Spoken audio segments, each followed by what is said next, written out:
Lin Qingping was a brother-supporting demon in her previous life. She lived her whole life without children, buying houses and cars for her brother and nephew, and made a will leaving all her assets to her nephew. Yet, on her deathbed, her nephew pulled out her oxygen tube. At the moment of her death, she remembered the man who had passed away early but had given her all his wealth.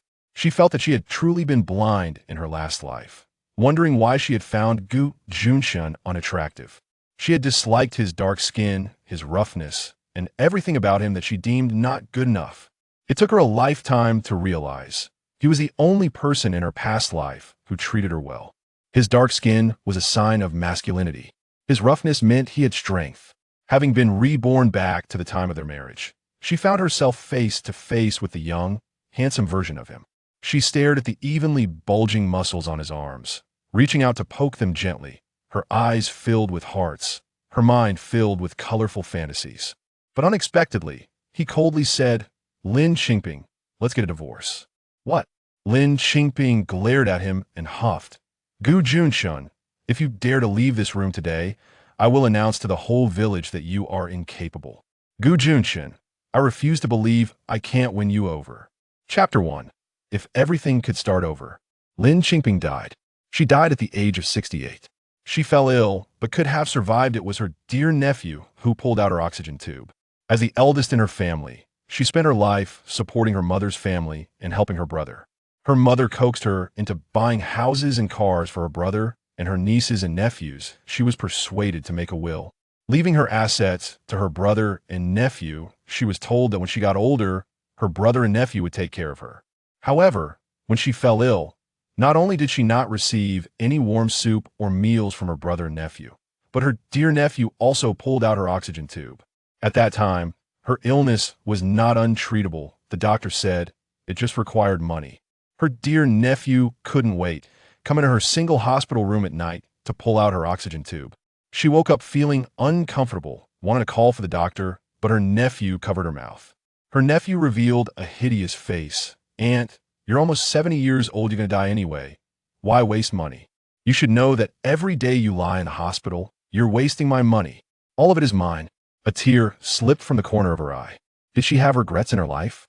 Yes. The biggest regret was not treating her husband Juncheng well, the man who had sacrificed himself early. In the many years that followed, she never encountered anyone as good as him again. Her nephew's hideous face gradually blurred before her, and in her last moment, what appeared before her was that dark, rugged face. Juncheng, this name flashed through her mind, and she lost consciousness completely. In that moment, regret filled her heart. Juncheng, if everything could start over, I would never treat you like this again. However, Lin Qingping never expected that everything could indeed start over. She lay on the bed in Juncheng's old house, looking at the window decorated with double happiness characters under the light, feeling restless. She had returned to 48 years ago, to when she was 20 years old. That year, her mother accepted 100 yuan in betrothal gifts from the Gu family, forcing her to marry into the Gu family. Reluctantly, she married him, never able to look at her husband Juncheng, the second son of the Gu family, favorably. She disliked his dark skin, disliked that he was 7 or 8 years older than her, disliked his rough military demeanor, disliked that he came with a child, disliked that he was so far away, throwing everything onto her, including that child. She created chaos in the Gu family, causing them to be in disarray, and moved all of the Gu family's belongings back to her maternal home. A few years later, Juncheng was killed in action. Despite her behavior, Juncheng will still left everything to her, expressing regret for wasting her youth for those years.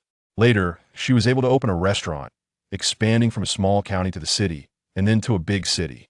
The compensation he earned with his life became her startup capital. Lin Qingping lay in bed, her thoughts in disarray. It was already dark outside, yet Juncheng had not come into the room for a long time. Half a year ago, she had reluctantly married Juncheng, and to avoid doing anything on their wedding night. She had caught a cold in the winter and developed a high fever. The next day, Juncheng had to return to the army due to an emergency task. So nothing had happened between them. Juncheng was a very smart man. She couldn't hide her feelings from him at all. He knew she was unwilling, so during his last visit home, he found an excuse to sleep in a separate room. Would he do the same this time? She calculated in her heart that it was only 4 years until his death.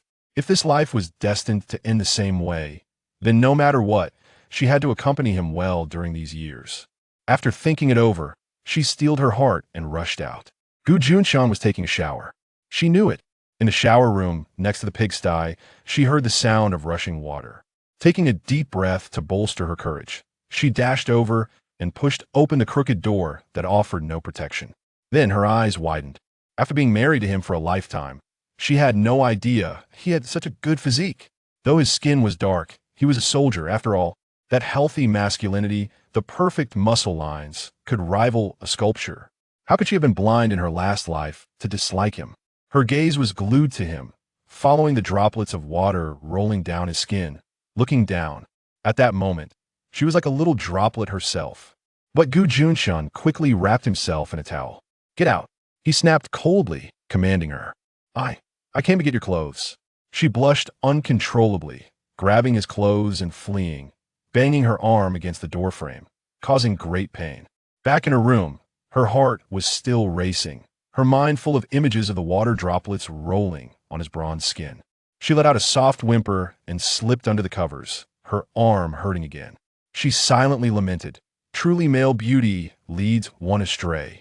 She had completely forgotten about her injury from that morning. Earlier, she had encountered a local thug in the mountains who tried to make advances on her. While escaping, she had accidentally fallen and scraped a large portion of her arm. The wound had already stopped bleeding, but after bumping it twice, it began to seep blood again. She winced in pain, but then heard the door open. He was back. She quickly lay down. As the door opened, it was indeed him, wearing nothing but a worn cloth wrapped around himself. Lin Qingping looked at that cloth, feeling inexplicably disappointed.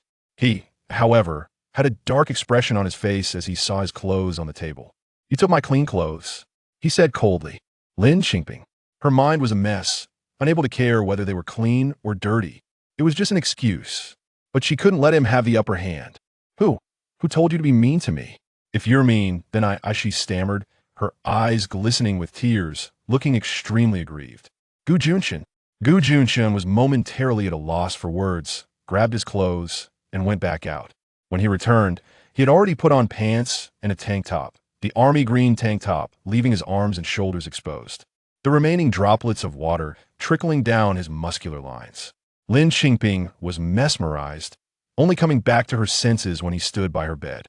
He looked at her, slightly squinting as if deep in thought. Her breath hitched.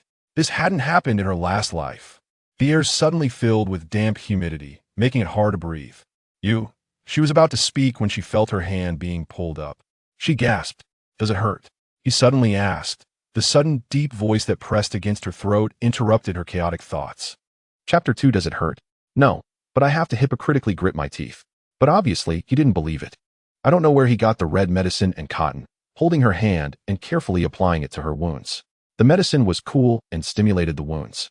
It really hurt, and she bit her lip tightly, her features all scrunched up, but she didn't make a sound.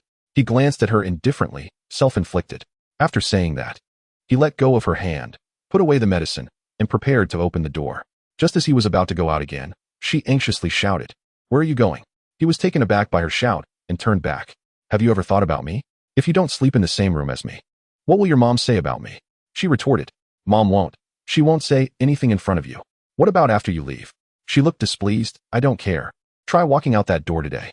He seemed somewhat helpless, but in the end, he still didn't leave, just took a quilt from the cupboard, spread it on the floor, and lay down silently. The night fell into a dead silence. It was so quiet that she could hear her own frantic and chaotic heartbeat. Thump, thump. She felt that she couldn't go on like this.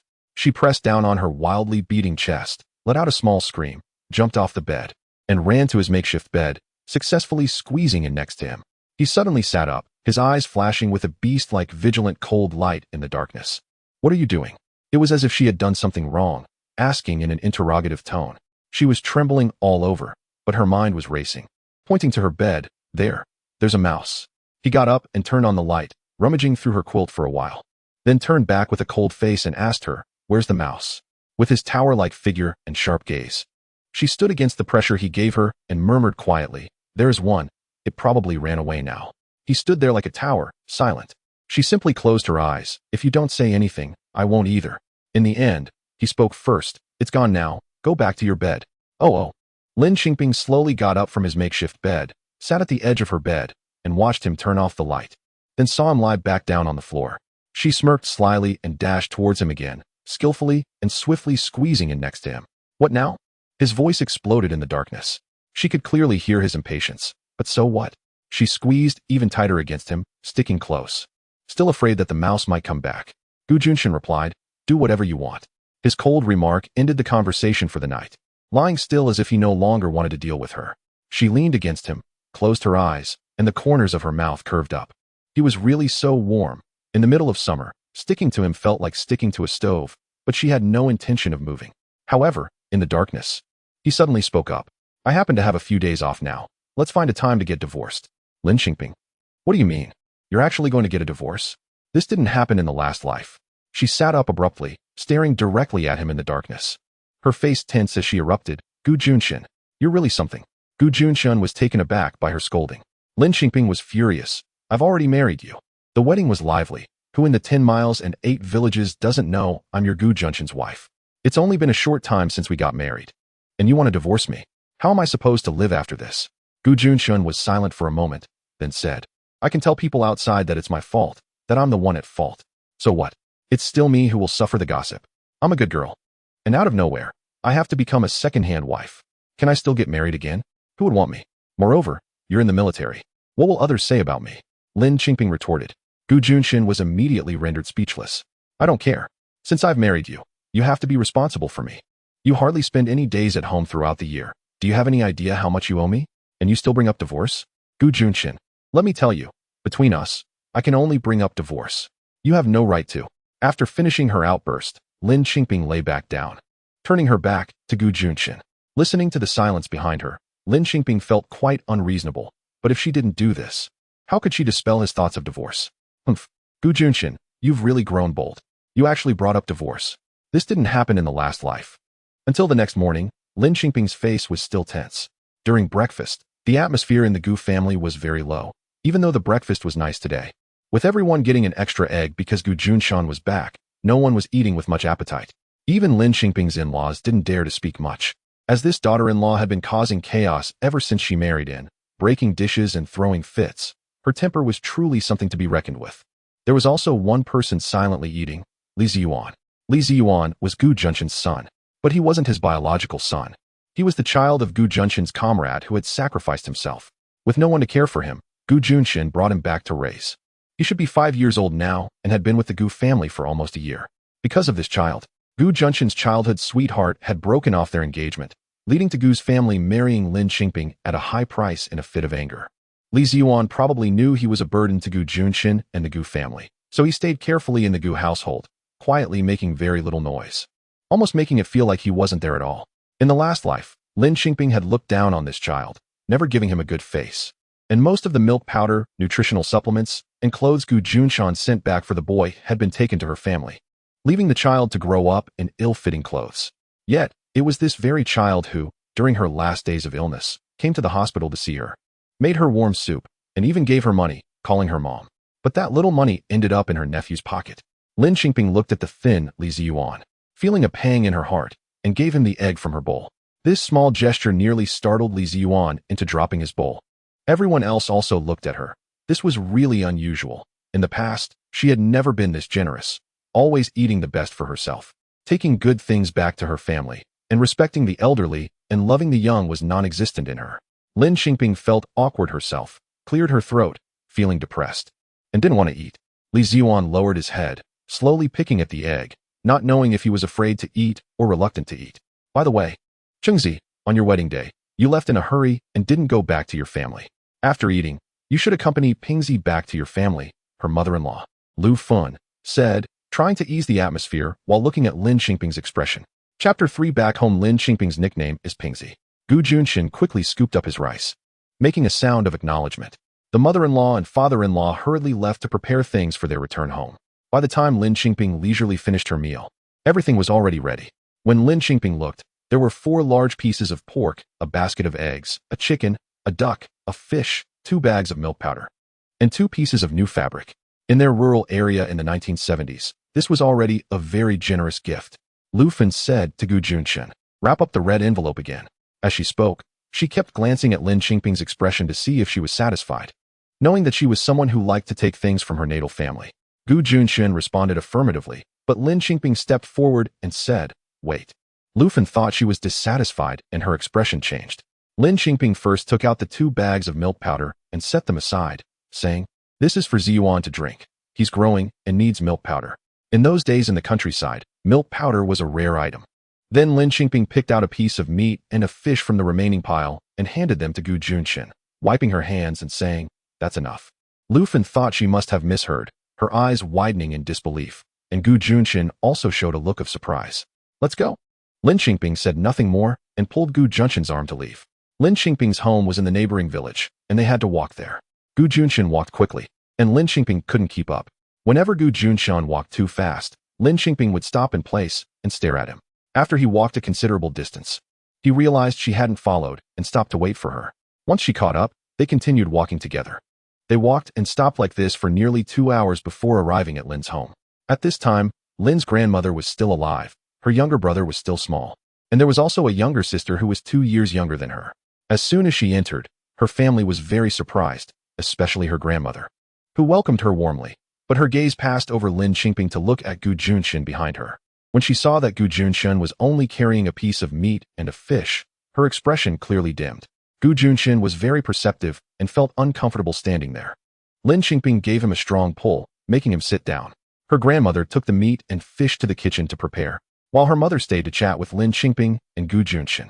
After some small talk about her father, younger sister, and younger brother working in the fields and not yet back, they began discussing the happenings in the village, eventually getting to the main point. "Do you remember that Aunt Lin's family at the east end of the village? Her daughter found a son-in-law from the town and bought a bicycle. It's quite impressive," her mother said, her eyes sparkling. "Oh," Lin Qingping responded blandly. In her previous life, this was also a topic of discussion. After her mother mentioned it, she had forced Gu Junchen to get a bicycle ticket using his money, immediately buying a bicycle for her natal family, which her younger brother rode every day, idling around. Her mother didn't get the response she wanted, paused in surprise, and then said with a smile, "Zhaodi is also about to get engaged. Our family is in a better position, so we can find her a good match." Yes, her sister's name is Zhaodi, and the reason for that name is self-evident. In her past life, her sister got married before she turned 20, and she married well, receiving a bride price of 500 yuan. However, her husband was a cripple who also hit her. Her sister had 2 pregnancies, both ending in miscarriages due to the beatings. Later, she could no longer give birth, and the beatings became a daily occurrence, ultimately leading to her young death. "Let's change Zhaodi's name. It's not a nice name," Lin Qingping said straightforwardly. Her mother was taken aback and laughed. "These are small matters. Anyway, we already have your brother. If you want to change it, go ahead. As for the bicycle..." Her mother glanced at Gu Junchen as she spoke. "I'll find a way for that," Gu Junchen readily agreed, but suddenly felt a small hand gripping his thigh tightly, and the conversation was taken over by Lin Qingping. "This is quite difficult. Without a ticket, we don't even have a bicycle ourselves." Lin Qingping recalled how her mother had urged her to buy a bicycle for her brother in her past life. Everything started from this moment. Now they wanted bicycles and watches. Later, they would want cars, houses, and all properties. Her mother's smile was already becoming forced. How could Aunt Lin's family get a ticket? Her son-in-law is from the town. Then why didn't you sell me to someone from the town back then, instead of a soldier? Soldiers are poor and useless. They can't provide. Lin Qingping shot back directly, making her mother's face turn red. The word sell was truly unpleasant. Her mother's expression changed, and Gu Junchen's face also looked bad. She remained calm. She knew Gu Junchen was capable, but what was the point of these empty titles? In her previous life, she was too attached to reputation, which led to her being at everyone's beck and call. Gu Junchen didn't think the same way. He spoke again, although it's a bit difficult. But before he could finish, Lin Qingping pinched him again, as if she wanted to take a piece of his flesh. Gu Junchen. He finally gave in and fell silent. Lin Qingping then stood up, saying, "I'm going to check on Dad and my younger sister in the fields. There are many things at home." Gu Junchen prepared to take out the red envelope, but his thighs suffered for the 3rd time. Thus, he didn't pull it out. Her mother stood up to persuade her. "Why not stay and eat first? Your dad and Zhaodi will be back for dinner soon." Lin Qingping didn't stay and really went to the fields. She greeted her father and then called her younger sister aside to talk. This was her main purpose for coming back this time. Her younger sister was sweating profusely and tanned from working in the fields, indicating the workload was heavy. Yet her brother was nowhere to be seen. Even after experiencing this life for the second time, Lin Qingping still felt a knot in her heart. Looking at her small and thin younger sister, she asked, "Is Mom planning to arrange a marriage for you?" Her sister was taken aback, nodded, her downcast eyes hiding her sadness. "Don't agree." Lin Qingping held her hand and slipped her some money, saying, "Keep this money secretly, buy yourself some notebooks and pens, and see if you can buy some books. If you can, buy them. If not, I'll find a way. Study hard and aim for college." Her younger sister couldn't believe it, staring wide-eyed at her sister. Going to college is the favorite topic of students from the town this year. But for a rural girl like me, it's as unimaginable as reaching for the moon. Listen to me. If Mom tries to arrange a marriage for you, you must refuse. If you can't, come to Gu's village to find me, and I'll help you. Lin Qingping firmly dropped this piece of advice. Looking back at her small and thin younger sister working in the fields, her eyes glistening with tears. This time, she was determined to change her younger sister's life. Chapter 4. Carry or hold. You choose on the way back. Lin Qingping reached out her hand to Gu Junchen. What? Gu Junchen looked at the delicate hand in front of him, confused. What about the red envelope? Lin Qingping asked with a cold face. Gu Junchen was at a loss for words because he had given the red envelope to his mother-in-law before leaving, which contained 80 yuan. Hand it over. Lin Qingping said sternly. Gu Junchen couldn't produce it. I meant all your money and your salary slip. Actually, in his previous life, Gu Junchen had also handed everything over to her when he returned to the army after this visit. Upon hearing that she wanted that, Gu Junchen quickly dug into his pocket and put all the money he had into her hand, saying, "The slip is at home. I didn't bring it." "Okay, give it to me when we get back," Lin Qingping said as she took the money. "Gu Junchen, I want to set some rules." Gu Junchen looked at her in surprise. "You've been in the army for years, and this family relies on me to hold it together. You also have Ji Yuan to support, which is quite a cost. Therefore, for everything regarding the family, you must listen to me. You cannot make decisions on your own. Every penny spent must be approved by me." Seeing Gu Junchen still silent, Lin Qingping raised her delicate eyebrows. "Do you agree?" "Agree." Gu Junchen's response was straightforward and decisive as usual. Lin Qingping was satisfied. "All right, let's go home." Gu Junchen obviously breathed a sigh of relief. It seemed she wouldn't pursue the red envelope matter any further. But that was a bit premature. It was an undeniable fact that Gu Junchen had married a difficult wife. Even though Lin Qingping had been reborn, her difficult persona would not change. After walking a few steps, she started to act up again. She lagged behind Gu Junchen, glaring at him as he walked further away. When Gu Junchen noticed she wasn't following, he stopped and waited, but Lin Qingping didn't catch up as she had before. Instead, she stood still. Gu Junchen had no choice but to walk back. As Lin Qingping watched the tall figure approaching, her heart warmed. He really was handsome. His features were strikingly defined, and his profile was strong and clear. How had she been so blind in her previous life, only liking those pale scholars? "What's wrong?" he asked as he stood in front of her. With eyes glistening, she pouted and said, "My arm hurts. I can't walk," showing him the spot on her arm where she had applied red medicine. Gu Junchen was puzzled. What does arm pain have to do with not being able to walk? But he steeled himself to respond. "Then, I'll walk slower." That was the only solution he could think of. "I can't walk." Lin Qingping elongated her voice and stomped her foot, her eyes still glistening as she looked at him. He was at a loss for what to do. "Carry me." Gu Junchen was stunned. Otherwise, holding is fine too. After hesitating for a moment, Gu Junchen finally chose to carry her on his back instead of holding her. Lin Qingping happily laid on his back, feeling his solid shoulders, and couldn't help but rest her head on him. She could sense that Gu Junchen was avoiding her, though she didn't know why. Perhaps it was because of the clear disdain she had shown when she first married him, but it didn't matter. She had come back to make amends. As she lay on his shoulder, she could see the stubble on his jawline, the neatly trimmed sideburns, and his earlobe. She couldn't resist blowing a breath against his earlobe. Then, she noticed his ears quickly turning red. "Stop messing around," he scolded sternly. But Lin Qingping wasn't frightened. Instead, she laughed on his back. He continued to carry her back to the village, and when they reached the village entrance, they encountered Aunt Chun, who called out from afar. "Chengzi, hurry and check on Ji Yuan. He is fighting with someone. No one can persuade him to stop." Upon seeing their position, she was momentarily speechless, looking as if she wanted to watch but didn't dare. Gu Junchen didn't pay attention to this. His mind was solely on the child. Hearing this, he immediately set Lin Qingping down and ran off. Lin Qingping hurriedly followed. Fighting. Ji Yuan had fallen into this trap in her previous life. The boy was smart. But in an era when education wasn't emphasized as much in rural areas, he hadn't studied for long. After Gu Junchen's sacrifice, his in-laws were 10 years older, and and had no energy to care for him. He made a large group of friends, was passionate and loyal, always standing up for his friends. Eventually, he got into trouble, seriously injuring someone, which landed him in prison. But that was a later story. At this stage, Ji Yuan should have been obedient. What had happened for him to start fighting now? Lin Qingping was anxious, running to the riverbank, where she indeed saw Ji Yuan wrestling with a chubby boy from the village, and several adults were trying to pull them apart, but to no avail. At that moment, Ji Yuan was only 5 years old, skinny and only half the size of the chubby boy, yet it was the chubby boy who was howling loudly. As she got closer, she saw Ji Yuan fiercely biting the chubby boy's shoulder, refusing to let go despite the adult's attempts to pull him off. The chubby boy, on the other hand, was crying louder due to the pain from being pulled. Li Ji Yuan.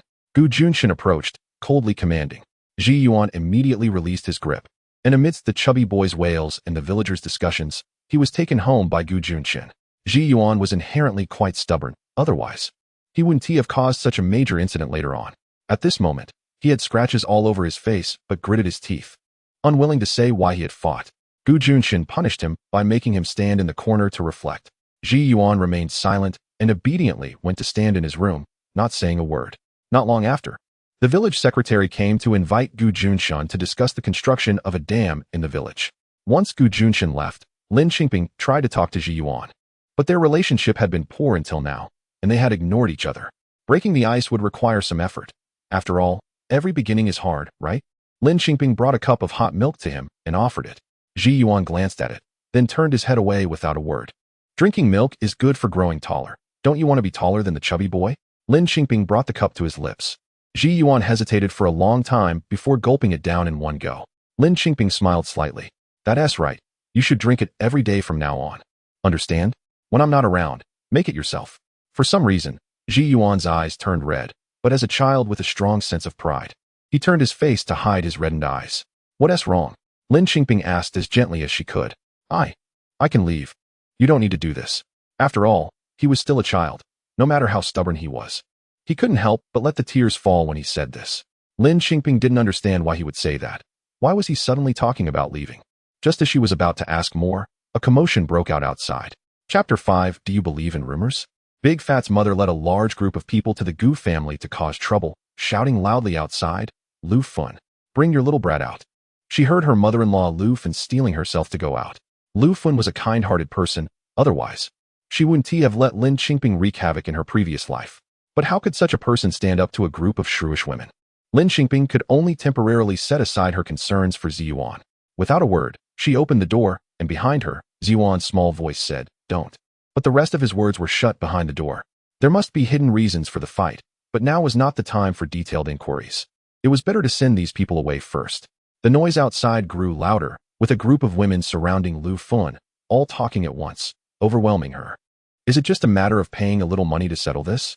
Bring that little brat out. Have him come out to apologize. Bow down and make amends. Lu Fun was still trying to appease them, saying the child knew he was wrong and was reflecting on his actions. He would come home later and be educated properly. But the other side refused to agree, insisting on having Li Ziyuan come out. Lin Qingping rushed forward, pushing through the women to pull her mother-in-law out from the crowd, shielding her behind her. Let's talk about the matter at hand. We will take responsibility, we won't evade it. My mother-in-law said so too. We will compensate where necessary and educate where needed. We all live in the same village. We see each other every day. Why make things so tense? Big Fat's mother immediately jumped up, shouting, "Who wants to play with a wild child? Our family has clean and pure children who don't play with wild kids without parents." Then there was a crisp sound of a slap. Big Fat's mother was struck on the face. The one who hit her was Lin Qingping. Lin Qingping had initially intended to reason with them, but evidently, reasoning was futile now. Wild child was the most taboo word for Ziyuan in his past life. In this life, although he was only 5 years old, he was precocious and sensitive. The term wild child was a deep wound for him, as he was living under someone else's roof. Lin Qingping stood tall, her aura reminiscent of Gu Juncheng. She even narrowed her eyes like him and angrily scolded, "Wild child? Big Fat's mother, listen to me. The father of my Ziyuan died for the country. He sacrificed heroically. The reason you can peacefully farm at home and gossip about others is precisely because of countless soldiers like Ziyuan's father, who bravely guard peace, who guard our beautiful lives. How can you insult Ziyuan as a wild child? Do you have the heart to face those selfless soldiers? Do you have the heart to face those still defending the homeland? Let me tell you, our Ziyuan is not a wild child. He is the child of a hero. All the soldiers in Chengxi's unit are his fathers. All the military wives are his mothers. Lin Qingping's righteous words intimidated Big Fat's mother. Knowing that the Gu family had such a child, who was the descendant of a martyr, made Big Fat's mother dare not speak ill of Ziyuan anymore. However, she was still furious and embarrassed, and she erupted, "You are his mother? You a broken shoe. What right do you have to be the mother of a martyr's child?" Hearing this, Mother Lu Fan's face changed, and she tightly grabbed Lin Qingping, trembling as she pleaded with Big Fat's mother, "Please stop saying that. I will apologize to you later. I will come to your house to apologize. Please, I beg you." Lin Qingping was stunned by the term broken shoe. But did Mother Lu Fan also know something? Suddenly, a loud shout came from behind, "Don't apologize. I did nothing wrong." A small figure stood in front of Lin Qingping and Lu Fan. Ziyuan had rushed out. Lin Qingping quickly pulled Ziyuan back, holding him tightly to prevent him from being hit by those people. But the little guy was emotional and shouted wildly, "One person does the deed. One person takes the blame. If you have the guts, come hit me. Don't bully my grandma. You can kill or cut me if you want. I'm not wrong." His fierce words and heroic spirit, however, were cut short when Gu Junchen returned, grabbing Ziyuan by the collar and lifting him up. The little one kicked his legs in the air. "Put me down, you coward. Why don't you ask them what they've been saying about your wife in the village? You're not standing up for your wife. What kind of man are you?" Lin Qingping. "Your wife? Is he talking about her? What does she have to do with this?" Gu Junchen tossed Li Ziyuan back into the house and stood tall, blocking Lin Qingping and Lu Fan from the group of raucous women. "You all go back. Don't come out." His deep voice, imbued with a calming power, cut through the noise and gently struck Lin Qingping's eardrum. Lin Qingping shook her head. "No? I want to know what Big Fat's mother has to say. The term broken shoe is too heavy for a rural woman. Go in." Gu Junchen spoke more sternly now, his tone authoritative, and his gaze became more imposing. Lin Qingping hesitated. Gu Junchen frowned slightly. "Do you want me to throw you in too?" Lin Qingping. Ultimately, she turned and went back home. Gu Junchen closed the door behind them, locking Lin Qingping, her mother-in-law, and Li Ziyuan inside. Li Ziyuan continued shouting from inside, "No apologies. No one is allowed to apologize. If anyone dares to speak out of turn again, I'll hit them every time I hear it." He was completely different from the usually quiet and timid child, as if a seal had been lifted and a fierce tiger had been unleashed. Outside, Gu Junchen stood proudly, scanning the crowd. The entire group involuntarily stepped back. Gu Junchen's imposing presence was simply too strong. But Big Fat's mother was unwilling to back down. Puffing her chest and angrily cursing, "Chengxi, what? Did I hit a sore spot? Are you going to hit a woman now? Are you going to silence the ugly deeds of your wife?" There was an unwritten rule in the village that men could not get involved in fights or arguments between women, or they would be ridiculed. This was why they dared to cause trouble, even though they knew Gu Junchen was home. The people Big Fat brought with her, who were somewhat intimidated at first, felt emboldened by her words and began to jeer. Exactly. What is wrong with saying the truth? Lin Qingping is already linked with Dog Egg. She is no longer innocent. Dog Egg even said Lin Qingping has a mole on her chest. Lin Qingping, do you dare show it to everyone? Prove it. Chengxi, don't think you can be unreasonable just because you're a soldier. If your wife dares to mess around, can't others say anything? Chengxi, how does it feel to wear a green hat? Lin Qingping was stunned. Dog Egg was a good-for-nothing in the village. Yesterday morning, she craved wild fruits from the mountains and wanted to pick some, but unexpectedly encountered Dog Egg, who got handsy with her. Frightened, she ran away and fell hard, rolling down the slope, and was saved only by a tree. Otherwise, she would have rolled all the way to the bottom. In the fall, she lost her handkerchief, and her clothes may have lifted up while rolling down. She hadn't noticed at the time, and hadn't expected such rumors to spread. In this era, in a backward rural village, a woman caught up in such rumors could only imagine the consequences. Chapter 6. This kind of thing would have been thrown into the pond in the past. She didn't know what Gu Junchen would think, or if he would believe these rumors. But the clamoring voices outside suddenly stopped, and after a few words, it became quiet. What did Gu Junchen do? Out of curiosity, Ziyuan tiptoed over, opened the door to sneak a peek, and found that there wasn't a single person outside. Ziyuan darted out in a flash. Ziyuan. Lin Qingping was anxious and followed him out. In the distance, a large group of people was marching along. Gu Junchen was at the front, followed by a group of women called by the fat lady, with Ziyuan trailing behind. Lin Qingping hurried to catch up and grab Ziyuan's hand. The crowd had forgotten about Ziyuan and was only chasing after Gu Junchen, asking, "Chengxi, what are you going to do? Your family caused trouble, and you want to vent your anger on others? Chengxi, if you dare to touch our family today, I will report this anywhere." The fat lady knew that Gu Junchen wouldn't hit women, but she was afraid he was going to confront Fat Dad. So she led the crowd shouting nonstop until Gu Junchen passed their house and finally stopped. Gu Junchen was heading straight for the troublemaker, Dog Egg. He found him lying on the ridge, drunk and snoring, and directly picked him up. After landing a punch in his stomach, Dog Egg woke up. Lin Qingping had seen Gu Junchen's punches in her previous life. They were truly like iron fists. She had seen him punch a hole in a door before. After Dog Egg received that punch, he cried out for his parents, and foul language erupted from his mouth. In the end, he was hit hard in the jaw, and with a horrible scream, he spat out a mouthful of blood, which even had a tooth in it. This genuinely frightened the onlookers. Fights in the village happened, but they were usually just women pulling hair and scratching faces, or at most, biting. A punch that knocked out a tooth was truly unseen. Dog Egg only then realized that it was Gu Junchen hitting him and immediately pointed at him, cursing, "Gu, don't think you can hit people just because your fists are hard. I'm going to report you." A clear, explosive child's voice rang out, "Pa, go ahead and report. If you don't report, you're a coward. You're ruining a military marriage. You're going to prison." Lin Qingping looked at Ziyuan, who was still bouncing around while being held by her, speechless. How does this little guy understand such things at his age? But those words were indeed effective. Dog Egg was scared, and Gu Junchen threw another punch. Dog Egg screamed, I didn't sleep with your wife. I was just bragging. The cloth was something I picked up. It fell on the ground, and I picked it up. She doesn't have a mole on her chest. I was just talking nonsense. Don't hit me. I was just talking nonsense." With each of his cries, Gu Junchen responded with a punch or a kick, while Ziyuan shouted from the side, "Kill him! Kill him!" Lin Qingping was genuinely worried that if this continued, Dog Egg would really be beaten to death. Dog Egg could no longer speak, his whole body like a pile of mud, letting Gu Junchen kick him back and forth. Grandma Lu Fun was also afraid something would happen, so she stepped forward to firmly hold Gu Junchen back, stopping him from hitting any more, and spat at the badly beaten Dog Egg, saying, "Let you talk nonsense. Spreading rumors can also get you imprisoned." Dog Egg had no response left. Gu Junchen's gaze, as cold as a sword, suddenly shifted from Dog Egg to the group of women causing trouble, glaring at them like a god of death. Those women involuntarily began to retreat, some even shivering uncontrollably. Gu Junchen's face was dark like a god of wrath, and he said one sentence, "If anyone speaks recklessly again, this will be their end. My fists can't tell the difference between men and women." After this commotion, it was already near dusk. In the twilight, he stood there like an iron tower, and whoever his gaze swept over couldn't help but shiver. The onlooking villagers even began to whisper, "What's going on? Qingzi is also managing women's affairs." "Yes, and he's hitting women too. Has Qingzi lost his face?" Gu Junchen directly ignored these discussions, venting his anger, his face dark as he turned back. Lu Fun was left to handle the aftermath. After all, it was a fact that Ziyuan bit someone, and they still had to pay compensation. She also promised the fat lady that she would send eggs and milk later to help Fat replenish his nutrition. Lin Qingping had already taken Ziyuan home early. On the way, she saw a figure in a green shirt flash behind a big tree. When she went to check, the figure had already disappeared.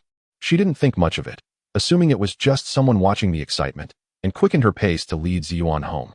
By the time Gu Junchen and Grandma returned, Lin Qingping had already set the table for dinner. The family ate in silence, the atmosphere heavy and unsettling. Lin Qingping stole several glances at Gu Junchen, whose expression remained unchanged. She didn't know what he was really thinking. That night, while Lin Qingping was taking a shower, she was still pondering Gu Junchen's inscrutable attitude when suddenly, the bathroom door was slammed open. Lin Qingping was startled and hurriedly covered herself. When she looked again, standing at the door was Grandma Lu Fun. "Oh, you're taking a shower. I thought no one was home," Lu Fun said, her gaze sweeping over Lin Qingping's chest. Lin Qingping's snowy white chest had a clear mole. Lu Fun closed the door and left. Lin Qingping realized that Grandma's accidental intrusion was probably intentional. Night fell, and the whole village quieted down. It was time to sleep, but Gu Junchen still hadn't returned to his room. Lin Qingping tossed and turned, wondering if Grandma would say something to Gu Junchen after seeing her mole. Thinking of this, she could no longer sit still, stood up, and went to the outer room. Hearing low voices coming from Grandma's room, she stepped forward and pressed her ear to the door to listen. It was Grandma's voice. "Qingzi, I think Dog Egg's words may not be false. Don't hide it from me. You don't know if your wife has a mole?" Gu Junchen didn't respond. Lin Qingping thought, he really doesn't know. He hasn't touched her yet. How would he know?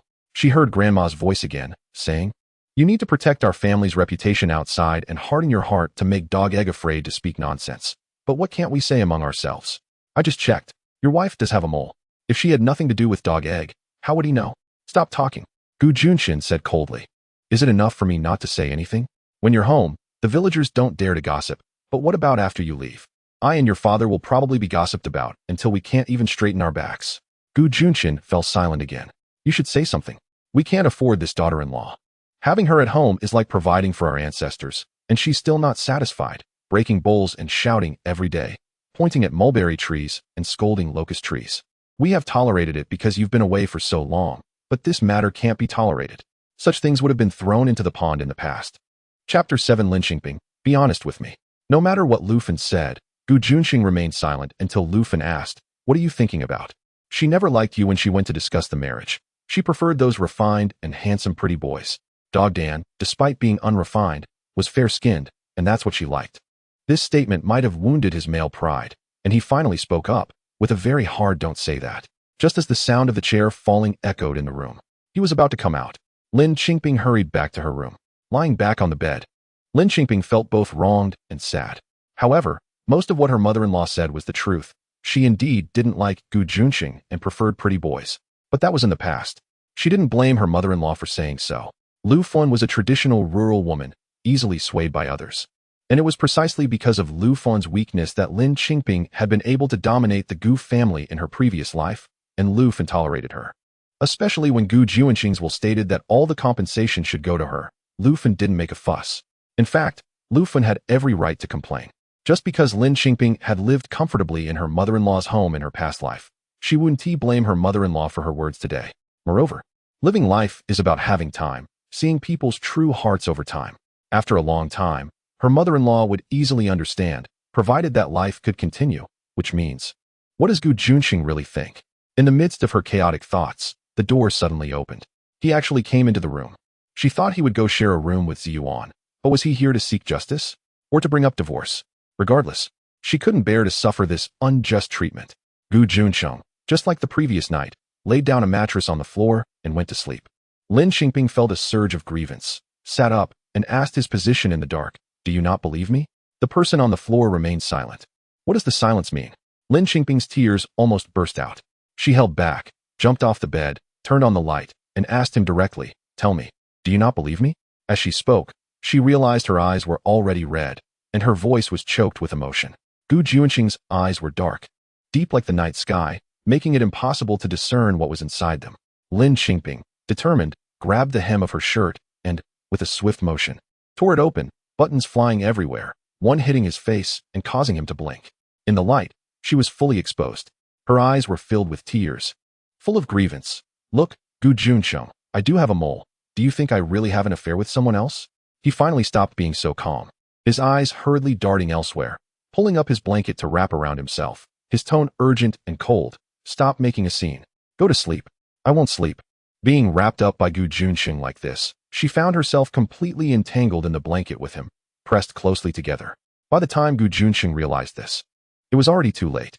Lin Qingping took advantage of the moment, wrapping herself around him, close to his ear, her voice soft and trembling with suppressed tears. I can prove that I am innocent with Dog Dan. I am innocent with anyone. Gu Juncheng, you come and prove it. As she spoke, her lips brushed against his ear, her warm breath making him tense all over, on high alert. Lin Qingping, you be honest. He was rigid, his voice low and thunderous. Lin Qingping said nothing, just wrapped her arms around his waist, feeling the tension in his muscles even through his shirt. Instantly, he pressed her hands down. He looked at her, his eyes like the night sky, flames flickering within.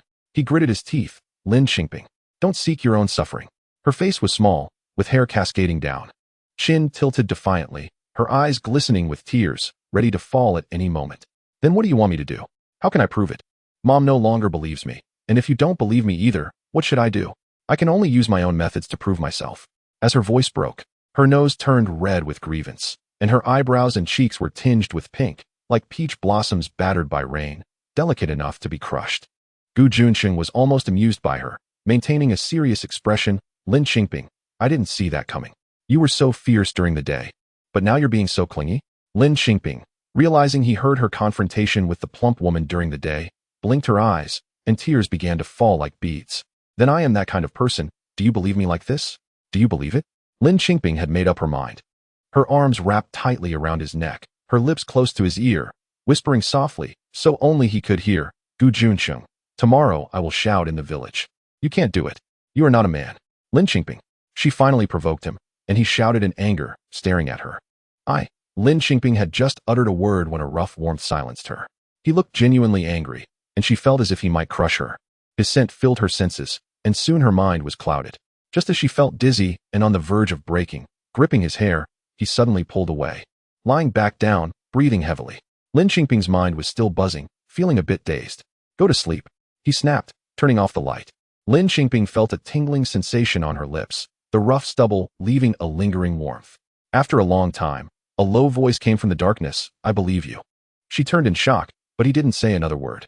She smiled slightly, falling asleep while hugging Gu Juncheng's arm, thinking to herself, finally, after sorting out the painful memories of the past life, I managed to shed this tiny bit of tears, at least there is some gain. Unbeknownst to her, it started pouring rain outside, the summer rain falling densely like beans, yet it did not disturb Lin Qingping's sleep. The next morning, as expected, Lin Qingping woke up in bed, the mattress already put away. Holding the blanket, she felt a bit embarrassed. She clearly wanted to get up early, but she felt it wasn't her fault. Ever since her rebirth, she often had trouble sleeping, plagued by nightmares of her nephew's gruesome face and the suffocating feeling of nearing death. The dream she repeated the most was receiving the telegram from the army about his sacrifice, holding the telegram and crying heart-wrenchingly. Each time she woke up from a nightmare in the middle of the night, the agonizing pain would resonate clearly in her chest, making it hard for her to fall back asleep. Yet, these past 2 nights, even on the floor, she had slept so soundly.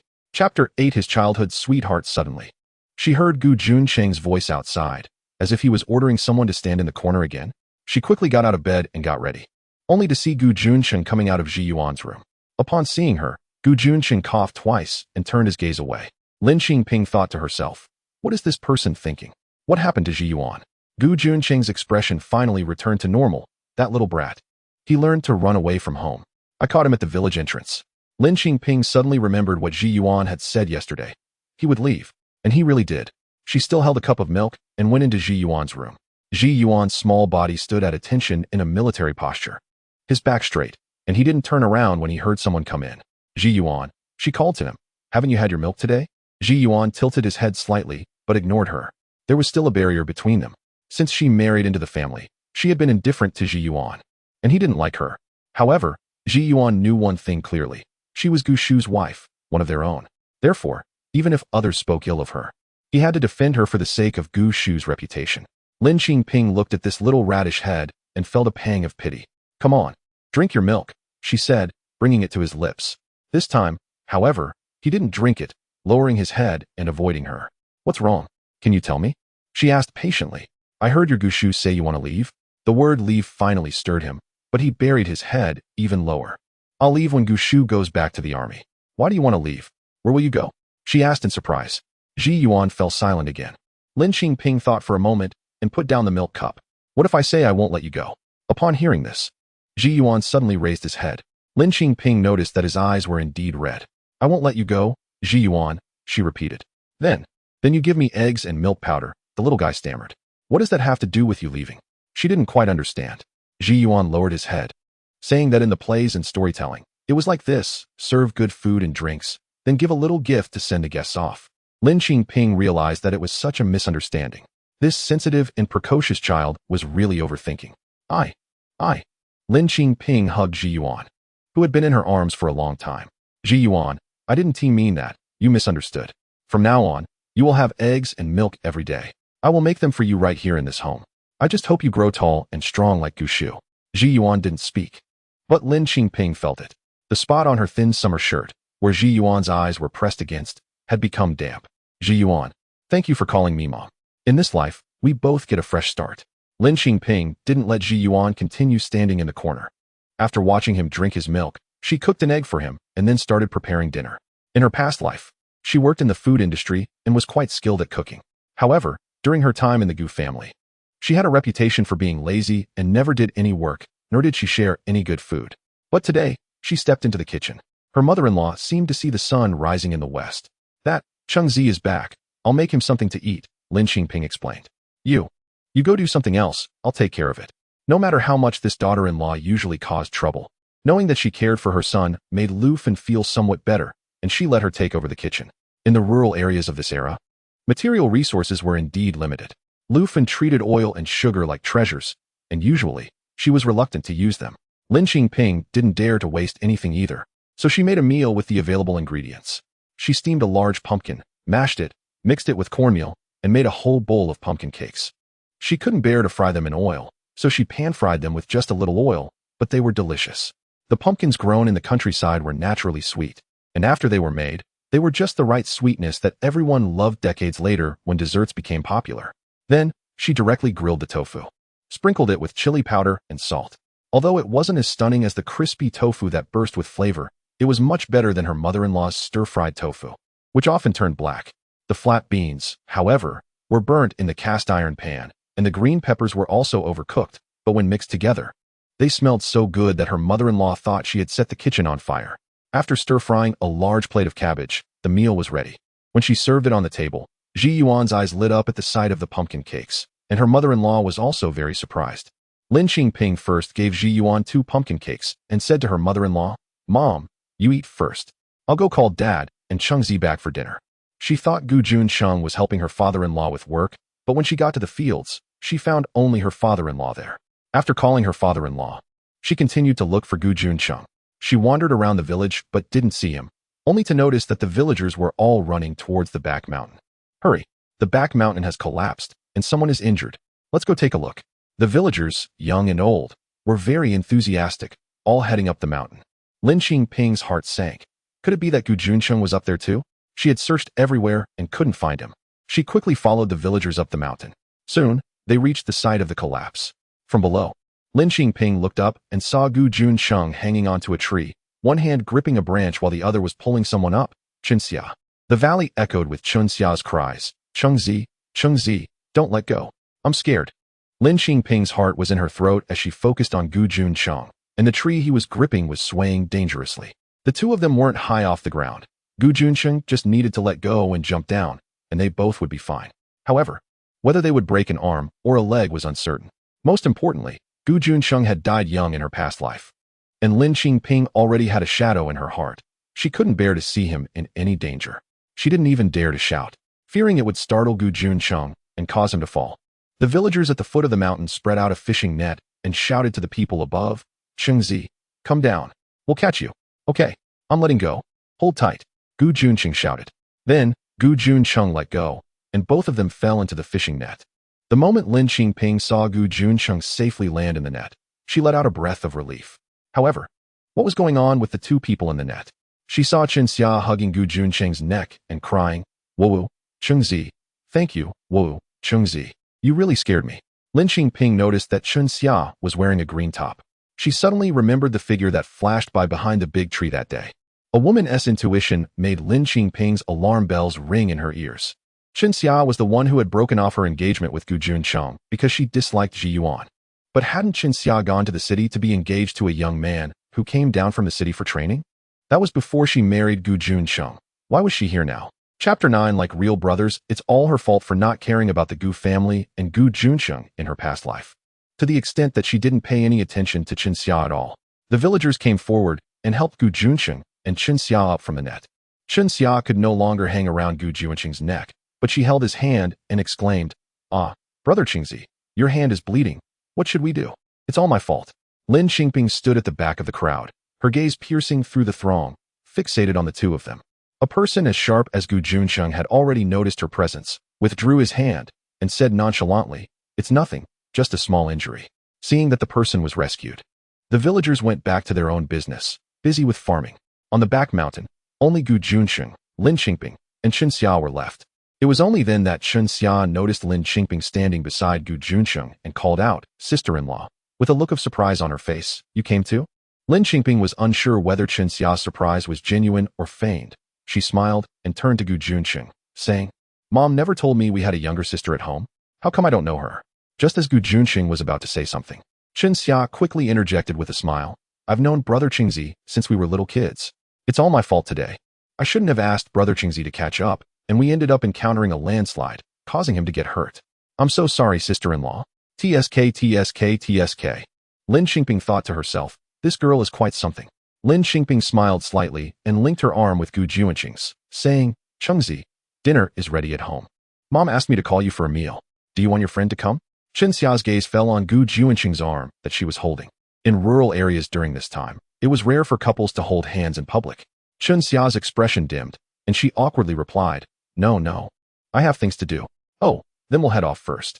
Goodbye, Lin Qingping said, pulling Gu Juncheng down the mountain. Occasionally looking up at him and noticing a piece of dry grass stuck in his hair, which she playfully removed. Chen Xia watched them from behind. Seeing Lin Qingping's radiant smile, and her eyes grew increasingly dim. Lin Qingping knew Gu Juncheng was watching her. From the moment she linked her arm with him, he had been looking at her, but Lin Qingping pretended not to notice. Back at home, she took out the ointment Gu Juncheng had applied to her arm the night before, sat in front of him, and commanded, Stretch out your hand. The reason for the command was that a tough guy like Gu Juncheng wouldn't care about a small scrape on his hand at all. This was different from how he usually ignored her. Lin Qingping had to put on a stern face, saying, I don't care how you usually train. In the army, your soldiers listen to you, but at home, you have to listen to me. Gu Juncheng reluctantly extended his hand to her, and she carefully applied the ointment to the back of his hand while blowing on it gently. Gu Juncheng watched her serious demeanor and felt somewhat speechless. Lin Qingping didn't care what he thought. She was satisfied with her application and let him go eat. The meal she prepared today was so good that Ziyuan was still lingering at the table after finishing. As they were heading out, Grandma Lu Fun was still saying to Ziyuan, If you like to eat a little more. Why are you running away? Lin Qingping knew Ziyuan liked the pumpkin cake she made today, but as a child living under someone else's roof and having been disliked by her before, he was inevitably sensitive and wouldn't change overnight. She left him 2 pumpkin cakes to eat later. Speaking of which, in her past life, Ziyuan loved sweets. It was surprising that such a stubborn and tough person would have a sweet tooth. Gu Juncheng paused for a moment, looking at the table full of food. If it were her, she would also be stunned because since she married into the Gu family, the entire Gu family village had never seen her do any work. Gu Juncheng always ate quickly. She sat across from him, and while she hadn't finished 1 pumpkin cake, he had already devoured a large bowl of food. Is it good? She asked him with a smile, her voice sweet and slightly teasing. Gu Juncheng was about to eat a second bowl when he heard her and paused with his chopsticks. After taking a bite, he said, She asked me to help with the orchard. Her brother hurt his foot. Lin Qingping nodded while biting into the pumpkin cake, her eyes squinting in a smile. Was he answering her question about whether the food was good at noon, or was he explaining about the situation on the mountain? This she naturally referred to Chen Xia. After all, that was just his nature, reserved and indirect, never saying what was on his mind. In her past life, she never knew what he was thinking. He would only send her money on time every month and send her good things that couldn't be bought in the countryside. He held a high reputation in the village. The village secretary considered him knowledgeable because he was from the army, and whenever he returned, everyone sought his opinion on matters. After they just finished eating, he was invited again. This kept him busy all afternoon, and by evening, they directly kept Gu Juncheng for dinner and invited Lin Qingping to join as well. Lin Qingping was delighted. She went happily, but as soon as she stepped in, Chen Xia arrived right after her. Chen Xia was all smiles, holding a piece of meat, saying, Secretary, my brother hurt his foot, and during this time, your family has helped with the farm work. Otherwise, I don't know what we would do. My brother asked me to come thank you. Then she feigned surprise. Oh, Brother Qingzi and sister-in-law are here too. The village secretary chuckled and said, Yes, I invited Qingzi and his wife for dinner. You should join us too. Chen Xia glanced at Gu Juncheng and Lin Qingping, then said, That sounds great. I haven't seen Brother Qingzi in a long time. Sister-in-law, do you mind? Lin Qingping smiled broadly on her face, while inwardly feeling amused. The village secretary was hosting a meal. Would she really mind? She wouldn't be that rude, right? Besides, even if she said she minded, didn't Chen Xia sit down anyway? When the dishes were served, the village secretary brought out a jar of homemade wine. During this time, wine was a luxury. How could villagers afford to buy it? They all brewed their own, and even if they made wine, it wouldn't be rice wine as grain was too precious. They would make wine from various wild fruits, wild plums, wild grapes, wild cherries, etc., picked from the mountains. In Gujia village, almost every household did this. The village secretary enthusiastically filled Gu Juncheng's cup with wine, but Gu Juncheng declined, saying he didn't drink because he had to return to the army the next day. A hand reached over, picked up the cup in front of Gu Juncheng, and Chen Xia said, Brother Qingzi has discipline and can't drink, so I'll drink this cup for him. Chen Xia. Huh. Lin Qingping thought this person was quite amusing. Chen Xia had an innocent and naive expression as she looked at Lin Qingping, saying, Sister-in-law, Brother Qingzi and I are like real brothers, so I'll drink for him. Chapter 10. Time for a bath. Lin Qingping. How interesting. This era can't really be all about men and their bro codes, can it? Lin Qingping chuckled, picked up a cup, placed it in front of her, and filled it with wine. When everyone was still in the dark about what she was up to, she tilted her head back and drank it all in one go. Beside her, Juncheng snatched the cup away, lightly scolding her. What are you doing? Lin Qingping smiled. Secretary, I'm just taking advantage of my youth. You won't hold it against me or say anything bad about you, right? The secretary was taken aback. What did I do wrong? Can't you see? Chen Xia just wants to drink. But do you look down on women, comrades?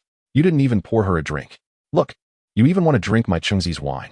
Lin Qingping joked, provoking a hearty laugh from the secretary. You're right, it's my oversight. Here, let us fill it up. The secretary smiled as he poured Chen Xia's cup full, then looked at Lin Qingping. But Chengxi's wife just said we shouldn't look down on women, comrades. Yet Chengxi took the cup away. So, should we fill it up or not? Lin Qingping laughed. I'll drink Chengxi's wine. Are you kidding? No drinking allowed. Juncheng covered the top of the cup with his hand, seriously apologizing to the secretary. We really can't drink. The secretary certainly wouldn't insist. But Chen Xia holding that cup felt awkward whether to drink or not. However, there were more people at the table, several village officials. And the secretary skillfully invited Chen Xia to join in, making it lively. Everyone eating together were familiar faces from the village, either having grown up with Juncheng or having watched him grow up. As they ate and chatted, they began reminiscing. Chen Xia was the most animated. Do you remember when we sneaked into the secretary's house to steal persimmons? Auntie caught us and wanted to hit our hands. Yeah, you were the scaredy cat. A young man chimed in. Exactly. Chengxi was the best, saying he'd take the blame while you all just ran away. Chen Xia playfully glared at the young man and smiled at Juncheng. The young man laughed. You and Chengxi were just silly, and he was just playing with us. Shi Wen-ti really hit us. Hearing this, Juncheng also laughed. The previously quiet Juncheng gradually became more talkative in this nostalgic atmosphere. While Lin Qingping found herself without anything to say, she hadn't been part of Juncheng's childhood and couldn't insert herself into their conversation. She didn't even fully understand what they were saying, especially since Chen Xia kept alluding to how Juncheng, as the older brother, had protected her. Despite reminding herself that she had been reborn and should have a strong mentality, it still tugged at her heart with a faint sense of regret. As Chen Xia recounted stories of them swimming in the river in their open crotch pants, Lin Qingping's cup was filled with more wine.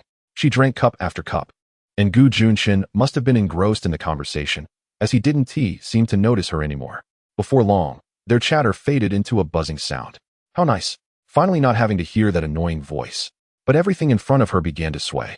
She rubbed her eyes, her head was spinning, and she couldn't help but grab Juncheng's arm to steady herself, eventually leaning against his shoulder. Juncheng, I want to go home, she mumbled softly. Feeling a pang in her heart, her eyes also feeling misty, her voice thick with alcohol, sticky and soft. Then, it seemed like laughter erupted around her. An arm wrapped around her waist. She felt dizzy, struggled to open her eyes, and saw many blurry shadows. They were all Juncheng's friends, right? They all seemed to be laughing. Were they laughing at her? Juncheng, I'm drunk. I feel particularly wronged, she called out to him, feeling petulant because he had been chatting with friends and ignoring her. His friends were laughing at her too. Then, she felt her whole body lift into the air. Her face pressed against something solid and warm. She looked up and only saw Juncheng's eyes, as dark as the night sky, reflecting little lights that looked like stars. She felt woozy and reached out to touch his eyes, laughing foolishly. Juncheng, there are stars in your eyes. Another round of laughter erupted. Humph, why are they laughing at me? But amidst the chaotic sounds, she distinctly heard Juncheng's voice, though she couldn't make out what he was saying. After that, she drifted away from the noise, feeling the night breeze brush against her. As the cool wind blew, she realized her face felt so hot. Juncheng, am I drunk? She still had some self-awareness. Not allowed to drink, but I snuck some in. I want to see how much you can drink. Is that Juncheng talking? She lifted her head and saw him seemingly smiling. Is he laughing at me? Don't laugh at me. She huffed and pouted, burying her face in his chest. It wasn't far from the secretary's house to the Gu family home. Juncheng walked quickly, and soon they arrived. She heard him say something about being drunk to someone, and then directly took her into their room, laying her down on the bed. Lin Qingping felt uncomfortable. It was hot and sticky. She sat up from the bed, saying, I want to take a bath, and then wobbled out. Juncheng supported her. How can you do this? You still? No, I want to take a bath. If I don't, I feel uncomfortable. She pushed him away and continued toward the bathing room. She walked in an S shape, and in the end, it was still Juncheng who supported her there. Once in the bathing room, She insisted on fetching hot water herself. Gu Junchen was worried seeing her like this and told her to stand still. But how could a drunk person listen to reason? She insisted on doing it herself. Gu Junchen had no choice but to command her out of habit. Stop. Stand at attention. He was a rugged man, used to shouting commands in the army, and his voice was loud, booming like thunder. Even Lin Qingping, a drunk person, was startled and obediently stood still, lowering her head. Gu Junchen mixed the hot water to a suitable temperature and called her, finding her standing obediently with her head down. What happened to the girl who was just causing a ruckus? Why was she suddenly quiet? He walked over and said, "Okay, you can wash now." But he noticed her shoulders were shaking. Gu Junchen, bending down to take a look, he was shocked to see her crying silently. Chapter 11. Am I good looking? Gu Junchen was confused. What was going on? Why was she crying? Was she feeling unwell? Could it be a headache from drinking too much? Lin Qingping looked at him with red eyes, her eye sockets glistening, and her face was flushed from the alcohol. With a soft voice, she said, "You're being fierce with me again." Gu Junchen replied, "Where am I fierce? You are. I just raised my voice a little," he explained, but before he could finish, Lin Qingping was already ignoring him, swaying towards the bathtub with her eyes still red. Gu Junchen quickly went to support her, but before he could touch her, she started taking off her clothes. He quickly retracted his hand, but she lost her balance and fell to the ground after tossing her clothes aside. Gu Junchen rushed forward to catch her. She felt soft and delicate in his arms, but he didn't dare look down, keeping his head held high to avoid the wooden beams above. "If we're going to take a bath, let us do it properly, okay?" "Okay," she obediently replied. Seeing that she wouldn't be able to bathe herself, Gu Junchen made a decisive choice. It would be better to finish quickly. He worked swiftly, and in no time, he placed her in the bathtub. He closed his eyes, intending to wash her as fast as he could, but with her fidgeting, it was nearly impossible to wash her properly. He thought of peeling eggshells. When his eyes were open, they were filled with chaos, and when closed, his fingertips were overwhelmed. Meanwhile, she kept singing, playing with water, splashing it all over him, and then complained that the tub was uncomfortable, insisting that a bathtub would be better, and that a shower head was also needed. What was a bathtub? What was a shower head? She sat up straight and used her delicate fingers, still glistening with water droplets, to draw in the air, her fingers shining brighter than the oil lamp's small halo. After finishing her drawings of the bathtub and shower head, she slumped back against him, wrapping her arms around his shoulders, repeatedly calling his name, "Gu Junchen, Gu Junchen." When he didn't respond, she kept calling. He had no choice but to ask, "What is it?" She suddenly leaned in close, smiling at him, the faint scent of jam wafting towards him. "Gu Junchen, do you think I'm good looking? Am I good looking?" Gu Junchen didn't answer, just kept his eyes closed while washing her. Suddenly, he felt warmth on his lips. He opened his eyes to find her face pressed closely against his. "Forget it. Let us not wash anymore." Wrapping her in a large cotton cloth, he carried her back to the room, letting her sing all the way on his shoulder. He was completely soaked from the bath as well. Lin Qingping finally settled down after being placed on the bed, turning over and mumbling as she fell asleep. She slept soundly until the next morning. Waking up suddenly, she looked around and realized it was already bright outside, and she was alone in the room. Oh no, Gu Junchen was leaving today? He wouldn't just leave like this, would he? She hurriedly got dressed and rushed out, and sure enough, there was no sign of Gu Junchen in the yard. Ji Yuan was sweeping the courtyard with a broom that was about his height. "Ji Yuan, where's your Uncle Gu?" she asked urgently. Ji Yuan looked at her in surprise. "He went back to the army. Just left." It seemed to say, "Didn't you know?" "What?" Lin Qingping turned and ran. She took a shortcut to chase after him, hoping to catch up. In her previous life, he had also left early in the morning. Not only did she not see him off, but she also had an argument with him the night before because her family wanted to buy a bicycle. He had promised her, but hadn't secured the ticket before returning to the army. She remembered saying something very hurtful, like, "How can you be so useless? I could marry anyone, and they'd be better than you." Later, he left early in the morning, and the following week, someone delivered the bicycle ticket along with the money to buy the bike. This incident had now passed through life and death and decades of time. Even now, she wanted to slap herself for her words. She wondered how stifled he must have felt after being scolded like that. But fortunately, everything had started anew, and there was still time. As she ran down the mountain, she finally spotted him in a dark green short-sleeved shirt, walking along the path out of the village. "Juncheng, Gu Juncheng," she shouted loudly. He heard her and turned to look her way. She waved her arms desperately, running down the mountain. She heard him speaking, but the wind drowned out his words. All she could do was rush down. He started running up. They met on the narrow mountain path, and without slowing down, she collided right into him. Gu Juncheng, trained in physical fitness, managed to absorb the impact without hurting Lin Qingping. who clung to him tightly. Gu Juncheng, she said seriously. You have to be careful and pay attention to safety. She had come all this way just to say that. In her previous life, she never said such things to him as his wife. This time, she couldn't forget. All she wished was for Gu Juncheng to be safe. After saying that, she released him. You should go now. You've got to hurry. Don't delay. He found it hard to believe. You ran after me just to say this? Yes. It was extremely important to her. Gu Juncheng paused for a moment, then nodded. All right, I'm leaving then. You should head back. Lin Qingping waved him off. Go ahead. She watched him until his figure became a tiny, before slowly heading back home. At the village entrance, she ran into Chen Xia. Chen Xia called out to her, smiling, Are you here to see Qingzi off? Lin Qingping didn't want to engage, walking straight home. But Chen Xia insisted on following her. I just saw Qingzi off too. Lin Qingping was really annoyed. If you saw him off, then fine. I have no interest in talking to you. And you don't need to come flaunting it in front of me. She turned around and bluntly confronted her. You're really strange. You have a husband, yet you don't take care of him and keep bothering someone else's husband. Why? Chen Xia's face instantly paled. It seemed Lin Qingping had hit a sore spot. Turning away, she didn't listen to Chen Xia's pitiful excuses about how she and Qingzi grew up together like brothers. She was too lazy to hear any of it. On her way back to the Gu family, she noticed a pile of shavings in the yard, which hadn't been there the day before. Who did all this woodworking so early in the morning? Lin Qingping asked in surprise. Ji Yuan looked at her, puzzled. Uncle Gu did it. Didn't you ask him to do it? Lin Qingping. What did she ask him to do? Chapter 12 What is love? Ziyuan took her to see the bathroom. The door of the bathroom was fixed, and she thought that was all there was to it. However, when Ziyuan pushed the door open, she was shocked. How could there be an additional shower-like thing in the bathroom? It certainly couldn't compare to later showers. The principle was similar to that of a boiler. A high shelf was built on the wall with a water tank placed on it, and a small boiler heated the water in the tank, connected by a water pipe, making it a simple shower. And then there was this. Ziyuan led her to see a large wooden barrel that had been coated with tung oil and was drying in the sun. Uncle Gu said that once it was dry, they could bathe in it. A bathtub? Lin Qingping was stunned. What are these?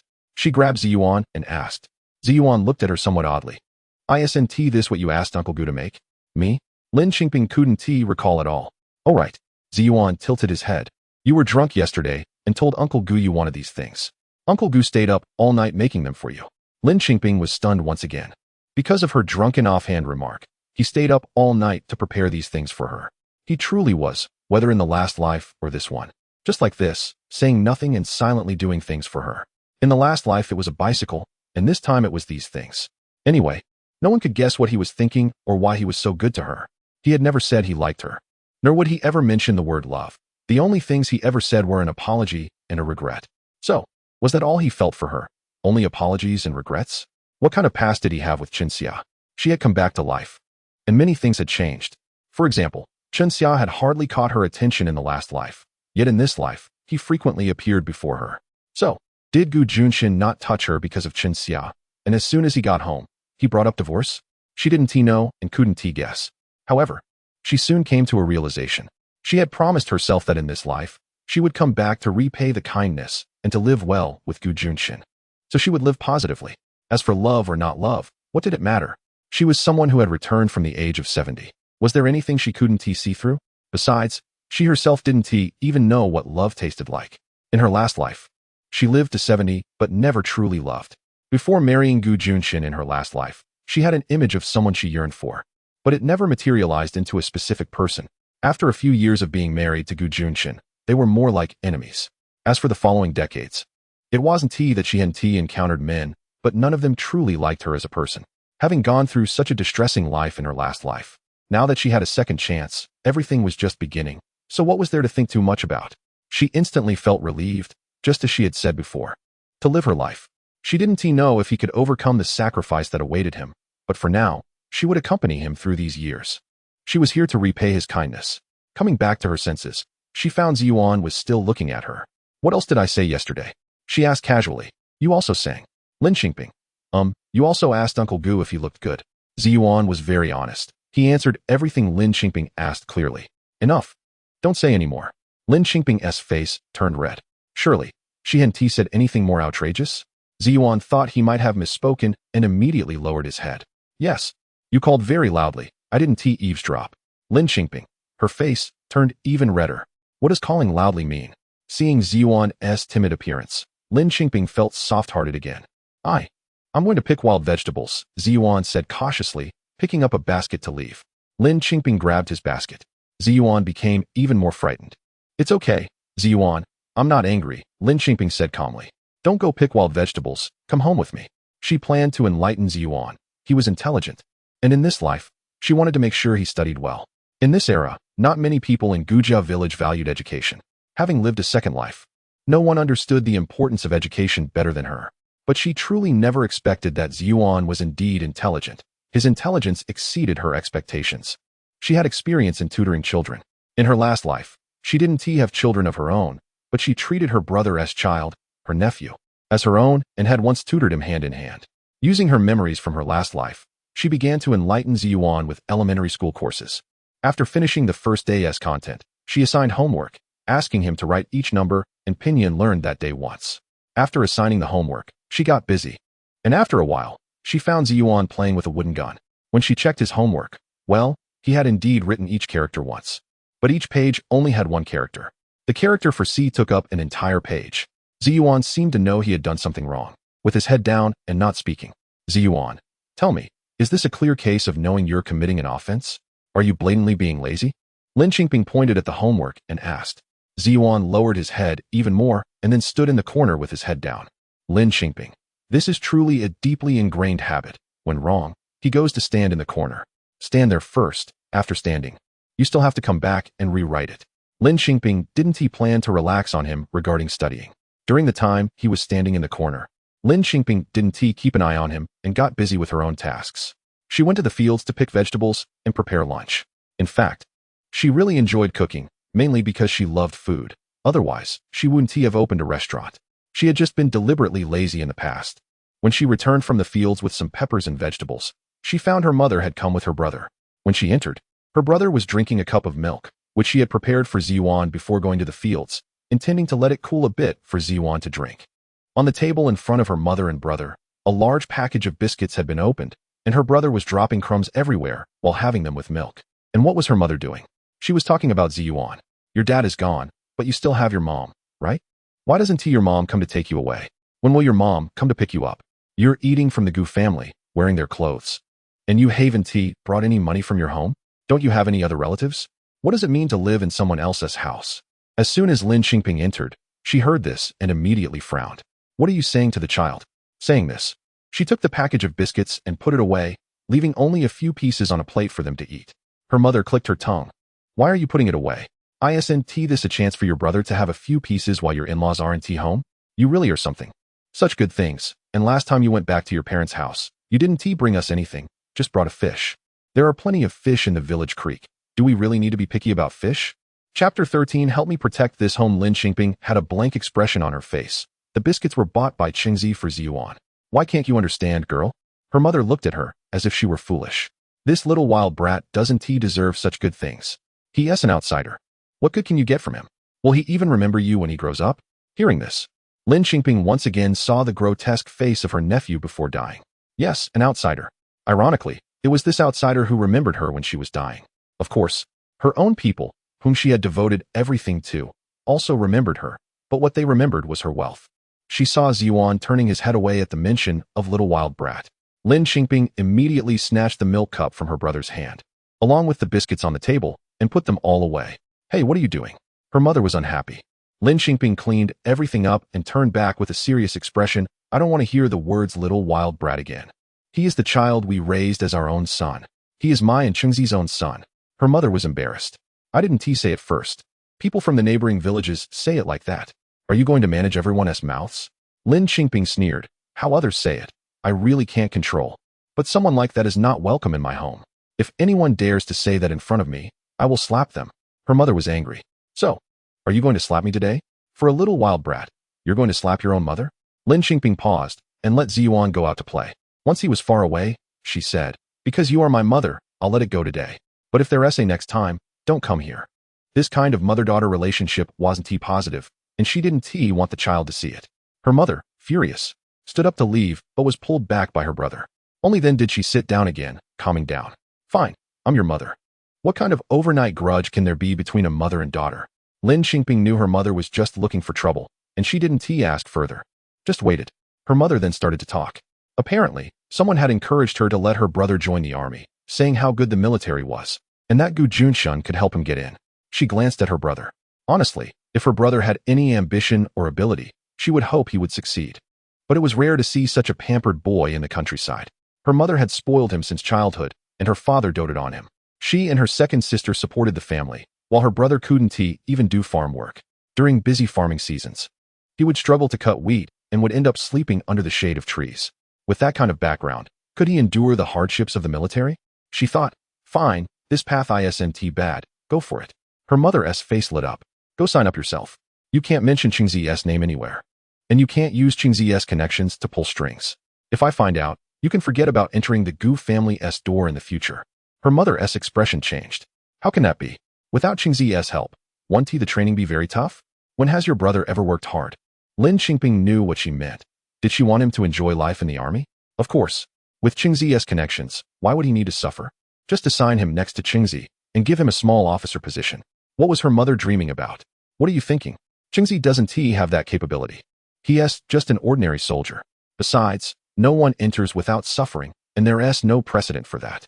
It's fair and just. You can't expect to take shortcuts. Lin Qingping said bluntly. This remark angered her mother. Fine, I see it's a waste raising you. You're married well now. And you don't care about your family anymore. Don't forget, without us helping you with this marriage, could you have it so good? Fine. We can't afford this marriage anymore. We want to seek it in the future. Watching her mother's furious expression, Lin Qingping felt very upset. This was her own mother. Mom, let my brother study. Let him read for 2 or 3 years and strive to get into college.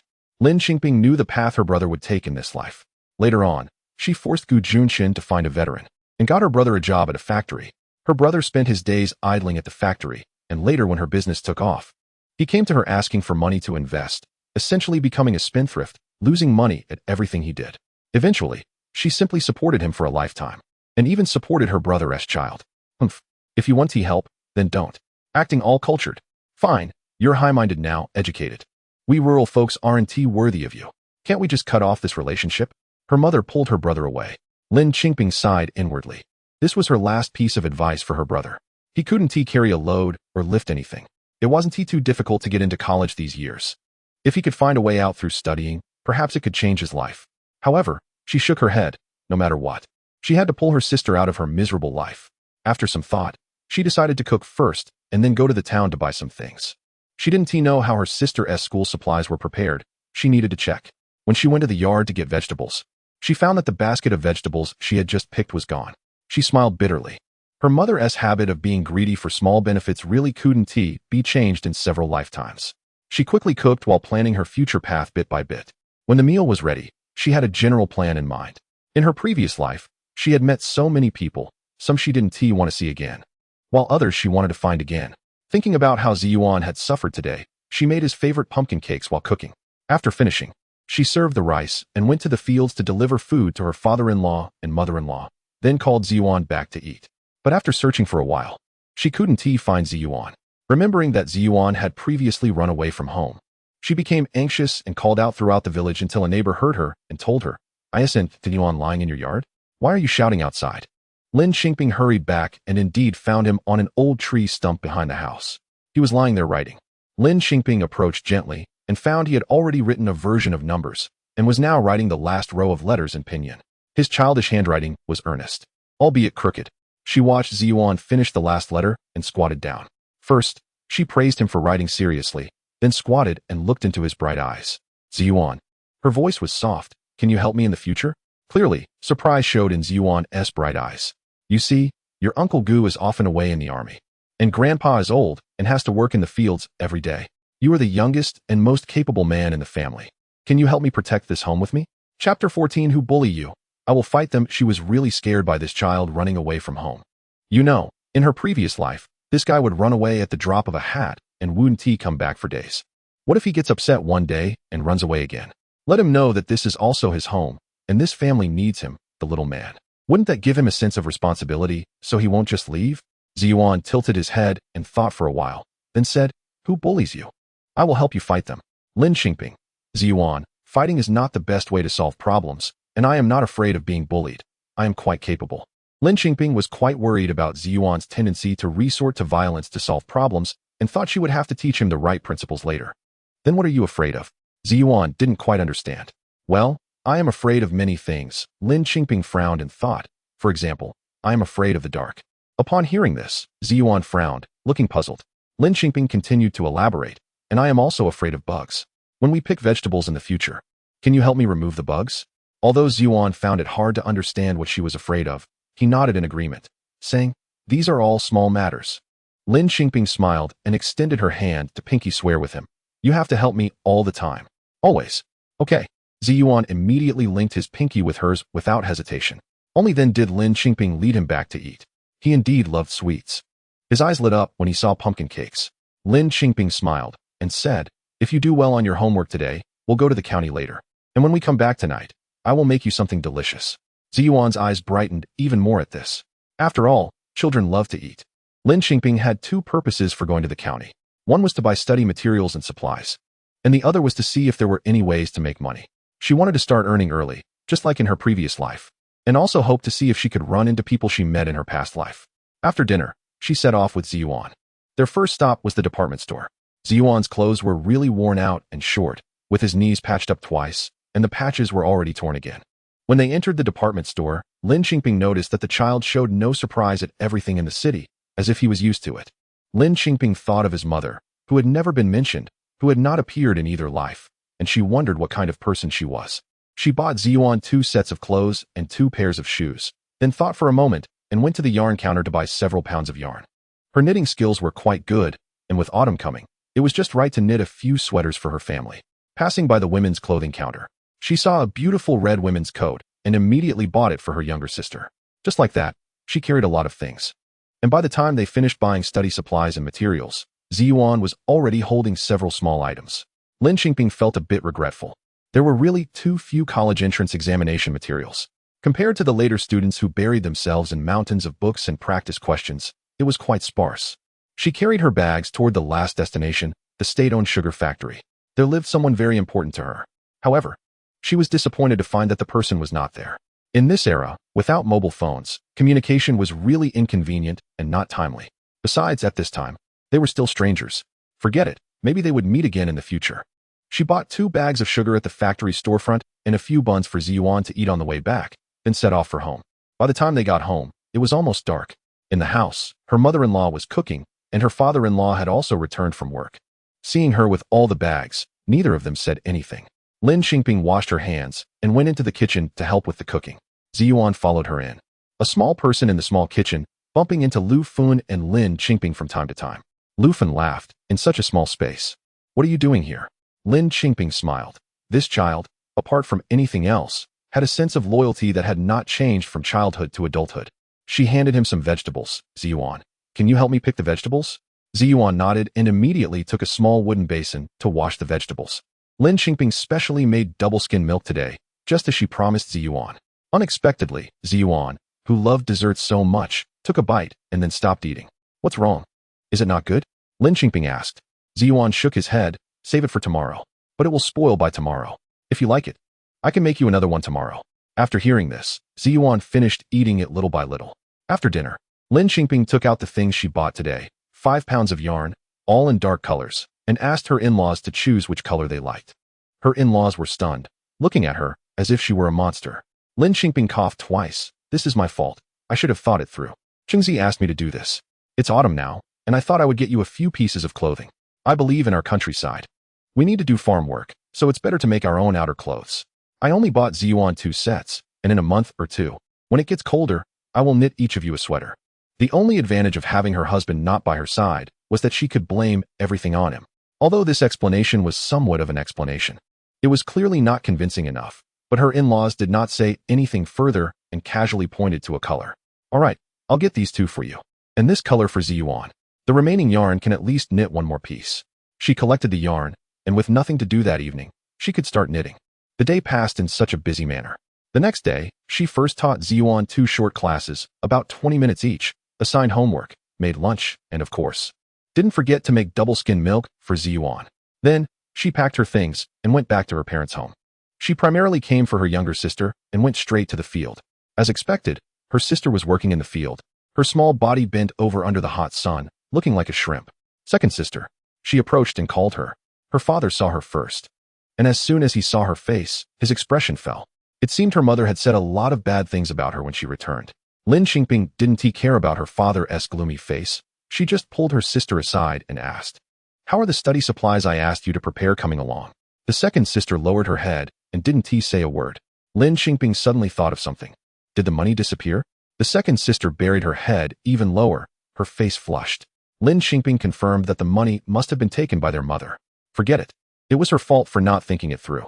She handed her sister the burden, which contained a piece of clothing and some review materials and study supplies. Keep this. And make sure to review well. The clothing was specifically bought in red, so their mother surely wouldn't take it to give to their brother, right?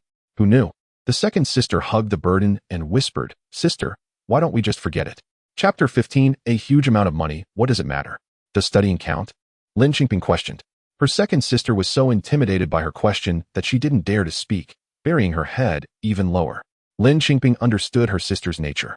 She was indeed a bit weak, otherwise, she wouldn't have been bullied so badly in her past life. Studying doesn't really help, her sister timidly said in a low voice. Lin Qingping understood, it was their mother who said that, right? That girls don't benefit from education since they are going to get married anyway?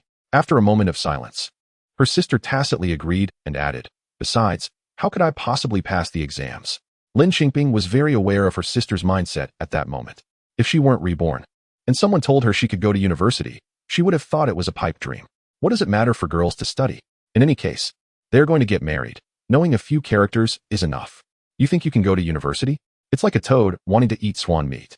This mindset was prevalent in Gujia village and many rural areas. "Zhaodi!" Suddenly, their mother shouted.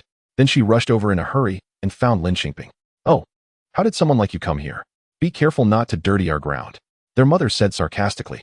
However, she was clearly in a hurry, not waiting for Lin Qingping to argue with her, pulling her second sister home while scolding. "How could you let yourself get into this state? Hurry and tidy yourself up. How can you meet people like this?" In the scuffle, the bundle in Zhaodi's arms opened, revealing a red outer garment inside. Their mother pulled it out. "Did your sister buy this for you?" Your sister has finally done something decent this time.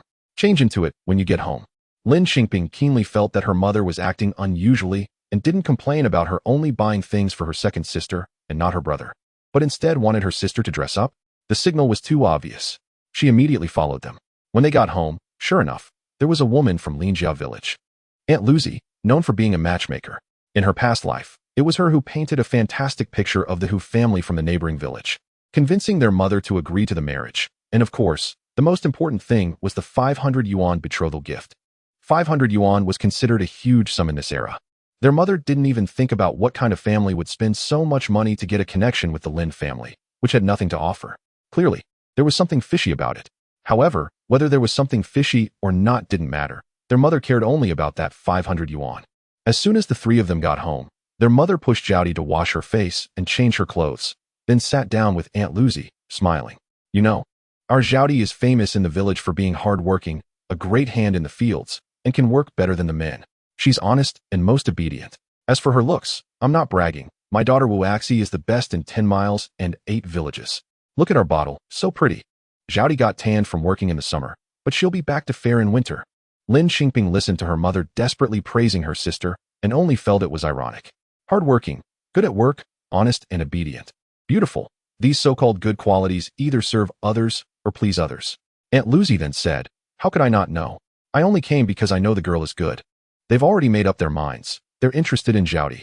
The betrothal gift is this amount. Aunt Lucy extended 5 fingers. 550. Lin Qingping saw the joy in her mother's eyes. So 50 yuan could sell her sister, right? If she knew it was 500 yuan, wouldn't her mother be overjoyed? Sure enough, Aunt Lucy looked pleased, shaking her head like a rattle drum. "What 50? It's 500. 500. Lin Qingping's mother Wu Axi jumped up, hardly believing her ears, her voice shaking. Seeing her mother's excited expression, Lin Qingping was genuinely afraid she might faint and felt the need to pour some cold water on her mother. Could it be that the groom has some issues? Offering such a large betrothal gift? Wu Axi nearly jumped over to slap her. "Shut up. Adults are talking. What does a child know?" After that, she smiled at the matchmaker. "Aunt Lucy, please tell me more." Lin Qingping saw clearly that whether or not to talk was no longer up to her mother. She had already made up her mind. Even if the groom was an old man or a paraplegic, as long as he was still breathing, her mother would marry her sister off. Aunt Lucy looked a bit awkward but quickly regained her enthusiasm. Don't worry. I am very sincere as a matchmaker. I never hide anything. That's the basic principle of being a matchmaker, right? This man is a bit older, 30 years old. Upon hearing 30, Wu Axi relaxed. She was genuinely prepared for a 60-year-old. He has some mobility issues. Aunt Lucy gradually revealed more information. How inconvenient. Wu Axi asked tentatively, is he really a paraplegic? He was injured 2 years ago, and walking is inconvenient. One leg is higher than the other, not very good looking. Wu Axi slapped her thigh. What does that count as inconvenient? Indeed, compared to a paraplegic, it was nothing. And one last thing, Aunt Lucy added, it's a second marriage. He had a wife before, but no children. If Zhao Di marries him and has her own child, it won't be much different from a first marriage. This was really, Wu Axi's eyes lit up. It was a fantastic match. Lin Qingping felt the need to pour more cold water. Aunt Lucy, what happened to his first wife? She died. Lin Qingping asked again. How did she die? At this, Aunt Lucy hesitated. She died of illness. Is that so? Lin Qingping stopped playing along. How come I heard that this cripple beats people every few days, and someone couldn't take it and jumped into the river? You better not talk nonsense. Aunt Lucy changed her expression. Lin Qingping sneered. You know best whether I'm talking nonsense, Aunt Lucy. You're willing to be a matchmaker for this kind of person. Aren't you afraid you won't be able to sleep at night after taking the matchmaker's fee? Bah. Aunt Lucy was so angry she wanted to leave. I only came because I thought your family was worth it.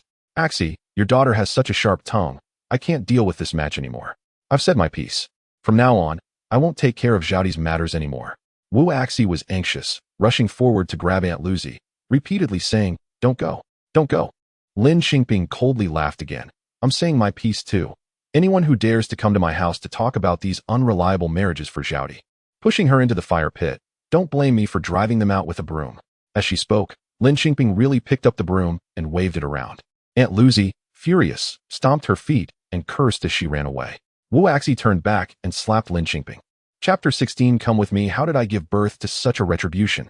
Had I known you were such a lowly thing, I should have drowned you in a bucket when I gave birth to you. Her mother was furious, hurling insults at her and picking up a yoke from the doorway to hit her.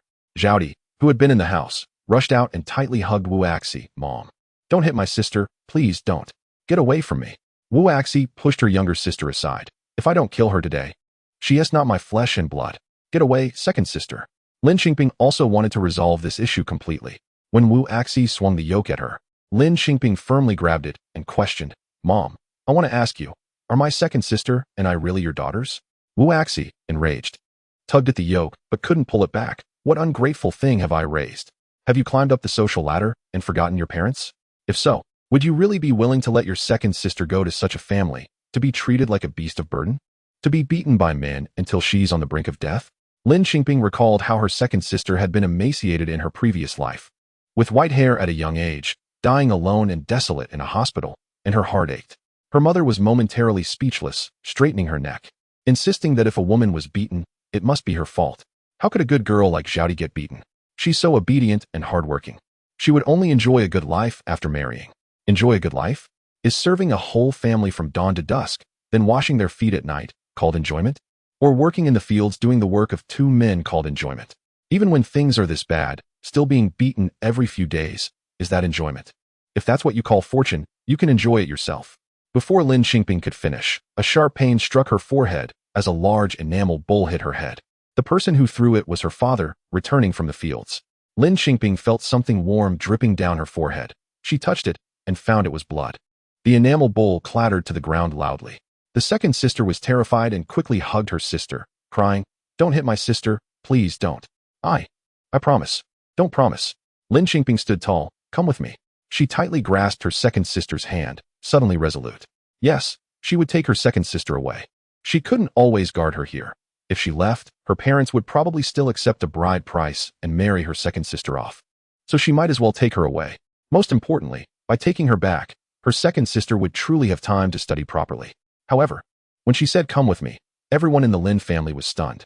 Her mother first mocked her, come with you? What right do you have to take away the daughter I raised? With 500 yuan, Lin Qingping said emphatically, don't you want that 500 yuan in bride price? I can give you 500 as well. I'm taking my second sister with me. Do you really have 500 yuan? Her mother looked at her in disbelief. Yes. Lin Qingping really did have it. Gu Junchen sent money home every month, and her mother-in-law had given it all to her. This time when he returned for a visit, he had brought all his savings for her. 500 was not a small amount. It was a huge stack when withdrawn. Lin Qingping tightly held her second sister's hand. Trust me, just wait. I'll go get the money tomorrow and bring it to you. If you don't trust me, come with me now, we'll go to the bank. She had brought the passbook from her trip to the county yesterday, ready to withdraw the big money. She had forgotten to put it away when she got back, and it was still in her small cloth bag today. In such matters, it had to be said that her mother was indeed decisive and quick to act. With a wave of her hand, she said, "Let's go get it." Was this agreeing to let her take her second sister away? Let's go. Even in the scorching weather, Lin Qingping felt a chill in her heart. Blood was still dripping from her forehead, but evidently, her parents were not concerned. Some people, for 2 lifetimes, remained the same. Immediately, she took her second sister and walked with her mother toward the county to get the money. In this era, there were no banks in their village. As they were leaving, her father seemed to want to say something, but ultimately swallowed his words. In the small savings office in the county, Lin Qingping counted out 50 10-yuan notes clearly for her mother. The moment the money was handed over, she inexplicably felt a sense of closure. Holding her second sister, she felt a sense of relief, but also a faint sorrow. All right, I want to mention Zhaoti's marriage again. Zhaoti, you will live with your sister for a while. No, not just for a while. You will stay with me from now on. Lin Qingping corrected her. Her mother had just received the money, a sum she had never seen before, enough to buy many things for her son. For the time being, she wouldn't hold it against them. Fine, fine. You can stay as long as you want. Then she happily pocketed the money and went back. On the other hand, the second sister, seeing her mother leave just like that, leaned against Lin Qingping and began to cry heavily. After all, she had never left her mother before, and she was only 18. Let us go home. Your brother-in-law is often not at home anyway. You can sleep with me.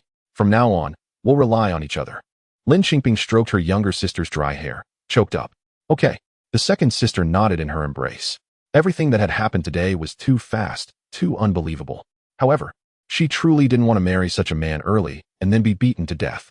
After causing such a commotion, Lin Qingping felt hungry.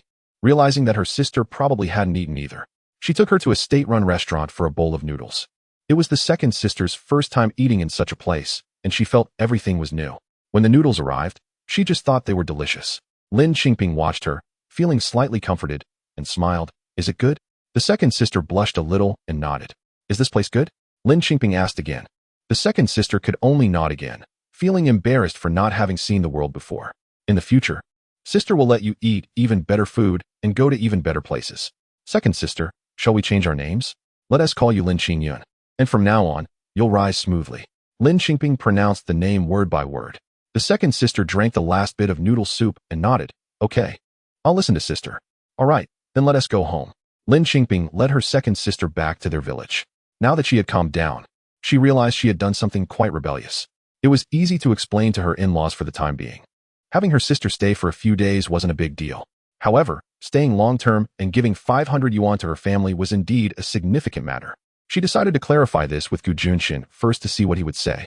While thinking about this, she held her sister's hand and walked back to the village. And slowly, the sky darkened. When they reached the village entrance, they noticed a flickering light at the entrance, swaying back and forth. Chapter 17. The torch lit in the heart upon closer inspection. It was unclear who was holding a torch and walking back and forth at the entrance of the village. A small figure. As it got closer, the little person was actually running towards her with the torch. It was Ziyuan. Ziyuan, what are you doing here? She hurried to meet him. It's already dark. Why haven't you come back? Ziyuan raised the torch high, illuminating the path ahead of her. Lin Qingping suddenly remembered the words she had once told this child. She was afraid of the dark. Suddenly, she felt a place in her heart also illuminated by the torch, bright and warm. Some people, truly, if you release just a little bit of kindness, they can light you up like the sun. Thank you, Ziyuan. Let us go home. She took the torch from Ziyuan's hand, held his hand, and led her younger sister, striding towards home. When her grandparents saw her bringing her sister back, they thought it was just a relative coming to stay for a while, which was common in the countryside. They said nothing and even heated up the food they had set aside for Lin Qingping, adding 2 scrambled eggs for them to eat. By the time evening rolled around and they finally settled down, Lin Qingping saw that her sister was already asleep. She put away the document with her mother's fingerprint and sat down to write a letter to Gu Junchen, explaining the situation of the day. She carefully wrote the salutation, Junchen. Looking at those 2 characters on the letter, she felt both familiar and strange. It seemed she had never written his name before. After a moment of daze, she began to write, not a single lie, clearly stating the matter of spending 500 yuan, and added that it was urgent and such a large sum of money was not discussed with him. At the end of the letter, she reminded him, be sure to pay attention to safety. The next day, she took the completed letter to the brigade and asked the secretary to send it out. The secretary, seeing it was a letter to the military, readily agreed. She thought it would take a long time to receive his reply, but unexpectedly, a few days later, Xiao Wang from the brigade rushed over to call her to answer the phone, saying Chengzi was calling from the army. She ran over. Not knowing the purpose of his call, would he blame her? After all, 500 yuan was a significant amount of money from what he had given her. The entire village had only this one phone in the brigade, and the signal was quite poor. After a long time of trying, his voice finally came through. Hello. A deep voice. Juncheng.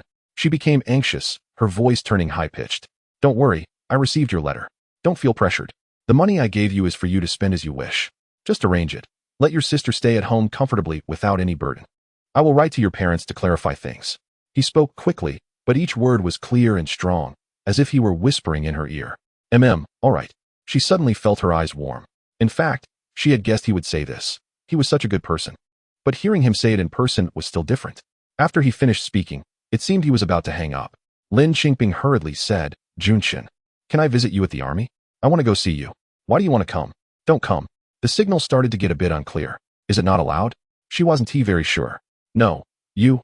Lin Qingping was holding the phone, pacing in the brigade office, but couldn't regain the signal. Finally, the call dropped, leaving only a series of beeping sounds.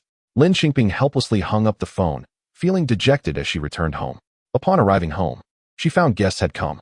It wasn't just any guest, it was her sister-in-law, Gu Youlian, Gu Junshun's older sister. Gu Junshun was the second child in the family, with an older sister who married into the neighboring village and had a daughter. In her previous life, Lin Qingping hadn't paid attention to the Gu family and had never called her sister-in-law sister. After Gu Junshun's sacrifice, she had left the Gu family and was not very clear about her sister-in-law's later fate. Gu Youlian was leading her daughter Xiaomai, admiring the new clothes of Lin Qingping's younger sister, talking excitedly. Your sister must have bought this for you at the department store. The prices at the department store are exorbitant. Let me tell you, we can buy directly at factory prices. It's extremely cheap. Just look at me. Then look at what Xiaomai is wearing. It's from her purchase, at least half the price. Listening to this, Lin Qingping suddenly had a bright idea. Sister, what do you mean by factory price? She hurriedly asked. Gu Youlian, seeing her return, immediately grabbed her and asked, did you buy this at the department store? I've compared it. It's the exact same item, but at a much lower price. Just look at mine. It's only a different color. Gu Youlian's face was full of pride in her husband's capabilities. Sister, I want to go have a look. Can you take me along with my brother-in-law? Lin Qingping, who had been listless, suddenly became energetic. Gu Youlian was of course willing. After all, this was a chance to show off her husband's abilities. You should know. In the past, her husband Du Jin was often criticized for being lazy and not working, always wandering outside. One was anxious and the other loved to show off. And they quickly decided to go look for these factory-priced clothes the next day. When her sister-in-law went home, Lin Qingping even stuffed a big handful of candy into her niece Xiaomai's hands. The next morning, Lin Qingping set off as promised, bringing her younger sister along to meet her sister and brother-in-law. Du Jin was tall and thin, very fair-skinned, definitely not cut out for farm work. It was said that his ancestors were peddlers, so he probably inherited that gene, always roaming the streets, running around everywhere. There was no place he hadn't been to. There was a clothing factory in another county, with a whole warehouse full of clothes. I can take you to have a look, but it's quite far. Are you not afraid? Du Jin asked. Let us go. The earlier we leave, the earlier we return. Lin Qingping was a bit impatient. All right. Du Jin readily agreed. It was indeed very far. They set out early in the morning and only arrived in the afternoon. However, Lin Qingping overestimated Du Jin's abilities. Du Jin only knew the warehouse manager at the factory. To buy so much merchandise from the warehouse, they had to meet the head of the clothing factory. After flattering the warehouse manager extensively, he finally agreed to take them to meet the sales manager. This was the first time the sales manager had encountered such a thing. Our clothes are only supplied to department stores and malls, not sold to individuals. Who goes to the factory to buy a piece of clothing instead of going to the mall? The refusal was immediate. What if I buy 100 pieces? Or even more? Lin Qingping said firmly. But this scared Gu Youlian and her husband and younger sister. Gu Youlian was already desperately tugging at her hem. The sales manager almost regarded her as a scammer. Manager, we will exchange money for goods. We can finalize the deal today. Where would I scam you? Lin Qingping directly pulled out the money, a thick stack of 10 yuan bills. I want to buy autumn and winter clothes.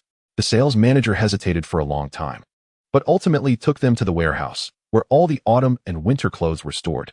You can look at what styles you want, and once you choose, let me know. There were no samples. Who does business like this? But Lin Qingping didn't mind and dove straight into the warehouse. Chapter 18. A daughter-in-law we can't afford to serve. As soon as Lin Qingping entered the warehouse, she realized that these were clothes that had been piled up for an unknown length of time. They were indeed stacked like a mountain, with a peculiar smell that suggested they hadn't been cared for in a long time. This department head is really taking advantage of us. These are all last year's clothes, Du Jin whispered to her. Lin Qingping glanced at Du Jin, surprised that this guy had a bit of cleverness. It's fine, just follow me and pick. Fortunately, the clothes were bundled and organized neatly by category. Lin Qingping picked one to check the style, and if she liked it, she had Du Jin carry the whole bundle away. After a round of selection, Lin Qingping chose about several hundred pieces of clothing and dragged them to the warehouse door before rushing to find the head of sales. Gu Youlian watched this scene and was about to go crazy. She thought that bringing her sister-in-law would mean buying just 1 or 2 pieces to wear. But here they were, buying hundreds. Even if she wore a different piece every day, it would take a year to finish. Realizing that her sister-in-law was the type to dig into family resources, she immediately speculated that her sister-in-law intended to distribute dozens of pieces to everyone. How could she allow her to squander her brother's money like this? Gu Youlian immediately sat down on the piles of clothes and started crying, forbidding Lin Qingping from buying any more, or she would send a telegram to her brother. Lin Qingping couldn't care less about her at this moment and headed straight for the office building. Gu Youlian grabbed her sleeve to stop her from leaving, crying out, "How much money does my brother have? He's just an employee who is reluctant to spend, and now he's giving it all to you. If you waste it like this, I swear I'll hang myself here to stop you from spending." Lin Qingping grew a bit impatient and shook her sleeve, saying to Du Jin, "Control your wife." Having been the president of a chain restaurant in her past life, she was used to being decisive and authoritative, and this naturally carried an air of authority in her words now that she was reborn. Du Jin was intimidated by her shout, and he vaguely guessed what Lin Qingping was trying to do. He immediately pulled Gu Youlian away from Lin Qingping and said sternly, "Stop making noise." Gu Youlian was used to obeying Du Jin, and although she was still angry, being firmly held by him left her with no choice. Not daring to yell for fear of Du Jin scolding her, she wiped her tears and followed Lin Qingping, thinking resentfully that Lin Qingping would never take all those hundreds of pieces back to her family. Otherwise, she would definitely incite her brother to divorce her. Meanwhile, Lin Qingping had returned to the sales department. The head of the department was named Fu, Director Fu, as the head of sales at a renowned clothing manufacturer. "Are you really going to fool the common people like this?" Lin Qingping said with a sullen face, taking the initiative. The director's attitude wasn't great either. "What do you mean by that?" Lin Qingping threw the clothes she was holding onto the ground. "Look for yourself. What kind of quality is this? 2 pieces of clothing on the floor had mold on them. Is this what a reputable manufacturer sells to us?"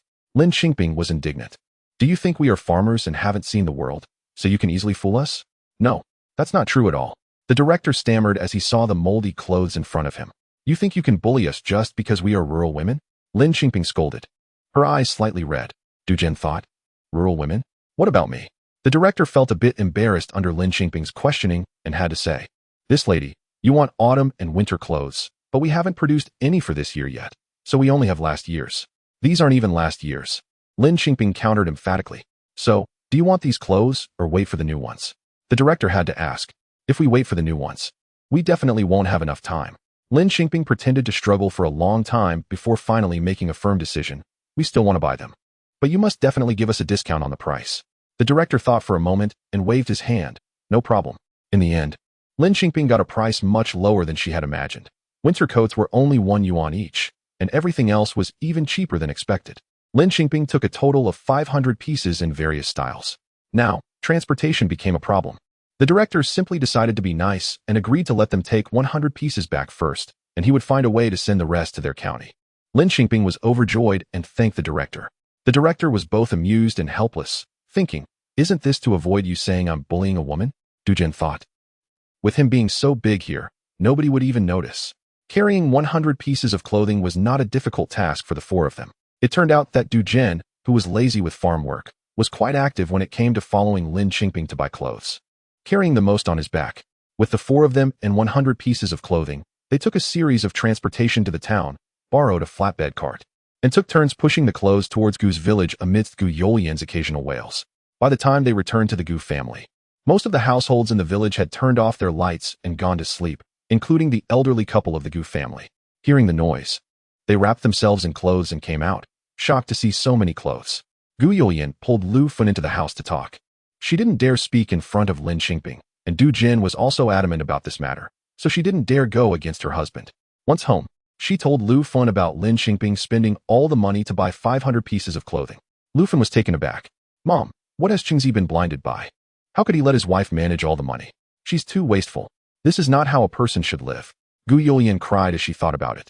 Lu Fen, furious, rushed out and saw Lin Qingping, her second sister, and Du Jin guarding the pile of clothes.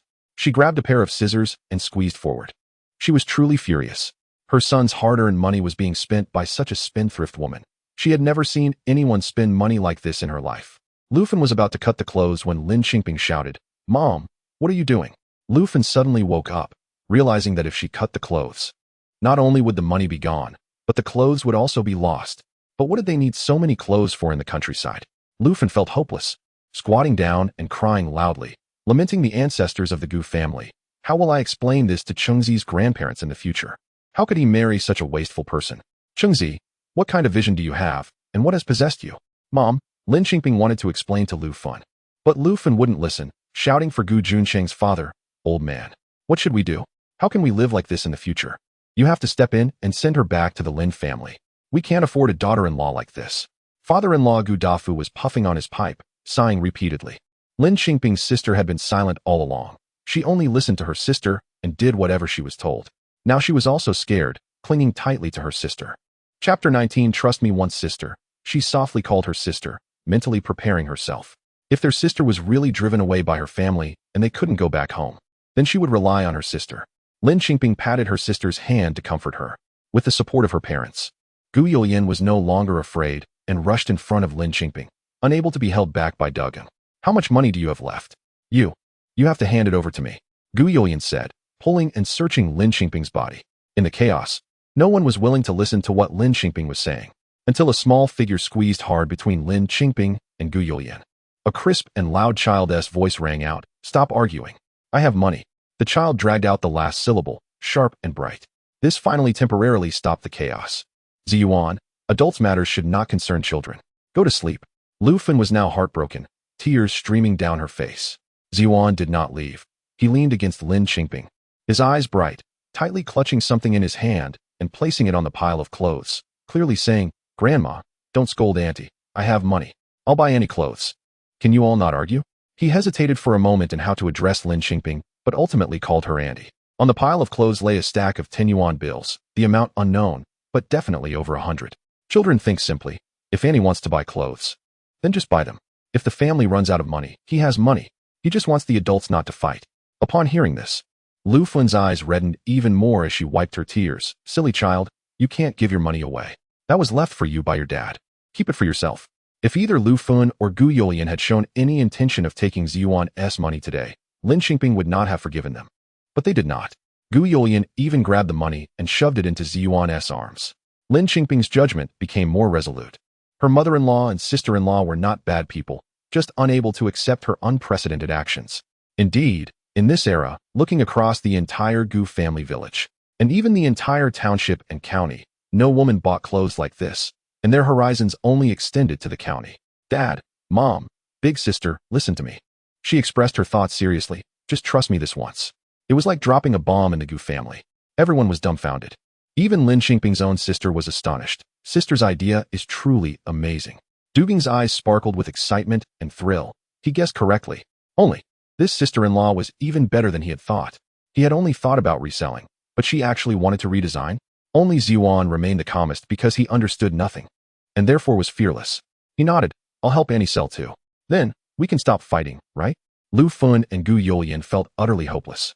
So hopeless that they could not even cry or curse. They were convinced that this money was thrown into the water. Who would be foolish enough to buy these clothes? Father-in-law Gu Dafu took a deep drag from his pipe, feeling as if his heart was being cut. "Then sell it. What else can we do? Treat a dead horse as a live one." The whole family now shared this thought. Lu Fen, with tears and snot, said, "Ziyuan, don't do this foolish thing again in the future. If you have any ideas, discuss them with the family." She no longer mentioned returning this daughter-in-law. After all, Lin Qingping was not looking to indulge herself and squander money, but rather wanted to earn it. The starting point was good. She was just too young and fanciful. Who doesn't make mistakes when young? As long as the heart is good, it can be changed later. Needless to say, once the Gu family makes a decision, they act swiftly. After Lu Fan finished speaking, she squatted beside the pile of clothes, waiting for Lin Qingping to tell her how to change them. Gu Yulian also squatted down, eagerly watching her. Lin Qingping was both amused and helpless. Mom, big sister, let us just sleep for now. We can start tomorrow. The two insisted on starting right away. After all, it was money, so much money. Lin Qingping could not persuade them otherwise. Fine, let us start now, beginning with washing. In fact, the two pieces she threw to the section chief were indeed dirty, but she chose those that were relatively clean, at least not moldy. Upon hearing that the first step was washing, even the father-in-law who was preparing to sleep stayed. He couldn't tease so, but he could wash. Seeing the family put aside their anger and despair, throwing themselves into work, Lin Qingping felt warmth in her heart. No matter what, the Gu family's unity was enviable. It was precisely this kind of family that could raise such a good son as Gu Juncheng. After cleaning up 100 pieces of clothing, it was already late at night, and everyone, exhausted, went to sleep. The big sister and her husband did not return home, but stayed at their maternal home. Lin Qingping, however, could not sleep. She sketched on paper, thinking about how to redesign these clothes. Having lived nearly 70 years in her past life and experienced decades of fashion trends, she had seen it all. In terms of direction for transformation, she dared not be too ahead of her time. It was now the late 1970s, and the 1980s were just around the corner. She aimed for the fashion trends between the 80s and 90s, and after staying up all night, she had a general idea. Her in-laws woke up early and saw her still drawing. Their hearts softened a bit. The father-in-law went to work in the fields early, while the mother-in-law steamed an egg for her. Lin Qingping looked at the bowl of eggs with sugar and smiled slightly. The next day, they officially began the clothing redesign operation. Lin Qingping showed everyone her drawings, then took out a piece to demonstrate, teaching them how to dismantle, cut, and sew it back together. The women of the Gu family, including the second sister, could all sew. Usually, they bought fabric and hand-sewed their clothes. After Lin Qingping cut a few pieces, she watched them do the same and felt they could manage it on their own. The Gu family had a sewing machine, which Lin Qingping had purchased when she got married. She had been too lazy to use it, but her mother-in-law had already become adept at it, so she was specifically responsible for operating the sewing machine. Gu Yulian was anxious, feeling her mother was too slow, so she had Dugong bring over their sewing machine as well. Thus, both sewing machines in the house were working simultaneously. As for Dugong, he usually didn't do sewing work, but surprisingly followed Gu Dafu to the fields this time. Lu Fan had been sitting at the sewing machine all day, and the family's farm work fell behind, so Dugong, as a son-in-law, filled in for his mother-in-law. Even Ziyuan was busy helping with various tasks. Lin Qingping looked at Ziyuan's small figure and came up with another idea. The sounds of the Gu family's sewing machines often echoed until dawn. After several days of intensive work, the 100 pieces of clothing were successfully transformed. Chapter 20. What's wrong with the country folk? Lin Qingping managed to borrow an iron and iron the clothes until they were neat and tidy, preparing to sell them. At that time, the iron was quite simple, just a piece of iron with charcoal inside and some water added, which generated steam for ironing. Meanwhile, the remaining clothes had arrived in the county. Du Jin had connections and had a friend in the county, so he left the friend's address with Section Chief Fu, who contacted a truck passing by to deliver the clothes to the friend. The friend sent a message asking them to pick up the goods. Lin Qingping couldn't help but sigh. Having grown accustomed to the speed and convenience of the smartphone era, things were quite inconvenient now.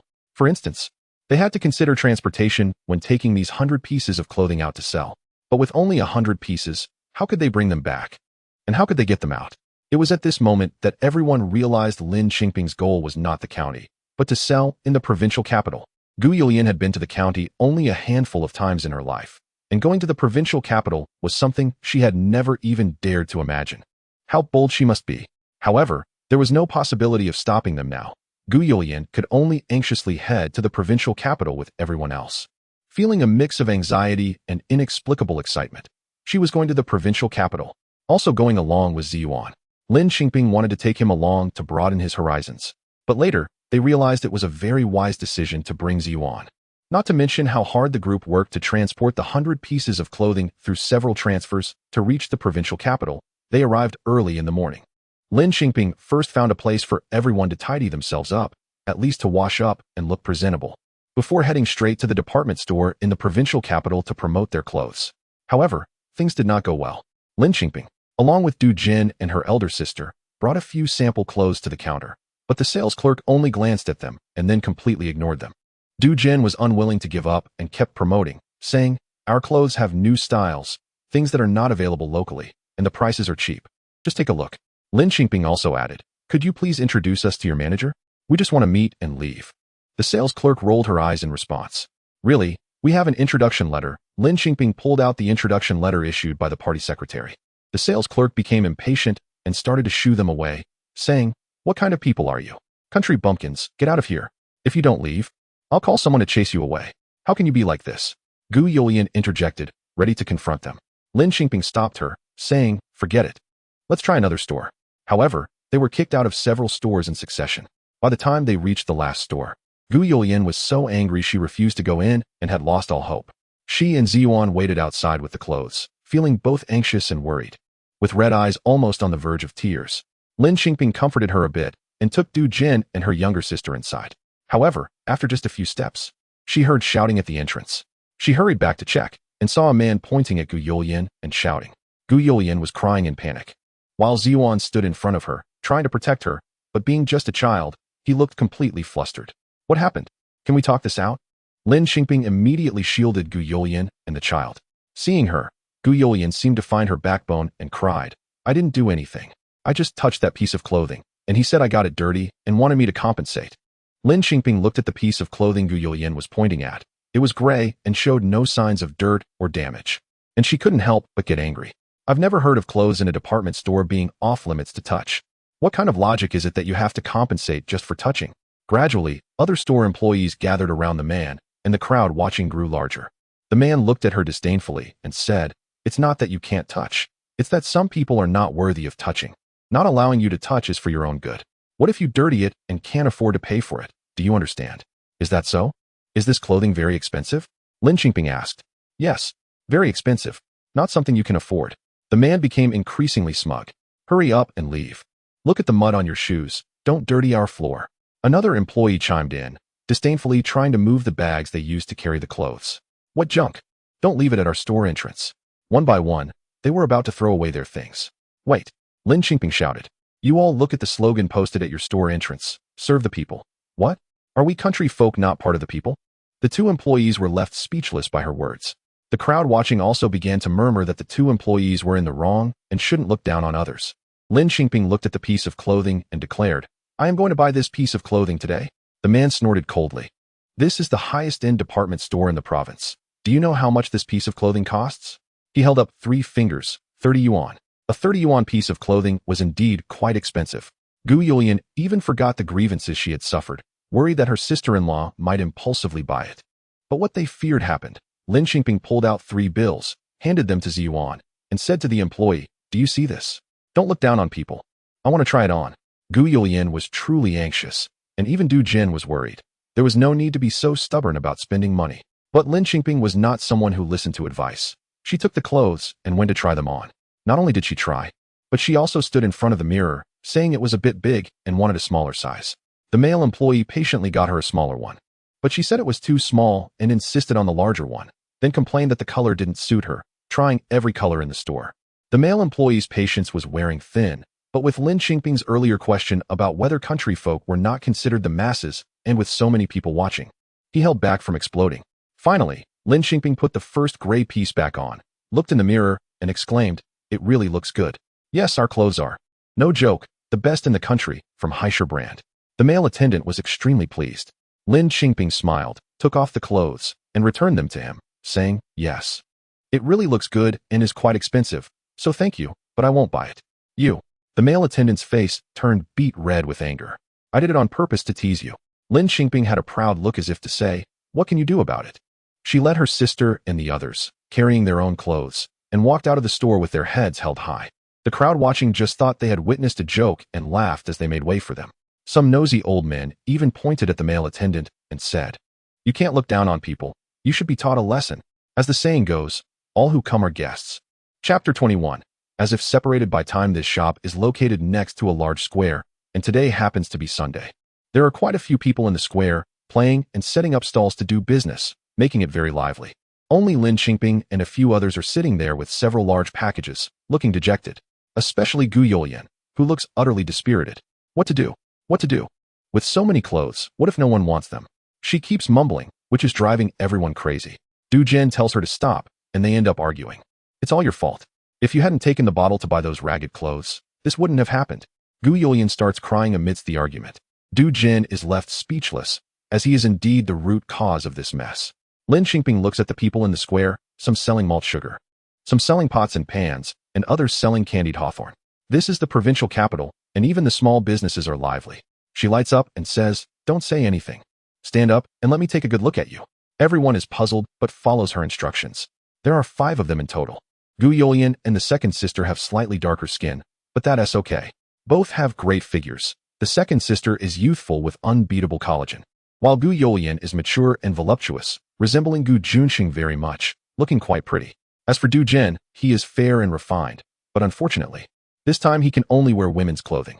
Lin Qingping takes the second sister and Gu Youlian away, leaving Du Jin and Ji Yuan to watch the goods. Half an hour later, the 3 women return in front of Du Jin and Ji Yuan, completely stunning the 2 men. Du Jin nudges Ji Yuan and asks, "Is this your aunt and sister-in-law? Am I seeing things?" Du Jin has to be shocked. It's as if the 3 women have cast a spell. They look the same, yet they resemble the movie stars he saw on posters in the big city. Lin Qingping didn't do much. She just took them to a hair salon to wash their hair, making it smooth and straight, bought a bottle of hair cream, and they all applied a layer. Without any cosmetics or tools, Lin Qingping could only heat up a black hairpin to curl their eyelashes. Fortunately, both the Gu and Lin families have genes for big double eyelids, and their lashes are naturally long. With a little grooming, they exude a bright-eyed and white-toothed charm. After changing into their modified pants and polyester shirts, tucking the shirts into their pants, and pulling them out slightly, they look quite good. However, this time they are focusing on autumn and winter, so each one also took out a coat to drape over themselves. It's warm, but it's for selling goods. When Lin Qingping sees Ji Yuan, an idea strikes her. She dresses him in children's overalls and a white shirt, topped with a brown children's wool coat. Once done, they look like a mother and son in matching outfits. Lin Qingping thinks to herself that Ji Yuan's temperament has instantly changed, and he could easily compete with child models decades later. The final step is to instruct Du Jin to find a few cardboard boxes to assemble, cover them with a cloth, and voila, they have a makeshift display case. Then, using a large piece of cardboard, she writes, "Latest trendy clothing."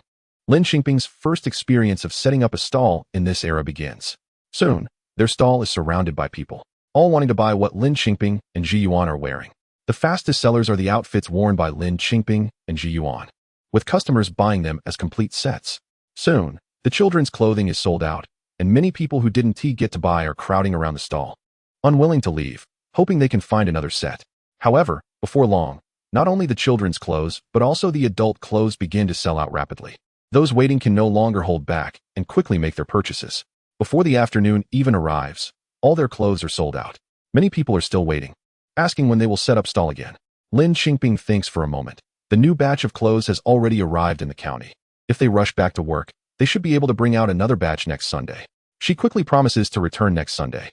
And those who didn't buy leave reluctantly. What started as 4 large bags is now just empty snakeskin bags. Lin Qingping, the second sister, Du Jin, and Gu Youlian look at each other, their eyes sparkling with joyful tears, especially Gu Youlian, who starts crying. Just as they are packing up their stall, a middle-aged woman approaches them. "Hello, may I ask if you have any clothes left to sell?" Lin Qingping turns around and sees that the woman's attire is quite elegant. "I'm very sorry, but we have sold out of everything. We will bring another batch next Sunday. If you have time, you can come back then." Lin Qingping responds with a smile. "Next Sunday?" The woman looks them over. "Aren't you wearing some? Please sell me those few pieces. And the outfit on the child as well." Lin Qingping glances at her companions. If they were to sell everything they are wearing, it would amount to over 100 yuan. It's not like the dismissive salespeople in the mall, who would actually buy like this. "We've worn these for half a day, and they're all sweaty. It's hot out." This is the truth. But the woman insists, saying she really wants to buy them. "All right, since you want to buy, we want to push the business away." Lin Qingping leads everyone to change out of their clothes and directly sells the samples they were wearing to her. Thus, they really clear out all their clothes, leaving not a single piece behind, and change back into the clothes they wore when they arrived. "Let's go eat first, then head home," Lin Qingping says with a smile.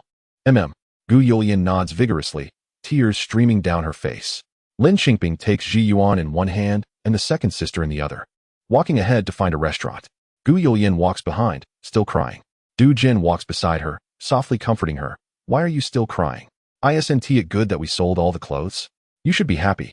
Gu Yulian wipes her tears and quietly tells her husband, I'm happy. Jensi, I'm really scared. What if all this money goes down the drain? I hate myself, you know? I was the one who told my sister-in-law that cheap clothes were for sale. In the end, I'm the worst person here. I've been so miserable these past few days, self-blaming and too afraid to say it out loud. Du Jin looks at the light-footed woman walking ahead and pats his wife's hand. Stop blaming yourself. Even without you, your sister-in-law would have gotten into some other trouble. She is just not a settled person. Lin Qingping, carrying a large bag of money, is cautious and doesn't dare to show off her wealth.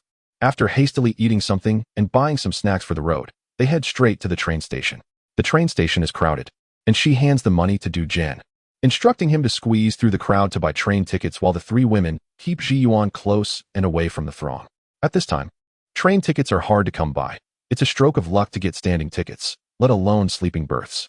Watching the bustling crowd at the train station, Lin Qingping reminisces about the days when she could buy plane and high-speed train tickets online anytime with her phone. It truly feels like a lifetime ago. Chapter 22. So annoying. It turns out to be standing tickets. They bought tickets for the night, just in time to return to the county, saving on accommodation costs. However, they had come this way for 2 days and nights without sleep, and that night, they had to stay alert and not close their eyes because, while they could relax on the way there, they were returning with a full bag of money. Lin Qingping became the key protected object. Whether standing or finding a spot to sit in the crowd, they kept Lin Qingping firmly in the middle, saying they would take turns keeping watch while the others could take a nap, but who could sleep except for Ziyuan? The group kept their eyes wide open all the way until dawn. In the early morning, they arrived at the county city. After getting off the train, they went directly to a familiar person of Dugong to collect the remaining 400 pieces of clothing. Dugong had also asked a friend to borrow a cart, and this time, they successfully rented a cargo horse cart. Lin Qingping paid the rent and helped them bring both people and goods back to the village. Lin Qingping arranged with him to come to the village next Saturday morning to pick them up again for another trip to the county. Finally home, everyone sighed in relief. This journey had been too tense, but no one went to rest. They all looked at Lin Qingping. Lin Qingping understood what everyone meant and took out all the money. They hadn't counted it on the way, and while she had an estimated amount in mind, she didn't know the exact figure. When she spread it out, Lu Fun and Gu Dafu were dumbfounded. So much money. Lu Fun stammered. Yes, Mom, this is just for 100 pieces. There are still 400 pieces unsold, Duggan proudly said. Quick, hurry and count it, Lu Fun urged. Lin Qingping began to count the money, and after finishing, it totaled over 200 yuan. We bought these 100 pieces for just over 100 yuan, Lin Qingping said with a smile. Despite having seen many grand occasions in her past life, her heart was full of joy at this moment. Oh my goodness, Lu Fun exclaimed, her eyes nearly popping out. Seeing the 400 new pieces of clothing they had just brought back, she urged, hurry, get those organized too. Lin Qingping laughed and said, don't rush, Mom. Everyone hasn't slept for 2 days and nights. Let us rest and regain our strength to work. If it were up to Gu Yulian, she would insist on not sleeping and just keep working. But Duggan insisted on her resting. Only then did everyone return to their rooms to rest. In Lin Qingping's room, her second sister leaned against her, full of admiration. Sister, you're amazing. I was so scared this time. Lin Qingping smiled and patted her head. What if I had failed this time? What were you thinking while squatting in the square? The second sister felt a bit shy. I'm not as smart as you, so I couldn't think of any good ideas. I just thought that if the Gu family didn't say anything bad about you when you returned and acknowledged you as their daughter-in-law, I would be grateful to them. Work hard and repay them with this money. If they said you should divorce brother-in-law, then we sisters would rely on each other and continue to work hard to pay them back. As long as we work hard, there's no dead end.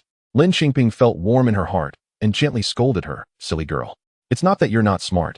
You're very smart. It's just that I've lived a lifetime longer than you and know every direction of the times. After finishing, the second sister curiously asked, Sister, you're doing such a big thing. Doesn't brother-in-law know? If he finds out, won't he say anything about you? Brother-in-law? Gu Juncheng. Oh, I've been so busy these past few days that I haven't had time to knit that sweater for him. No, I have to make time to finish that sweater. While the sisters were talking, they fell asleep without realizing it. The next morning, when Lin Qingping woke up, she heard voices outside. She got up and went out, only to find that half of the 400 pieces of clothing had already been sorted. Her mother-in-law and Gu Yulian were busy working. Mom, what time did you get up? Lin Qingping couldn't help but ask. I didn't sleep all night. Duggan said. After we went to bed last night, we got up and have been busy until now. Yulian didn't sleep much in the second half of the night either. She pulled me along to help. Health is the most important thing. Money can always be earned. Lin Qingping had been tired and sick in her past life, and now back at 20, still carried a bit of an old soul. Isn't that being anxious? Lufan laughed. Everyone is anxious. Lin Qingping was anxious herself. So she stopped talking and began the second round of intense revision work. Seeing Gu Yulian roll up her sleeves, ready to work hard, Lin Qingping asked her to hold off. She had a thought and changed the design plans.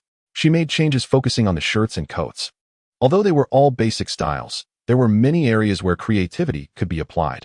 Collars, cuffs, hems, pockets, waistlines, and even buttons. Making some delicate designs and changes could make a huge difference. Gu Yulian exclaimed, "This looks even better. Bingzi, how do you know so much? Just think about it, and you can figure it out."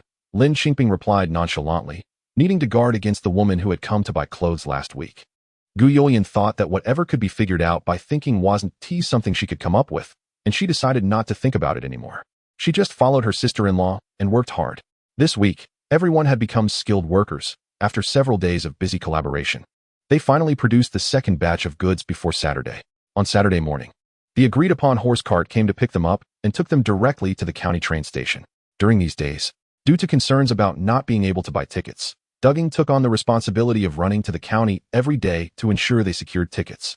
Finally, with the clothes and 2 children, including Gu Yulian's daughter, Xiaomai, whom Lin Qingping insisted on bringing, they boarded the train again on Saturday night, heading to the provincial city. Arriving early Sunday morning, they didn't even have time for breakfast and went straight to the square to set up their stall. During the setup process, everyone took a moment to nibble on some flatbread. At the same time, they noticed a long line outside the mall near the square that looked down on them as country folks, while their own stall, which they thought would attract a crowd, didn't have as much buzz as they expected. However, the surrounding crowd gradually gathered, chattering away. "Oh, you really came. I thought you weren't coming. I heard that the mall is selling clothes in the same style as yours, and many people went to buy them this week. People from other streets came too. Yeah, I heard that several malls have brought in styles like yours, and some are even cheaper than yours. So that is how it is." Juncheng was the quickest to react and immediately got angry. "Bingzi, so that woman from last time came to steal our designs. How detestable." Gu Yulian was also furious. Chapter 23. Joy on joy. Gu Yulian was planning to confront them directly. She was stopped by Lin Qingping. "It's okay, don't rush. Let's focus on our own business first." Like last time, they took turns modeling the new styles. Gu Yulian and Du Jin's daughter, Xiaomai, also wore the new clothes. Lin Qingping styled Xiaomai's hair beautifully. And standing next to Ziyuan, Xiaomai looked even more charming than a New Year picture doll, instantly attracting everyone's attention in the square. Gu Yulian couldn't help but praise, "Wow, this looks amazing. Bingzi, how did you get so skilled? This hairstyle is fantastic." "It's because our Xiaomai is already beautiful." Lin Qingping looked at Xiaomai with fondness. She had always loved girls in her past life, buying them pretty dresses and dressing them like princesses, which was wonderful. Unfortunately, she had no children with Gu Juncheng in her previous life. Lin Qingping quickly set aside her melancholic feelings because there was no time for that. More and more people gathered around their stall, and their business was even better than last time. Customers who were originally queuing at the mall rushed over to Lin Qingping's side, calling their friends along. "Hurry, come over here. This is the original." Yes, I made an appointment with them last week. The owner said they would come on Sunday, and you all didn't believe it. Wow, this time's clothes are even prettier than last time, especially on that girl. I want to buy it for my daughter." "What about the quality?" "I checked the quality. It's not worse than what's in the mall." "Hey, this piece is mine. I want it, don't take it. Can I just take a look?" Amidst the commotion, the clothes Lin Qingping brought were sold out before afternoon. They were completely unaffected by the mall's imitation styles. Gu Yulian felt relieved and looked at Lin Qingping with admiration. "Bingzi, you're amazing. You're 100 times better than those people in the mall. You were just born in the countryside, otherwise none of those mall owners could compare to you." Lin Qingping was not modest and recalled her glorious career in her past life, smiling slightly.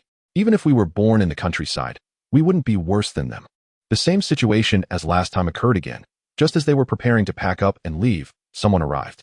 This time it was a woman with short, permed hair, looking dignified and fashionable. This woman was different. She introduced herself first. "Hello, I am the manager of Meisheng Department Store. I am very interested in your clothes and would like to know if you have time to sit down and discuss in detail."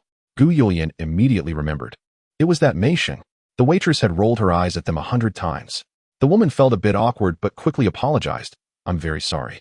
Our waitress's service attitude was poor. I will go back and criticize her and improve in the future." However, I'm here today to genuinely express my appreciation for your clothing. I wonder if it's convenient for you. This atmosphere was familiar to Lin Qingping. She had been in business for decades in her past life. And the key to doing business was negotiation. Whether they could reach an agreement was another matter. She immediately agreed. The woman's surname was Xiang, named Xiang Hongying, and she invited them to dinner. At a restaurant in the provincial city, Lin Qingping went along with composure, showing none of the awkwardness or shyness of a country person, which made Xiang Hongying view her more favorably. Xiang Hongying thought this woman from the countryside was quite convincing in her act. Little did she know how many occasions Lin Qingping had attended in her past life. What was a provincial city restaurant to her? Her own shop was much more luxurious. At the dinner table, everyone was silent, with only Lin Qingping and Xiang Hongying talking. It turned out Xiang Hongying wanted to know where they sourced their goods. Lin Qingping smiled. I designed them myself. Xiang Hongying was shocked. Lin Qingping didn't hide it and directly said that she altered ready-made garments. She didn't mind revealing this because she believed Xiang Hongying was an expert in this area and would see through it anyway, so there was no point in hiding. After being shocked, Xiang Hongying praised her profusely, then chatted with Gu Youlian and Du Jin, even teasing the children. Lin Qingping was not in a hurry. She knew Xiang Hongying was using this time to consider. Sure enough, after a round of conversation, Xiang Hongying asked, if I want you to deliver 300 pieces of clothing to me within 10 days, and they cannot be styles you have sold in the past 2 times. Can you do it? I want to hear your conditions. Lin Qingping calmly replied, each piece will be 3 yuan less than your retail price. The benefit for you is that I can come to pick up the goods myself, so you won't have to make a long trip. Lin Qingping pondered for a moment. It was a bit of a psychological game. In the end, Lin Qingping agreed. I can't guarantee the exact number of 300, but it will be between 250 and 320 pieces. Okay. Xiang Hongying was also quite straightforward. Then where will I pick up the goods in 10 days? Lin Qingping provided the address in the county town, right by the train station. No problem. The cooperation was thus established. After a relaxed meal, Xiang Hongying took Lin Qingping to Meisheng to formally sign the contract. Xiang Hongying stamped it with the official seal, and Lin Qingping left her fingerprint. After leaving Meisheng, Gu Youlian let out a long sigh. Oh my goodness, that scared me to death. I've never seen such a scene, never eaten such a meal, and signed a contract. Pingzi, do you understand contracts? I didn't dare to say a word. What if it was a trap?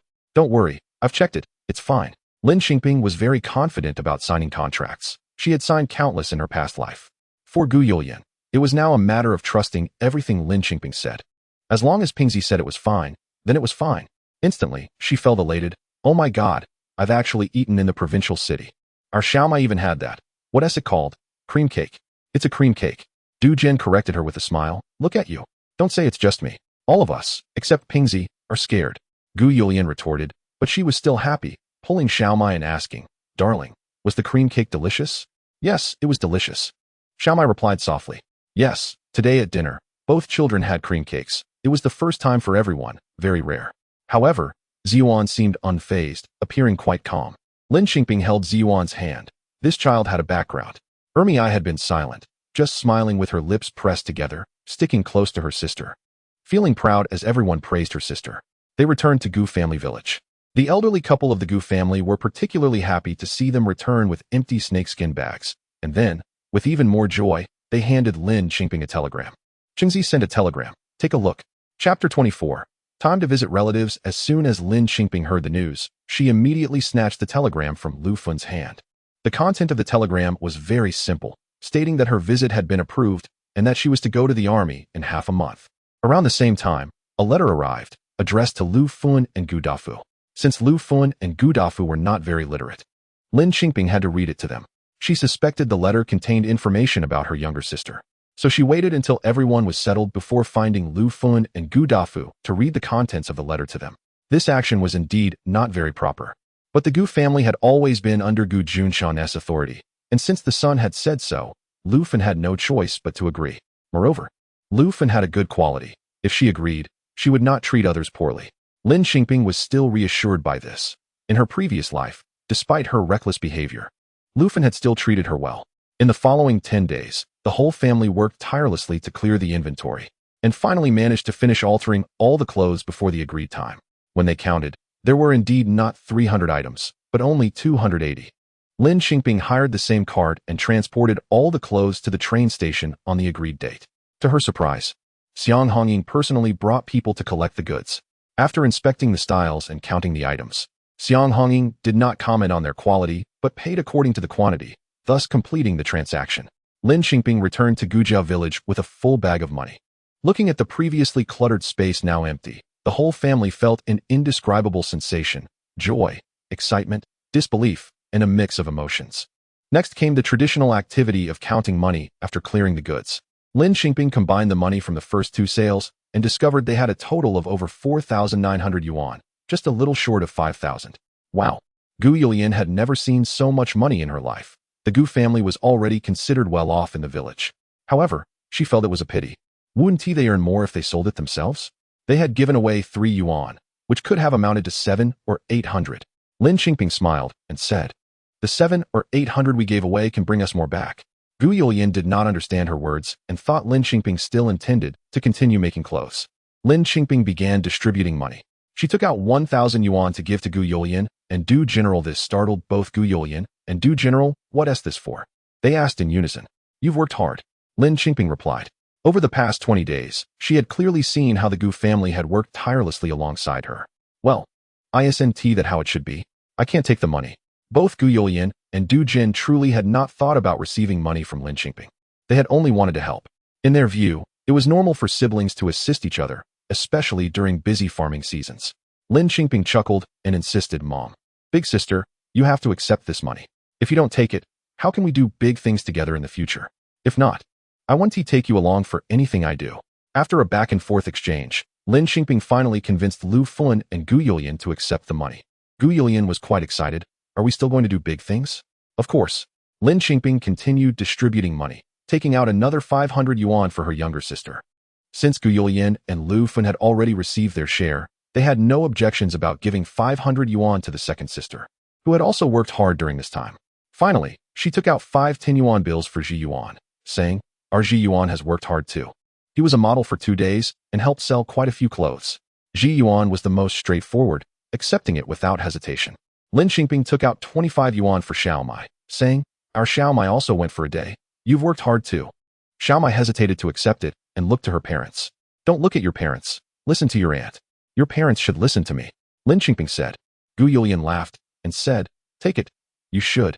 Once the money was distributed, it was natural for everyone to start thinking about the next step. Gu Yulian was the most anxious. She excitedly asked, "When are we going to buy cheap clothes again to alter?" "We're not altering anymore," Lin Qingping said with a smile. This statement shocked everyone. "Why?" they almost asked in unison. "How can we keep working day and night like this? Wouldn't we collapse?" Lin Qingping smiled at Gu Yulian and replied, "What about your own home? Are you going to abandon it? Sewing clothes here every day?" It should be noted that over the past 20 days, Gu Yulian had truly rooted herself in her mother's house, working tirelessly almost 24 hours a day. "And you?" she said to her second sister, "Don't you know what my expectations are for you? If you're sewing clothes every day, when do you have time to study?" It made sense, but weren't they supposed to do big things together? Gu Yulian anxiously said, "How are we going to earn back the 7 or 800 we gave away? I have plenty of strength. I'm not afraid of getting tired." "Big sister," Lin Qingping said, "the so-called big things cannot be accomplished by just our small family workshop. We need the strength of many, many people." "Then I'll go find more people." Gu Yulian did not understand Lin Qingping's line of thought. Lin Qingping couldn't help but smile and said, "Everyone, don't worry, good days are ahead. Right now, I'm going to visit relatives. You all should take a good rest for a few days. If there's any news or anyone comes looking for us, wait for me to come back before saying anything. Also, let us keep our earnings a secret. Don't flaunt how much we've made." Since it was Lin Qingping's words, no one dared to oppose her. Moreover, Lin Qingping was going to visit Gu Juncheng, which was a big deal. Both the mother and the sister hoped that Gu Juncheng would have descendants soon, as he was not getting any younger. After more than 20 days of intense work, the Gu family finally entered a brief period of calm. Although her body was extremely tired, Lin Qingping lay in bed but found it hard to sleep. She was about to visit relatives, to see the husband who had married her but was avoiding her. Wooden and oblivious. Her younger sister, who also couldn't sleep, leaned over and said, "Here, this is for you." It was the 500 yuan. The second sister, like Lu Fun and Gu Yulian, had not thought about taking money from her sister. She had just obediently accepted it in front of the Gu family. And now she quietly returned the money to her sister. Lin Qingping certainly wouldn't take it back. "I still owe you 500. Referring to the 500 yuan that brought her out from home. "Don't keep saying that. You're my real sister. I've shared profits with others. How can I not share with my own sister?" Lin Qingping repeated her insistence on studying hard and described the wonderful future outside, saying, "Before I go to the army, I'll help you change your name to Lin Qingping. Don't use the 3 dots of water anymore. You must rise straight to the blue clouds." Chapter 25. Lin Qingping. Before departing for the army, Lin Qingping took her younger sister to change her name, removing the Qing from her name, now calling her Lin Qingyun. Her younger sister, now called Qingyun, struggled to complete middle school, but the college entrance examination at that time was not as difficult as it would be decades later. Regardless, Lin Qingping was determined to send Qingyun to university, whether it took 1 year, 2 years, or 3 years. After assigning study tasks to her sister and leaving homework for Ziyuan, Lin Qingping set off for the army. It was indeed far away. The train ride took 2 days and 1 night. While on the train, it started to rain, and the weather suddenly became much cooler. It was truly time for autumn to arrive. This time, Lin Qingping managed to buy a seat ticket, and it was a window seat. Every time the train stopped at a station, vendors pushed carts selling food outside the window. After decades, seeing these scenes again made her feel that the colorful chicken legs looked delicious. However, she didn't buy any. She had brought her own food. Her mother-in-law Lu Fun and Gu Yulian had prepared a jar of meat and vegetables, a jar of pickles, and wrapped some pancakes for her to eat on the road. Traveling alone always made her a bit anxious, but by night, she couldn't resist the fatigue and fell asleep against the train window. As a result, she woke up cold. In the middle of the night, the temperature dropped further, and she didn't know who had opened the window and left it ajar. The cold wind mixed with drizzle rushed in, freezing her until she felt icy all over. She hurried to close the window, but no matter how she tried, there was a gap that wouldn't seal properly. She could only wrap her clothes tighter to fend off the cold wind seeping in, but it didn't seem to help much. After a long wait until dawn, and then sitting until evening, she finally got to disembark, only to find that her feet were swollen from sitting too long, and she felt a bit dizzy. She picked up her luggage and merged into the bustling crowd at the train station. However, the train did not go directly to the army base. She still had to take a bus, but at this hour, there were no more bus services. Holding her introduction letter, she found a guest house to stay in. After 2 days and nights on the train, she felt she was smelly and covered in odors. She couldn't allow herself to meet Gu Juncheng like this. She urgently wanted to take a shower. The guest house had a dedicated bathing facility, but that night, the water was barely warm. She washed her hair and body with just a little bit of hot water and then dragged her tired body back to her room to sleep. The next day, she had to hurry to the army. So she woke up early and went to the bus station, focused solely on getting on the road, neglecting her physical discomfort. After several hours on the bus, she finally arrived at the county where the army was located. The weather had turned even colder, and Lin Qingping wrapped herself in all her clothes, yet she still felt cold. To her surprise, someone at the bus station was holding a sign with her name on it, a young soldier. As soon as she saw that shade of army green, she felt relieved, waved her hand vigorously, and moved toward the young soldier. The young soldier immediately ran over, took her luggage, and asked, "Sister-in-law, are you Lin Qingping?" Yes, it's me. What's your name? How did you know I was coming at this time?" With her hands free, Lin Qingping tightly wrapped her clothes around herself. "Gutuan said you were coming today, sister-in-law. You can call me Xiao Tian. Our car is parked outside." The young soldier carried her luggage ahead, walking quickly. Lin Qingping quickened her pace to catch up. After getting on the bus, Lin Qingping felt a bit warmer. Xiao Tian drove toward the army base. At this moment, it was the most reassuring time for Lin Qingping in the past 2 days, a sense of relief that she could finally relax. So she leaned against the seat and dozed off again. She slept soundly until Xiao Tian called her name, waking her up. When she opened her eyes, she found the light blinding, and under the bright lights, she vaguely saw a dark, handsome face. Gu Juncheng. She was overjoyed, shouted, and tried to sit up. However, what she thought was a loud shout came out as a hoarse whisper. When she attempted to sit up, she felt weak all over, her ears ringing, and she fell back down. What was wrong with her? She looked at Gu Juncheng, her head buzzing. "Gu Juncheng, you're back?" She tried to speak again. But was this her voice? It sounded so terrible, so hoarse, and her throat hurt so much. Gu Juncheng's eyes seemed to blaze with fire as he pulled her blanket off her. "No, it's cold." Lin Qingping immediately curled up, reaching for the blanket. "You still know it's cold." Gu Juncheng swallowed the rest of his words, looking around and finding nothing warm for her to wear. Without saying a word, he wrapped her up in the blanket, lifting both her and the blanket together like a cocoon, and carried her outside. "Gu Juncheng, where are you taking me?" "I don't want to go." She was still dazed and foggy, only aware that Gu Juncheng had returned. And being carried by him made her feel like she was floating in the clouds. Afraid he would drop her, she tried to wrap her arms around his neck. But as soon as she extended half an arm, she felt unbearably cold. Quickly, she pulled it back. Her head shrank back in two. It was so dark outside, and in the darkness, he looked fierce. She obediently curled back up in the cocoon made by the blanket, feeling wronged on his chest. You're being fierce again. I sat on the train for so long just to see you, and you're still being fierce to me. Chapter 26 Juncheng. Where are you going, Grandma? Do you know your high fever is so bad that you could fry an egg on your forehead? Can't you be a bit more honest? Juncheng's tone was more severe, despite his helplessness. Really? She's running a fever? No wonder. Then, if I'm sick, are you still going to be harsh with me? She was all wrapped up in the blanket, her voice hoarse and almost inaudible, but he still heard her. After a long silence, his voice broke through the darkness. I didn't mean to be harsh with you. Then, where are you taking me? Her nasal voice, thick from the cold, made her sound particularly weak. To the infirmary. We're almost there. He spoke each word decisively and clearly. As he spoke, they arrived at the infirmary. Upon entering, Lin Qingping heard a burst of laughter. Then, Juncheng's cold voice interrupted the laughter. What's so funny? She just came like this, without even bringing a cotton-padded jacket, so it can't be helped. Lin Qingping was placed on the sickbed. Help me check her. She's running a fever, Juncheng said to the doctor. The doctor was a middle-aged man with the surname Shi, who chuckled. Is this your sister-in-law? Otherwise, Juncheng's face was stern. She came to visit and caught a cold. Let's check her temperature first. Dr. Shi took out a thermometer, shook it, and handed it to Juncheng. Are there any other symptoms? Hoarse throat. Other than that, she's fine. Juncheng replied while digging through the blanket to find Lin Qingping. Come on. Let's check your temperature. Lin Qingping, confused from her illness, instinctively began to unbutton her clothes and raised her arm, thinking she was being cooperative. As a result, Juncheng's expression changed, and he quickly covered her with the blanket. What are you doing? Are you out of your mind? Lin Qingping was taken aback and couldn't help but laugh to herself. Isn't that silly?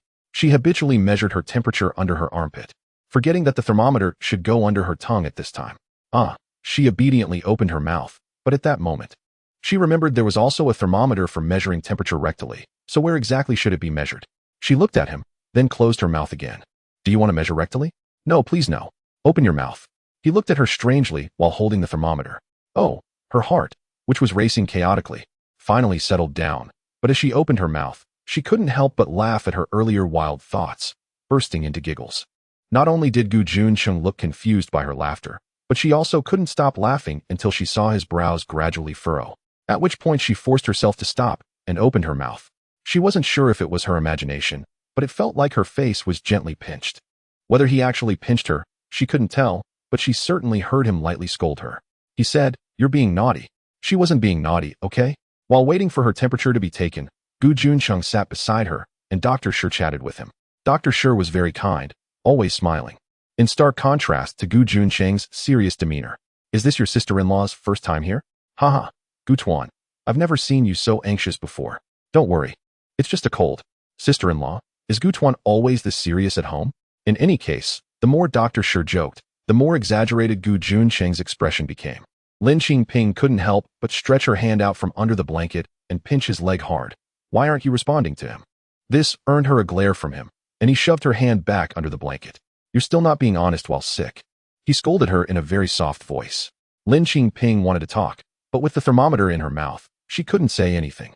Dr. Shi laughed heartily, and when the time was up, he took out the thermometer. All right, sister-in-law, if you have any grievances, you can express them now. Lin Qingping did speak up, murmuring to Juncheng, I'm just sick, not dead. Why am I not being honest? Dr. Shi laughed again, while Juncheng's face darkened even more. 39. 5 degrees. Your temperature is indeed very high. Do you want to get an injection or take medicine? Dr. Shi asked. Let's take medicine. Lin Qingping said in her hoarse voice.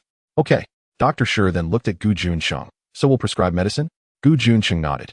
Lin Qingping watched as Dr. Shi took out 2 small white bags, wrote down the dosage and method of taking the medicine, put the pills in the bags, folded them, and handed them to Juncheng, finding it quite interesting. After experiencing decades of modernization, looking back at these memories and things that haven't appeared since feels quite amusing. Take it once when you get back, observe tonight. If the fever doesn't go down, you can do physical cooling. If it really doesn't work, bring her back for an injection, don't be careless. Juncheng was holding her when they left, and Dr. Shi continued to remind him from behind. Got it, Juncheng replied in a very serious tone. Sister-in-law, I wasn't laughing at you at first. I was laughing at your Gutuan. Haha, don't take it to heart, Dr. Shi explained while laughing behind them. Whether he was laughing or not, Lin Qingping didn't care at all. She only knew that she was sent back to the family dormitory. Gu Juncheng placed her on the bed, and after taking care of her as she lay down, he turned to open the door to leave. Gu Juncheng. She anxiously sat up. What's wrong? He turned back. Lin Qingping didn't know what to say. She wasn't sure how their discipline worked, whether he could stay or if he had tasks to do at night.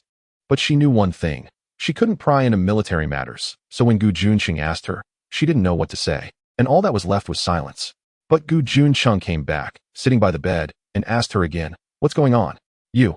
Lin Qingping glanced at him. When will you come back again? Gu Juncheng was taken aback by her question. I'm coming back right away. Now it was Lin Qingping's turn to be stunned. Then, where are you going? I'm going to get you some hot water to take your medicine. The man's voice was helpless. Lin Qingping felt she had made a blunder, lay back down, and covered her head with the blanket. Gu Juncheng, however, pulled her blanket down. Don't cover yourself. You need to breathe. Lin Qingping nodded. You go ahead. As Gu Juncheng stood up again, she suddenly grabbed the corner of his shirt, glanced at him a few times, and quietly asked, So, are you sleeping here tonight? Gu Juncheng looked at the delicate little hand clutching his shirt, paused for a moment, and finally said, Lin Qingping instantly brightened, released him, and rolled over to the other side, turning her back to him. Gu Juncheng stood by the bed for a moment, and this time, he finally managed to leave smoothly. When he returned, he held a thermos of warm water, glanced at Lin Qingping on the bed, who had just been making a fuss but was now completely silent, not even noticing his return.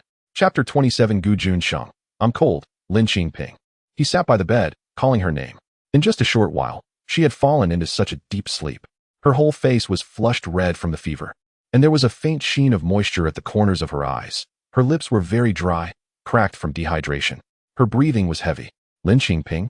He supported her neck, helped her sit up, and raised his voice a bit. She indeed woke up, her eyes barely opening a slit, glimmering with moisture.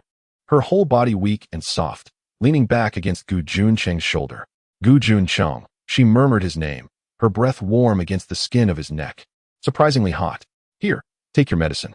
Gu Juncheng brought the cup of water to her lips, wanting to moisten her lips first. But she leaned against him and fell back into a deep sleep. Gu Juncheng. Lin Qingping? Lin Qingping? No matter how he called, she wouldn't wake up. Gu Juncheng touched her forehead, unsure if it was psychological, but it felt even hotter. No, he must wake her up. Lin Qingping? He gently patted her face. Perhaps his hand was too cool. She felt comfortable against him, unconsciously leaning closer, her burning face rubbing against his palm. Wake up. Take your medicine. Lin Qingping? He patted her, shouting loudly. Finally, she woke up with a grunt but obediently opened her mouth. Gu Juncheng immediately placed the pill in her mouth, not even bothering to moisten her lips, fearing she would fall asleep again. She wasn't very awake, so she just held the pill in her mouth, resulting in her face scrunching up in discomfort. Bitter, her face twisted, dazed and wanting to spit the medicine out. Don't spit it out, he commanded, quickly bringing the cup of water to her lips. She bowed her head and took a big gulp, swallowing the pill. But the bitterness lingered. So bitter, she stuck out her tongue. Gu Juncheng placed a small piece of rock candy in her mouth. And only then did she finally stop complaining. Regardless, she had managed to take her medicine. When Gu Juncheng laid her back on the pillow, she sleepily asked, Gu Juncheng, how did you know I'm afraid of bitterness? He paused. I heard about it. Lin Qingping turned over and fell back asleep, drowsily thinking. Indeed, in the 6 months since she married into the Gu family, her reputation in Gujia village wasn't good. Her fear of bitterness and fatigue must have spread to him by now. Gu Juncheng, don't sleep on the floor, it's cold. She reminded him in her daze. Gu Juncheng replied. Seeing that she was sleeping soundly, he took another blanket from the cabinet, spread it beside her, and lay down. He was inherently a light sleeper. Moreover, tonight he had a task assigned by Dr. Shi, so after sleeping for a while, he woke up automatically. Touching the forehead of the person beside him, cool to the touch, then probing lower, the neck was warm, but he felt a hand full of sweat. The fever had subsided, but the body was drenched in sweat, as if sleeping in water. Would it not be good again? He looked at Lin Qingping, ultimately feeling helpless. Fortunately, there was water in the thermos. He fetched hot water to wipe her sweat, and found some clothes to change her into. It was cold, and he completed the entire process under the blanket, but inevitable contact with her skin felt smooth and slick, so he could only hurry to dress her. He thought he could finally settle down. She, however, drowsily leaned closer. Gu Juncheng, I'm cold. Gu Juncheng thought about her sweaty state, unsure if the sheets and blankets were also wet. While he was still pondering, something cold brushed against his blanket. Initially, she sought coolness, now she sought warmth. It seemed she sensed the heat's source, and just a little cold touch quickly turned into her icy legs wrapping around his. Then, the space in his arms was filled with her coldness. She found her way to him, pressing tightly against him, the big heat source. Juncheng felt as if he was holding a big ice block, but no matter what, he couldn't push this ice away. He could only hold her tightly. On his side, the blanket and himself were warm. Gradually, he felt the ice in his arms slowly warming up. Lin Qingping, however, began to dream. She dreamed that she was about to die.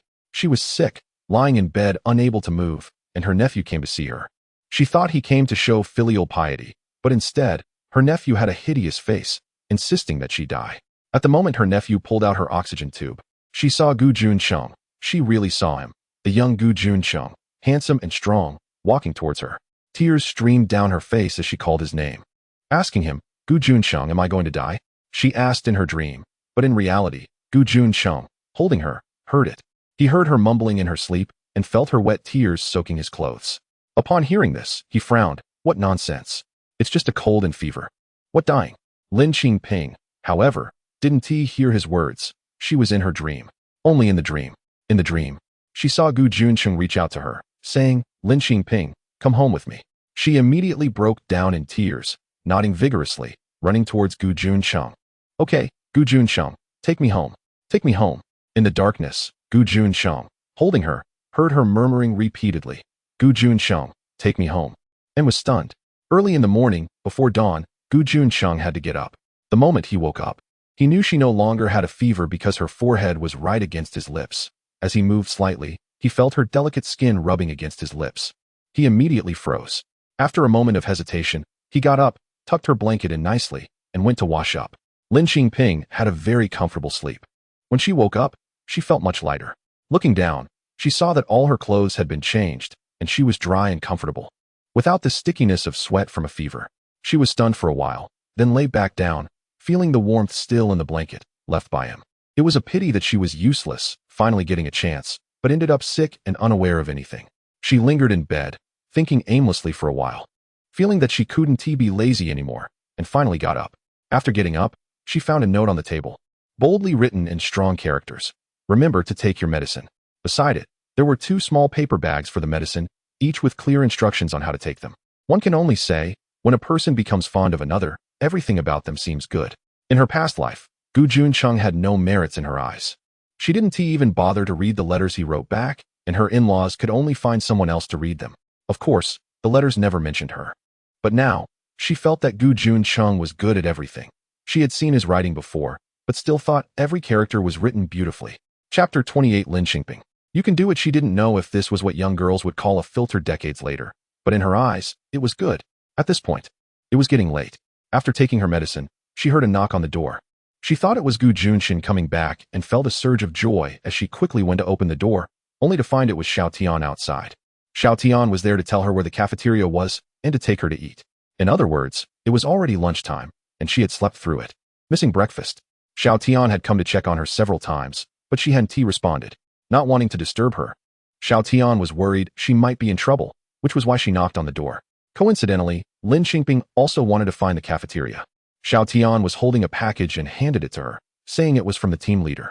When she opened it, she found a floral cotton coat inside, which the team leader said was new. Xiaotian added, "It's nice." "Okay, thank you, Xiaotian." She didn't know where Juncheng had gotten it, but she really needed a warm piece of clothing.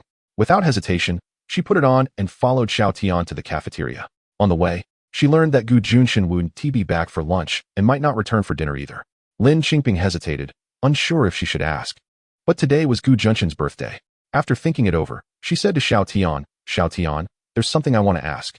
If you can't say, just don't." "Sure, go ahead," Xiaotian said, looking at her seriously with her youthful eyes. "Is team leader Gu coming back for dinner tonight?" Lin Qingping asked cautiously. She was genuinely concerned since she hadn't cared much about Juncheng in her previous life, nor had she shown much interest in his career. She didn't know what was appropriate to ask or not. Xiaotian thought she was going to ask something serious and was relieved when she heard this. "He should be back tonight, but I can't say what time," she replied. Lin Qingping nodded as they arrived at the cafeteria. "This is it. You can come here for meals every time without waiting for team leader Gu."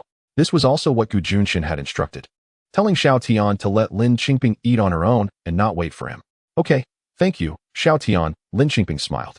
After several thank yous, Xiao Tian felt a bit shy and said goodbye to her, leaving. Lin Qingping's purpose for finding the cafeteria was simple. She wanted to make a birthday cake. In fact, the reason she was eager to visit was also this. In her previous life, she had never celebrated Gu Juncheng's birthday, what she missed in her past life. She wanted to make up for in this one.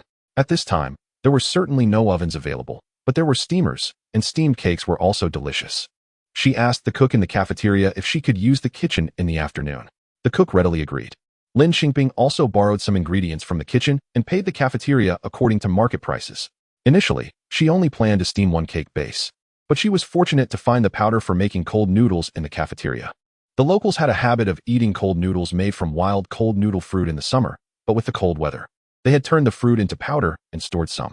With this, she could replace gelatin and make whipped cream with milk. After a busy afternoon, she made 2 cakes, leaving one for the cook and taking one back to her dorm. She was quite skilled at baking, but due to the limitations of the era, she couldn't fully showcase her abilities and only made cream decorations. Even the decorations were only in red. However, it looked good enough, and the cook almost applauded her. However, Gu Juncheng did not return for dinner. Lin Qingping had mentally prepared for this. After eating, she waited in her dorm, but as it grew dark, there was still no sign of him. She leaned on the table, and despite having recovered from her fever, her sick body was still weak, and she soon fell asleep. When she woke up again, it was because she heard rustling sounds outside. She thought it was raining and lifted the curtain by the window to take a look, only to see snowflakes drifting down. It was still the end of October. She leaned against the window, watching the ground slowly cover with a light layer of white. And he still hadn't come back. She didn't know how long had passed, but finally, she saw headlights in the distance, approaching. Her heart skipped a beat, and she quickly opened the window. The wind rushed in, and the headlights grew closer, heading toward the residential area. She fixed her gaze on the car, watching it park in the lot, and a tall figure stepped out. It was him. It was Gu Juncheng. Gu Juncheng, she shouted from the window, running outside. The cold wind howled, and snowflakes danced around her, a few playfully landing on her eyelashes and melting away instantly. Gu Juncheng. She called out his name as she sprinted toward him. In fact, he had heard her the moment she shouted. Then, upon seeing a slender figure rushing out of the house, his face darkened, and he quickened his pace. The two finally met at the steps. He stood before her, covered in snowflakes. It's so cold out, the wind is howling, but Lin Qingping felt warm looking at him. However, he seemed like he was about to explode with anger. Gu Lin Qingping. Just as she called out the first part of his name, he interrupted her with an angry shout. It seemed he really was angry. She felt a bit lost, glancing at the soldiers behind him, who immediately jumped into the car and drove away. He seemed to want to say something else, but held back, grabbing her hand and quickly walking toward the dorm. Once inside and the door shut, he caught sight of the open window, and his anger flared up again. Lin Qingping, how could you run outside in the snow when you have a fever? And you left the window open? You were shouting. I think you must be itching for a beating. After scolding her, he went to close the window, and Lin Qingping quietly followed behind him. He almost bumped into her when he turned around after shutting the window. You, then go ahead and hit me. Just as he was about to lecture her again, she interrupted him, tilting her little face up toward him. You said I was itching for a beating, so go ahead. You, how could Gu Juncheng hit her? He was stumped and pointed at her. You'll drive me crazy one day. Lin Qingping smiled and suddenly hugged his waist. I'm wearing the cotton coat you gave me. I'm not cold. Also, I'm feeling much better today. I just wanted to see you earlier. Gu Juncheng froze. After a while, he started to pull her hands, trying to get her out of his embrace. She twisted her body and refused to let go. Gu Juncheng was helpless. I'm cold. Chapter 29. Today is your birthday. Gu Juncheng came in from outside, bringing a chill with him. As soon as Lin Qingping heard this, she immediately stepped out of his embrace, holding a wrapped sweater with both hands and presenting it to him. What's this? Gu Juncheng looked at the oddly wrapped bundle. It was the sweater Lin Qingping had knitted for him. She had wrapped it in beautiful paper and tied it with a red silk bow, leaving Gu Juncheng somewhat bewildered. You open it yourself? Lin Qingping took a step closer, almost pressed against him. Gu Juncheng looked at her with a strange expression and followed her instructions to unwrap it. A light gray sweater appeared before him, fluffy and shimmering under the light on this winter night. Try it on, does it look good? Lin Qingping began to unbutton his outer coat. He felt a bit stiff and just said, I have clothes to wear. I know. In the army, you have to wear your uniform, but when you're on leave, you can wear the one I knitted, Lin Qingping said softly, glancing down. Her voice was a bit hoarse from a cold, giving it a soft, gritty quality that gently brushed against his eardrums. With her long eyelashes fluttering in rhythm as she spoke, occasionally blinking, the arch of her lashes made her whole face look exceptionally charming. Once she finished unbuttoning, She looked up and suddenly, the winter night and the falling snow seemed to vanish, replaced by a bright spring atmosphere indoors. Stretch out your arms. Lin Qingping noticed he was standing still, poked his chest with her finger, found it hard, and couldn't help but poke again until her finger was caught. Feeling a bit shy, she said, I'm just trying the sweater on you, cooperate with me. The way she dragged out her last words added a touch of allure. Juncheng averted his gaze and released her finger, lifting his arm to comply. Just right. I really admire my own taste. Not too big, not too small. It's like it was tailor-made for you. Lin Qingping looked at her handiwork with delight, showering him with compliments. Juncheng, your figure is amazing, and your expression is so cool. You're even better looking than a supermodel. There were many things he couldn't understand in her words, but it was rare to see her so happy. Until she said, Juncheng, happy birthday. Birthday? I knew you would forget. Lin Qingping took his hand and led him to a small table, pressing him down into a chair. On the table sat the birthday cake she had made. A round cake wrapped in snowy white cream, just like the snowy scene outside, with red icing shaped like a house. Decorated with 2 snowmen wearing red hats and scarves at the door, and the words Happy Birthday written in red on the snowy ground. Juncheng, make a wish. Without candles, she struck a match. Make a wish? He had never done such a thing and had never even seen it before. Hurry, close your eyes and make a wish. Birthday wishes always come true. She became anxious as the match was about to burn out. Juncheng didn't believe that making a wish would make it come true, but he still closed his eyes. Okay, blow it out. Lin Qingping held the match out to him. He gently blew, and the ashes scattered onto her soft white fingertips. What did you wish for, Juncheng? Lin Qingping tilted her head to ask him. He was taken aback, and before he could speak, a small hand covered his mouth, the soft touch carrying a faint fragrance. Don't say it, or it won't come true. The small hand quickly withdrew, and in his daze, a warm sweetness suddenly brushed against his lips. Juncheng, happy birthday. May you always be safe, she said softly, then stepped back and laughed. Now, let's eat the cake. I haven't had any. It's sweet. He didn't like sweet things, but it smelled wonderful, and clearly, she loved it. Juncheng, are you happy? She asked while eating the cake. Since he tried on the sweater, he hadn't said a word, and she didn't know if he was surprised or happy about the surprise. Juncheng looked up at her. Under the light, she was smiling. Her eyes crescent-shaped when she smiled, though the corners of her lips were smeared with cream. He reached out and gently wiped the cream from the corner of her lips. Are you happy? Speak. Lin Qingping pouted. He slightly curved his lips. Happy? Really? But you're not smiling. Lin Qingping huffed. The sound of snow falling outside grew denser, and the night deepened. It was time to sleep. This was a special night, and Lin Qingping felt a surge of ambition. Tonight, she was determined to win his heart. Lin Qingping felt a bit like a bad person, but all her ambitions deflated when she returned from taking a shower, looking wilted and listless. Seeing her like this, Juncheng thought she had caught a cold again and reached out to touch her forehead. What's wrong? Are you not feeling well? Lin Qingping shook her head. Then what is it? You were just full of energy. Juncheng. She sulked, looking like she was about to cry. My relative is here. Juncheng. Who? Your family? Your sister? Or your mom? Coming at this time? Juncheng was completely confused. No. Lin Qingping stamped her foot. It's that. I got my period. It's, menstruation. After a moment of confusion, Juncheng finally understood. He had never experienced this and had no knowledge about it. After a while, he asked, does it hurt? Or do you need to prepare something? Lin Qingping was furious. Is that what's important? The important thing is that my ambitions can't be realized now. It's all gone to waste. But he still didn't understand. She turned her back to him. Even someone as slow as Juncheng realized that her reaction meant she was upset. He usually handled things calmly and decisively, so he quickly organized his thoughts, sat down opposite her, and said seriously, Lin Qingping, when faced with problems, we analyze and solve them. I don't understand this women's issue. But you can tell me what you need.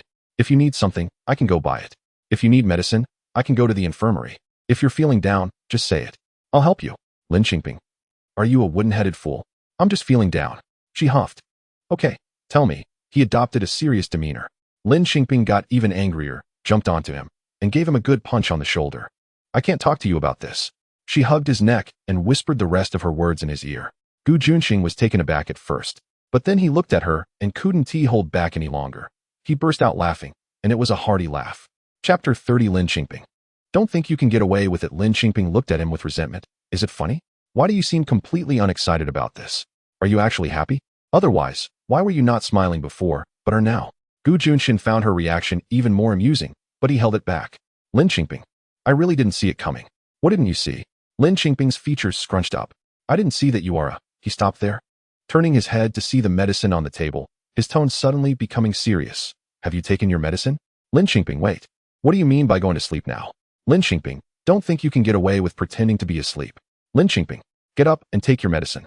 Lin Qingping, covered by the blanket, mumbled, I just didn't take it tonight. How many more times do you want to skip it? His voice turned stern again. Come out. When Lin Qingping reluctantly emerged from under the blanket, he was already standing by the bed, like an iron tower, with a dark expression. Lin Qingping reached out to cover his entire face. Don't be fierce. It's not good to look fierce. Not at all. He paused, pushed her hand down, and said, First, take your medicine. Lin Qingping glared at him. Isn't it your fault I forgot to take my medicine? You came back at that moment, and I just got too happy. He was almost laughing in anger, stuffing the medicine into her mouth and giving her water. You're quite good at shirking responsibility. It is your fault. After Lin Qingping finished drinking water, she lay back under the blanket. Let's sleep. It's meaningless. Gu Juncheng chuckled. What does it mean to be meaningful? Does something have to be done for it to be meaningful? Lin Qingping turned over, her eyes bright, recalling an expression pack from decades later. If you say that, I won't be sleepy anymore, but what's the use? Look at your expression. Gu Juncheng couldn't help but say, all right, sleep. Lin Qingping huffed and turned to sleep. Gu Juncheng also lay down, and they still had separate blankets. Lin Qingping was still feeling down when she heard his voice in the dark. Isn't it cold today? Cold. Lin Qingping said softly, I've been more sensitive to the cold these days. Then, she heard a heavy sigh behind her, as if filled with helplessness, followed by a pair of arms stretching into her blanket, and she fell into a warm embrace. Since it's cold, why did you come over? His calf touched her foot, which was indeed icy. Lin Qingping's fingers poked at his chest muscles, muttering, I'm just afraid I'll fall asleep and won't be able to control myself, okay? Gu Juncheng was clearly taken aback by her words, stunned for a moment, then both amused and annoyed. Lin Qingping, can you be a little more reserved? I'm just not a reserved person. What do you want? Her fingers quietly slipped under the hem of his shirt, touching his solid muscles. Stop messing around, sleep. He grabbed her hand. Lin Qingping felt uncomfortable and bit his shoulder, finding the flesh there also firm. Unable to help but complain, can't bite. Don't hurt me. Be careful not to break your own teeth. He pressed her head down gently. Be good, behave, okay? Lin Qingping fell silent. Gu Juncheng started asking her what she did during the day, whether she felt bored alone. Whatever he asked, she answered one by one. As they talked, Lin Qingping didn't know when she fell asleep. The next morning, Lin Qingping vaguely heard the sound of a military horn, but she couldn't wake up. When she got up, there was naturally no sign of him in the room. She remembered that Gu Juncheng had asked her the night before what she did during the day, whether she felt bored alone. To be honest, in this era without phones or computers, she wasn't exactly bored. A heavy snowfall overnight left the outside world blanketed in white, bright and blinding. She spent the morning in the house drawing clothing designs. During the days she had been here, she feared that Du Jin and Gu Yulian must be anxious, so she needed to have something to show them when she returned. In the afternoon, she heard children's voices outside. There were families accompanying the troops, and she didn't know whose children were playing in the snow. Lin Qingping went outside and found several children playing energetically, snowballs flying back and forth, and then she was hit by a snowball that came from nowhere. Chenlei, you little rascal, what are you throwing? Hurry up and apologize. A woman's loud voice rang out. Then, a voice from some corner said, I'm sorry. And a group of children scattered, leaving Lin Qingping still trying to figure out what was going on. You're Gu Commander's wife, right? A woman in her late 20s approached her with a smile. She was the one who had just yelled at the children. Lin Qingping smiled back. Yes, hello. My name is Lei Sufang. My husband Chen is very familiar with Gu Commander. I heard you arrived and was afraid of disturbing you, so I didn't dare come talk to you. Do you have time now? Come sit with me. Several of us are chatting there. The woman warmly invited her. Sure. Lin Qingping readily agreed. Lei Sufang was accompanying the troops and had a fixed residence in the family area, unlike her, who was living in temporary accommodations. Lin Qingping envied this, but who could she blame? She could only blame herself. In fact, in her previous life, Gu Juncheng had mentioned letting her accompany him, but she had refused. At that time, she didn't like Gu Juncheng at all, and even thought the life in the army was nowhere near as colorful as outside. How could she have been willing? Lei Sufang led her inside, and indeed, a room full of people was chatting, with sunflower seeds and peanuts laid out, making it very lively. Lei Sufang introduced her to everyone, and they were all very warm and welcoming. Soon, she became part of the group eating sunflower seeds and listening to gossip. Lin Qingping had just arrived and didn't understand anything, so she first figured out who was who and then took on the role of eating sunflower seeds and listening to gossip. The gossip in the army was much purer than in the village. There were no messy stories, just about which child was naughty and what trouble they caused. As they chatted, they somehow got onto the topic of injuries. They mentioned that someone didn't come to chat today because their husband got a minor injury during training. Then, the women started talking about various injuries. They looked at Lin Qingping and said, "Your Gu commander has been injured before." Lin Qingping was surprised. "You didn't know?" Everyone was more surprised than her. Well, she had only been married to Gu commander for a short time, so of course, she wouldn't know. Gu commander wouldn't tell her. Lei Sufang chimed in. Everyone nodded, agreeing that men generally wouldn't want to share their injuries with them. Lin Qingping felt uneasy. She really didn't want to hear about injuries. Gu Juncheng had sacrificed so young in her previous life, and this was a thorn in her heart. She made an excuse to go to the bathroom and left for quite some time. When she returned, she planned to say goodbye, but at the door, she overheard them still discussing it, vaguely hearing the name Gu mentioned, and it seemed they were talking about how some injuries were hard to discuss, followed by a sigh. And then it seemed they mentioned something about how men couldn't accept it. Lin Qingping felt as if she had been struck by lightning. Chapter 31. A dark and windy night. Suitable for discussing life and dreams. Lin Qingping is not a naive 20-year-old who knows nothing. She is an old monster who has lived for decades. Just from eavesdropping on these fragmented snippets, she has already pieced together a complete story in her mind. She stood outside the door, her head buzzing. It wasn't until Lei Sufang saw her standing there in a daze and called her in that she snapped back to reality. However, once she sat among the crowd, she couldn't absorb anything, lost in a haze, her mind echoing with those words. When others asked her several times about Ziyuan, she didn't hear what they said until she finally realized they were inquiring about him. She gave a brief response and sank back into her own thoughts. So, is it because of this that Gu Juncheng has been avoiding her, even in her previous life, refusing to have any relationship with her? Is he unable to? No wonder he was so happy when he found out she had her period.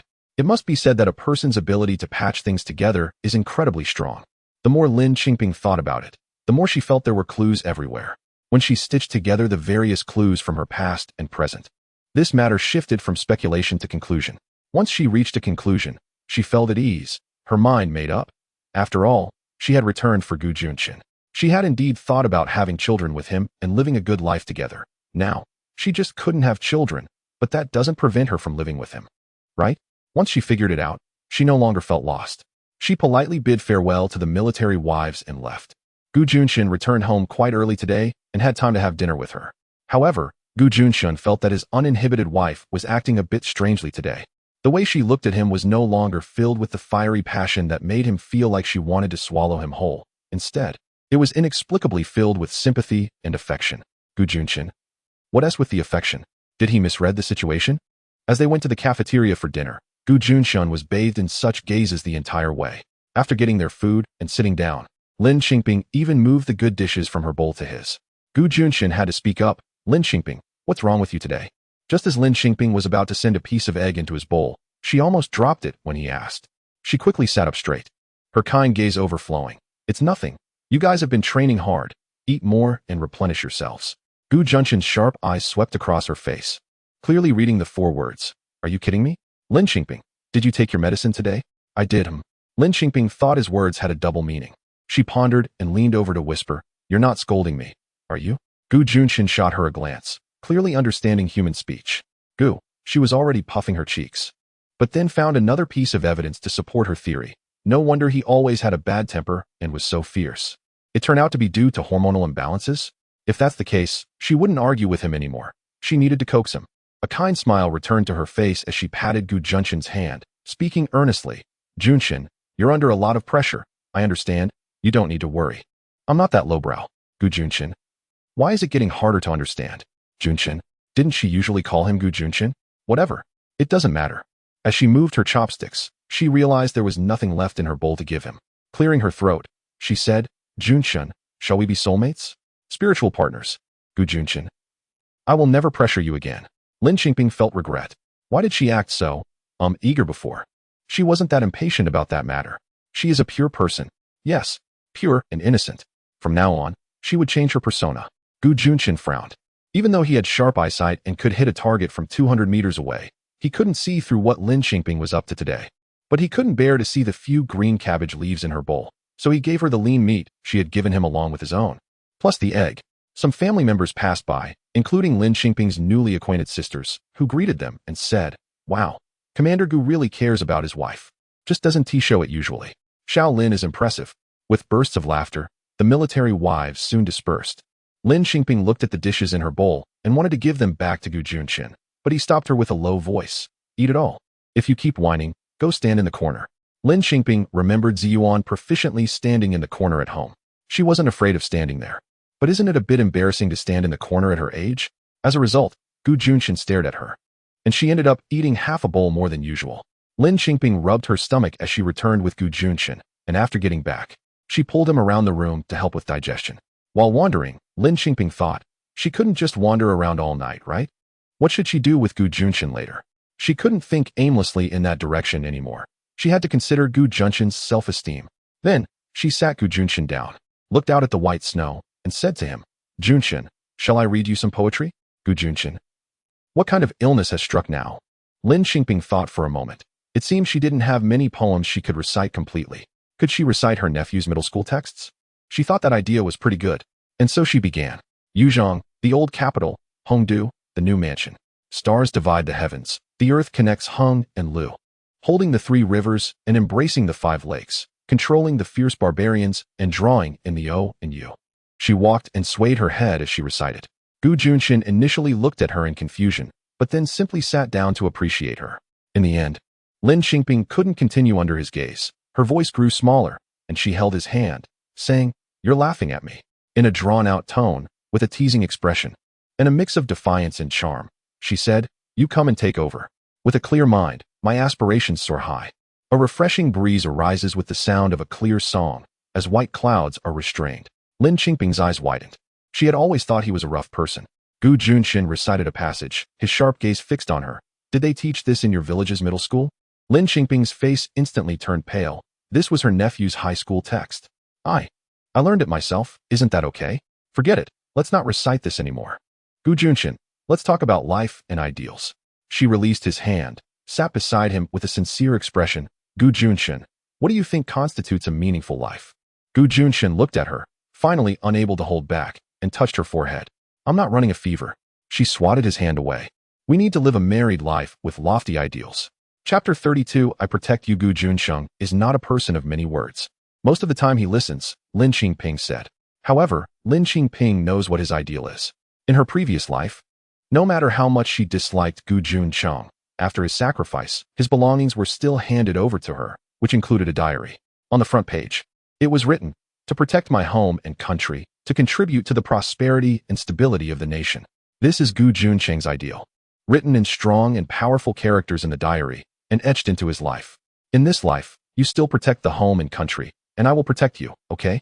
Before falling asleep, Lin Qingping held Gu Juncheng's arm, and the last thing she thought of was this sentence. What she didn't know was that when Gu Juncheng returned the next night, he didn't go home directly, but instead went to the infirmary to see Dr. Shi. After sitting in the infirmary for half an hour with a face of constipation, he said nothing. Dr. Shi was preparing to send him away, thinking, Are you here to bother me? Gu Juncheng didn't know how to start. Dr. Shi looked him up and down and asked, What's wrong with you? Ever since your wife came, you've been acting strange. After saying that, he frowned and stared at him. You don't have a hidden issue, do you? Indeed. Gu Juncheng nodded, feeling that this statement was off. Sure enough, Dr. Shi smiled in a strange way. Gu Juncheng suddenly realized that he was on the verge of kicking him. What nonsense are you talking about? What else? Other people's wives come and they're all happy. And you're here every few days. Dr. Shi still had a suspicious look. How can I not think too much? When did I come here every few days? I only came once. Or was it because she had a fever? Gu Juncheng frowned. Then why are you here today? If you have something to say, just say it. Gu Juncheng really wanted to kick him. You know, when women have that time of the month, is there, something unusual? The captain finally managed to squeeze out a sentence, his dark face turning red. Which time? Dr. Shi suddenly leaned closer. Are you saying? Get lost. Gu Juncheng kicked out, and Dr. Shi skillfully dodged. I'm saying, during those few days every month, is it especially strange? Is there any way to treat it? Doctor. Sure, I have the sunflower seeds ready, and you're telling me this. Lin Qingping also didn't know if Gu Juncheng would make it back in time for dinner. After waiting and waiting, seeing that dinner time was almost over, she went to eat by herself. In the cafeteria, she ran into Lei Su Fong, who greeted her enthusiastically. Hey, aren't you with Captain Gu today? Oh, I don't know when he'll be back. Lin Qingping smiled. Lei Su Fong looked surprised. He is back? I just saw him. He went to the infirmary. Lin Qingping was startled. Infirmary? Did he get hurt again? She stopped eating and ran out, heading straight for the infirmary. But as she passed the dormitory, she heard someone inside calling her name. Lin Qingping. Hearing this, she immediately turned around and rushed into the room. Once inside, she grabbed him and turned him around to look. What are you doing? He was confused. Is this a new symptom of the menstrual period? Old Sure didn't mention this. You aren't hurt, right? She was about to burst into tears. No. He looked at her red eyes and remembered Old Sure's words. Sensitive, emotions easily stirred. Then, why did you go to the infirmary? Lin Qingping was slightly relieved. I just casually asked Old Sure about some things that happen every month, Gu Juncheng said. Lin Qingping. Lin Qingping began to overthink. Gu Juncheng usually spoke decisively and never stuttered.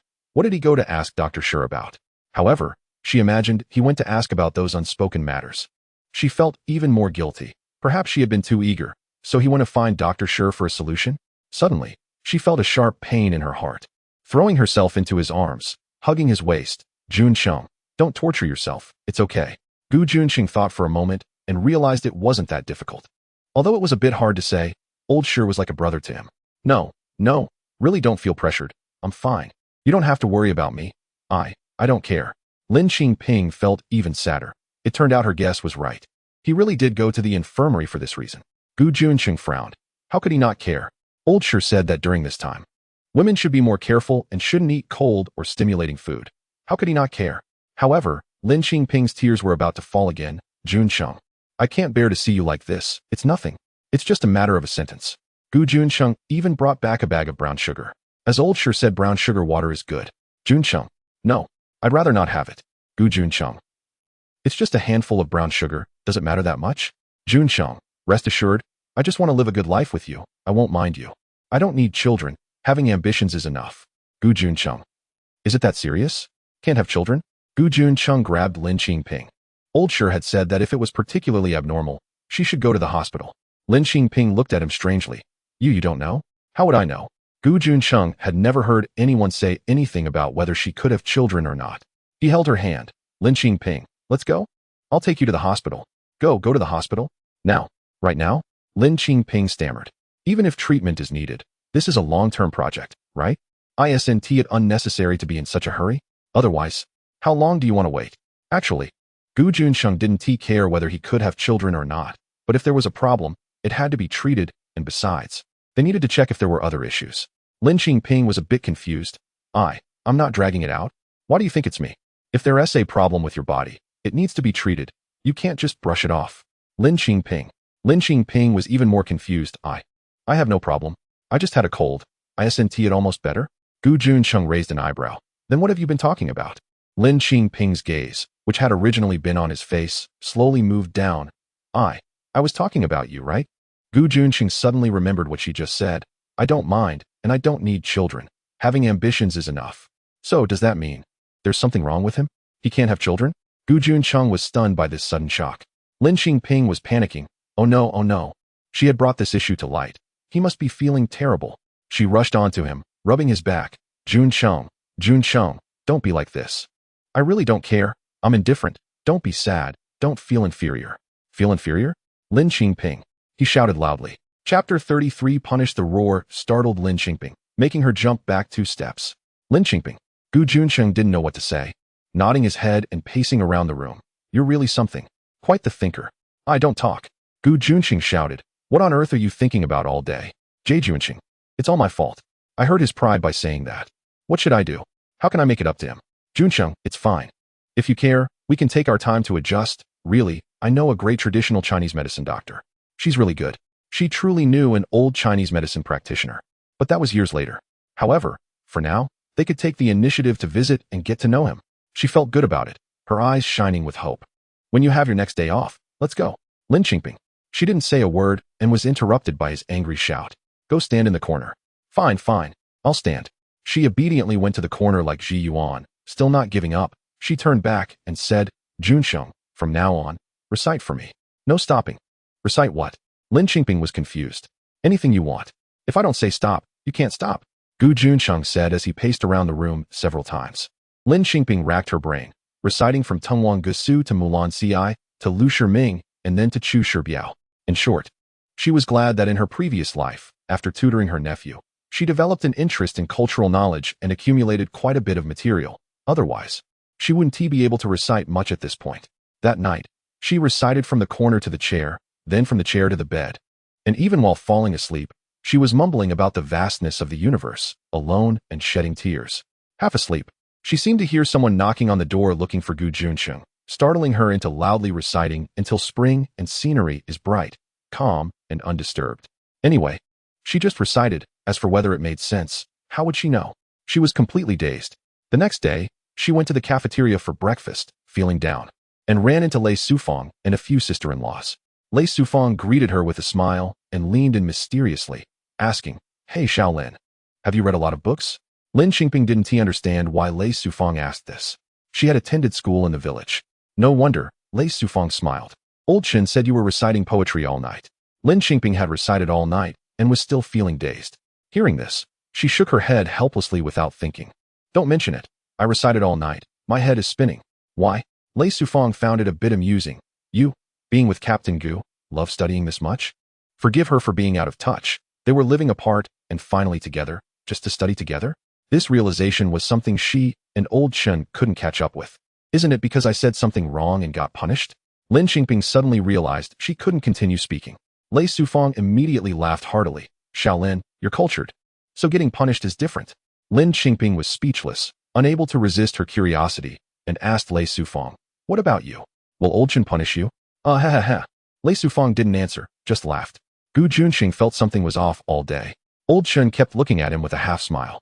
And several brothers also wore expressions that seemed to be holding back laughter. Even Xiao Tian was acting strangely. Xiao Tian. After a day's training, Juncheng stopped Xiao Tian. What's going on? Xiao Tian didn't dare look at the captain. It's nothing. Look at me. Xiao Tian's eyes widened. Unfocused. Really nothing. It's nothing. His determined look showed a lot of spirit. Fine. Juncheng didn't push him further and let him go. On the way back, he found the answer from his good brother, Old Shi, who came over with a grin. Juncheng knew from Old Shi's expression that it wasn't going to be good, so he planned to ignore him. However, Old Shi wasn't going to let that happen. If Juncheng ignored him, Old Shi would just raise his voice. So, Old Shi's loud voice rang out, Captain Gu, you and your sister-in-law. As soon as he mentioned sister-in-law, Juncheng knew he couldn't ignore him any longer. He was quick to cover Old Shi's mouth before he could finish his sentence. Old Shi was laughing so hard under his iron grip that the corners of his eyes crinkled. You can stop talking now. Juncheng released his hand. How can that be? Old Shi whispered, what's wrong with this? Isn't it a good thing? You and your sister-in-law studying knowledge all night to improve your cultural level has already spread everywhere. What a great thing, ha ha ha. If Old Shi hadn't added that last ha ha ha, Juncheng might have let it go. But as soon as he laughed, Juncheng immediately went to grab him. Old Shi was experienced and ran away quickly, laughing as he did so, with the sound of laughter lingering in the air. When Juncheng returned, he saw Lin Qingping writing in a notebook. As soon as he entered, she covered the notebook. What are you writing? He asked. Lin Qingping covered the notebook. I'm not telling you. Juncheng didn't press, went to wash his face with a towel, and when he came back, she voluntarily came to discuss with him. Juncheng, I ran into Lei Sufang in the cafeteria today. She said that the day after tomorrow, her family's Old Chun is inviting us over for dinner. Then, several sisters said everyone should go, each bringing 2 dishes. How about I make 2 desserts? Juncheng knew about this. Old Chun had told him today. You can make whatever you want. I'm off tomorrow and can accompany you to go shopping. You can see if you need to buy anything. Really? Lin Qingping was overjoyed. You can really go shopping with me? Is that such a big deal? Juncheng looked at her. Of course it's a big deal. Then Lin Qingping continued writing in her notebook. Juncheng glanced at it. She was just writing down the ingredients needed for her desserts. What is this for? Lin Qingping felt there was something else in his glance. Nothing. Lin Qingping frowned, clearly sensing something. What do you think I'm writing? I thought. Juncheng's voice dragged out. You were memorizing texts. Quite conscientious. Lin Qingping, considering you're accompanying me shopping tomorrow, I won't argue with you.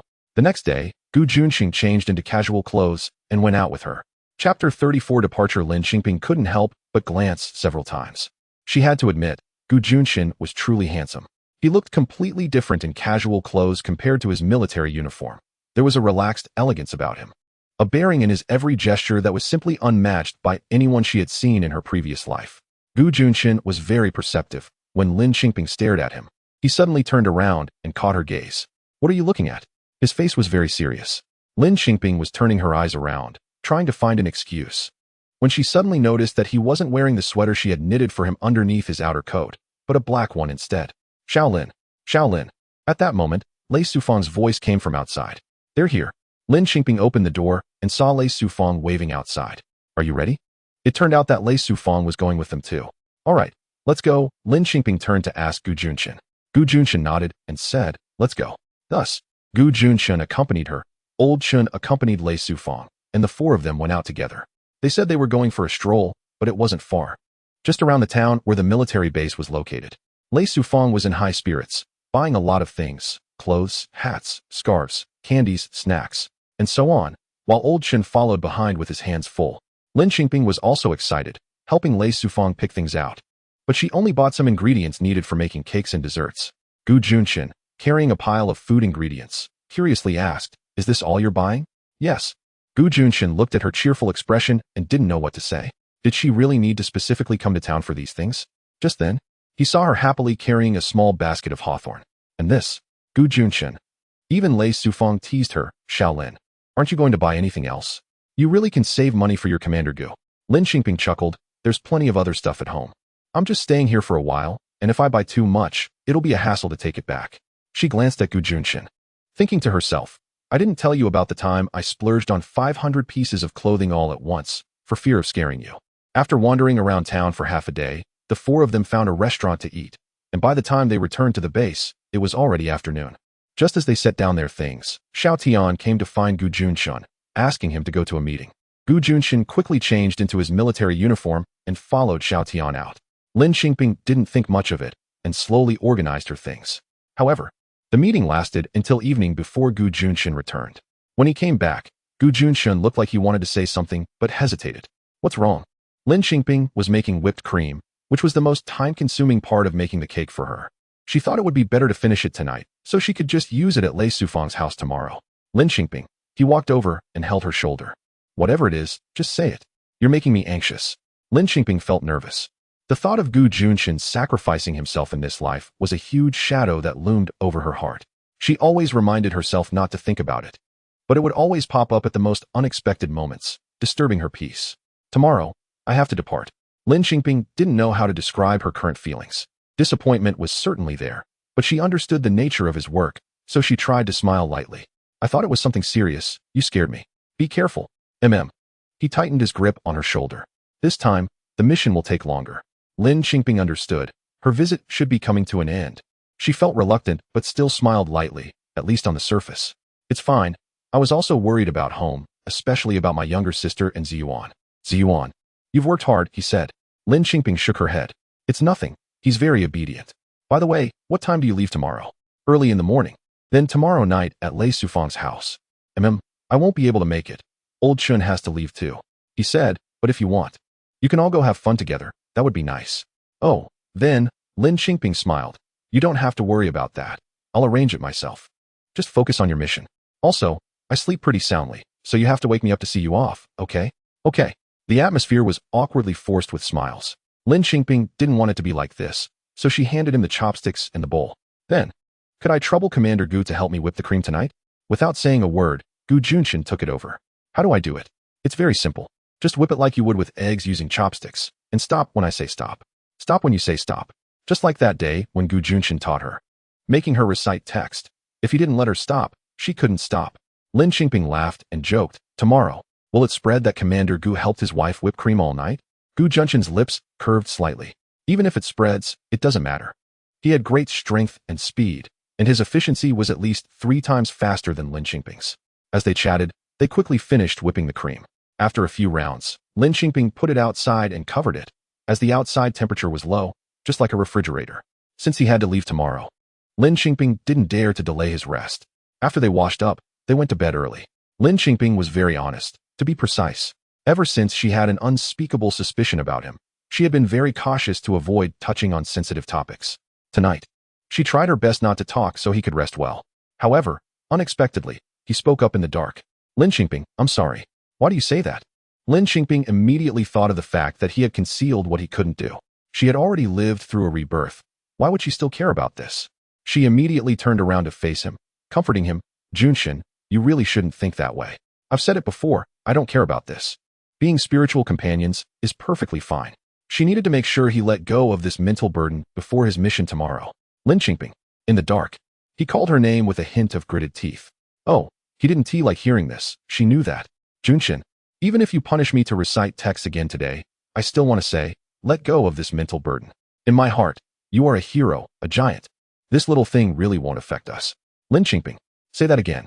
His eyes were like obsidian, burning with anger. June. She couldn't get the words out. In the darkness, the heat and moisture blocked the words that followed. Chapter 35. Spending freely, he was so forceful, and his lips were rough like winter. Along with his coarse stubble that hurt her, as if he wanted to crush her, but she remained silent. If he really couldn't, it was still good to soothe him like this for a long time. It was so long that she could hardly breathe when he finally pulled back. Lying on the bed, she heard his breathing, hurried and rough. Her own heart seemed to be about to jump out, but she really felt sorry for him. Leaning beside him, wanting to comfort him again. Juncheng, shut up. Sleep. Be honest, he said in a gruff voice. Lin Qingping felt a bit wronged. She had clearly been very honest just now, not daring to move at all, but she wouldn't mind. He was already so powerless. Definitely not feeling good inside. How could she care about such trivial matters? Even as a woman, those few days every month were more irritable, let alone such a big thing for him. Lin Qingping softly said, okay, Juncheng, then if you say one more word, you'll have to write out the text from memory. Lin Qingping. All right, the stakes have been raised. It really has gone from reciting to writing it out from memory. She obediently shrank back into her blanket and fell asleep in no time. After she fell asleep, what she didn't know was that Gu Juncheng got up to take a shower. The next morning, before dawn, the bugle sounded. Lin Qingping had a particularly comfortable night. Warm and peaceful. She vaguely heard the sound of the bugle, but had no awareness of waking up. Until one nerve in her brain suddenly jolted, she sat up. The bugle was still sounding, and Gu Juncheng was already dressed and ready to leave. Juncheng. She jumped out of bed. Why didn't you call me? Gu Juncheng stood at the door, turned back. What are you getting up for? Go back to sleep. No, I want to see you off. Lin Qingping was so anxious that she jumped barefoot in front of him, and as a result, her feet were lifted off the ground.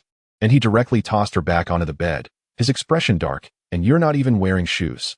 Lin Qingping didn't care about his tone, urgently said. Juncheng, be sure to pay attention to safety. Also, remember to ride home after you come back. Report that you're safe. I know. He suddenly thought of something. You decide about the family matters. Here's your money. Spend it freely. Don't worry about it. I may not have much ability, but supporting you is still not a problem. Lin Qingping was taken aback, you know? Yes, my sister wrote to tell me. He was very calm. Aren't you afraid I'll lose all your money? If I lose it all, there's still more. It's not like it's gone. Just as Gu Juncheng said this, he paused, turned his head. I need to set off now. Someone will take you to the train station later. Be careful on the way.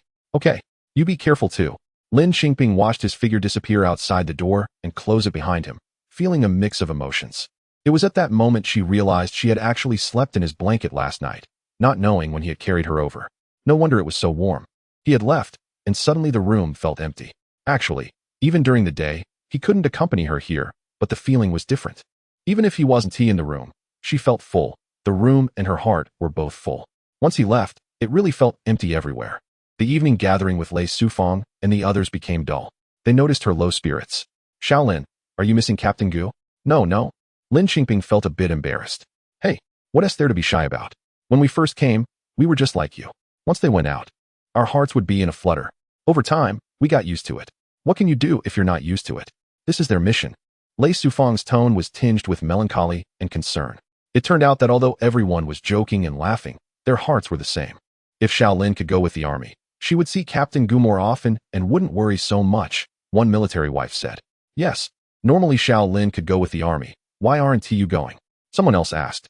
Lin Qingping didn't know why. In this life and the last, Gu Juncheng had never mentioned going with the army. It was actually her mother-in-law who had brought it up in her previous life, and she had shot it down. So no one mentioned it again. But why didn't Gu Juncheng bring it up? In her previous life, she thought maybe Gu Juncheng didn't care about her, just as she didn't care about him. At that time, she felt that was good. They didn't care for each other, which saved them from being tied down. But at this moment, when asked, she still felt a bit disappointed. She smiled. The family is busy. I'd rather take care of the family. That's right. Lei Sufang understood quite well. We married them for this reason. We want to take care of the family.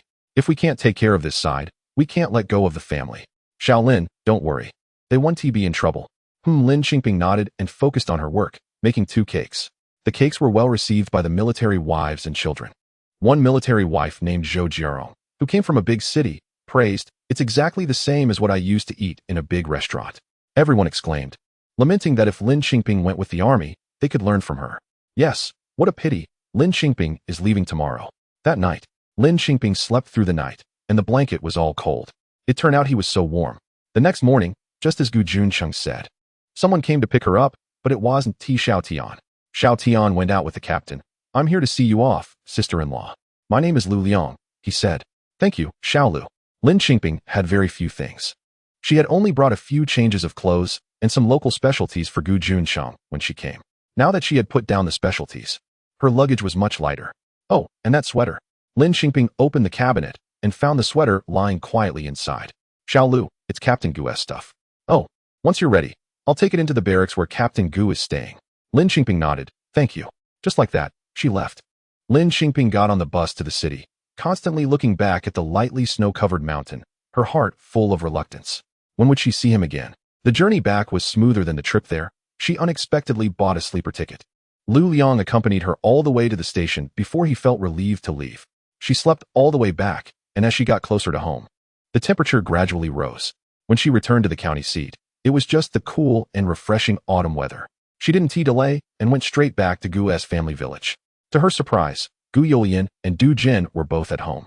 As soon as she arrived, everyone rushed to greet her. "Oh, we've finally been waiting for you to come back." Chapter 36, A New Beginning. It seems that something big is happening. Don't rush. Don't rush. Let the bottle rest for a while. Mother-in-law Lu Fan squeezed in and handed her a cup of hot water. "It's okay." She took the water and smiled, saying, "Take your time." It turned out that the batch of goods she supplied to Meisheng department store sold very well. On the day it hit the market, over 100 items were snatched up, and surprisingly, buyers from neighboring cities came to purchase as well. With 280 items, it was obviously not enough to sell. The manager from Meisheng found a friend in Dugan County and rushed back with a message, eager to restock. I understand. Everything was within her expectations. Tomorrow, we'll set off. By this time, it was already evening, and there was no time to do anything. She needed a good night's rest before diving into new work. Everyone was very happy. Lu Fan and Gu Youlian hurriedly set the table for dinner, and the family chatted while eating. Lin Qingping also took this opportunity to share her thoughts with them. In the future, I'm sure the path will only get wider. But with risks come profits. It's possible to make money, and it's also possible to lose everything. However, I've decided to walk this path. Eldest sister, do you want to join me? Think it over carefully. Gu Youlian hesitated for a moment, but Dugan was very determined. Let us go. We must go. Don't rush to make a decision. Let us take a look together tomorrow. Sister, I'll go with you. Lin Qingyun's voice rang out. Don't even think about it. Lin Qingping said, do you remember what task I assigned you? And Ji Yuan, have you completed your study tasks? After dinner. Check it for me. Ji Yuan. Just eat in peace. Why is there suddenly a pot falling from the sky? Lin Qingping also noticed Xiaomai, who was quietly eating. Xiaomai should also start school next year, just in time to go with Ji Yuan. Now they can follow for enlightenment. Gu Youlian smiled. Saying that for a girl, starting school a bit later is not a big deal. What is wrong with a girl? Girls also need to broaden their horizons. See the outside world, and go to university. Lin Qingping, having been a CEO for decades in her past life, spoke decisively and authoritatively. After her speech, Gu Youlian and the others fell silent. After all, they had already witnessed their sister-in-law's abilities. Let her go to school. It's not a bad thing. After dinner, Lin Qingping seriously checked the homework she assigned to Lin Qingyun and Ji Yuan. Ji Yuan hadn't completed it. What do you think we should do? Lin Qingping's tone was very serious enough to make the adults feel a bit tense. Lu Fan stepped in to ease the tension, saying he is still so young. What child doesn't he want to play? Just teach him slowly. Mother, this is not a small issue. Children must be taught from a young age. If he develops habits, it will be hard to change later. Lin Qingping looked at Ji Yuan. A man should be able to do what he promises. Is it manly if you can't keep your word? Lu Fan didn't dare to say more. Ji Yuan lowered his head and took his homework back, saying, I'll write it 10 times. Go ahead.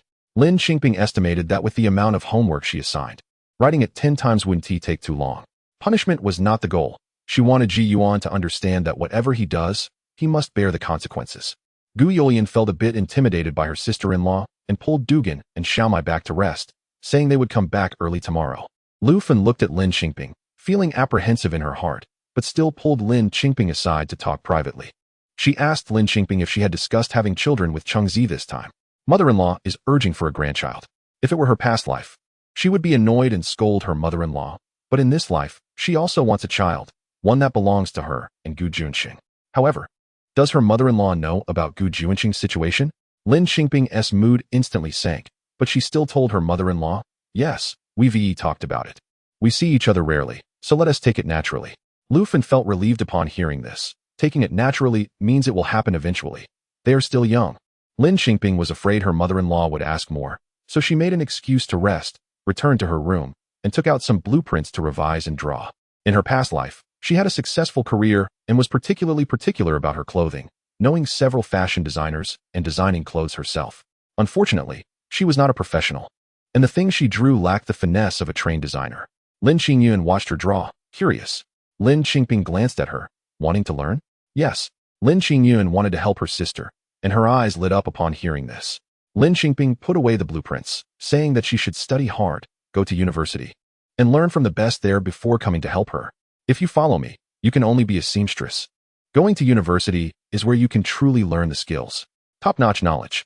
No matter what the second sister wants to learn in the future, she must first get into school. Lin Qingyun blinked, no longer speaking. It seemed she had absorbed this. Sleep now. The next day, Dugan and Gu Youlian arrived as promised. Lin Qingping was not in a hurry. She even gave Ji Yuan a lesson before leaving. They first went to the clothing factory, still looking for the sales department head. This time, Lin Qingping wanted all their inventory. This immediately shocked the department head. But Lin Qingping was not planning to take all the goods away. She proposed a collaboration. That is, she would provide a redesign plan to completely revamp the inventory clothes, allowing the factory workers to make the changes. Gu Youlian then understood what her sister-in-law meant. It meant that she wouldn't have to do the work herself, but would hire workers to make the changes. But what would she do? Gu Youlian was puzzled. However, the department head was not very interested in this matter, thinking it would be a hassle to change all the inventory clothes. Isn't that exhausting? Anyway, the factory would pay wages regardless of how many clothes were sold or returned. Lin Qingping smiled. It seems I found the wrong person. I need to talk to your factory director. The department head also smiled, saying that it's not easy to meet their director. Sales matters are under my supervision. All right, let me put it this way. I can make your factory's ex-factory price increase tenfold. Are you in? Can you make that decision? If not, I have ways to find your factory director. Do you think you can stop me? Lin Qingping crossed her fingers, forming a 10 in front of the department head. The department head was stunned again. Are you joking? Fine, then I'll go find your factory director. Lin Qingping turned and left. Wait, the department head called after her. I'll take you there. The department head directly led them to the factory director's office. The director was a middle-aged man in his 40s named Hu was quite humble, much better than the department head's initially arrogant attitude. After Lin Qingping stated her intentions, the director was also confused. No one had done this before. Lin Qingping then said, look, if I just talk, you won't believe me. I only need one promise from you now. If I bring you the order contract, you agree to start production. If I don't bring you an order, you can treat my visit today as me boasting and making you laugh. Chapter 37. Seeing the world. This was a condition that no one could refuse. But Lin Qingping proposed that she wanted 50 of the profits. This was not a problem for the factory director. She was providing designs and bringing in orders. So 50 was reasonable. With the clothing factory sorted out, they were ready to head straight to the provincial capital to meet Xiang Hongying at Meisheng department store. They still couldn't buy seat tickets and had to stand or sit on the ground all the way to the provincial capital. However, this time, they weren't carrying heavy bags of clothes or large amounts of cash. So although it was tiring, they felt unburdened mentally. When they arrived in the provincial capital, it was still morning. They had a simple breakfast, tidied their clothes, and went to Meisheng at a leisurely pace. Upon entering Meisheng, they explained their purpose, and someone personally took them to the manager's office. Upon receiving the news, Xiang Hongying came down to greet them. Gu Youlian thought back to last month when they were looked down upon as country bumpkins here and couldn't help but lower her head, tears welling up in her eyes. The conversation with Xiang Hongying went very smoothly. Xiang Hongying had been eagerly awaiting Lin Qingping, and this time, she directly placed a large winter order with Lin Qingping, totaling 2,000 pieces. This included about 1,000 existing styles and 1,000 new styles, without even seeing the samples for the new styles. Xiang Hongying also made a request to Lin Qingping. Comrade Qingping, I'm taking a huge risk with this large order. So I have a condition. You cannot supply to other department stores. I need exclusivity. Lin Qingping thought for a moment and expressed her difficulty with this. After some consideration, Xiang Hongying added, At least you have to agree that within our province, you cannot supply to others. Any other department stores that want your goods have to come through me. This was essentially the model of a regional general agent that would later emerge. Lin Qingping admired Xiang Hongying's business acumen. No wonder she could be a manager and think of such an advanced model instantly. It was impressive. Okay, Lin Qingping readily agreed. When it came time to discuss signing a formal contract for the 2000 peace order, they encountered a problem. In that era, there had not been a precedent for individuals and businesses to sign contracts in their area. Lin Qingping had anticipated this and smiled, saying, I'm really very happy to reach a cooperation intention with Manager Xiang today. So let us agree on this. Manager Xiang, please let me know when it's convenient for our factory director to come and sign the contract. Factory director? You have a factory? Manager Xiang was actually very curious about this. Yes, can the day after tomorrow work? Lin Qingping replied. Of course, Xiang Hongying said, not mentioning anything else. A 2000 peace order was not like the small orders of 1 or 200 pieces that she could casually promise. She wanted to see the strength behind Lin Qingping. Thus, Lin Qingping temporarily did not go back. The first thing she did after leaving Meisheng was to call the factory director from the post office to explain the situation. Initially, Lin Qingping thought she would have to persuade factory director Hu, but unexpectedly, he agreed immediately and said he would take the train to the provincial capital that night. Lin Qingping then settled down in the provincial capital with Gu Youlian and Du General. They stayed in a hostel. It was Gu Youlian's first time staying in a hostel, and she found it all very curious, exploring everywhere. However, once the novelty wore off, more frustration surged in. She sighed to her husband, Du Jin, in their room. Dear, we've been with our younger sister for just over a month, yet we've seen more of the world than we have in our whole lives. We took the train, arrived in the provincial capital, dined in a fancy restaurant, and stayed in a hostel. I'm afraid we won't have another opportunity like this again. Why not? Du Jin didn't understand her words. Look, our sister has collaborated with factory director Hu. With so many workers in the factory, they won't need us to make clothes anymore, Gu Youlian said anxiously. Have you forgotten? Didn't our sister ask us if we wanted to work with her? How could they not need us? Du Jin pointed out. That's not the point. Gu Youlian sighed. How could it not be needed? Lin Qingping's voice came from the door. I got caught. Gu Youlian felt a bit embarrassed. Lin Qingping didn't hold it against her and asked Du Jin, what do you think you can still do? Du Jin was eager to try. If I say something wrong, don't laugh at me. I'm just a country bumpkin with no experience. Go ahead. Lin Qingping encouraged him. What I'm thinking is, you said we should grow bigger and bigger. I was originally thinking of developing in the neighboring city, as there are people who specifically take the train to buy our clothes. But Manager Xiang won't let us sell there. Then we can go to the neighboring province. There are so many provinces in the country. Our clothes can be sold nationwide. Du Jin had a natural merchant mentality. His ancestors were street vendors who sold goods everywhere. And this was ingrained in his genes. We don't need to make clothes anymore. We just sell clothes.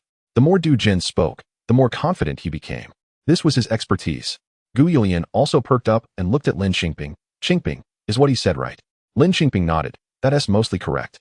The idea is right, but how to sell it? We need to plan carefully. Of course. We will all listen to you then. Du Jin was very happy to receive affirmation.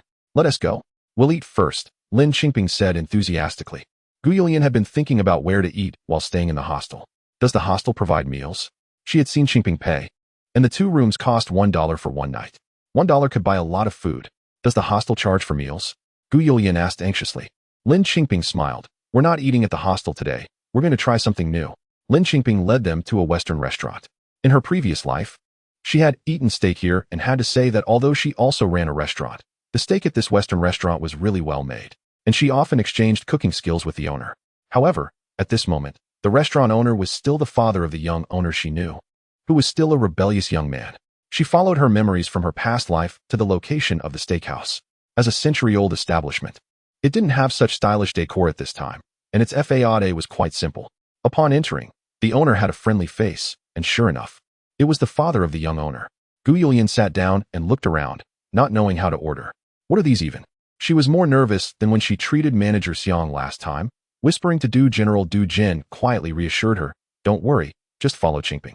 Then he confidently said to Lin Qingping, Qingping, you order. We don't understand. Lin Qingping took charge and ordered 3 steaks, 1 salad, 1 roasted pigeon, and 3 desserts. Chapter 38 Old Friends. While waiting for the dishes to arrive, Gu Youlian was stunned when she saw the first salad. What? This is eaten raw? Is this restaurant trying to rip us off? They don't even cook it for us. This is how it's eaten. Give it a try, Du Jin said. feeling shocked inside but forcing himself to act knowledgeable.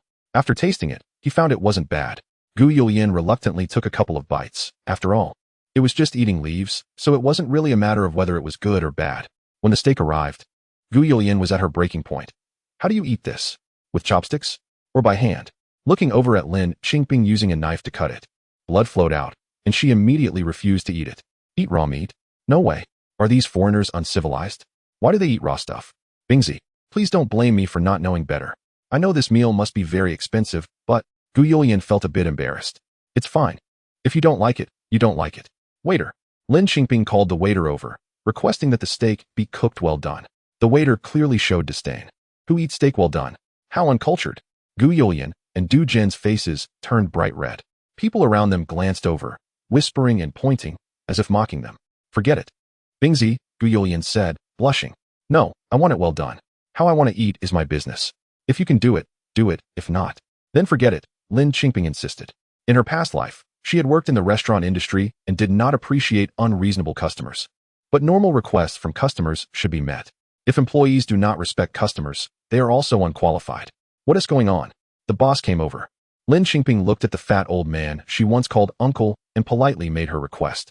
As soon as the boss heard it, he immediately took the plate back to have it cooked and even apologized to them. If you don't like it, just say so. It's no big deal. Lin Qingping sat up straight, noticing people around them were discussing. Whatever others say, just remember this. It's none of their business. Gu Yulian chuckled.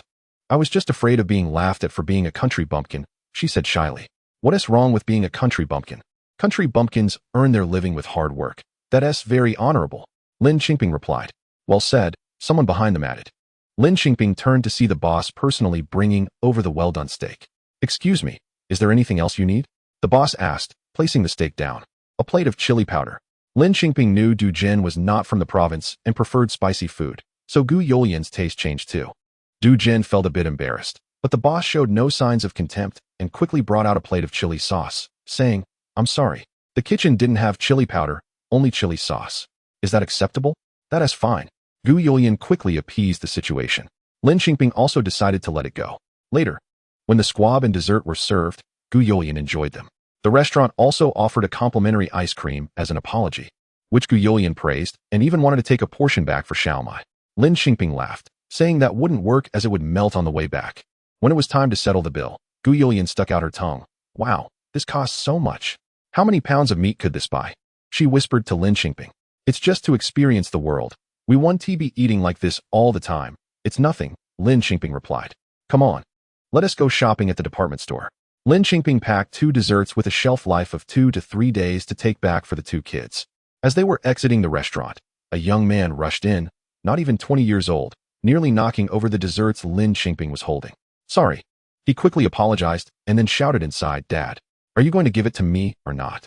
Seeing this familiar face, Lin Qingping smiled to herself, shaking her head. He really is still a rebellious teenager. Let us go. Lin Qingping led Gu Yulian and Du Jin toward the mall. Gu Yulian liked shopping, but once inside the store, she was overwhelmed by the dazzling array of items and didn't know what to buy. Lin Qingping stopped at the cosmetics counter to buy some face cream, getting some for herself and her second sister, and even picked out a set for Gu Yulian. I have this too, Gu Yulian said shyly. I've never used it. Just try it out. Lin Qingping encouraged. In the countryside, like Gu Yulian, her second sister, and even herself when she was at her family home, they all had to work in the fields. In summer, their skin often got sunburned. Peeling and darkening was a minor issue. Gu Yulian didn't refuse any longer, just subtly gave Du Jin a look. Understanding, Du Jin stepped away. So when Lin Qingping went to check out, the cashier informed her that it had already been paid for. You guys are doing this to me too. Lin Qingping hadn't thought about the expenses of going out, but Gu Yulian's couple's actions still warmed her heart. So different from her brother and nephew in her past life, who only knew how to take. Gu Yulian smiled shyly, whose money isn't hard-earned. How can one just take from someone? I'm still the older sister. Lin Qingping felt even more comfortable, returning to the inn with a large bag of goodies.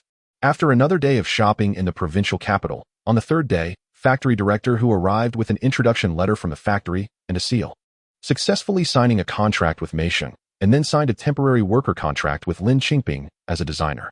Shaolin, we are about to step into the 80s. Everything is flourishing, so go ahead and do your thing with confidence. I'll handle the other matters.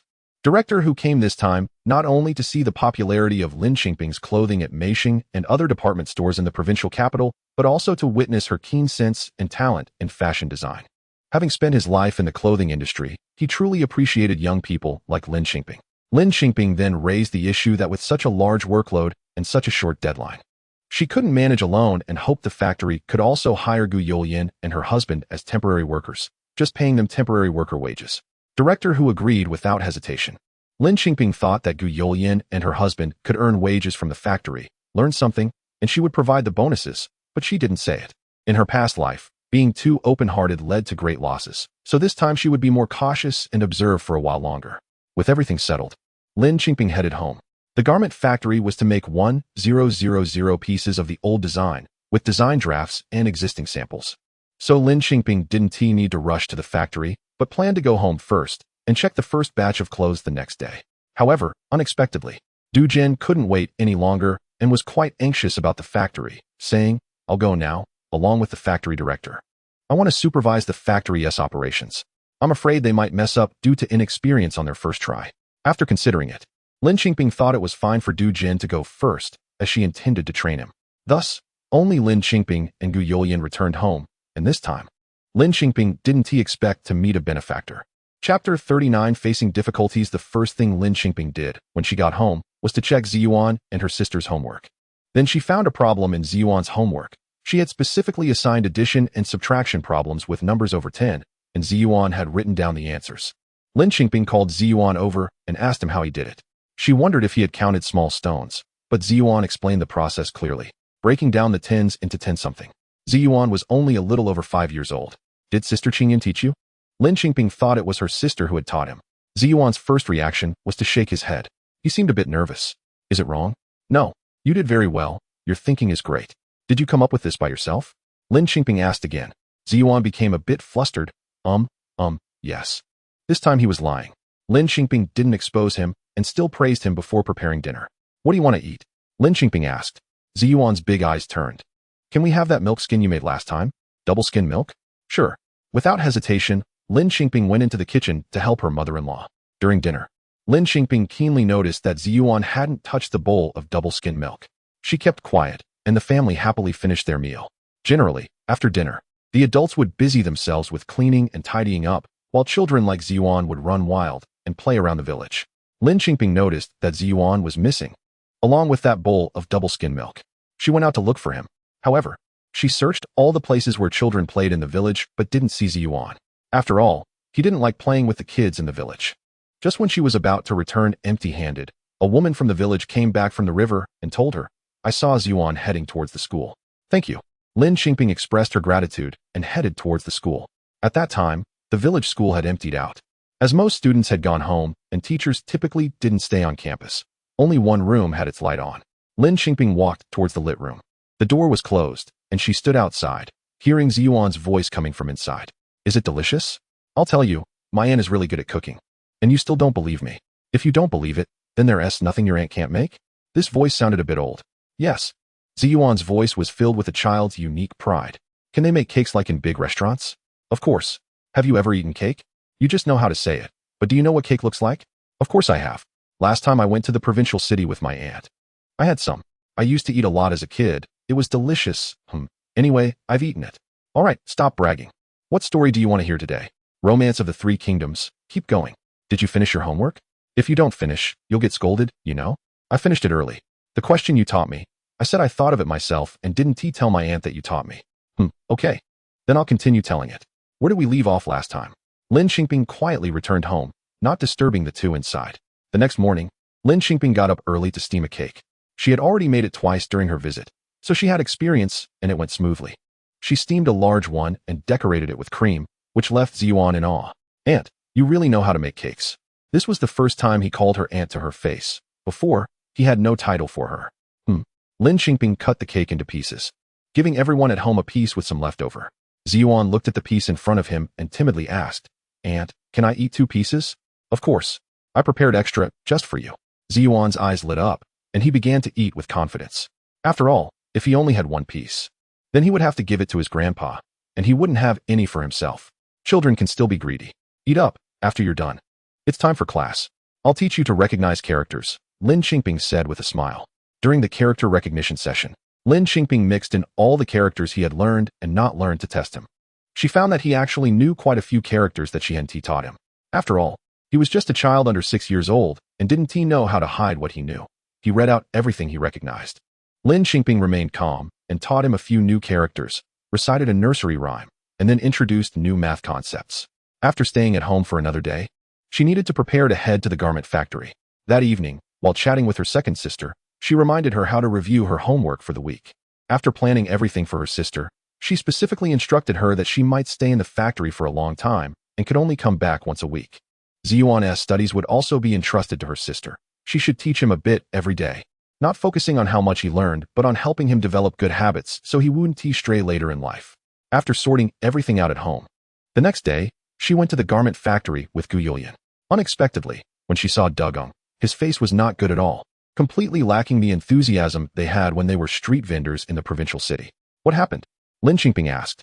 Dugong looked very dejected. It's been 2 days, and the clothes that were modified are not right. The problems are quite serious.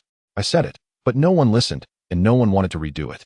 They were unhappy and just threw the clothes down and left. What about the factory manager? Dugong looked even more dejected. The factory manager is on a business trip, and Section Chief Fu can't handle them either. Why is Section Chief Fu so useless? Gu Yulian spoke bluntly. Dugong cast a resentful glance at his wife. The workers don't want to work anyway. They get paid whether they work or not. Aren't there overtime pay? Lin Qingping frowned. Many people said they don't care. Once someone takes the lead, everyone else refuses to work. Dugong sighed. What should we do? I'll go take a look. Under Dugong's lead, Lin Qingping arrived at the workshop and found it empty, with no one around and clothes strewn all over the floor. When Section Chief Fu heard she was coming, he hurried over to explain to her, it's lunchtime now. Everyone has gone back to eat. So, during work hours, everyone will still come to work, right? Lin Qingping asked. Yes, they will come back in the afternoon, Section Chief Fu replied, but whether they actually work or just loaf around is hard to say. All right, as long as they come back, that's good. I'll wait for everyone. Lin Qingping nodded. Then, shall I take you to the cafeteria for a meal first? Section Chief Fu also felt overwhelmed. Lin Qingping nodded. After lunch, Lin Qingping returned to the workshop and checked all the modified clothes again. Less than 10 passed her inspection. She piled all the unqualified ones at the front. In the afternoon, the workers gradually returned to work. Once most of the people had arrived, Lin Qingping stood with Section Chief Fu behind a large pile of unqualified clothes, watching as people at their stations chatted and snacked on sunflower seeds. The noisy workshop was filled with chatter, but no one had started working. Chapter 40, is that the temporary worker? Section Chief Fu introduced, everyone, please quiet down. Please quiet down. After shouting for a long time, no one settled down, so he had to raise his voice and say, hello everyone. I'm here to introduce our new designer. Someone shouted loudly from below, is she the temporary worker? Immediately, laughter erupted in the workshop. Where did this temporary worker come from, wanting to guide us in our work? We've been making clothes for a lifetime. We understand it better than her. Exactly. We're doing just fine with our clothes. What is there to change? They're still bestsellers in the provincial capital. What a joke. Is this just boasting? Old Fu, do you believe it? Yeah, Old Fu, you've been in the garment factory your whole life, and you're being fooled by an outsider. Aren't you embarrassed? Is it because she is young and pretty? Ha. Old Fu, you can't make a mistake on style. Section Chief Fu was indeed blushing. But not because he was tricked by Lin Qingping, but because he felt powerless in front of these rebellious workers. Lin Qingping had observed that among so many workers, only a few were continuously speaking loudly, stirring emotions and provoking laughter from others. So, she directly walked towards those few people. She approached a young man who was the loudest. The crowd didn't expect her to walk right into the middle of them, and everyone quieted down, watching her and the young man. In the workshop, only the occasional sound of someone cracking sunflower seeds remained, which sounded particularly jarring. Lin Qingping stood in front of the young man, smiling at him. As a result, even the sound of cracking seeds slowed down, and eventually, there was no sound at all. The young man felt uncomfortable under Lin Qingping's gaze, straightened his neck, and asked, what are you looking at? Lin Qingping smiled. I see you're quite talkative. I'd like to ask for your guidance. What is wrong with the design of my clothes? Why don't you want to make the changes? The young man stammered, looking around, unsure of what to do. Can't say it, huh? Lin Qingping continued to smile. Who says I can't say it? The young man raised his voice, but his gaze was wandering, clearly seeking help. I'll speak. Another voice emerged from the crowd. It was a woman in her 30s, one of the most vocal earlier. She rushed to the front of the clothing rack. pointing at a sample garment and loudly criticizing. This one. She was referring to a coat. Why is the waistline so small? A slightly chubby person would feel so tight wearing it. It's indecent. And this one. She pointed at a shirt. Why add so many frills to the cuffs? Is it convenient for washing or cooking? And these pants. She pointed at a pair of trousers. Why do they have to be made smaller? The shape of the legs is exposed. Who would dare to wear them out? Is it to go out and act like a rogue? In fact, these clothing designs were only slightly modified. The straight coat had just a little waist shaping. The frills on the cuffs were minimal, nothing exaggerated. And it didn't hinder work at all. As for the pants, they were ordinary dress pants, completely different from the tight pants that later became trendy. And they made the legs look longer, but they certainly did not reach the level of being stigmatized otherwise. The people from the provincial capital wouldn't be buying them so crazily, as they were neither blind nor foolish. In later terms, this woman was just being contrary for the sake of being contrary. After listening, Lin Qingping smiled and turned to face everyone. So, do you all think this way? Yes. A few voices echoed in agreement. Then, a thunderous shout rang out in the workshop. Yes. We resist. We want change. Lin Qingping smiled and said, okay, I understand. You are all masters in making clothes. Some of you are even veteran workers for decades. So you must know better than I do that if we don't pour our love into a piece of clothing wholeheartedly, it won't have a good effect. Since that's the case, those who don't want to change don't have to. I won't force anyone. Everyone exchanged glances, wondering what kind of tactic this was. Wasn't she supposed to force them to change? How could she just let it go? Some people started whispering among themselves. This young girl is too young and doesn't dare to go against us. Section Chief Fu can't handle us. What can a temporary worker, a young girl, do to us? Exactly. We're all of an age. We can't possibly listen to a young girl. Right. Let us show her some toughness. Amidst the murmurs, Lin Qingping didn't say anything more to them, just called Gu Yulian. Sister, come, let us redo these. Okay. Gu Yulian was already furious on the side. If this were in the village, she would have jumped up and argued with them. But this wasn't the village, it was the factory. And she didn't dare to act recklessly for fear of ruining Lin Qingping's plans. Anyway, she would just follow Lin Qingping's lead. So, when Lin Qingping called, she immediately responded and even pulled Du Jin along. Du Jin had been working on the revisions for a while now. He wasn't good at cutting and sewing, but he could measure and mark. The three of them began reworking in the large workshop. The other workers continued to sit there chatting and cracking sunflower seeds. Some even set up chess and poker games, making it as lively as a market. Section Chief Fu couldn't stand it anymore. So he collected the poker and chess from those people and urged them to get to work. Those people didn't care. They pulled out more boxes of cards and provocatively said, if you have the guts, fire us. Give us a public criticism. We don't want to be recognized as advanced. Section Chief Fu was furious but felt helpless against these rebellious workers. So he had to walk over to Lin Qingping and apologetically say, Comrade Lin, you see, I really. Lin Qingping smiled, it's fine. You go on with your work. But how can you let them be like this? Section Chief Fu genuinely felt suffocated for Lin Qingping. However, Lin Qingping remained calm and composed, saying, it's okay, just leave it to me. Section Chief Fu sighed and didn't leave. He couldn't do anything but sit beside Lin Qingping. The mountains of clothes and the noisy commotion made Gu Yulian feel wrong to the point of wanting to cry. She had been happy to enter the factory as a temporary worker and had even boasted about it when she returned to her in-laws' house, saying she was now a worker. Who knew she would be humiliated like this? Du Jin saw that his wife's face was not good and comforted her. Look, the bottle is fine, don't rush it. Gu Yulian held back her breath and asked, is being a temporary worker really that much worse than them? Du Jin fell silent. Temporary workers were indeed looked down upon by those present. In the 2 days he had been there. Because of the label temporary worker and being someone who had control over the quality of the clothes, he had already endured countless disdainful looks. Chapter 41. Too much deception. Du Jin glanced at Lin Qingping, who was working calmly and focused and could only comfort his wife, saying, let's just do what the bottle says. What else could Gu Yulian say? Lin Qingping was seriously working as if no one else was around. The afternoon passed. The three of them worked in the workshop for the entire afternoon without taking a break, while the other workers treated the workshop like a game room, playing around all afternoon and leaving a mess of sunflower seed shells behind. As soon as the work bell rang, they left. Section Chief Fu walked up to Lin Qingping and apologized. I'm really sorry, Comrade Lin. It's time to get off work now. The cafeteria is open for dinner. He had wanted to help this afternoon, but he didn't know how. It's okay. Lin Qingping smiled and said, isn't starting a business difficult? I said just leave it to me. The difficulties of starting a business were nothing compared to what she had faced in her previous life. By the way, Section Chief Fu, could you help me with something? Lin Qingping took out some paper and a pen. Sure, as long as I can do it, I won't hesitate. Section Chief Fu was eager to help Lin Qingping. Lin Qingping laughed at him. It's not that serious. I just need to know what connections the leaders who caused the most trouble have in the factory. Got it. This is too easy. Section Chief Fu quickly wrote it down. After Lin Qingping looked at the relationship diagram he drew, she had a rough idea. The factory was still relatively polite to them. Although they were temporary workers, they had arranged for them to live in the single dormitory and provided meal tickets. After finishing their meal with the tickets, Lin Qingping and her two companions returned to the dormitory to rest. It was their first day, and after a tiring journey and a whole afternoon of work, they were quite exhausted. Lin Qingping washed up and went to bed, leaving Gu Youlian feeling anxious and worried, unable to dare to ask Lin Qingping anything. Sighing in her room, with due general early the next morning, Lin Qingping went to the workshop early again, seriously cutting and sewing with Gu Youlian. But Du Jin was nowhere to be found. Meanwhile, the others were still holding a tea party in the workshop all day. The same happened on the third day. Du Jin was still missing. After a day of hard work, when Lin Qingping and Gu Youlian went to the cafeteria for dinner, everyone passing by was laughing at them.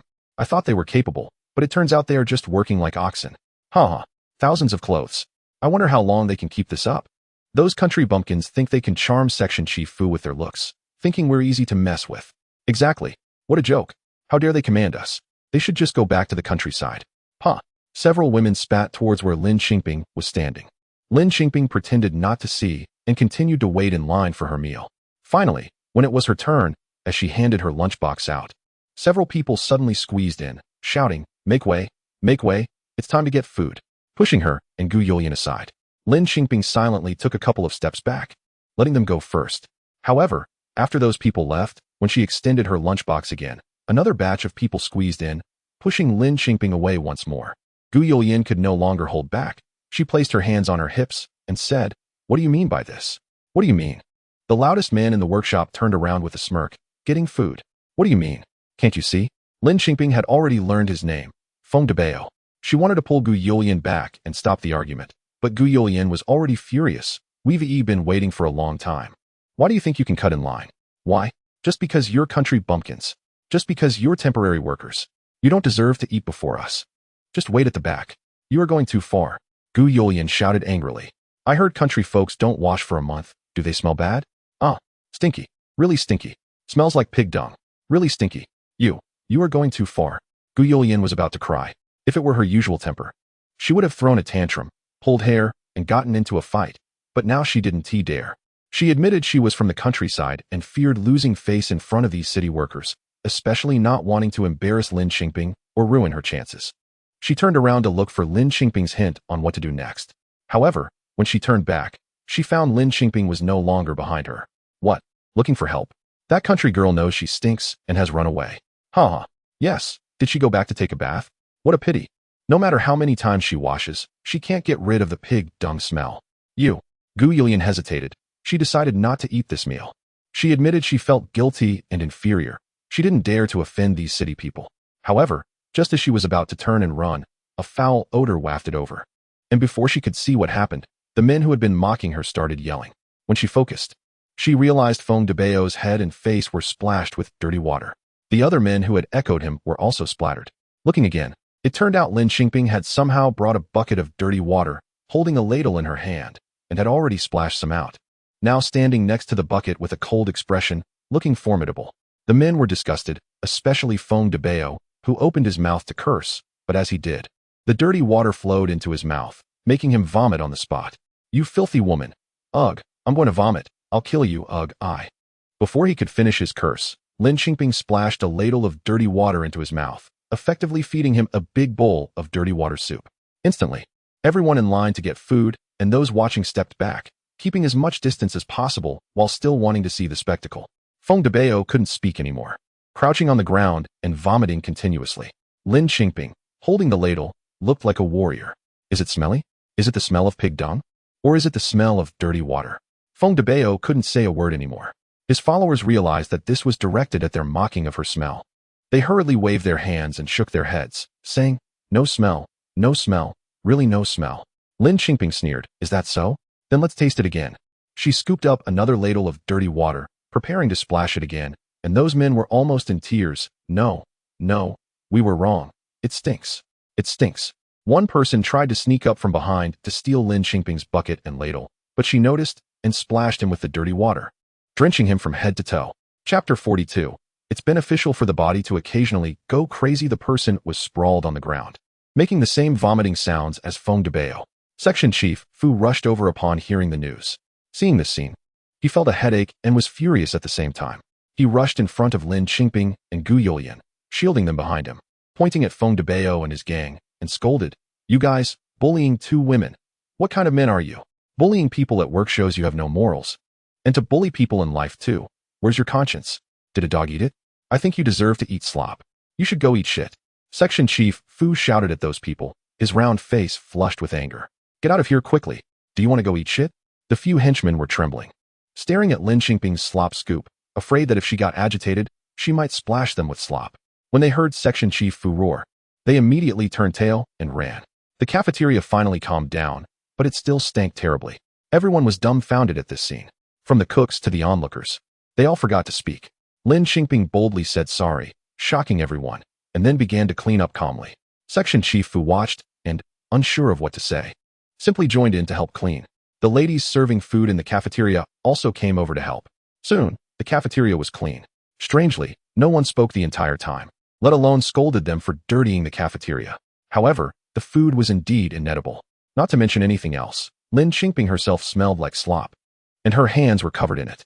Lin Qingping washed her hands and said to Gu Youlian, "Let's go. I'll change clothes, and we'll eat outside." Gu Youlian had experienced a level of shock she had never encountered before. Back in the countryside, no one ever splashed slop or pig dung during a fight. Section Chief Fu felt quite apologetic and took the initiative to offer to treat both of them to a meal since he had nothing to eat anyway. Lin Qingping didn't think much of it and went with Section Chief Fu. In her previous life, she managed a chain of restaurants, and various social interactions were inevitable, including male clients. What was wrong with that? At the state-run restaurant in the county town, Section Chief Fu treated the two to a meal. Gu Youlian didn't really taste anything.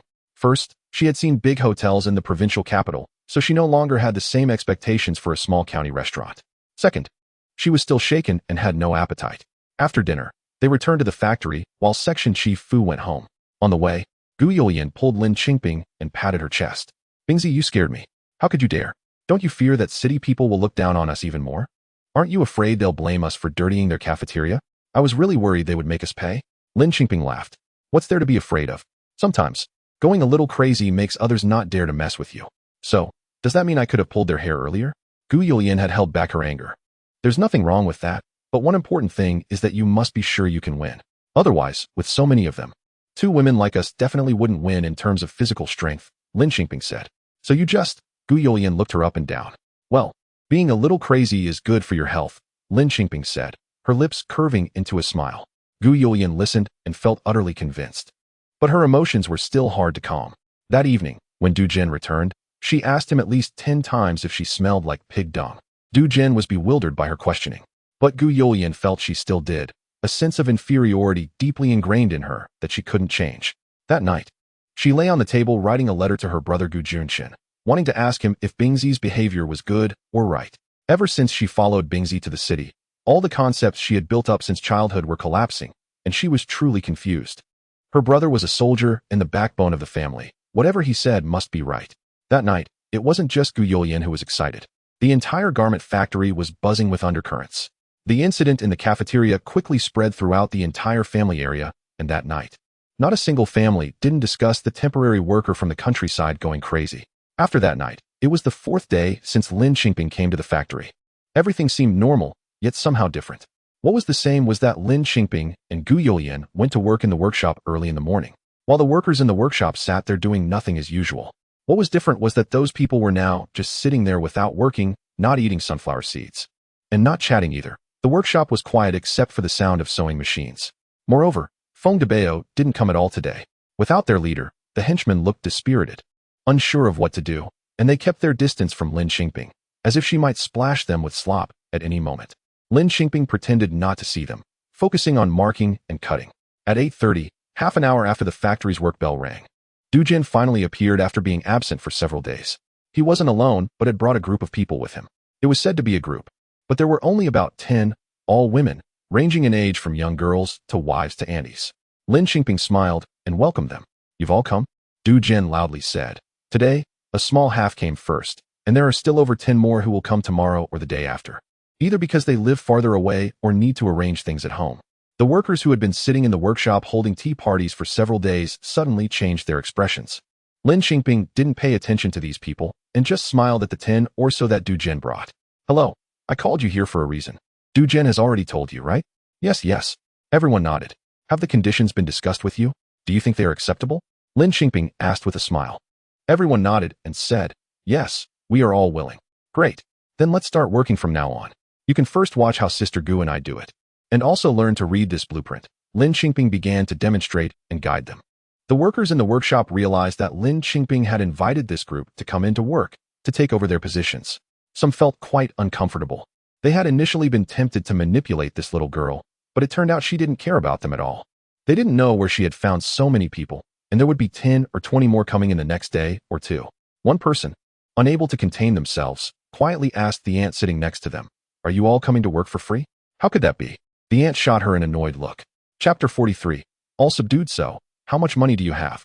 The ant said with a bit of pride. We get paid by the piece. As for how much per piece, she refused to say, and no one else could find out either. Later, rumors spread that the people Lin Qingping hired were paid 1 yuan per piece.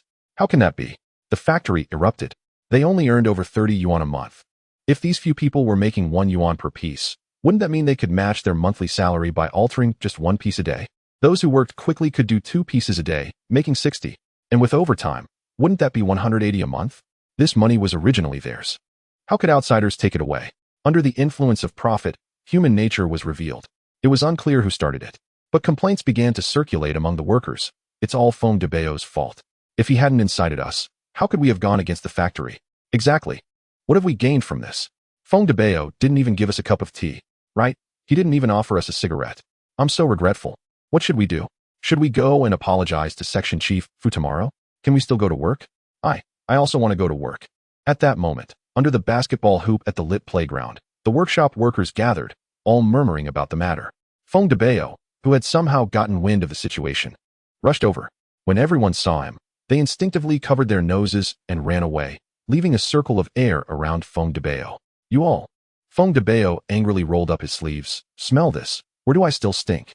Where do I still stink? The crowd remained silent, responding to his question with their actions of covering their noses. Fine. Feng Debao dropped the subject. Not talking about that anymore. I heard you all want to surrender? You're so ungrateful, so spineless. What happened to sharing weal and woe? What happened to advancing and retreating together? After a long pause, no one spoke. Feng Debao thought he had intimidated them and felt quite pleased. I knew it. We are on the same path. Let us continue tomorrow. Xiao Wuzi. Remember to bring your chess set tomorrow. Let us play a couple of games. Xiao Wuzi, who had been called out, hesitated and finally spoke up. Brother, tomorrow. I don't want to cause trouble anymore. What did you say? Feng Debao jumped up 3 feet high. Say it again. I said, I don't want to cause trouble anymore. I want to work properly. Xiao Wuzi lowered his head. My wife scolded me, saying I'm a fool. Not earning money when I could. If I keep being like this, my wife will leave me. Your wife is a woman. What does she know? Are you listening to her? Comrades, we need to have a broader perspective. We need to think about the long-term future of the factory. You're not the factory manager. What do you know about the factory's long-term future? Just as Feng Debao was about to give a long speech, someone suddenly chimed in. Feng Debao's face turned beet red instantly. Exactly. What is the point of sharing weal and woe? We haven't tasted any sweetness. Exactly. We even have to buy our own sunflower seeds for work. Isn't that right? If we don't work, I want to even have seeds to crack. I need to earn some money for seeds. Once someone opened their mouth, complaints surged like a flood, and the lit playground was almost boiling. Feng Debao saw he couldn't suppress it, glaring at his few followers. Ahua. Ludaga. Maisie, are you also going to betray me? One of them said. Brother, I can't help it. My mother scolded me. Another said. Brother, my wife has no milk. My child needs formula. It's expensive. The third said. I'm sorry, brother. I need to save for a dowry. Feng Debao was furious. Fine. You all get out. Get out of here. What started as a moment of anger ended up with everyone in the playground fleeing, leaving him standing alone under the basketball hoop. You all, this is outrageous. Feng Debao angrily walked back. Halfway through, he looked at the residential building beside him, went in, knocked on a door, and immediately began to complain. I'm furious. They're all ungrateful. They all quit for a few bucks. What is the rush? A man's voice replied. Change your approach. The next day, when the factory's work bell rang, the workers gradually entered the workshop. This time, it was unprecedented. Everyone was neatly dressed in work uniforms. And no one brought chess or playing cards, nor did anyone have sunflower seeds in their pockets. They came with solemn faces, looking nervous. However, when they walked into the workshop, they found that the dozen or so temporary workers had already started working at their stations. You guys, why are you here so early? One called Maisie couldn't help but ask. The aunt who had spoken yesterday didn't even lift her head, saying, "We're working. Why didn't you come earlier? The tighter the time, the more you earn." Exactly, we want to work overtime tonight, but Master Lin won't allow it. In their mouths, Lin Qingping had taught them how to alter clothes, and they didn't even know what position Lin Qingping held, directly calling her master. This remark made the incoming workers feel a wave of frustration. Yes, these temporary workers were invited by their master Lin. And what about them, the regular workers? Now they didn't even have the qualification to work. They had to go and beg that blonde girl. How they had humiliated her before. Now they were going to be humiliated in return. As they each pondered silently, Lin Qingping arrived, followed by Gu Yulian and Du Jian. The large group of people in the workshop all looked toward the three of them.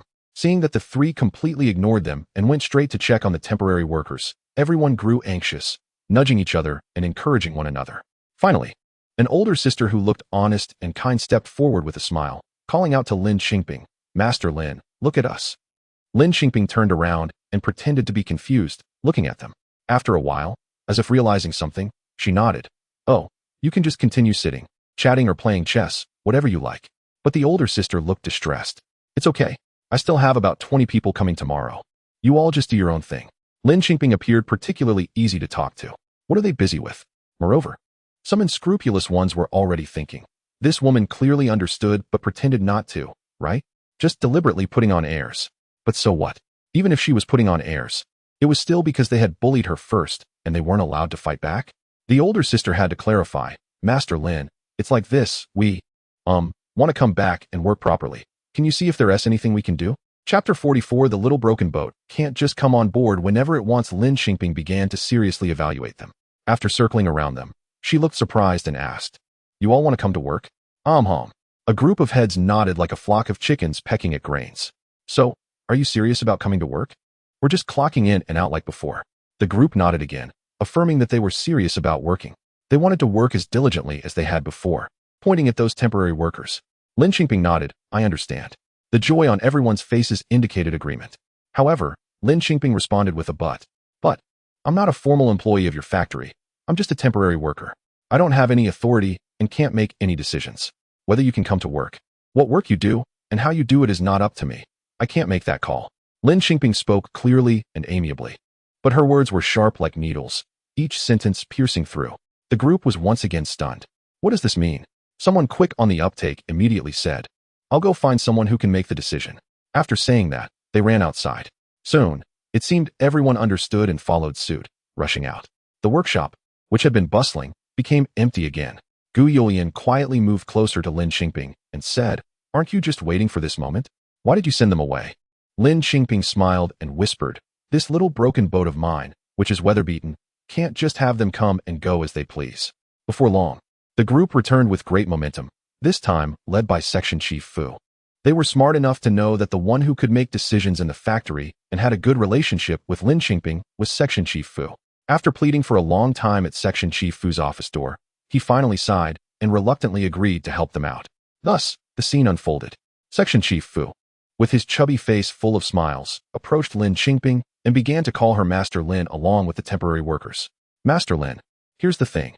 Our factory workers know they were wrong before, so they want to come back and work together. Please be magnanimous and considerate." Lin Qingping looked even more troubled. "Master Lin, look, our workers are all experienced, and these clothes were originally made by them. They know the structure inside and out.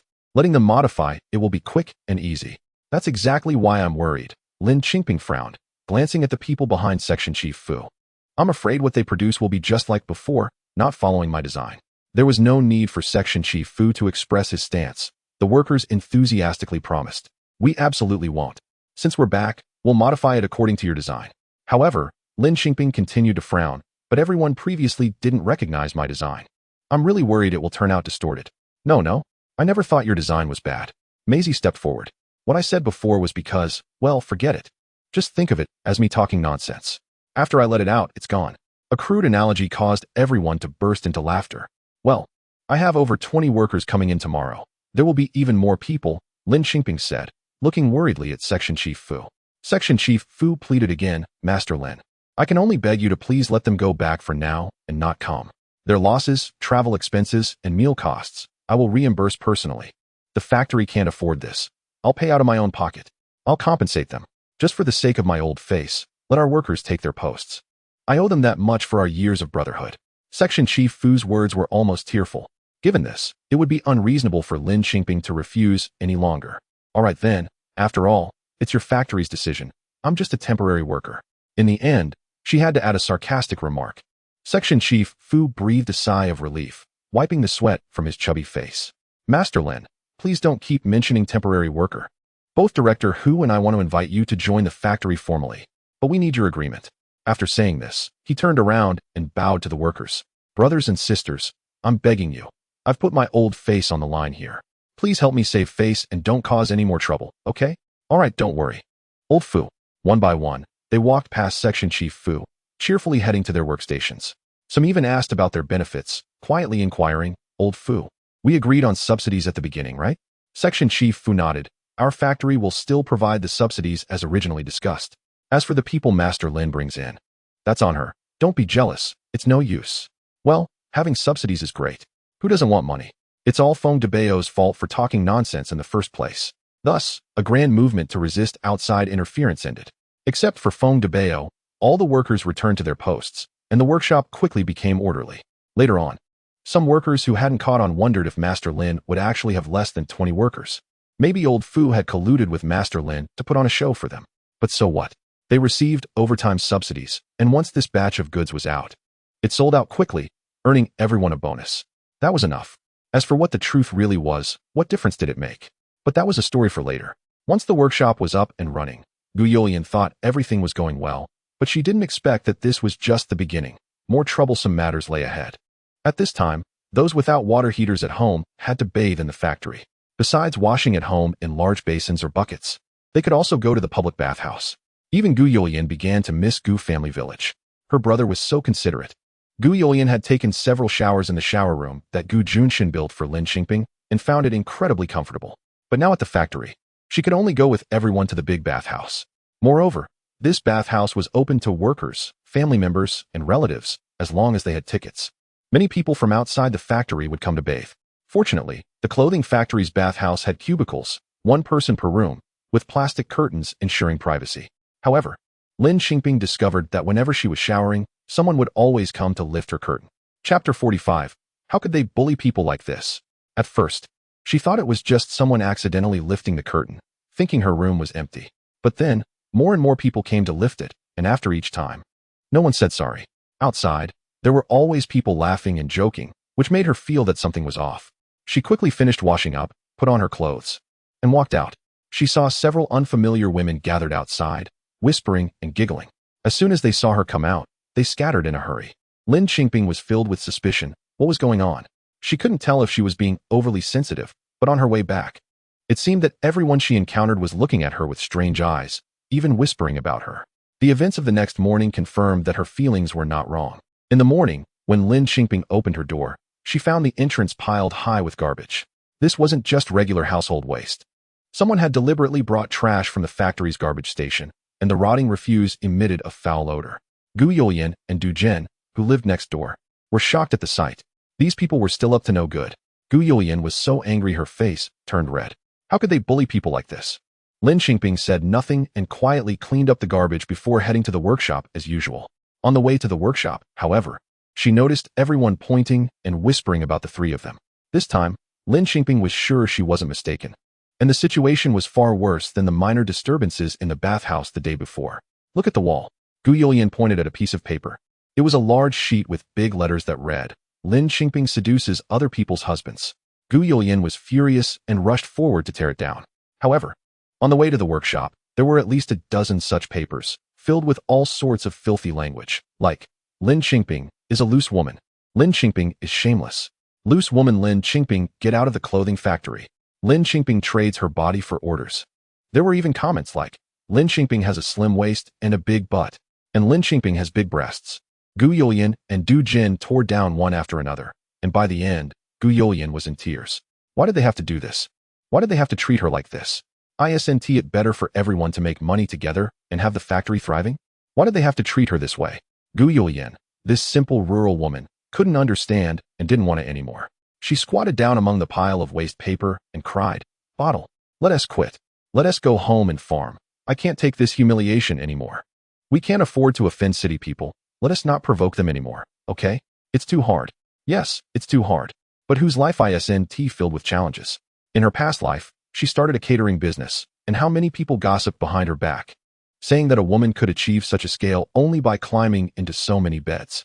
In the eyes of those worldly people, women were just vases, just playthings, relying on men's support to reach the top. They couldn't stand to see women thriving. If they did, those who lived in filth would spread rumors about women. Now, in this life, did she have to go through such things again? Then bring it on. She pulled Gu Youlian up. Let us go? Gu Youlian cried, "Bottle. Let us go home." Okay. Chengzi would be heartbroken to know you're being bullied like this. The mention of Gu Junshin's name struck a soft spot in Lin Qingping's heart, but her tone became more determined. It's precisely because of Chengzi that I need to show these people. Those who lived in the mud wanted to splash it on them, trying to drag them into the mire, but she would break free from it and live brightly to show them. Gossip can kill people, you know, Bottle. Gu Youlian was genuinely scared. In the countryside, some daughters-in-law had committed suicide by drinking pesticides or jumping into rivers because of such gossip. It was all blood and tears. I'm not afraid, Lin Qingping said loudly.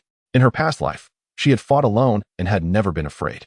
In this life, she had Gu Youlian, her in-laws, and also Gu Juncheng. What was there to be afraid of? In the workshop, all the workers had already gathered.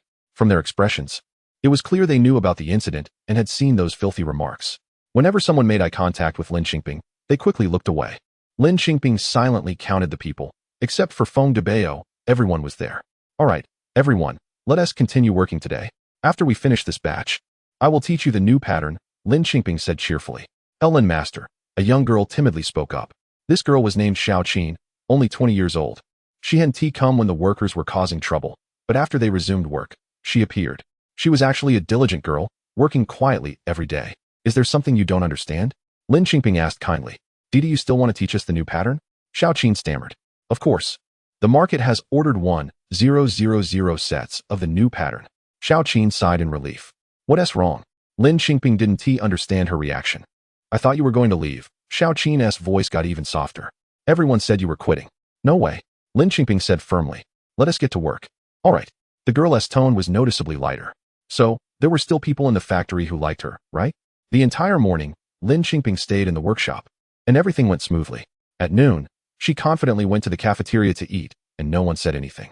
On the contrary, the people who were originally in line to get their meals made way for her when they saw her, and each person automatically kept at least a 2-meter distance from her, fearing to be too close. Lin Qingping found it amusing. Had her splash of dirty water left them with psychological scars? Were they afraid she would go crazy again? Thus, she finished her lunch without incident. In the afternoon, she worked hard in the workshop again, but when she entered the cafeteria for dinner, trouble struck. Just as Lin Qingping stepped through the cafeteria door, a fierce middle-aged woman charged at her and, without any warning, slapped her across the face. Du Jin and Gu Youlian, who had been closely following Lin Qingping, were quick to react. Du Jin, with sharp eyes, pushed Lin Qingping aside, and that slap landed on him instead. The middle-aged woman, frustrated at missing her target, screamed hysterically. This shameless woman. A whore. She really has a man to protect her. Get her. Beat her to death. Let us see if she is still so flirtatious. This woman had come prepared. Not only did she bring several strong women, but she also brought along a few tall men. Chapter 46. Even if the fish die and the net breaks. The man twisted Duggan's arm, while the women attacked Gu Youlian and Lin Qingping. They were outnumbered. Lin Qingping only had 3 people on her side, and quickly found herself at a disadvantage. Moreover, Lin Qingping was the primary target of their assault. The women pressed her down, pulling her hair and clothes. The leading fat woman shouted from the side, "This slut has a mole on her chest. Let's see her clothes and see what her mole looks like." The harsh voice and disgusting words only made the men laugh greedily, their eyes gleaming with desire as if drool could spill out at any moment. Ha ha ha, a woman with a mole on her chest? Hurry up and strip her so we can see. Ha ha ha, I've never seen what a mole on a woman's chest looks like. Have you seen it, Section Chief Fu? No wonder Section Chief Fu agreed to everything. Since she's already a broken shoe, let us have a look too. Lin Qingping finally understood what was happening with those who had lifted the curtain in the bathhouse.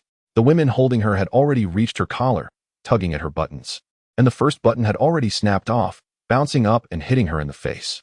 She had been desperately guarding her collar, but at this rate, she wouldn't be able to hold on. Since she couldn't defend herself, she could only strike back, even if it meant everything would end in disaster. The fat woman was still rampaging. You little bitch. How dare you flirt with old Fu? If we don't deal with you today, you'll never know what shame means.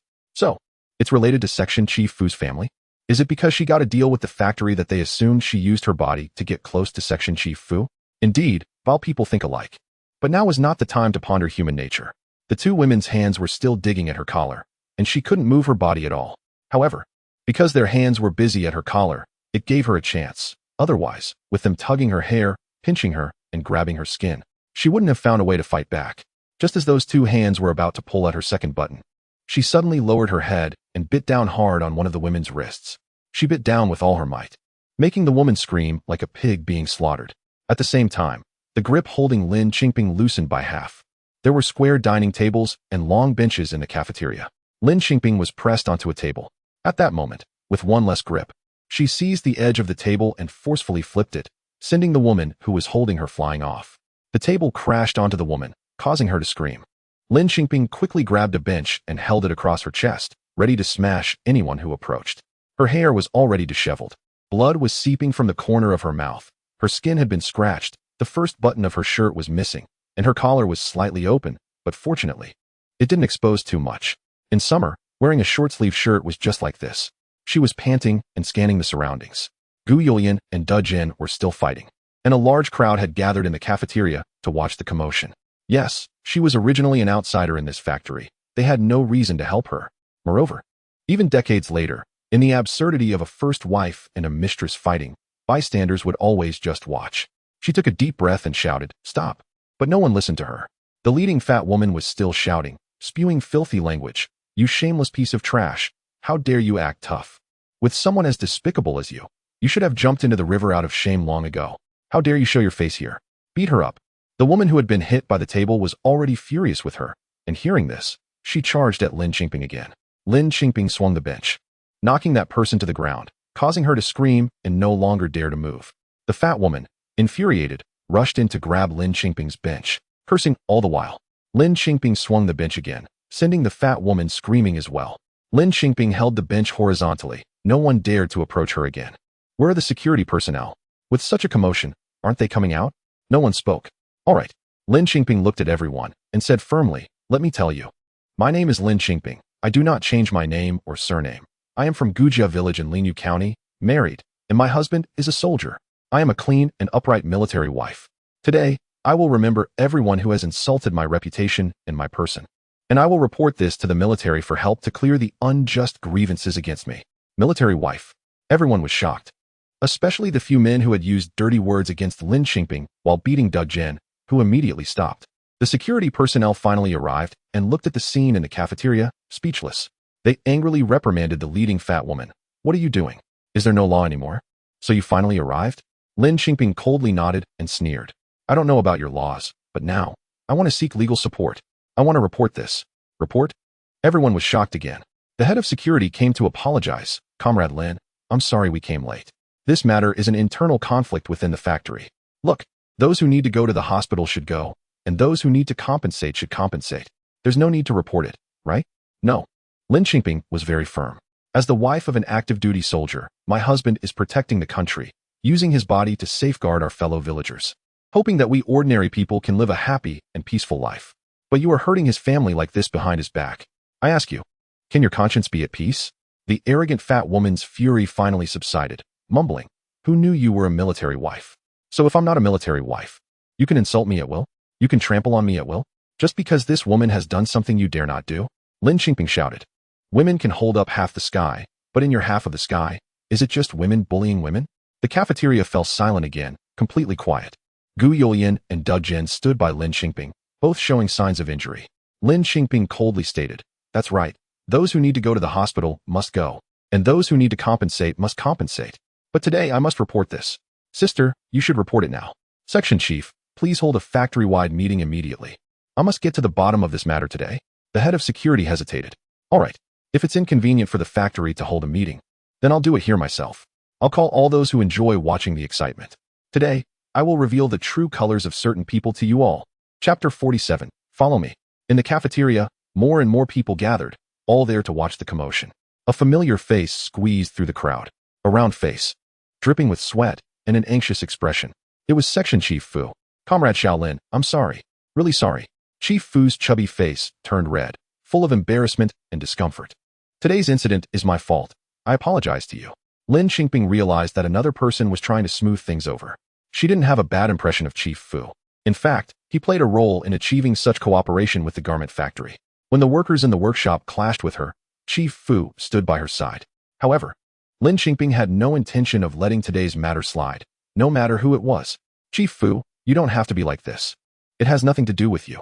Lin Qingping did not accept Chief Fu's apology. Chief Fu grew anxious, almost on the verge of tears. It does matter. It's my fault for not managing my family well. The one causing trouble today is my wife. I'm sorry. I apologize on her behalf. I can also make a self-criticism at the factory meeting. I hope you can forgive her.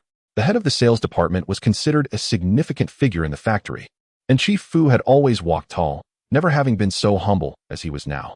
Seeing Chief Fu like this made his wife, the plump woman who brought people to cause trouble, feel both heartbroken and anxious.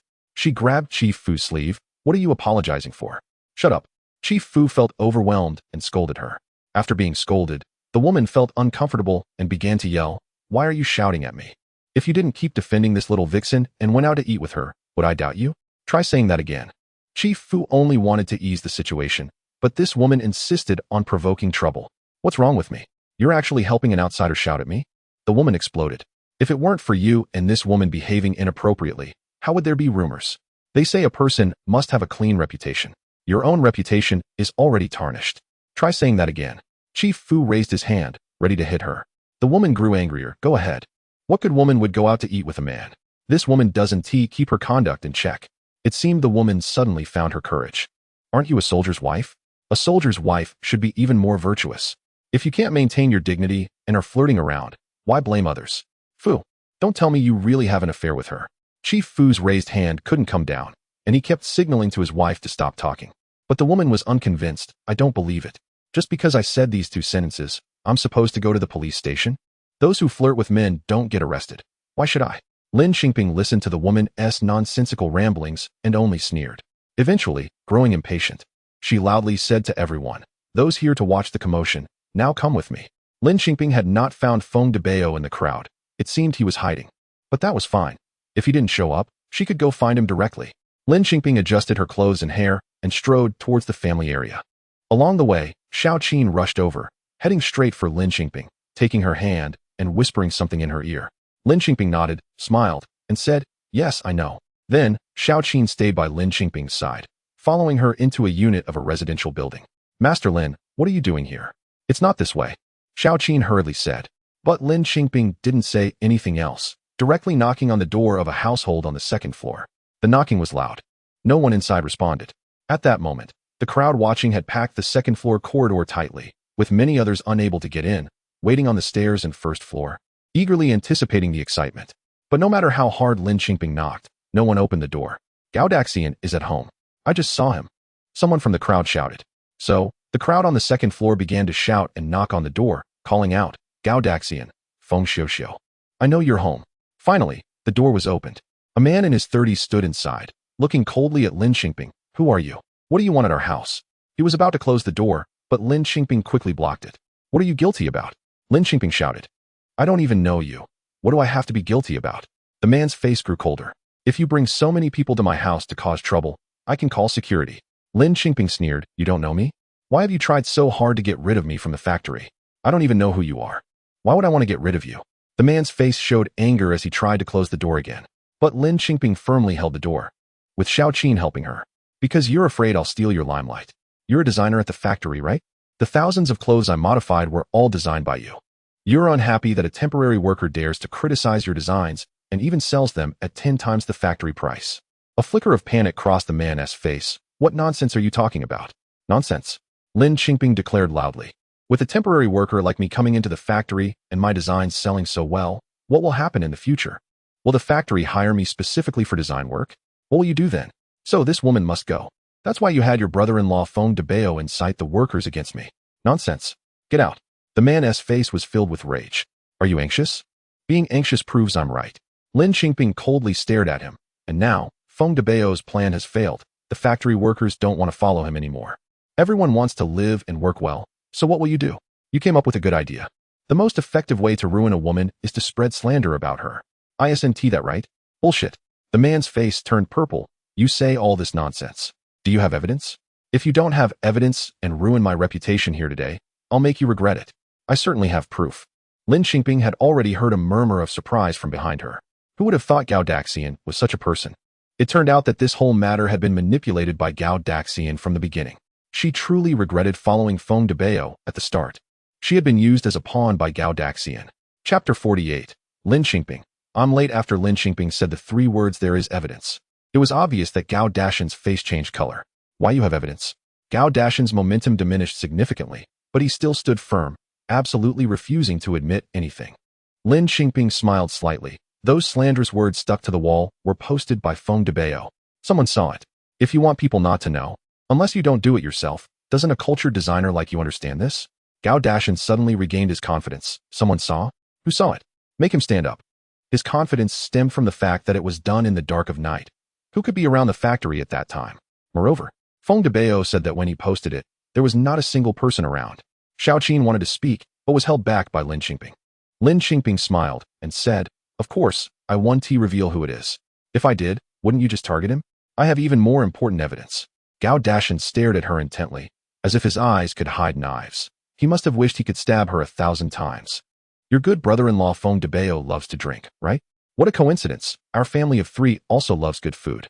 Your brother-in-law got drunk at the restaurant and boasted to his friends about how to deal with me, making sure I couldn't stay at the factory. I just happened to overhear it. Coincidentally, my brother-in-law bought a new tape recorder that day, and we were having fun at the restaurant. So I recorded it without feeling guilty. Doesn't this count as evidence? Lin Qingping sneered. Gao Daxian's face turned ashen. Oh right. Your brother-in-law even specifically said that you instructed him to do this. I recorded all of that too. When the police arrive, I will hand everything over to them. What Lin Qingping didn't know was that the crowd on the first floor had quietly made way, and then someone came rushing up the stairs from the second-floor corridor. Just as Lin Qingping finished speaking, a woman's roar erupted from inside. You whore. Isn't it enough that you're flirting with men everywhere in the factory? Why are you making a scene at my doorstep? Then, a large black object flew out, heading straight for Lin Qingping. Lin Qingping prepared to dodge, but a hand blocked her in front, firmly stopping the object, which fell to the ground with a loud clang. It turned out to be a frying pan. However, Lin Qingping didn't have time to look at what was on the ground. She turned her head and couldn't believe her eyes. She rubbed her eyes to confirm she wasn't mistaken. It was really him. It was Juncheng. She exclaimed in delight. What are you doing here? His expression was not good. He looked cold and restrained his anger. If I hadn't come, I wouldn't have known how badly you were bullied. Lin Qingping wanted to say that she wasn't bullied at all. She could handle it herself. Then, more commotion rose from the crowd, and the people on the staircase and the first floor dispersed. The police have arrived. Gu Yulian, who went to call the police, also followed. Seeing her brother, she cried out, Qingzi, how did you get here? You finally came. Your wife has been badly harmed by these people. Lin Qingping was speechless. These siblings were indeed close. Since the police were called, all those involved in the matter had to go to the police station. After a preliminary investigation of the incident, Gao Daxian, Lin Qingping, Section Chief Fu, and several people who fought with Section Chief Fu's wife all went to the police station, leaving only Feng Debao behind. The excitement of the day was almost over, and as the crowd gradually dispersed, someone ran out wanting to go with the police. I saw Feng Debao posting everywhere that night. I saw it with my own eyes. I didn't dare to say before, because I was afraid of retaliation. The person was a familiar acquaintance of Du Zhen, who also watched the warehouse, and was actually Xiaoqin's father. Dad, you finally came. Xiaoqin stomped her foot. However, Feng Debao was already at the police station. When Lin Qingping arrived at the police station, she saw him looking dejected, standing next to Xiaotian and Du Zhen. I saw Du Zhen chasing this person in the car and asked Xiaotian to get out and help chase him, Gu Juncheng said beside Lin Qingping. Lin Qingping had so much to say to him, but it wasn't the time or place for conversation. Upon arriving at the police station, There were established procedures to follow. While Lin Qingping explained the situation to the police, Juncheng waited outside. However, the whole incident, whether it was the paper filled with slanderous words presented by Lin Qingping or the visible injuries on her face, proved that she was indeed a victim. After the situation was explained, she was allowed to leave. When Lin Qingping walked out, she saw Juncheng in the jeep. The window was open. It was already evening, and the afterglow of the sunset bathed the earth, casting a faint golden hue on the car he was in. His profile framed in the window with the golden light looked sharp, and his outline shone radiantly. So beautiful. Suddenly, he moved in the car, turned his face, and frowned slightly. "What are you standing there for? Get in." Oh. She realized she had indeed been staring blankly and hurriedly ran over. He opened the car door for her, and she grabbed his clothes and used the momentum to get in the car. After the door closed, she noticed that there were other people sitting in the front seat. The driver was Commissioner Chun, and another person she didn't recognize. "This is Major Yu," he simply introduced. "Hello, Major Yu." Lin Qingping felt a bit embarrassed. How could she speak in such an atmosphere? Major Yu tried to be friendly, but Lin Qingping's heart was still pounding. "Did you hand over the tape? Should Du Jin go get it to give to the police?" Juncheng asked her. "Tape? What tape?" Lin Qingping suddenly felt confused. Juncheng's brow furrowed. "Didn't you say you recorded it?" Lin Qingping. Juncheng suddenly realized, "You were lying to me? War doesn't allow for dishonesty." Lin Qingping felt a bit guilty. Juncheng didn't say anything, but it made Major Yu and Commissioner Chen burst into laughter. Major Yu even said, "Xiao Gu, your wife is quite interesting." Major Yu seemed to be an elder figure, praising her as if he were complimenting his own children. Juncheng, however, felt a headache coming on. "Major, please stop praising her. If you keep it up, she'll be over the moon." Lin Qingping. Juncheng was really feeling a headache. "In today's situation, tell me, what would you have done if I hadn't happened to pass by?" Speaking of this, Lin Qingping became curious. "Right. How did you end up here?" "Just passing by." Juncheng closed his eyes for a moment. "I received the letter from my sister, and I knew you were here. So I happened to pass by. The major asked me to check on you." Chapter 49, Why Disobedience? So, this really is an incredibly coincidental meeting. It's a 1 in 10,000 chance encounter. She may not have many opportunities like this in her lifetime. "So, what were you planning to do if I hadn't come?" Juncheng's sharp gaze fixed on her.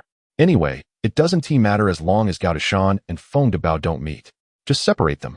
Telling Gao Deshan that Feng Debao has confessed, and telling Feng Debao that Gao Deshan has admitted it."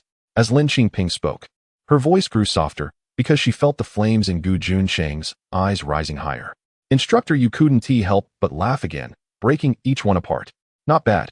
Not bad. A child with both courage and strategy." Instructor, Juncheng was speechless. With the instructor present, he couldn't speak to her properly. Juncheng straightened his expression. "I've already told Du Jin to take you and your sister back immediately." "No." Lin Qingping immediately grabbed his clothes, anxious. Juncheng's brows furrowed even tighter. His gaze towards her turned stern, as if scolding her. "Why are you disobedient?" Lin Qingping believed that if it weren't for the instructor and the political commissar being present, he would have certainly scolded her. She anxiously clung to his arm. "You have your ambitions and aspirations, and I have mine. I fully support your work, taking care of home and looking after our parents, as well as taking good care of Ji Yuan, but I am also my own person. Why should my ideals be erased?" Juncheng's gaze fell on her hands, tightly gripping his arm. Lin Qingping felt embarrassed and quickly retracted her hand. Is it inappropriate to be so intimate in front of the leaders? Did she break the rules again? She sat up straight, unconsciously pouting, muttering softly, "Anyway, I'm not going back." Juncheng took a deep breath, unsure if he was controlling his temper, and then patiently said to her, "If you really don't want to stay at home and want to do a job that reflects your value, you can go back to the village and teach at the village school. Being a teacher is also very honorable. Or if you want to come to the city, you can get a job in a factory and become a formal employee. Isn't that better than running around everywhere?" I want tea. Lin Qingping was reborn and would listen to him on everything except this matter regarding her career. "You said before that you would support me in doing anything I want." She was worried that her strong attitude might leave a bad impression on Juncheng in front of the leaders. Glancing at the instructor's side profile, fortunately, it seemed like the instructor was not angry. Juncheng was a bit angry, holding it back, and asked her, "All right, then tell me. What will you do if you encounter a situation like today again in the future? When soldiers come, I will block them. When water comes, I will bury it. In a lawful society, as long as I act right and sit straight, can't I use the law to protect myself?" Lin Qingping huffed, wanting to cling to his arm and act cute. But with the instructor and political commissar present, she didn't dare to be too bold. only softening her voice. I can protect myself, don't worry. After Lin Qingping finished speaking, she felt Gu Juncheng's gaze on her face, sharper than before. Does she have something dirty on her face? Just as she was about to touch it, her neck was suddenly pulled tight. He had grabbed her and moved her to the middle of the back seat, right in front of the rearview mirror in the driver's cabin. Look at yourself. Is this how you protect yourself? His voice indicated that he was trying very hard to suppress his anger. Lin Qingping looked and realized that she had scratches and blood marks on her face and neck. No wonder it felt a bit hot. She had overlooked it in her previous excitement. She stared at her reflection in the mirror, no longer talking to herself, hoping that she wouldn't be disfigured. Gu Juncheng snorted coldly. Now you're in a hurry to know? It's too late. Then, if I get disfigured, will you dislike me? She frowned at him, pouting and asking softly. Gu Juncheng didn't know how the instructor would react to this.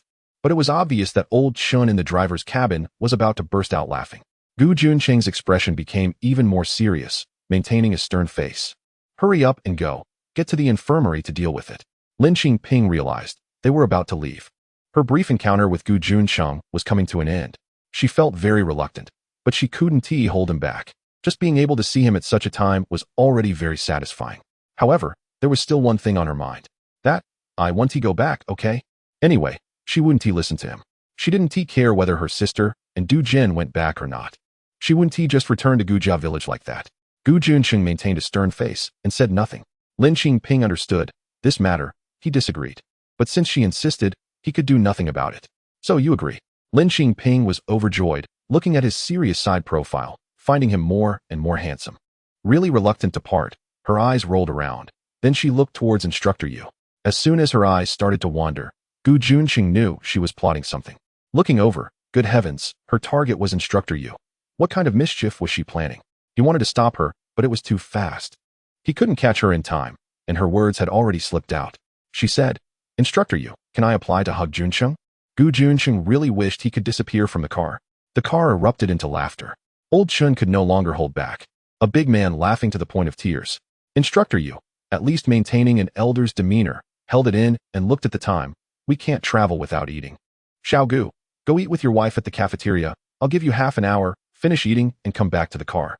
Then, after Gu Juncheng got out of the car, he heard the jeep driving away, filled with laughter. Lin Qingping felt very troubled, tugging at Gu Juncheng's sleeve. I'm sorry, I really have no experience being a military wife. It's okay. Gu Juncheng kept a straight face. Go eat, and check out the factory environment. Oh, okay. Lin Qingping quickly led him towards the factory cafeteria. However, two people nearby didn't notice Gu Yulian and Du Jin. Seeing her brother and sister-in-law heading to the cafeteria, Gu Yulian wanted to follow, but was firmly held back by Du General. What are you doing? I'm going to talk to my brother. Gu Yulian was about to shout, but Du Jin directly covered her mouth. Enough already. Let them be alone for a while. Du Jin was really speechless about his wife's stubbornness. Let South find another place to eat. Go to a restaurant? That would cost a lot of money. Gu Yulian felt reluctant just thinking about it. I'll treat you. Gu Yulian frowned. You treating is still spending my money? Though she said that, she still followed Du Jin towards a small restaurant. Chapter 50. I said it. And you're going to scold me standing straight by the side. Xiao Tian was confused. He looked at the jeep that had already zoomed away, then at the team leader Gu walking side by side with his sister-in-law. He felt a bit lost. Where should he go? He was so big standing here. Yet no one noticed his presence. It was Lin Qingping's casual glance back that spotted Xiao Tian still standing there, waving. Xiao Tian, come here. Only then did Xiao Tian find his direction and hurriedly followed. In the cafeteria, because of the commotion earlier, many people hadn't even gotten their meals and were still in line, discussing what had just happened. When Lin Qingping and Gu Juncheng walked in, the chatter abruptly stopped, and everyone exchanged glances. Don't say anything. Lin Qingping was already used to such scenes, but Gu Juncheng had furrowed his brow. I'll go get food. You wait here. Lin Qingping, oblivious, arranged for Gu Juncheng to sit at a table in the cafeteria and happily joined the queue. Gu Juncheng glanced at Xiao Tian, who immediately understood and got up to leave. When Lin Qingping returned with the food, she found only Gu Juncheng at the table. Where's Xiao Tian? Pack his meal. I'll bring it to him later. Gu Juncheng said. Oh, okay, eat quickly. Lin Qingping handed him the bowl and chopsticks. They only had half an hour, so he had to eat fast. Gu Juncheng had a habit of eating quickly and not talking. With only half an hour for lunch, he took 5 minutes to walk into the cafeteria, and by the time he left in 5 minutes, he had finished his bowl of rice in just 3 minutes, during which he even gave all the lean meat in his bowl to Lin Qingping. Lin Qingping looked at the bowl of meat and panicked. Don't give it to me. I eat slower than you, and you're giving me so much, I can't eat it. Seeing his bowl empty, she hurriedly started shoveling rice, realizing she had to hurry. If she didn't tea, he would finish and leave. So she successfully choked. Team leader, Xiao Tian is back, and he is handing over a water bottle.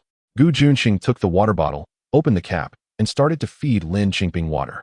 Lin Qingping, hiccuping, looked at the water bottle. It's mine, Juncheng said. Oh, Lin Qingping hugged the water bottle and started drinking. She had just been thinking, whose water bottle is this? If it was Xiao Tian's, it would be inconvenient for her to drink, but since it was Juncheng's, Juncheng's water bottle? She hugged the water bottle, leaned in, and quietly asked Juncheng, do you use this water bottle to drink on the way? Yeah, go ahead, just refill it after you finish. Juncheng thought she was worried because he needed to drink on the way. So she was afraid that if she drank it all, he wouldn't have any left. But clearly, her thought process was completely different from his. Juncheng saw her blinking her eyes and showing a not-so-serious smile, knowing she was pondering some nonsensical idea again. What are you thinking about? He couldn't help but ask. Lin Qingping hesitated, then shook her head vigorously. No, nothing. You dare to hide it? Juncheng frowned even tighter. Lin Qingping pouted. Blinking at him, I said it, and you're going to scold me. Upon hearing this, Juncheng couldn't help but be alarmed. This was likely some rebellious thought, and he wanted to know even more. Speak. The short and stern command had a surprising amount of intimidation. Lin Qingping's hand holding the water bottle trembled, and she immediately blurted out, if I drink from your water bottle, isn't it just like kissing you? Juncheng, Xiao Tian. Xiao Tian. I'm a wooden man. I'm a scarecrow. I see nothing. I hear nothing. Lin Qingping. Juncheng was at a loss for words. See, I told you would scold me. She looked quite aggrieved. Xiao Tian thought, should he just disappear? But he was still holding a medicine bottle and cotton swab, which he had just picked up from the infirmary. Cough, cough, cough. Xiao Tian mustered the courage to speak. Team leader, I brought back the medicine. Juncheng frowned and snatched it from Xiao Tian's hand, pinching Lin Qingping's chin to dab the medicine on her facial wound. Lin Qingping screamed, no. It will look so ugly if you put the red stuff on my face. Shut up. No, don't. It will leave a scar. No. Lin Qingping wailed, almost in tears. Juncheng was almost laughing in anger. Now you're scared? Now you know to cry? Didn't you know to be afraid when you led almost everyone in the factory to block their door? Didn't you cry when you got caught like this? But in the end, he still let go, only applying the red medicine to the scratch on her neck, but the wound on her face definitely needed to be treated. Here, team leader, there's alcohol too. Xiao Tian hurriedly said. Juncheng switched to a cotton swab dipped in alcohol to apply to her. And although his movements were already very gentle, she still winced when he touched her, tears in her eyes, telling him it hurt. He didn't know how to proceed with that cotton swab. Bear with it. It will be a problem if it gets infected.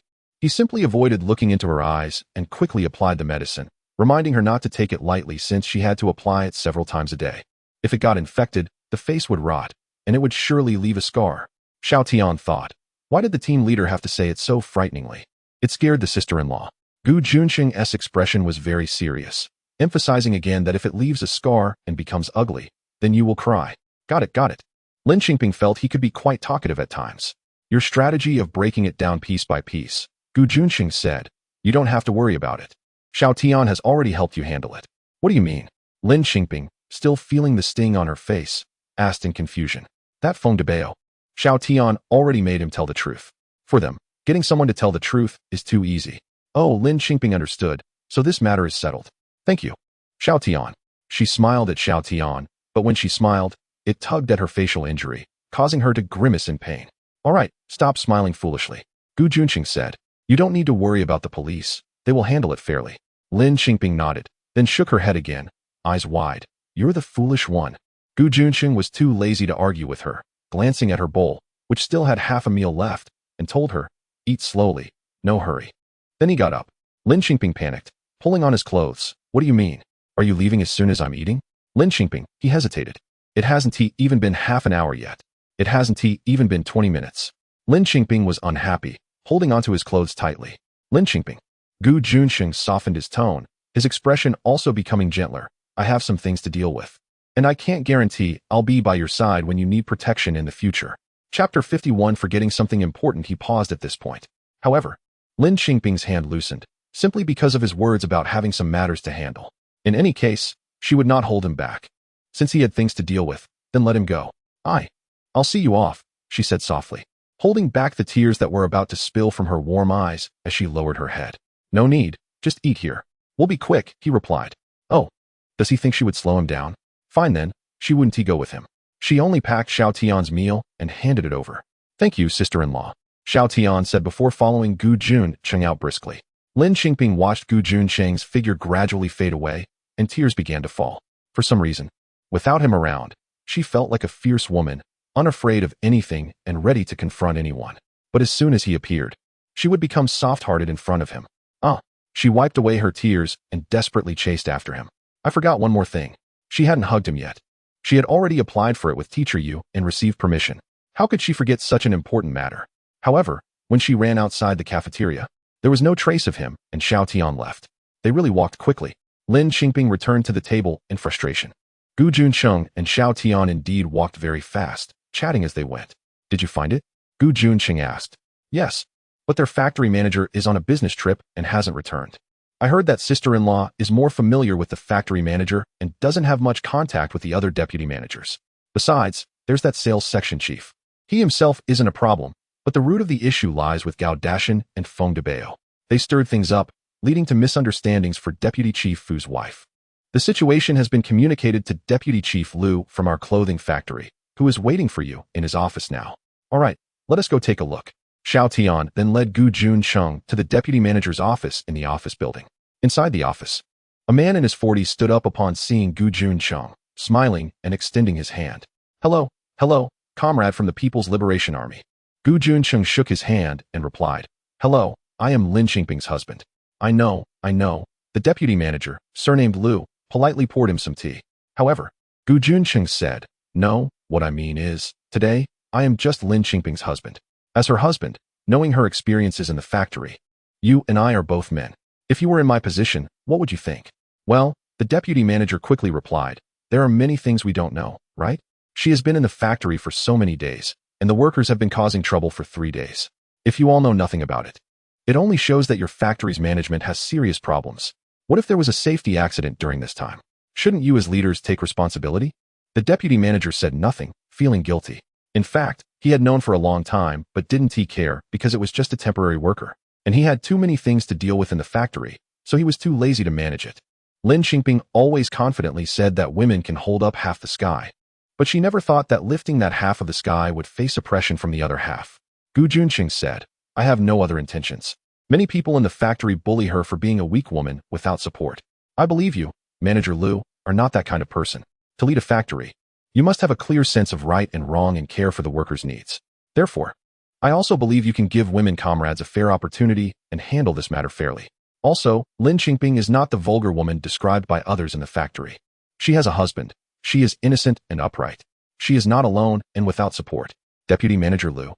I didn't even know I was this good. This is quite flattering. A few minutes later, Deputy Manager Lu escorted Gu Juncheng out, and they shook hands. Gu Juncheng quickly walked towards the factory exit. The jeep was already waiting there, and the two quickly got in. As soon as Gu Juncheng got in the car, Teacher Yu and Commissioner Chen looked at him and smiled.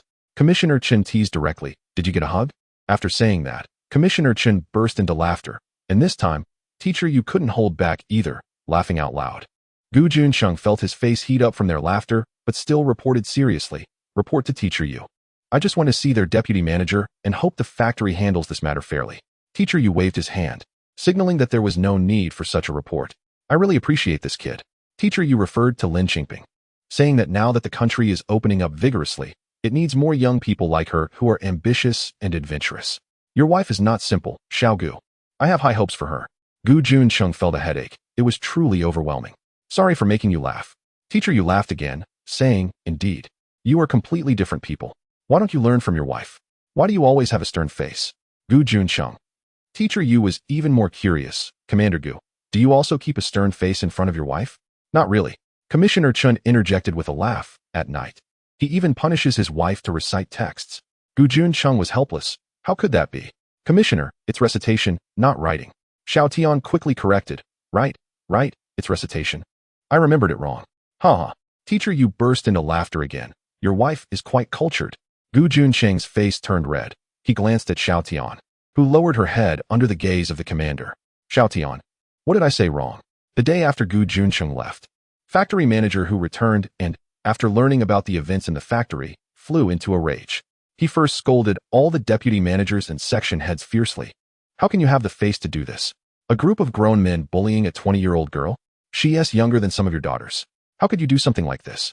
Don't tell me you didn't know. You were just watching the fun. How can you sit in this position? What were you thinking? Do you think you're very secure? That little girl can sell the stock in the warehouse for 10 times the price. And we can give the workers more than 5 times the year-end bonus. Isn't that a good thing? Who among you has this ability? Step forward. And as long as anyone does, I will immediately let Xiao Lin leave. The people being scolded were left speechless. Lin Qingping's troubles since entering the factory finally came to an end here. Juncheng's arrival made the factory staff realize that her husband was a soldier. And she was indeed a military wife. The natural respect and affection people have for soldiers would, of course, lead them to believe that she wouldn't be any less. Chapter 52. Injured Section Chief Fu and his wife came to apologize to Lin Qingping and offered compensation. During a meeting at the factory, all those involved in the assault publicly apologized as well. Feng Debao was fired from the factory for disrupting production and was detained for a few days, but unfortunately, Gao Dashan faced no consequences. Feng Debao took the blame alone, while Gao Dashan insisted he knew nothing. Although Gu Youlian and Xiao Qin were indignant that Gao Dashan was not punished, the matter was finally settled. Subsequent work went exceptionally smoothly. Not only did they successfully deliver 2,000 pieces, but they also cleared out all remaining inventory in the clothing factory. Sales channels opened up in the neighboring province, coinciding perfectly with the pre-spring festival period when everyone was buying new clothes. The factory quickly produced a large batch of goods based on Lin Qingping's designs, which sold very well. In about 3 months, the clothing factory sold around 5,000 to 6,000 pieces. With an average factory price of 10 yuan, Lin Qingping took half, paying around 4 yuan per piece to temporary workers. This meant she and Gu Youlian each netted over 10,000 yuan, marking them as 10,000 yuan households, a term that was just gaining popularity. Gu Youlian could hardly believe it. Her hands trembled as she held the savings book. Never imagining they could earn so much money, she felt Lin Qingping had given her too much. Du Jin and I just ran errands. The clothing design was all yours. You should take the lion's share. The design is key. Without your design, how much could the factory sell those clothes for? Previously, it was just 1 yuan each. Gu Youlian was quite clear-headed. Lin Qingping shook her head. Sister, take it. We will collaborate on more projects in the future, and I definitely can't manage everything alone. I need you all together. We will establish detailed regulations later. We need to grow even bigger. This was already beyond Gu Youlian's imagination. Of course. But right now, we need to go home for the new year, Lin Qingping said cheerfully. However, when they packed up to go home, Lin Qingping opened the door and found a pile of items at the entrance. This time, it was not trash, but various candies and local specialties, fruit candies, white sugar, sugar cakes, apples, good things at this time of year, as well as a few bottles of milk powder and canned goods. Xiao Qin came to see them off and quietly told Lin Qingping, this time, the factory awarded a substantial year-end bonus, and everyone is so happy.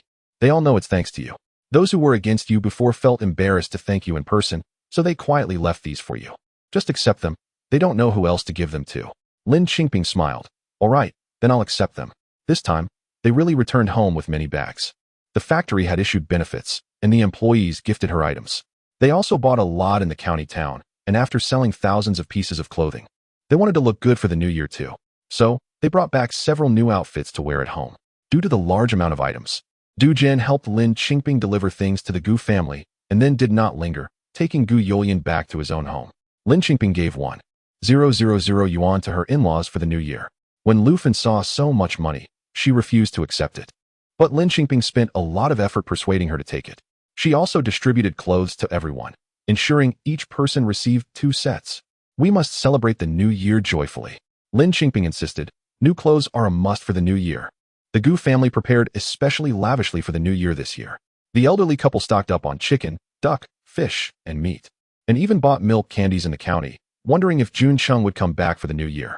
Yes, Lin Qingping was also looking forward to his return.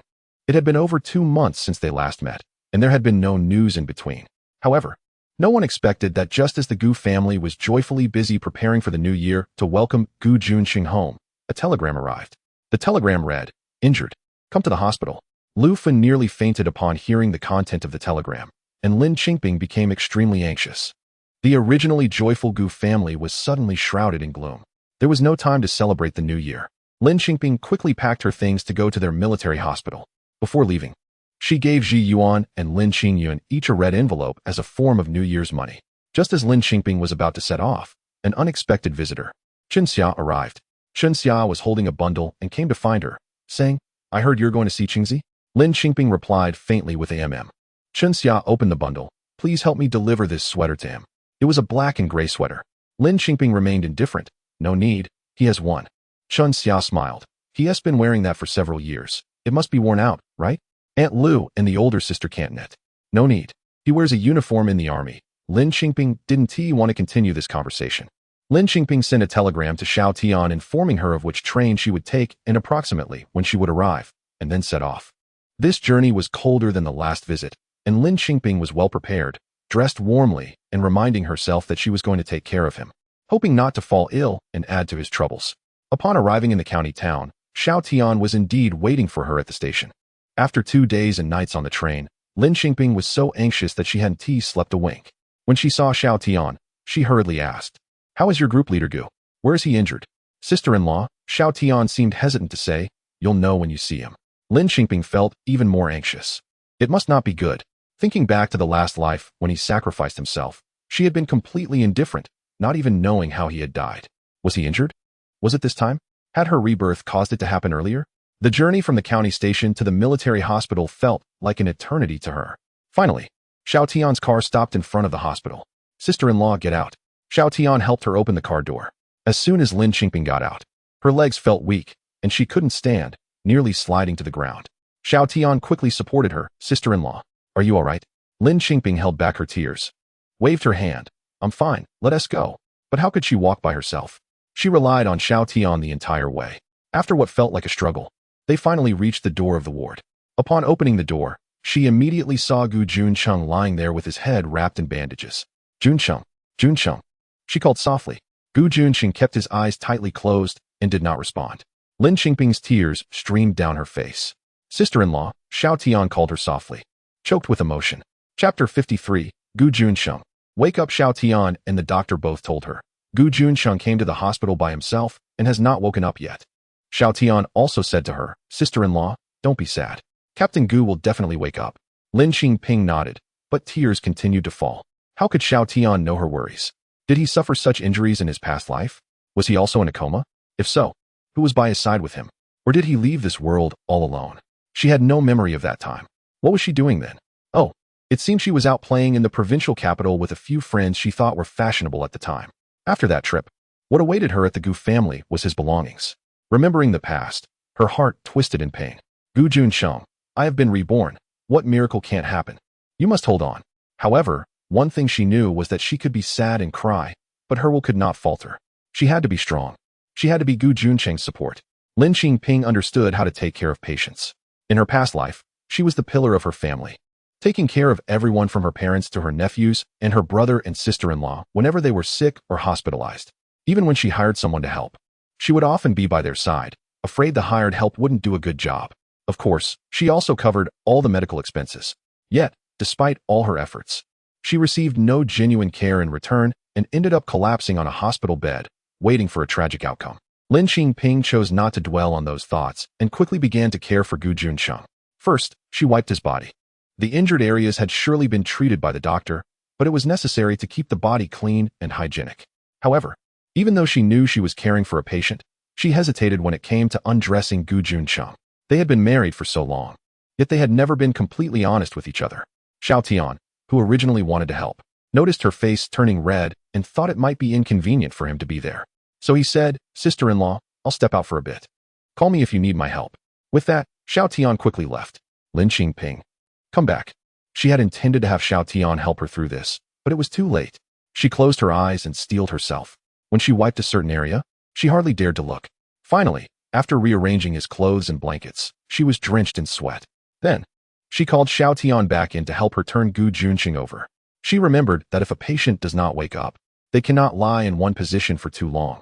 They need to be turned periodically to avoid bed sores. Xiao Tian washed her sweat profusely in the cold weather, but said nothing. He turned and brought her a cup of hot milk. "Thank you, Xiao Tian. But just set it down for now. I can't drink it right now." Lin Qingping sat by the bedside, staring at Gu Juncheng's face, her anxiety surging again. After all that effort, he still had no awareness? Seeing that she was too distracted to do anything, Xiao Tian no longer disturbed her and left the ward to attend to other matters. Lin Qingping held Gu Juncheng's hand. He had sustained very serious injuries. She had noticed when she was wiping him down that he had bandages wrapped around his waist, and one of his legs was also bandaged. In addition, she saw several old scars on his chest and back. How many times had his body been injured? Lin Qingping pressed her face against his palm, thinking and thinking, and her eyes became wet again. His hand was very dry. Although he had been in the hospital for several days, surrounded by the hospital's unique scent, the warmth of his palm still carried the familiar scent that belonged to him, a life force that brought her comfort. Despite her anxiety, she had not slept for 2 days and nights, coupled with exhaustion from the long journey. Resting her head on his palm, breathing in sync with his scent, her eyelids grew heavy, and she eventually fell asleep sitting up. As she slept, she began to dream. The scenes in her dream were familiar and clear. She was out playing in the provincial capital with several stylishly dressed girls. During this trip, she saw a world far beyond her previous experiences. It turned out that there was such a wonderful world far away from Gu family village and the county. However, for some reason, in her dream, although she was in the provincial capital, her perspective was from Gu family village. She saw her mother-in-law, the village secretary, hurriedly arriving at the Gu family with a telegram, reading its contents to her father-in-law and mother-in-law. After hearing the telegram, her mother-in-law fainted. Lin Qingping heard the contents of the telegram. Injured, come to the hospital. It was exactly the same as the telegram she received this time. Then, the scene shifted, and her father-in-law and mother-in-law were packed and ready to leave. Her mother-in-law tearfully asked her father-in-law, "What about our daughter-in-law? How do we tell her?" Her father-in-law was anxious and angry, saying, "Where do we tell her? How do we tell her?" Her mother-in-law could only give up and hurriedly set off with her father-in-law. The scene shifted again, and they were in the hospital. Her father-in-law and mother-in-law walked into the ward, and what they saw was the same as what Lin Qingping saw today, him lying there motionless, with bandages on his head. She did not know how many days her father-in-law and mother-in-law had taken care of him in the hospital. The scene shifted again, and it was now the funeral. He never woke up again. At the memorial service, her in-laws cried bitterly, while his photo in military uniform, young and handsome, with a determined gaze, was displayed in the morning hall. It turned out that in her past life, she had missed so many things. And what she didn't know was that Gu Juncheng had written 3 letters before his death. One to his parents, one to his elder sister, and one to Ji Yuan. In the letter to his parents, he wrote that as an unfilial son, he could no longer serve them. He asked them to take care of their health and mentioned that the pension would be left to Lin Qingping, apologizing for delaying her youth all those years. The letter to his elder sister was also full of apologies. As the backbone of the family, he felt he hadn't contributed much to the family and would no longer be able to protect them, asking his elder sister to serve for him. The last letter to Ji Yuan advised him to grow up well, with the last line being, "Take care of Aunt Lin. When she gets old, go visit her." So that was how it was. No wonder when she opened a restaurant in the county, she was bullied by local ruffians who tried to eat for free or extort money. Ji Yuan would appear out of nowhere, pointing at her and her shop, saying, "This is my aunt's shop. If you want a drink, come to me, I'll treat you. But if you have designs on my aunt's shop, then you're going against me. Don't blame me for not acknowledging brotherhood." It turned out he had arranged everything for her. Knowing she was lazy and loved to play, he left her the pension money, hoping she would live without worry, not trusting her to live alone. He probably also understood she was not a settled person and instructed the younger generation to look after her. Chapter 54 Gu Junchen, why are you doing this? He wrote 3 letters. Each one was sent to every member of the family. Even in each letter, he mentioned her. Yet, he did not leave a single word for her. Is he really that cold-hearted towards her? She really isn't worth him being so good to her. In her past life, she didn't even get to see him for the last time. Even in her dreams, she cried heart-wrenchingly, sobbing uncontrollably. Gu Junchen, why are you doing this? In her dream, Lin Qingping was crying uncontrollably, but she heard someone calling her sister-in-law. Sister-in-law. Xiao Tian? But there was no Xiao Tian in her dream. Lin Qingping, confused both in her dream and reality, finally woke up. After waking up, she saw Xiao Tian with red eyes filled with tears, yet full of joy. Sister-in-law, the captain is awake. What? Lin Qingping was overjoyed and immediately went to see Gu Junchen. Sure enough, she saw his eyes open, looking at her. His whole body still looking very weak, and he couldn't speak much. Junchen, you rest. Rest well. No need to rush to talk. As Lin Qingping spoke emotionally, tears streamed down her face, blurring her vision of his face. Gu Junchen slightly raised his hand, his palm full of tears. The tears she cried just now in her dream. The captain woke up, and Xiao Tian was so happy that he lost his composure, saying, "It must be that the captain heard sister-in-law crying and got anxious, which is why he woke up." Lin Qingping felt a bit embarrassed, looking at Gu Junchen's tear-stained hands. Wiping the tears on her face, "Did I really cry that loudly?" "Really loud. It was clearly heard in the corridor," Xiao Tian said with a smile. Lin Qingping felt even more embarrassed, but Gu Junchen had no expression, only placing his tear-stained hand down and closing his eyes again. "Junchen." Lin Qingping was afraid he would fall into a coma again, gently calling his name by his ear. Gu Junchen's eyelids moved slightly, but he didn't speak. Lin Qingping hurriedly said, "It's okay, it's okay. Junchen, you rest, I won't disturb you." She was also afraid that her chattering would affect him. The doctor understood Lin Qingping's feelings very well and smiled at her, saying, "It's okay. Since he is awake, there won't be any major issues." Lin Qingping finally breathed a sigh of relief. Understanding that patients need to rest, the doctor finished examining Gu Junchen and left the ward with Xiao Tian, leaving Lin Qingping alone with him. He kept his eyes closed, and Lin Qingping felt a bit at a loss. She wanted to hold his hand, but was afraid of disturbing his rest. She wanted to talk to him about her feelings, but that would obviously disturb him, right? She even felt that just walking around in the ward would affect him. So she sat still. Sitting still, she looked at him. Thinking he looked handsome no matter how she saw him, even injured, it didn't affect his looks. She looked and smiled for a while, looked and smiled for a while. And Gu Junchen's brows furrowed. "What's wrong, Junchen? Does it hurt anywhere?" she hurriedly asked. Gu Junchen frowned, struggling to say a sentence. "Call, Xiao Tian, come. What do you want to do? I can help." She leaned closer to him to hear more clearly. But he fell silent. "Is everything okay?" Lin Qingping didn't hear anything.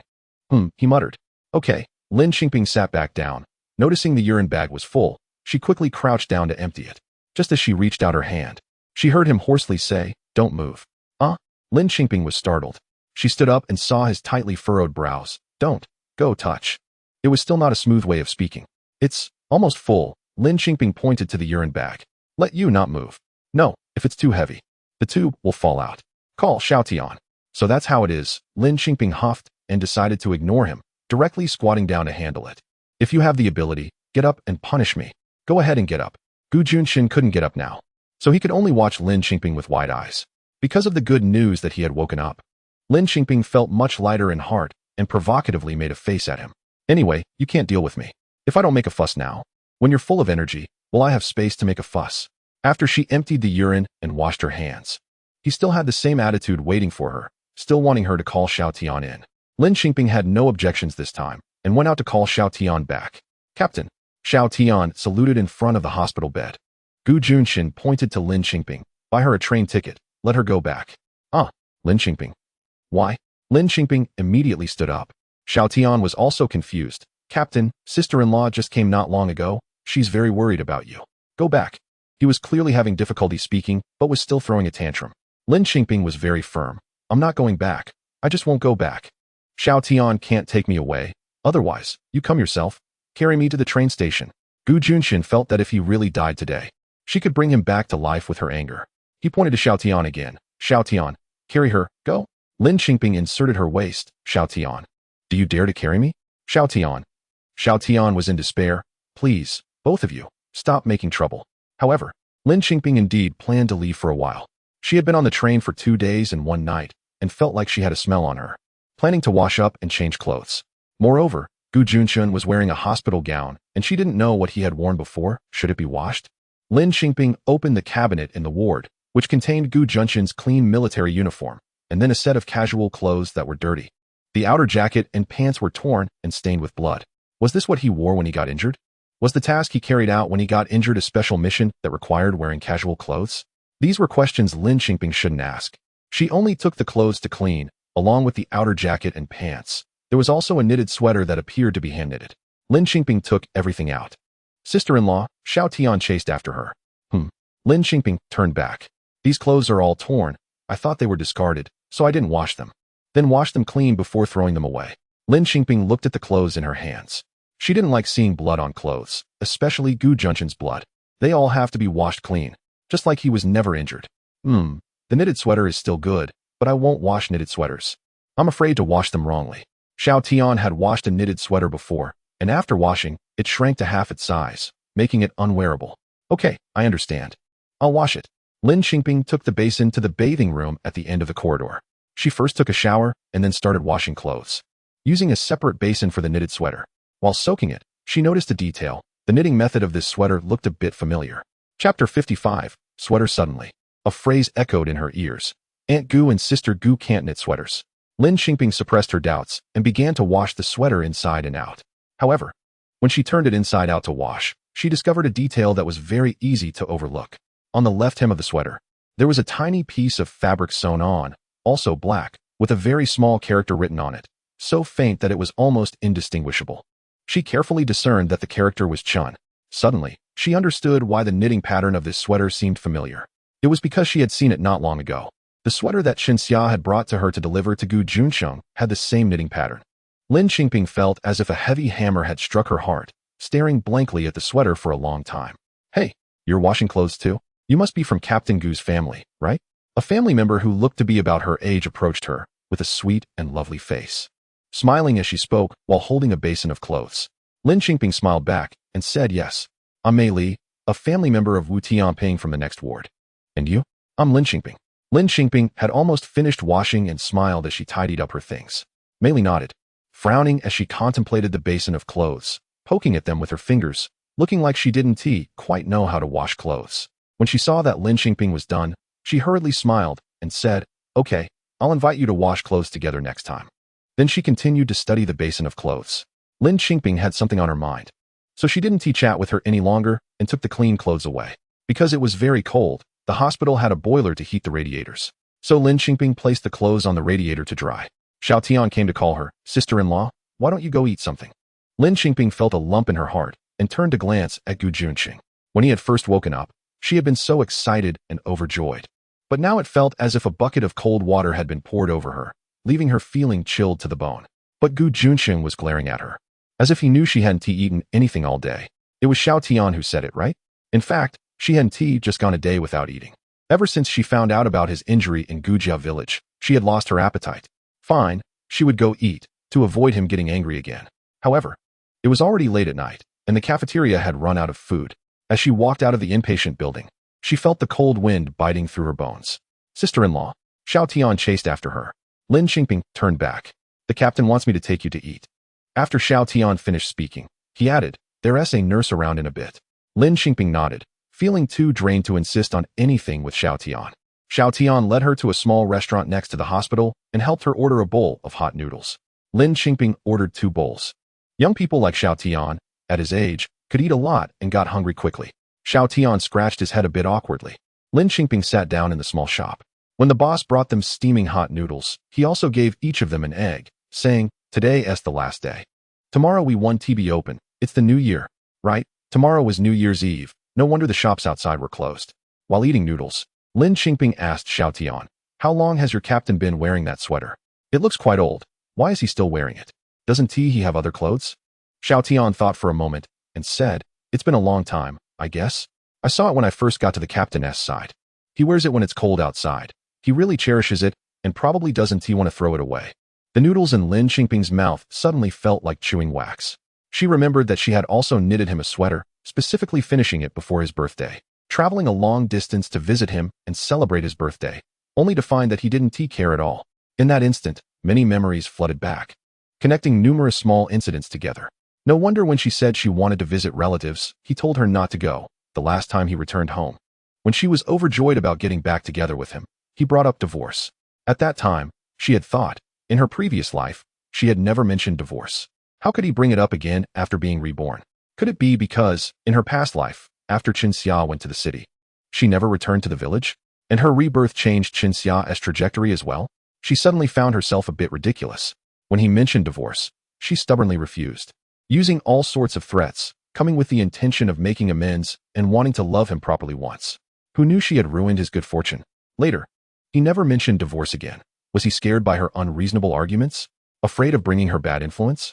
Did he decide to take responsibility for her once he married her? He indeed was such a responsible person. Otherwise, in her previous life, he clearly didn't love her, but still left her so much money and even told his family to take care of her, all out of guilt.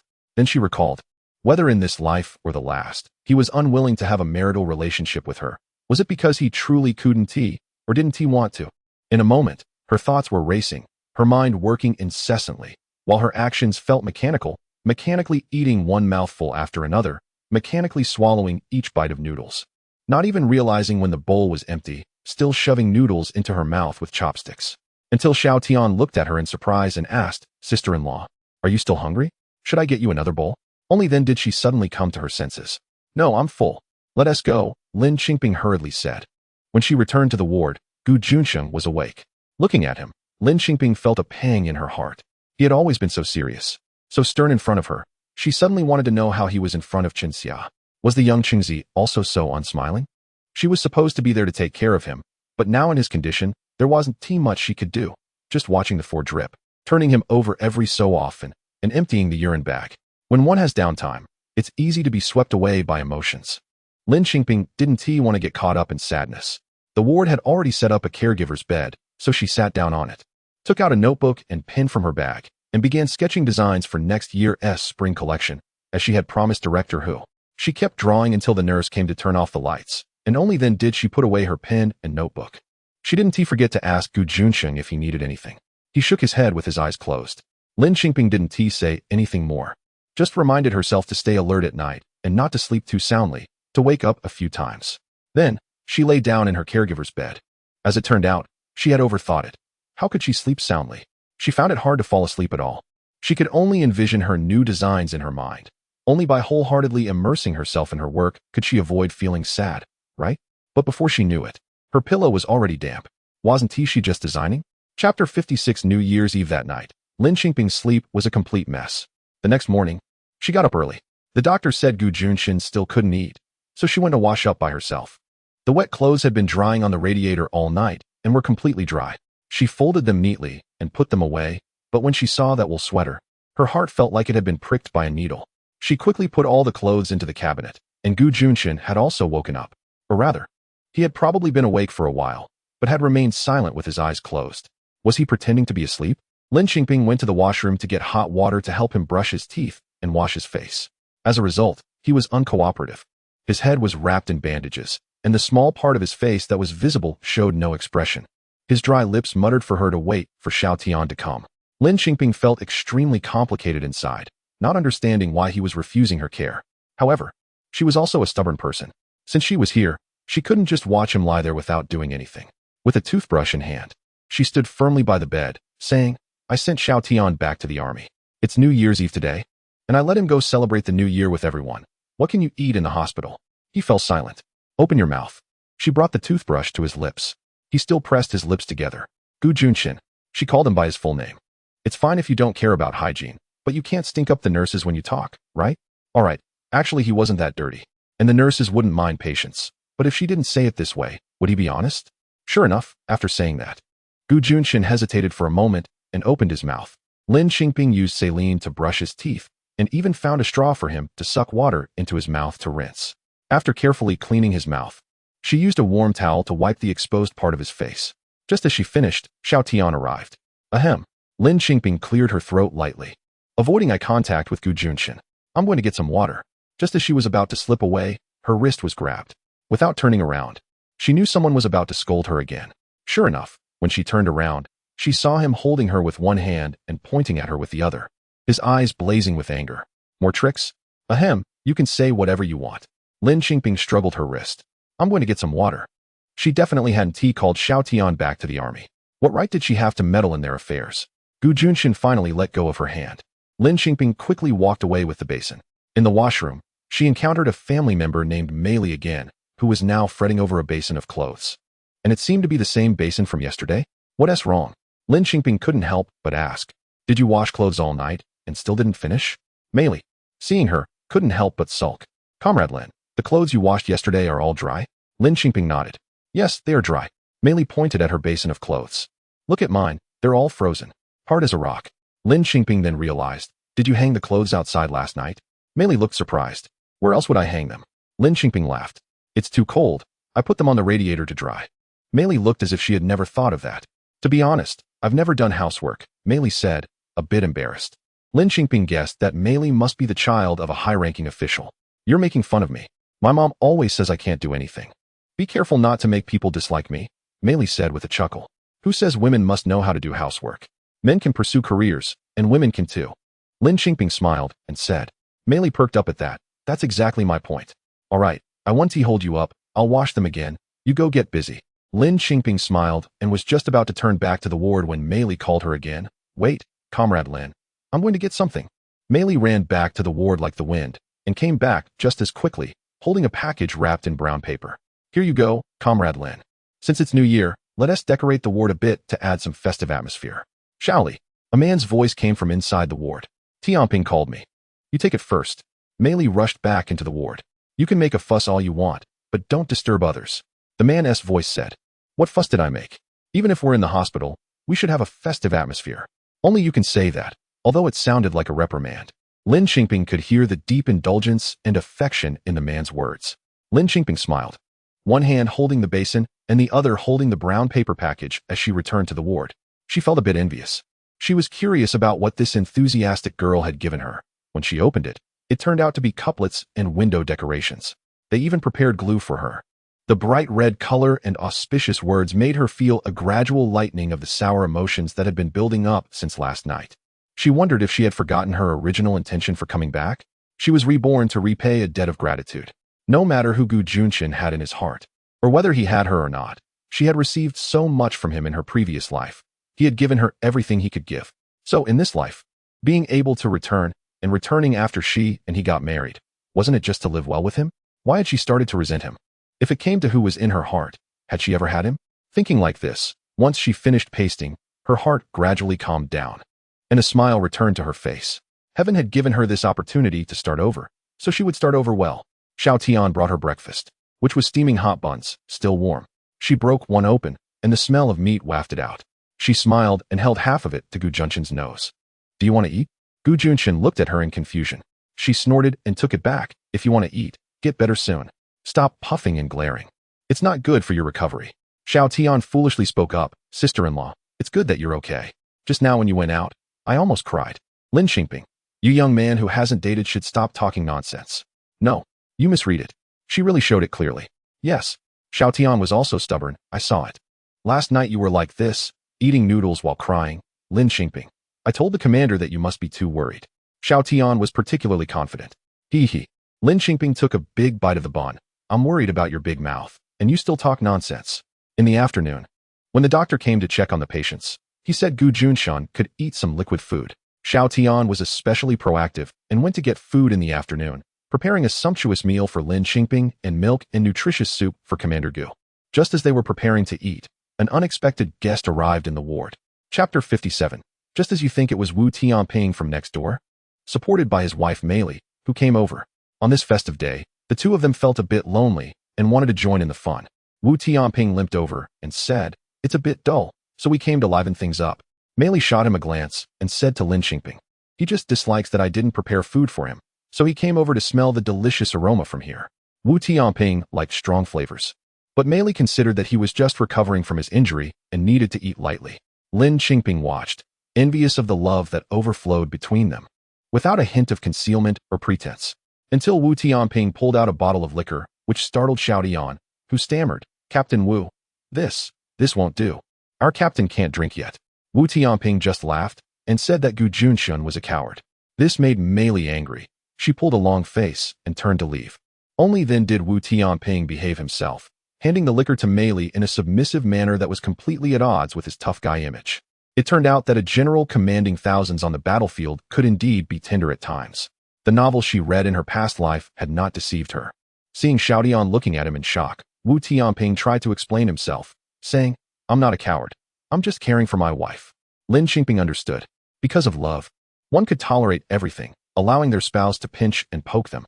Little guy, you have no experience. Wu Tianping mocked Xiao Tian for being single. After the teasing, he very casually pulled Mei Li to sit down and invited Lin Qingping and Xiao Tian to join them for a meal. You all eat first, Lin Qingping smiled, lifting a bowl of soup to feed Gu Juncheng. Let Xiao Tian do it, Gu Juncheng said again. Lin Qingping paused her hand in the air with the spoon. Xiao Tian came over to take it, and seeing there were outsiders, Lin Qingping didn't argue, handing it over to Xiao Tian and smiling as she went to eat. Smiling. Her heart was ultimately sour, Even the food she ate felt sour. After the meal, Wu Tianping chatted with Gu Junchen about men's topics, with Gu Junchen mainly listening while Wu Tianping did the talking. Mei Li pouted, having gone days without someone to chat with, and it was driving her crazy.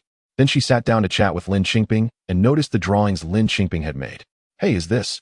Mei Li was surprised. Are you a designer? Lin Qingping shook her head. No, not at all professional. I'm just playing around. It was indeed unprofessional, and Mei Li could tell at a glance. But it was very imaginative and talented. Comrade Lin, where did you study? I just went to school in the village. Lin Qingping had indeed only attended school in the village until she was 20, but after starting her business, she had also pursued the education she missed, even studying calligraphy and traditional Chinese painting, though she was still an amateur in front of professionals. However, that was enough to amaze Mei Li, who thought it was a true talent to be able to draw like that after only attending a village school. Are you interested? If you are, I'll send you a few books that might help. Mei Li was very enthusiastic. Lin Qingping then learned that Mei Li came from an artistic family. Her parents and grandparents were all involved in the arts. I don't care. You need to send me a set of these clothes once they are produced. They sound beautiful, Mei Li said straightforwardly. Lin Qingping found Mei Li's forthright nature quite agreeable, and the two of them seemed to hit it off even more. Until Wu Tianping called her away. In the corridor, Lin Qingping heard Wu Tianping say, once you find a good friend, you forget your man. Lin Qingping couldn't hear what Mei Li replied, but it was clearly a happy voice. On this New Year's Eve, with no television and certainly no internet, no one in the hospital stayed up to celebrate. Patient rest was most important, so Lin Qingping told Xiaotian to go rest and prepared to wash up before resting herself. Of course, before resting, she needed to clean Gu Junchen. However, the work that had gone smoothly yesterday could not proceed today. As her slightly damp hands reached to undo his clothes, he stopped her, glaring at her with a fierce look that belied his frail condition, scolding her. What are you doing? I'm just going to clean you up. What do you think I want to do? She shot back. Did she really seem that suggestive in his eyes? No matter how suggestive she was, she wouldn't have any inappropriate thoughts while he was injured and unable to move, right? Gu Junchen clearly misunderstood her, momentarily at a loss for words. After a pause, he tightened his grip on his clothes and said, no need to clean. Finally, seemingly afraid she would use provocations like she did in the morning, he preemptively stated, whether I smell or not is my business. If you think I stink, you can go home. Lin Qingping looked at the man's cold, hard face and said, oh, but I already cleaned you up yesterday. Gu Junchen, what? Seeing the look of shock on his face, Lin Qingping continued, so, there's no need to feel embarrassed. We shared a bed. So what is so hard to let go of? Gu Junchen slightly closed his eyes and frowned. Lin Qingping, you could be a little more subtle in your speech. I can't do that. If not, then you teach me how to be subtle? Lin Qingping leaned in. Should I say, my dear, please loosen your clothes. Gu Junchen, forget it. Do whatever you want. Gu Junchen gave up resisting and let her undo his buttons, using a warm towel to clean him. He thought it was just a simple cleaning, never expecting Lin Qingping's hands to start lifting the blanket. Wait. He pressed down on her hand, hesitating to speak. He knew he had a catheter in and probably wasn't wearing pants. Lin Qingping looked up. What's wrong? Gu Junchen hesitated. You yesterday. Yes. Gu Junchen, what is this conversation? It felt like they hadn't said anything yet understood everything. Gu Junchen was not willing to let it go and insisted on clarifying. You yesterday. Yes. Gu Junchen, what? Lin Qingping found it amusing that this man was so awkward about it. She straightforwardly said, I wiped down every place I could reach on your body yesterday. That's right. Just as you think, any place I could reach, I cleaned. And I saw everything. Don't believe me, just ask Xiaotian. He knows. You and Xiaotian. You two together. Gu Junchen imagined the scene and felt that while his injury wouldn't be fatal, it was very likely he could die from anger at this person in front of him. Actually, it was just me who saw. Lin Qingping didn't understand. But even if Xiaotian saw, so what? You're all men, right? Gu Junchen, I'm going to die again. What he meant was it not okay for Xiaotian to see? Why not? Why can't Xiaotian see? He was completely confused by this woman. Chapter 58. You're ambushing me. Just when Gu Junchen was feeling dazed and in a strange shock from being wrapped around by her, Lin Qingping seized the opportunity, and with a slight pull, his blanket was yanked away. Inside, there was indeed no cover at all. Gu Juncheng's hand was frozen at his waist, his mind blank for a moment, as if he hadn't yet reacted to what had happened. When the warm towel brushed against his skin, he realized that he had indeed been careless. Lin Qingping. His face turned red with embarrassment. What are you doing? She spoke in a relaxed tone, focused on her task. You. Gu Juncheng couldn't move, couldn't evade. Feeling utterly helpless, after holding it in for a while, he finally managed to say, Lin Qingping, you're ambushing me. Lin Qingping rolled her eyes at him, too lazy to respond. She cleaned him thoroughly, including between his toes, and then covered him with the blanket. Noticing that the skin on his face and hands was dry and cracked, Lin Qingping took out her facial oil and carefully applied it on him. By the time Juncheng smelled that fragrance, he was about to go crazy. What are you putting on me? A grown man using perfume? Lin Qingping lifted a bit to show him, then applied some to her own face. Lin Qingping. Juncheng felt utterly powerless. Just remember this for now. Wait until I can move. What do you want to do when you can move? Do you want to hit me or something? Lin Qingping stuck her tongue out at him, but a voice in her heart said, remember well. If this makes a deep impression on you. I couldn't ask for more, just afraid that what you remember isn't me. Juncheng was once again choked up. Of course, he couldn't hit her. In the end, he could only leave a harsh remark. Wait until I settle the score with you. I'll be waiting. Lin Qingping instead leaned closer. Her breath, fresh from washing up, was fragrant and warm, wafting into Juncheng's breathing with each word she spoke. But you can't move now. Can't you just let me manipulate you? I can apply perfume on you, braid your hair, and even draw little chicks and ducks on your face. With each of her statements, Juncheng's face changed a little. Lin Qingping, he felt like he must have done something heinous to her in his past life, and she was repaying him in this life. What else can I do? Lin Qingping quickly pecked him on the face. I can do this too. Juncheng, I can do this too. She kissed the other side of his face. And here too. Just as Lin Qingping was kissing his lips, the nurse arrived. Lin Qingping. Juncheng's eyes were particularly bright at this moment, as if mocking her. Why stop playing? The nurse, rushing out, said, I'm coming in. Come in. Come in.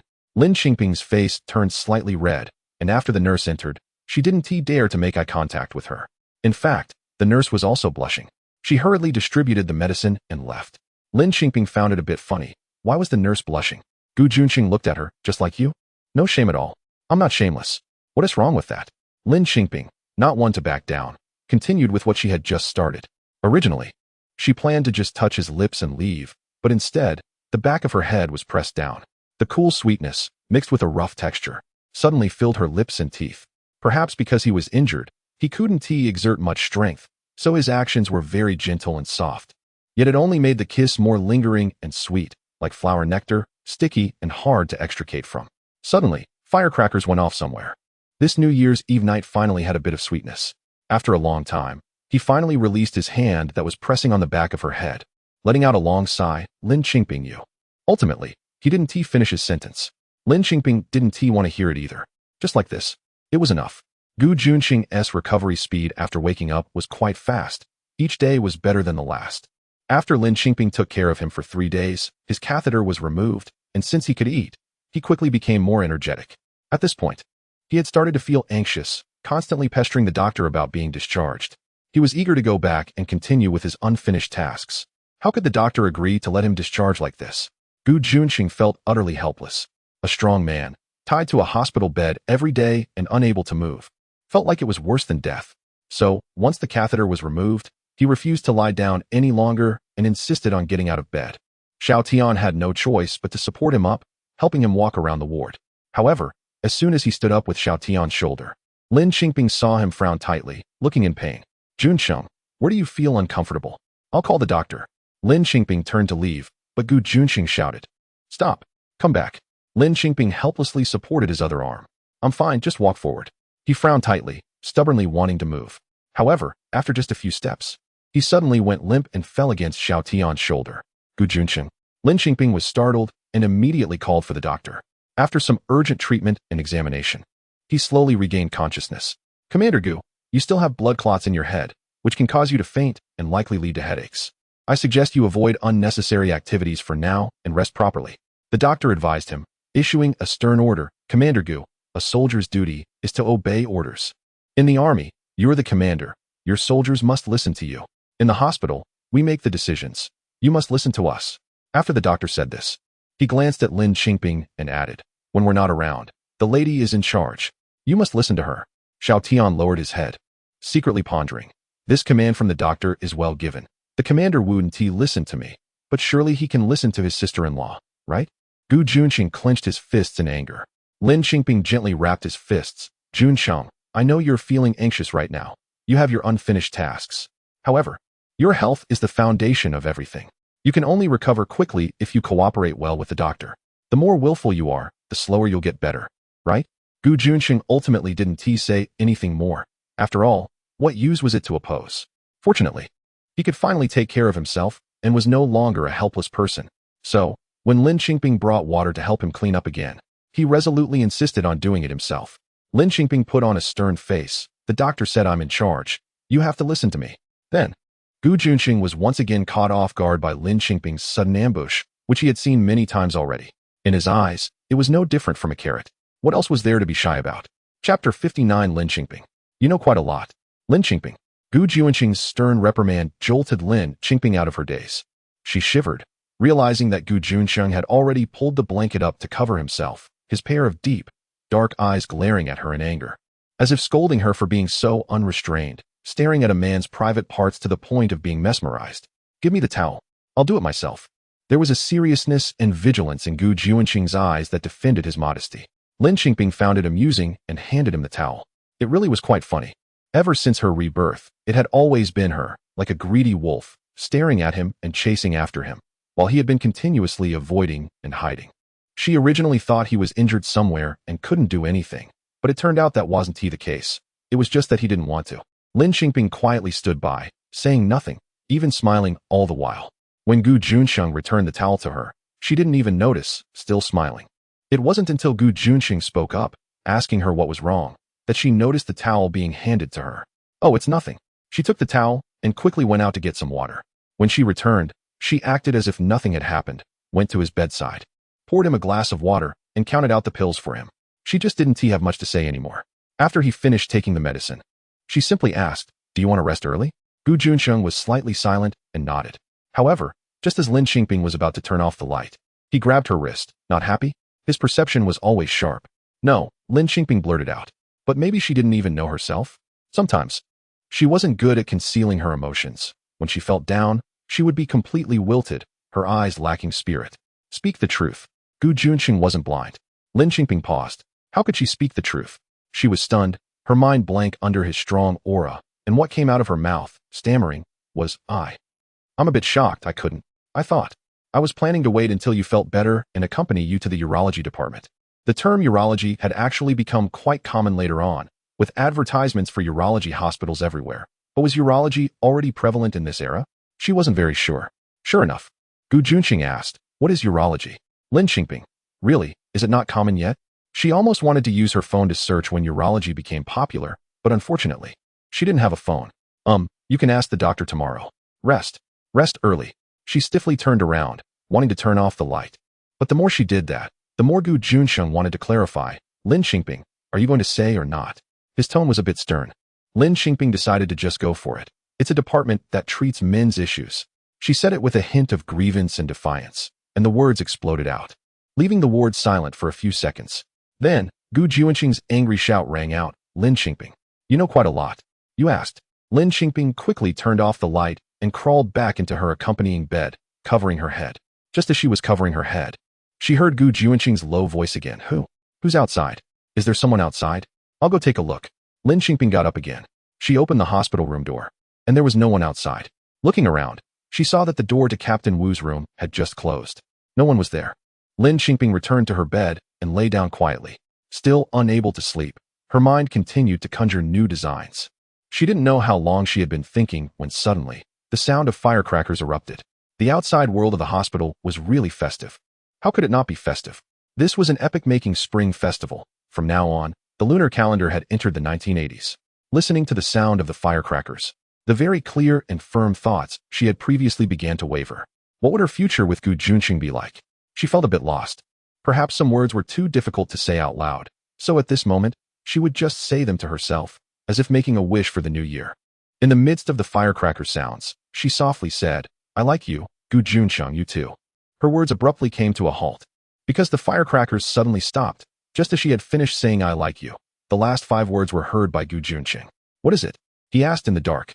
Lin Qingping mumbled, her face a bit flushed, and then changed her words. "Gu Juncheng, I want to say, I wish you a happy new year too." After a brief silence, his soft voice replied, Happy New Year. All right, no matter what, tomorrow would be a new day." The next morning, Lin Qingping still woke up very early, and someone next door, Wu Tianping, was even earlier. He seemed very eager to bother her, but was too shy to do so. It wasn't until she finished her morning tasks, even drinking the milk powder for Gu Juncheng's breakfast, that Wu Tianping finally came over. As soon as he arrived, he smiled at Gu Juncheng. Gu Juncheng found his smile puzzling. If you have something to say, just say it. Wu Tianping looked at Lin Qingping, shook his head, and held back his words. Lin Qingping thought maybe there was something he couldn't let her know. Anyway, she had just tidied up for Gu Juncheng and had nothing else to do at the moment. So she made an excuse to wash clothes and went out. As soon as Lin Qingping left, Wu Tianping whispered in Gu Juncheng's ear, "You want to see a urologist?" To be honest, Wu Tianping didn't know what urology was before this. He had to thank the knowledge he overheard last night, which entered his ears in a strange way. Upon hearing this, Gu Juncheng immediately understood what was going on. "I said there were mice outside last night." Gu Juncheng's eyes looked at him as if wielding a knife. Wu Tianping couldn't straighten up from laughing, trying to hold it in. "If you really need it, I can tell you. I heard there's a barefoot doctor back in my hometown who is really good at treating this. How about next time you go back home with me? And I'll help you find him. They say one patch works wonders." Gu Juncheng's gaze became even sharper. "Have you seen it?" Wu Tianping waved his hand, laughing so hard he couldn't speak. "Do you think it's easy for me? I'm just being kind, and you still blame me? I came here early in the morning with a limp to provide you with information."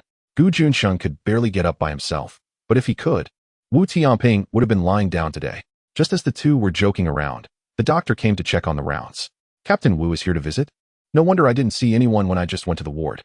Wu Tianping's face turned red from laughing, and he said to the doctor, "By the way, does our hospital have a urology department?" As a doctor, he certainly had more knowledge in the field, and although the hospital didn't have one, he still had some knowledge. He looked at Wu Tianping, then at Gu Juncheng, and curiously asked, "Which one of you wants to see a urologist?" Chapter 60. What am I like when I'm not troubled? Wu Tianping burst out laughing, clutching his stomach and pointing at Gu Juncheng as he limped away. Gu Juncheng, "Doctor." At this moment, Lin Qingping stepped outside to the small courtyard of the hospital to allow the two to speak privately. In the small courtyard, there was a persimmon tree, bare of leaves and fruit. When Xiao Tian came to the hospital, she stood under the persimmon tree, stopping Xiao Tian from going in, saying, "Your Captain Gu is talking with Captain Wu." "Oh." Xiao Tian obediently stood with her under the persimmon tree. Lin Qingping chatted with Xiao Tian, and as they talked, Xiao Tian looked at her and said, "Sister-in-law, you're not like the rumors say." "Oh, you've heard rumors about me?" Lin Qingping smiled. "Yes." Xiao Tian nodded. "Last time I went back to the village, I accompanied the captain back. After I dropped him off at home, I went back to my own house." "Last time you went home?" Lin Qingping recalled that was when she had just been reborn. "Yes, during summer. That was indeed when she had just returned." "Then why didn't you come for a meal?" Lin Qingping looked at him with a gaze meant for a younger generation. Xiao Tian hesitated, saying that he didn't dare to go to the captain's house because he had heard many bad things about his sister-in-law, such as being lazy and fierce, and not treating the Gu family well. He thought, if she wasn't good to the captain's family, how could she be good to him? He decided not to trouble the captain anymore. "Who said that about me?" Actually, this question was somewhat pointless, as it was likely that everyone in Gujia village was spreading bad words about her. Unexpectedly, Xiao Tian hesitated and refused to say. Lin Qingping quickly guessed who it could be. "Chunxia. It's Chunxia, isn't it?" she asked directly. Xiao Tian looked at her in surprise, as if to say, "How did you know?" Lin Qingping wasn't interested in how Chunxia evaluated her, but since this person had come up, she was curious about another matter. "Xiao Tian, were you there when Chunxia broke off the engagement with your captain?" Xiao Tian nodded vigorously. "I was there. I was right beside the captain at that time." "At that time? When was that? Was it when they broke off the engagement in the village?" She had never paid attention to this in her past life. It was when the captain received a letter from home, telling him the engagement was cancelled. "I was right beside him when he read the letter." Xiao Tian frowned, full of pity for the captain. It was winter then, and the captain burned the letter and stood on the mountain, enduring the wind for half the night. Later, he endured the wind for several nights in a row. Lin Qingping listened and smiled slightly. She didn't know what it felt like for him to endure the wind on the mountain, but she only knew that at this moment, the cold wind pierced her eyes, causing them to ache, and that wind relentlessly drilled into her heart, making a certain place inside her feel sour and painful. Letting go of youthful emotions was indeed not easy. "And then?" she asked. "And then?" Xiao Tian recalled. "Then it was the next winter, when the captain's family wrote another letter. I don't know what was written inside, and then the captain endured the wind for several nights again. Later, he reported to the army that he wanted to get married, which means he married you, sister-in-law." Lin Qingping nodded. "Yes, I did marry Gu Juncheng in winter." It seemed that a year after the engagement was cancelled, the Gu family had chosen her and wrote to inform him. He didn't even go back to see what she was like or whether she was to his liking, and just reported to the army directly. She understood this feeling. In the online novels that became popular in the following decades, such a marriage should belong to anyone but her. So, after losing his youthful sweetheart, he complied with his family's choice and married a woman he hadn't even seen, thinking it was all the same. As for why the Gu family chose her, it was easy to understand. Before marriage, she had a good reputation, her looks were outstanding in the area, she worked efficiently at home, and was filial to her parents and caring for her younger brother, all of which were good marriage labels for village girls. However, the Gu family never expected that after marrying her, she would act like a different person, causing chaos. As for him, from an objective perspective, he was a good man. A responsible good man. Since he married her, he naturally had to take responsibility for her, which led to all that followed. But where was his heart? Lin Qingping didn't know if she could ever attain it. In the wind, she struggled to keep her eyes open, trying to prevent the stinging from turning into tears, while also forcing a smile as she said to Xiao Tian, "Let's go in, they should be done talking."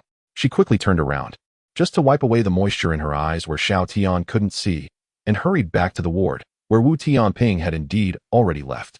Lin Qingping pretended that nothing had happened, taking care of Gu Juncheng as usual, sitting by his side drawing design plans during her free time. Xiao Tian was still responsible for some physically demanding tasks, as well as bringing them lunch and dinner.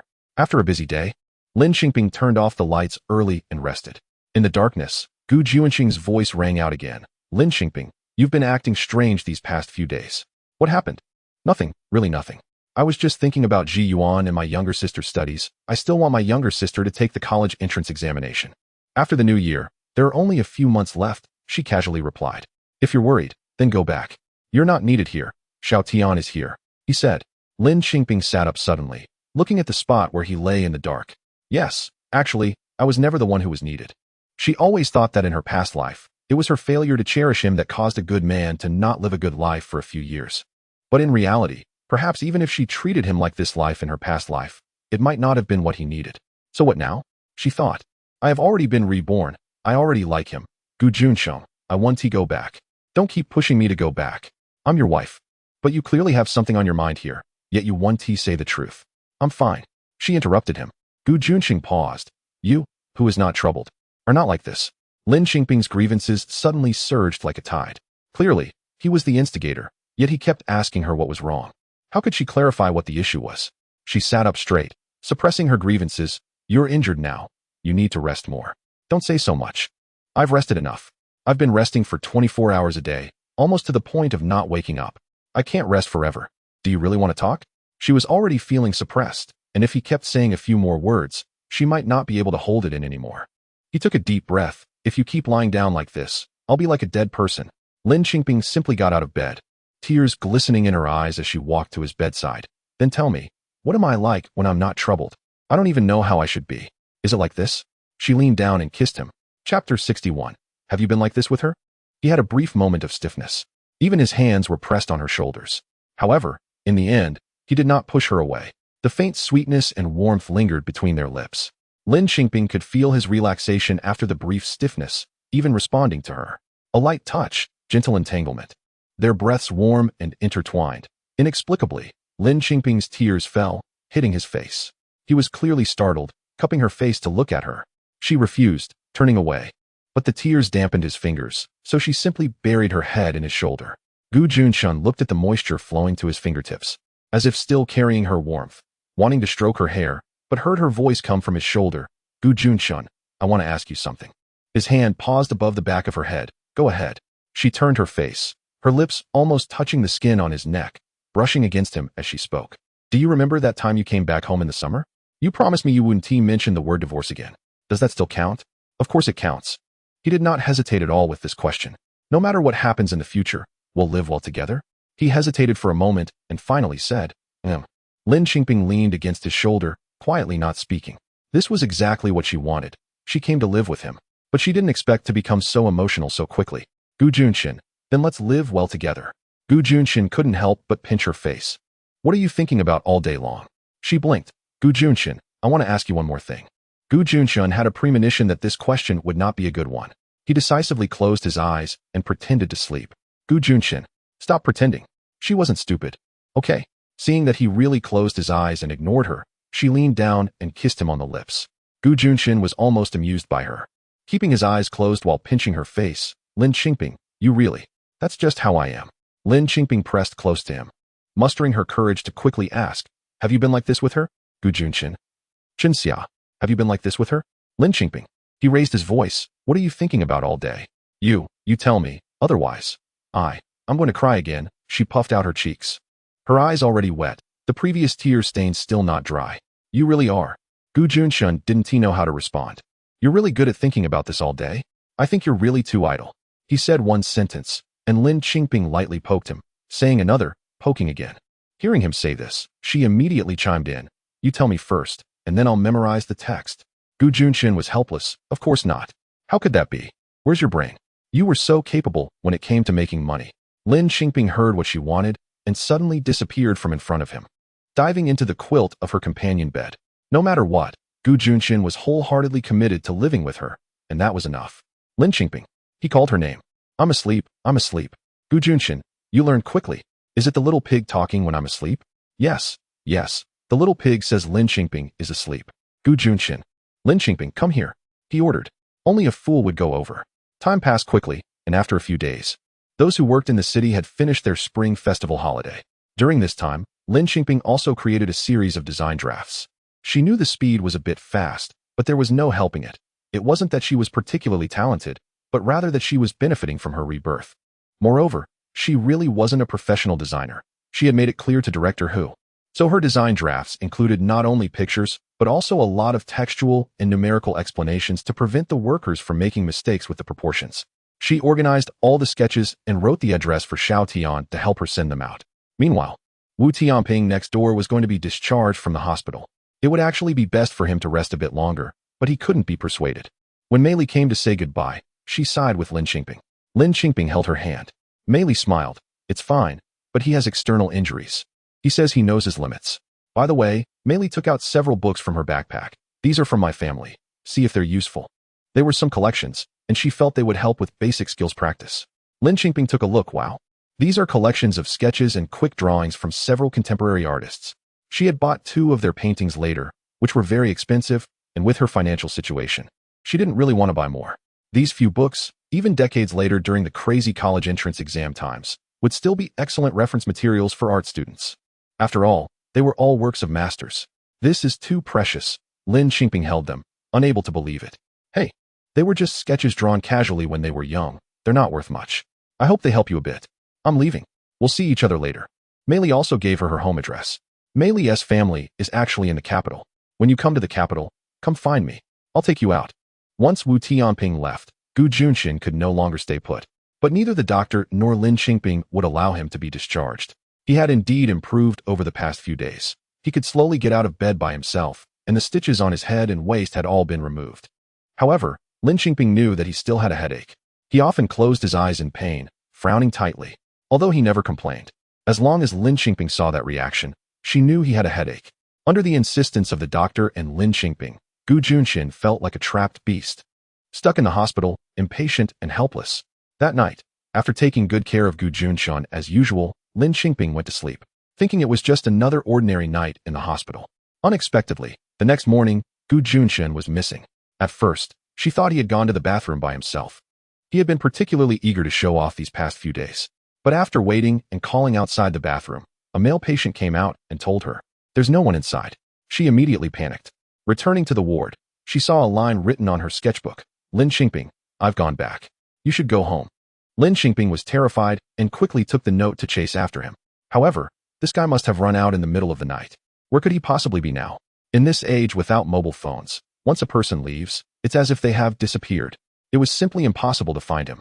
Chapter 62, he performs barehanded brick-breaking. Lin Qingping had never felt so helpless in 2 lifetimes.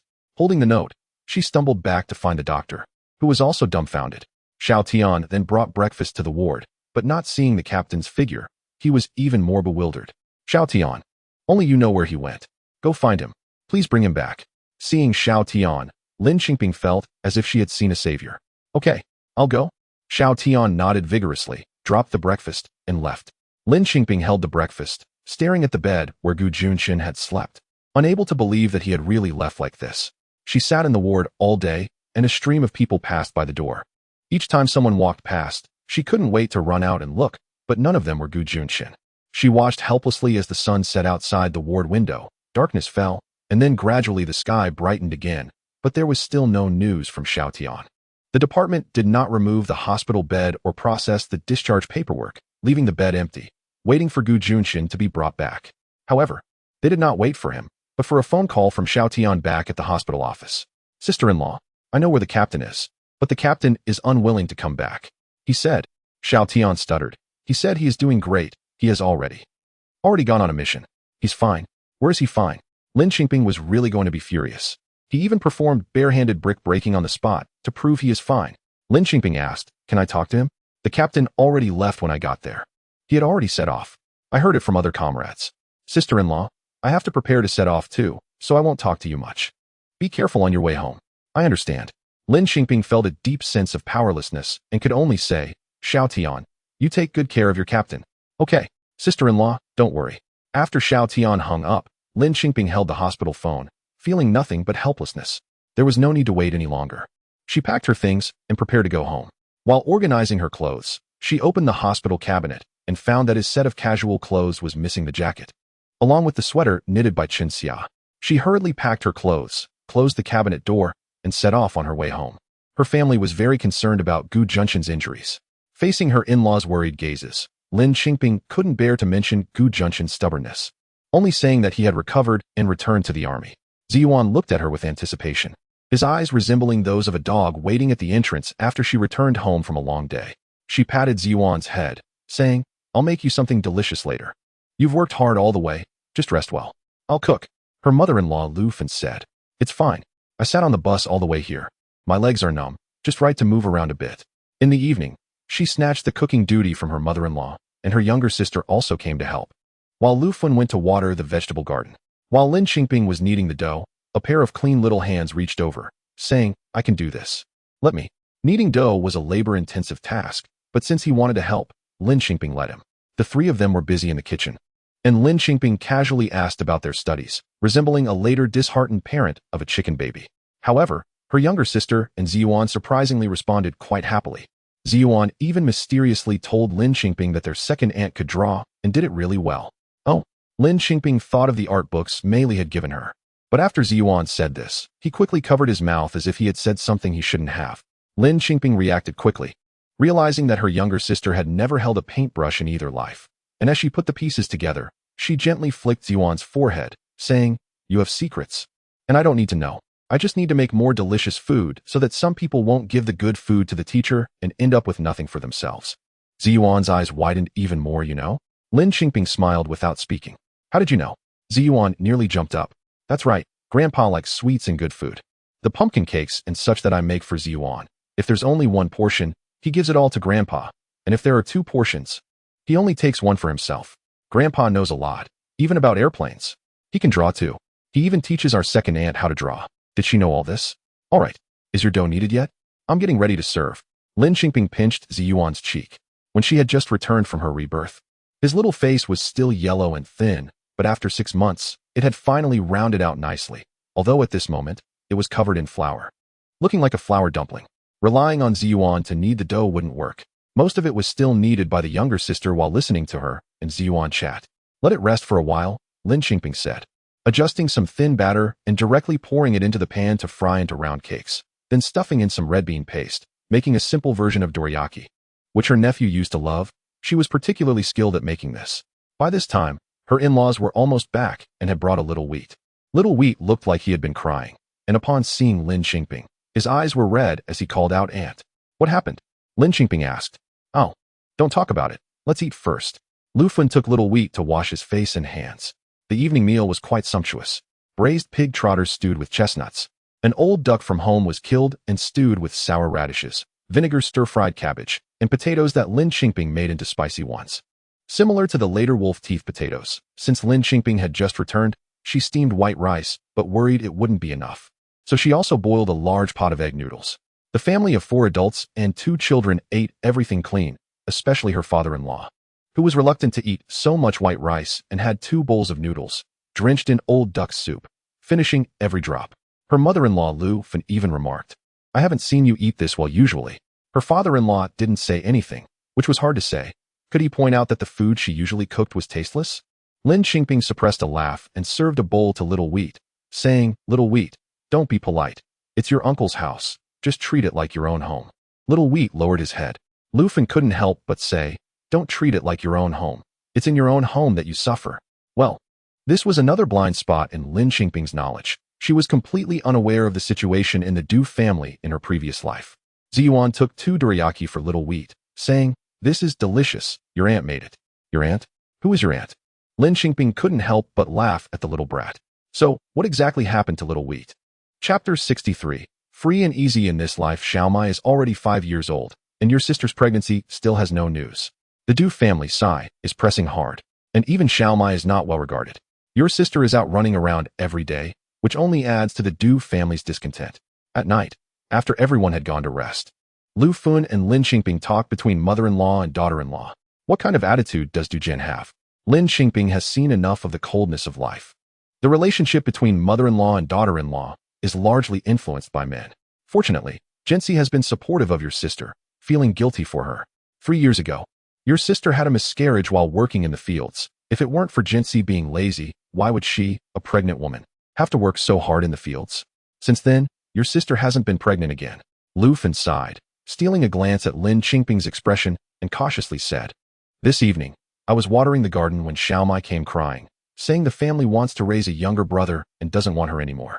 That little child. It broke my heart to see her cry. Raise a younger brother?" Lin Qingping thought, where did Xiaomai get a younger brother? Gu Yulian hasn't given birth, has she? Lu Fen sighed again. Your sister's mother-in-law has mentioned adopting her nephew from her family several times. Lin Qingping was stunned. Is this a repeat of her past life? Did she agree? She hurriedly asked. Of course not, and Jensi doesn't agree either. But as long as your sister doesn't have a child, this matter can't be resolved. Sigh. Lu Fen lamented. Mom, having a baby depends on fate. Worrying won't help. I know, but I still worry. Lu Fen glanced at Lin Qingping, troubled about Xiaomai being unhappy in the Du family. The probing look from her mother-in-law made Lin Qingping understand. Mom, do you want Xiaomai to live with us? Lu Fen felt a bit anxious. When your sister and brother-in-law are out running around, I'm worried the Du family won't take care of Xiaomai. Anyway, you were also out running around then, so I thought I'd bring the child home to take care of her. When you all come back, your sister can take her back, so it won't trouble you. The money for raising the child can come from me. How should I put it? Lin Qingping, having raised a child in her previous life without any good outcome, now was already raising Ziyuan. That was also because she knew what a 50-year-old Ziyuan was like. Xiaomai is fine now, but what will happen in the future is still uncertain. However, she wouldn't stop her mother-in-law from doing this, simply because Xiaomai is Gu Juncheng's niece. As for what kind of person Xiaomai will become, that's up to fate. One cannot abandon good intentions just because of past experiences. No problem. Just right. Ziyuan is starting his education. Let Xiaomai learn alongside him. She agreed readily. Lu Fen was clearly shocked again. This daughter-in-law had changed so much since summer. There used to be Ziyuan at home, but now he seems like neither here nor there. Why does a girl need to study so early? My daughter-in-law is so understanding. Lu Fen was very touched, her eyes reddening, smiling in a way that left her unsure of what to do. Girls need to study. Mom, I can't control what others do, but our children must study well. Lin Qingping said seriously. All right, I'll listen to you. Whatever you say. Lu Fen had no objections. Studying is such a good thing. Her daughter-in-law supports it, so how could she, as a grandmother, oppose it? By the way, you weren't home during the New Year. You have to go back to your mother's house tomorrow. We should also visit the Du family in a couple of days. Du Jin's mother is celebrating her birthday. Lu Fen reminded her. Lin Qingping nodded, acknowledging she understood. After chatting with her mother-in-law, Lin Qingping returned to her room. Her younger sister was still awake, engrossed in the art album she had brought back. After a whole day, the two sisters finally had time to talk properly. I went home for New Year's Eve, brought back 2 bags of candy, a piece of meat, and also gave you 50 yuan, saying it's from you, her younger sister reported. Lin Qingping thought it was perfect. She wouldn't have to go back anymore. So, she started talking about the old teacher at school and the basic art album. Sister, that teacher is from a big city. He knows everything. He taught me and Ziyuan so much that we didn't understand before, and even taught me how to draw. Sister, you were right. There really is an art academy where you can learn to design clothes. I want to apply to such a university, with a goal in mind. Her younger sister's eyes sparkled. Lin Qingping was happy for her younger sister, who had transformed from last year's shy and timid Lin Zhaodi, who was dark and red from the sun and couldn't even speak, into someone so different. But how did you become so familiar with the teacher? Did Ziyuan take you? Lin Qingping remembered Ziyuan had kept this old man a secret. It's because of Ziyuan, her younger sister thought for a moment, a friendship across generations. Yes. That's what the teacher said. A few days ago, the teacher was sick, and Ziyuan was anxious. He took money to the village clinic to buy medicine. I noticed something was off, so I followed him and found out. I felt it was quite lonely for the teacher living alone, and his clothes were all worn out. So I helped him mend them, and even made him a new cotton coat. I think he taught Ziyuan so many words. It's only right to thank him. Don't you think, sister? Lin Qingping nodded, knowing her younger sister was helping her out because Ziyuan is her and Gu Juncheng's child. If you think it's the right thing to do, then go ahead. She hoped her younger sister would be free and unrestrained in this life. Sister, aren't you going to apply? Can you go to school with me? Lin Qingyun leaned on her shoulder, being quite affectionate. Sure, of course, I want to apply. I never got to attend a full-time university in my past life. Although I took many courses after starting a business, it's completely different. On Du Jin's mother's birthday, Du Jin and Gu Youlian returned from the factory. They didn't know Xiaomai had come to the Gu family. When Gu Youlian hurried to her mother's house to pick up the child, the Gu family was already on their way to the Du family, and Gu Youlian met up with them on the road. Mom, Xiaomai saw Gu Youlian, her eyes a bit red. Gu Youlian didn't know why Xiaomai had come to her mother's house. Lin Qingping pulled her aside to talk. Upon hearing that Xiaomai had run to her grandmother's house all by herself, Gu Youlian felt a pang of sourness in her heart. When Lin Qingping mentioned the Du family wanting to adopt, Gu Youlian was so angry that tears almost fell. I just want to ask you, what exactly are your plans? Lin Qingping felt it was not appropriate to make decisions for her. Gu Youlian was both angry and heartbroken. But the ingrained belief that continuing the family line requires a male child was deeply rooted in her mind. For 5 years, she hadn't been able to bear a child, making her feel even worse and guilty toward Du General. Seeing her expression, Lin Qingping knew she was moved. Chapter 64. The Gu family is full of misfortune. Some matters can only be advised upon by outsiders, but cannot be forced upon others to decide. Moreover, it is difficult to persuade someone about deeply rooted beliefs. One can only experience and understand them personally. However, Lin Qingping still told Gu Youlian a story about her past life, framed as a tale about a distant relative. Gu Youlian seemed to ponder it, yet did not express her stance. Lin Qingping understood that Gu Youlian could not make the final call and would have to discuss it with Du General nonetheless. Lin Qingping felt compelled to remind her, Sister, no matter what decision you make, remember this. Your money must be in your own hands. Gu Youlian's eyelids twitched. Is your family managing the money? Lin Qingping didn't distrust Du Jin. She just held suspicions about the character of his family members. Gu Youlian fell silent. All right. Lin Qingping thought she might have been overthinking it. If you don't want to talk, that is fine. She decided not to interfere further. As they walked, Gu Youlian grabbed her hand. I couldn't help but boast in front of my mother-in-law. Lin Qingping understood. You gave your mother-in-law your money? A part of it, Gu Youlian explained, lowering her head. My mother-in-law has always looked down on me, calling me a hen that doesn't lay eggs.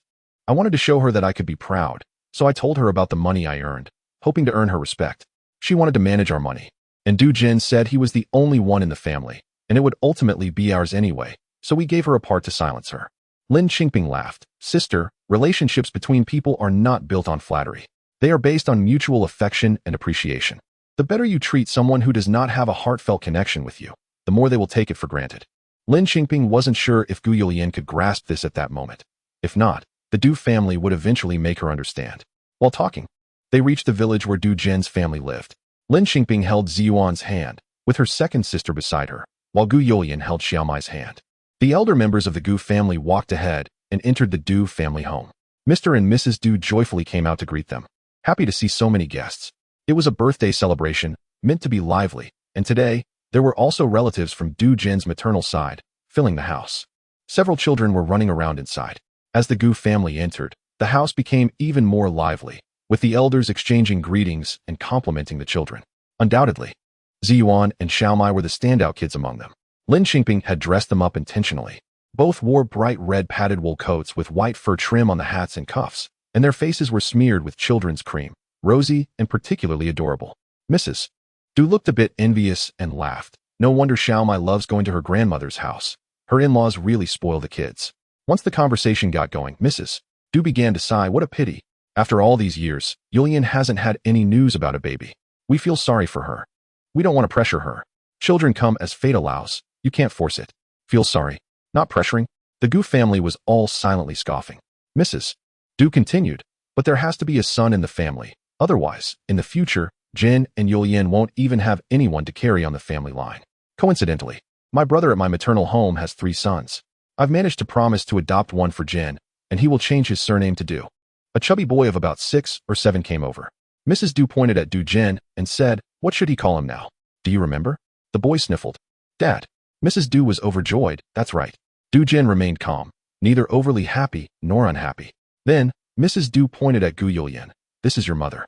The boy seemed to have been taught beforehand, hesitated for a moment, and then called out Mom smoothly.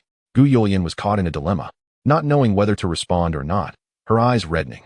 Mrs. Du didn't care about that, and directly made the boy kneel to offer tea to Du Jin and Gu Yulian, starting with Du Jin, who accepted the tea and took a sip. Seeing Du Jin like this, Gu Yulian could no longer hold back her tears, and they fell. Lin Qingping couldn't bear to watch and was about to speak when her mother-in-law, Lu Fun, firmly held her down. Meanwhile, the boy knelt on the ground, presenting the tea to Gu Yulian, calling her mom as well. Gu Yulian was still staring at Du Jin, who held her hand and said, "The child has called you. Just accept it." Gu Yulian's eyes were filled with disappointment, but in the end, she accepted the tea. This concluded the ceremony. Mrs. Du was overjoyed, pulling the boy around to change how he addressed people, including pointing at Gu's father and instructing him to call him grandpa, and then at Lu Fun to call her grandma. According to local customs, such changes in address usually required a red envelope. The elder members of the Gu family complied. When it came to Lin Qingping, Mrs. Du cheerfully said, "This is your aunt." Lin Qingping had remained silent, feeling disgruntled, while her mother-in-law Lu Fun continuously pinched her leg. She understood her mother-in-law's implication. This was the Du family's matter, and they could not interfere. Moreover, for Gu Yulian's sake, they had to maintain a good facade. What kind of ridiculous custom is this? She was about to explode. Lin Qingping took a penny from her pocket and gave it to the boy. The boy, unaware of the value, accepted it, but Mrs. Du's face fell. Too little. She had her reasons for complaint. In her mind, she thought, how could her son earn so much money from the factory and even bring along this good-for-nothing daughter-in-law of the Gu family to share some of it, and yet not show any gratitude? For such a significant event in the Du family, only a penny was given. No wonder they say her reputation is bad. Indeed, the Gu family has brought misfortune. The members of the Gu family are all harbingers of misfortune. Gu Yulian is too. Otherwise, why would they cause her Du family's lineage to be cut off? Mrs. Du led the boy away triumphantly, completely unaware that it was Lin Qingping who had helped Du Jin earn money. In her eyes, that was not even a possibility. How could that lazy daughter-in-law from the Gu family have such capability? Bah! She would rather believe that a dung beetle wouldn't eat dung. It was her family's inherited business acumen that provided her with such vision and capability. After the adoption ceremony, the meal began. It was not only Mrs. Du's birthday banquet, but also a celebration for the Du family welcoming a son. They were seated at 2 tables, one for adults and one for children. Mrs. Du was in high spirits, boasting throughout the meal. Jen is working in a factory in the city now, and he even brought Yulian out. The couple is making a lot of money. The maternal relatives had heard her boast this many times, but still played along, asking how much he earned in a month. Mrs. Du was beaming with pride. That can't be disclosed. But since Lin Qingping is here, I'll say this. Our Jin is so kind-hearted. Not only is he making money for himself, but he also wants the whole family to prosper, bringing Lin Qingping along too. After saying this, she proudly turned to the elder members of the Gu family. Although Lin Qingping isn't very capable and doesn't earn much, it's still better than doing nothing at home. She's earning a little, which can help with household expenses. Lin Qingping, don't take it to heart, and don't compare yourself with general in the city. Earning money depends solely on ability. The more capable you are, the more money you make. Later on, make sure Jin takes good care of you. Chapter 65. I'm your brother now. All your money is mine. Du Jin's mother was bragging endlessly, her mouth moving nonstop. How could she not brag? It was hard one for her to finally hold her head high. Her family was looked down upon in the village, with people often saying that Du Jin was lazy and only had good looks, like a decorative pillow, especially in front of the Gu family, where a relative was a military man, a battalion commander with a good reputation in the surrounding villages. She had never been able to hold her head up for so many years. Now, wasn't it time to brag and step on the Gu family? Just because your son is doing well? My son is better than yours. However, this bragging truly embarrassed Du General Mom. Du Jin had given his mother several discreet glances, his eyes nearly twitching, but his mother still hadn't caught on. He had no choice but to speak out. Can you stop talking nonsense? After saying that, he looked at Lin Qingping with an apologetic expression. Lin Qingping smiled and gestured for him not to take it to heart. She didn't care about it. And she really didn't care. Being low-key was the best protection. Making money quietly was not a bad thing at all. Sure enough, soon Du Jin's cousin-in-law's eyes were sparkling, and she began to speak. Oh, Jinsi, if you're capable, why are you afraid of praise? Are you afraid we'll take advantage of you? Then she shot a glance at Gu Yulian, with a sarcastic tone, still close to your wife. Pulling your wife's family up, just looking down on us, right? How could Du Jin's mother stand that? She immediately retorted, what do you mean? Our Jinsi is just being humble. How could we look down on anyone? You're overthinking it. Our Jinsi is closest to his maternal family, you know that. Du Jin's cousin-in-law then said, well, Jinsi, my younger brother is just the right age. Do you think you can get him into the factory to work? Without saying a word, Du Jin's mother patted her chest and guaranteed, absolutely no problem. You can count on our Jinsi. I tell you, our Jinsi gets along really well with their factory director, like brothers. Our Jinsi has had this talent since childhood. It's hereditary. He knows how to deal with people. Mom. Du Jin finally slammed down his chopsticks. Are you still going to eat? I'm not as capable as you say. I rely on others too. Oh, Jinsi. If you don't want to help, then don't help. Is there a need to get angry? We're still relatives. What? You earned 50,000 in just a few months, and you can't spare a few dozen for my cousin? Du Jin's cousin-in-law said, both sour and mocking. 50,000. Lin Qingping almost laughed. Now that was some serious bragging. Du Jin's face turned green. He couldn't throw a fit during his mother's birthday banquet. And looked at Lin Qingping, embarrassed enough to want to find a hole to hide in. On the adult side, the kids at their table were not idle either. Ji Yuan was eating slowly, while Xiao Mai was overly sensible. Du Jin's cousins were gobbling up their food, quickly finishing off a plate of pork knuckles. When there was only one piece left, the three kids rushed to grab it. Jin Bao's younger brother, Yin Bao, managed to snatch it, causing Wan Bao to start crying, and Jin Bao was ready to hit someone.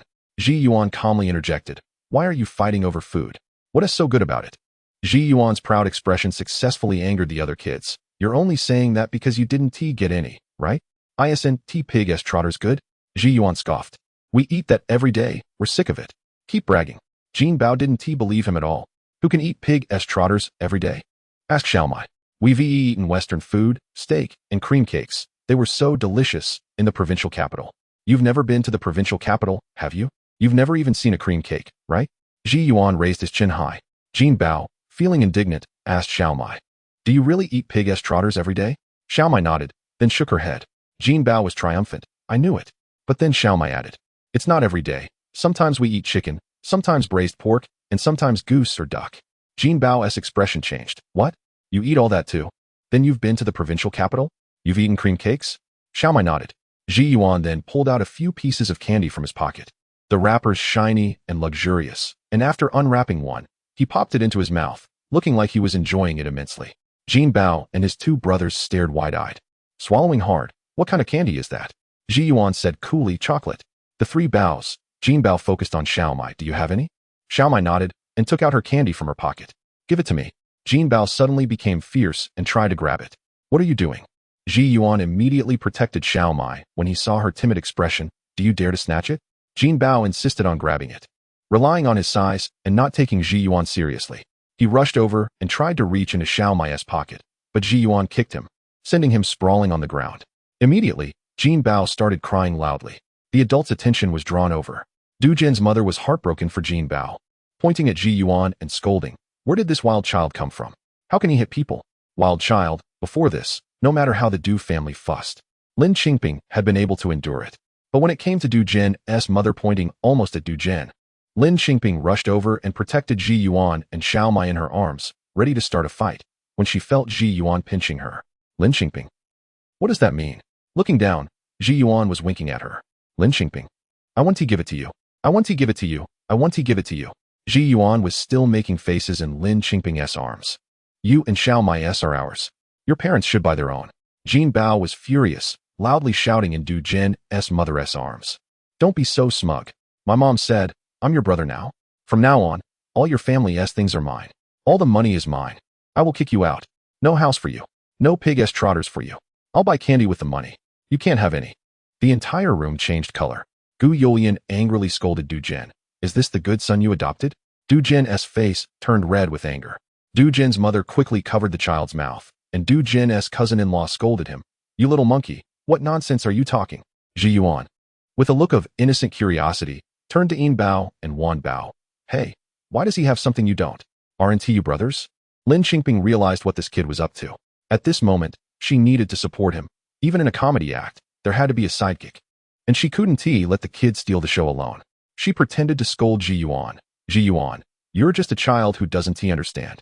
Jin Bao has been adopted by Uncle Du Jin. He is now Uncle Du Jin's child, so he is no longer brothers with them. Ji Yuan acted even more confused, furrowing his brows in doubt. Then why is it Jin Bao who is with Uncle Du Jin, not Yin Bao and Wan Bao? Does Uncle Du Jin's family eat pig-s trotters every day, go to the provincial capital to eat in fancy restaurants? And Yin Bao and Wan Bao don't get any? Is it because they don't like Yin Bao and Wan Bao? This set off an uproar. Yin Bao and Wan Bao immediately started crying. Chapter 66. Aren't you here to find my son? The entire Du family was in chaos. Yin Bao and Wan Bao were crying loudly. I want to be Uncle's son. I want to call Uncle Dad. Dad, Dad, you want me, right? Yin Bao shouted at the top of his lungs. Dad, Dad, hold Wan Bao. Wan Bao is younger and doesn't know why he's howling, but he just follows his brother's lead. Jin Bao was also anxious, pulling Wan Bao back and shouting, this is my dad. Get away. Everyone get away. Du Jin's cousin sister-in-law tried to pull Yin Bao away, crying, what are you crying about? Your mother and I are still alive. Why are you crying? Du Jin's mother immediately turned sour. What do you mean by crying at a birthday celebration? What's the meaning of this?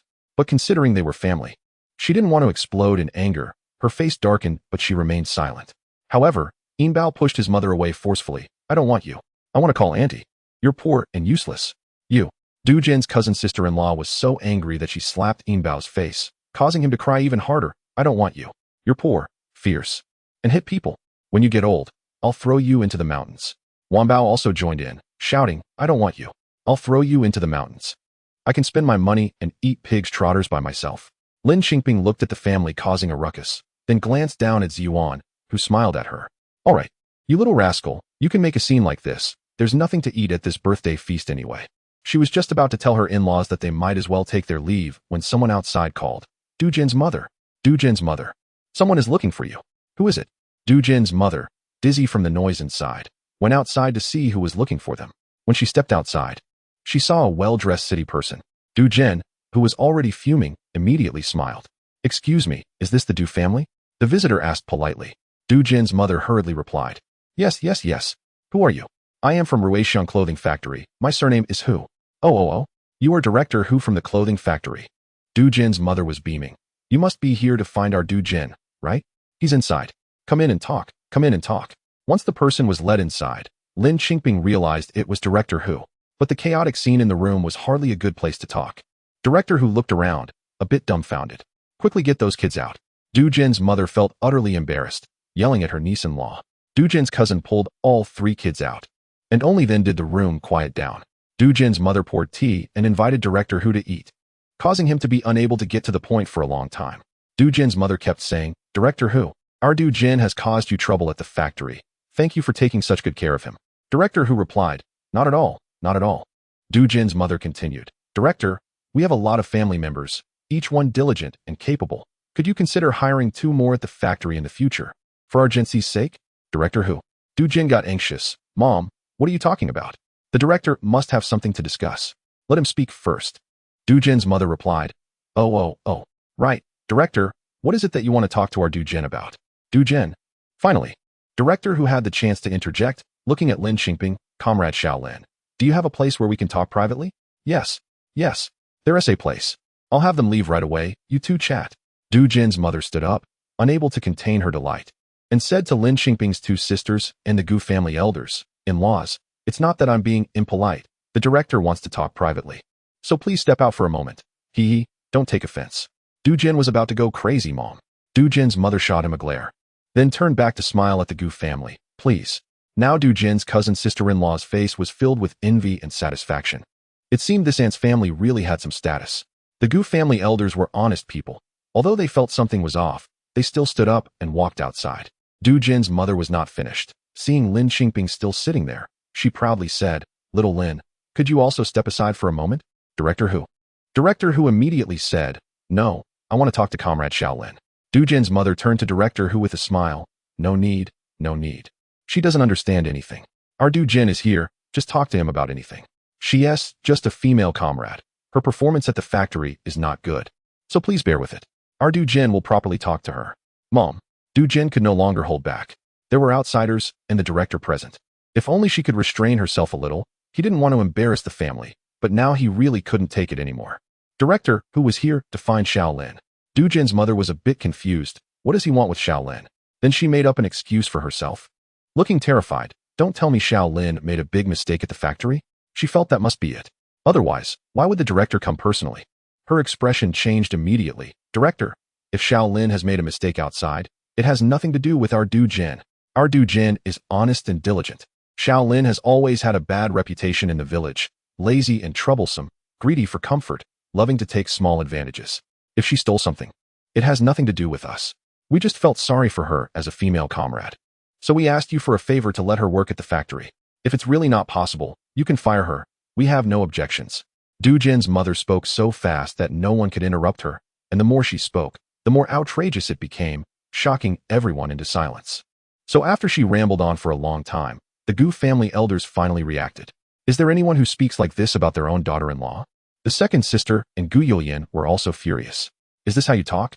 The four of them, the Gu family elders, the second sister, and Gu Yulian, spoke in unison. Du Jin was even more furious, his face flushed. Mom, if you don't shut up, just go out. Only Lin Qingping sat there, watching how this drama would end. Lu Fun, angry, pulled Lin Qingping's hand. Let's go. We shouldn't have come for this meal. Lin Qingping, usually very honest, rarely spoke a word, but today she was fuming. You, Yulian, if this old woman bullies you in the future, come back home to me. Bring Xiaomai with you. The implication was that they were going to sever ties with the Du family, afraid her daughter would be bullied in her in-laws' house. She spoke out early to support her daughter. This scene truly scared Du General if it weren't for Director, who still being here. Du Jin would have knelt before his father-in-law. Du Jin, his face pale with anger, shouted, we're all going out. Let Director, who talked to Xiao Lin about business. After speaking, he turned to his mother and yelled, Mom, understand this clearly. The Director is here to find Xiao Lin. Xiao Lin is the one the factory values. I and Yulian only have the chance to work at the factory because of Xiao Lin. Du Jin's mother turned pale. What? How can it be Xiao Lin? ISNT at you? How? How are you a temporary worker? Didn't the factory hire you with a high salary? How could it be Xiao Lin's ability? She had bragged about it all over the village, and she had claimed that whoever wanted to work at the factory could rely on Jinsi. How would she face the villagers in the future? Her head buzzed as Du Jin pulled her outside, where many people had gathered to watch the commotion. Chapter 67. Who did it? People outside had been watching the commotion for a long time. Now, seeing the Du family come out, someone who usually couldn't stand Du Ginyang's arrogance asked, Ginyang, why isn't the factory director here to find your Jinsi? Du Ginyang's old face turned bright red. Another person pressed on, old sister, does your Jinsi's word count or not? Our little brat is still waiting to work in the factory. Du Ginyang, with a purple face, tried to maintain her pride. Why wouldn't it count? Our Jinsi. Du Jin interrupted his mother's words with a stern face. I'm just a farmer like everyone else. I'm only a temporary worker at the factory. If I don't do well, I'll be fired. I don't have any skills. And your mother? She just loves to boast. You all know that. Her words can't be taken seriously. Du Ginyang shot a fierce look at Du Jin. How would she live in the village after this?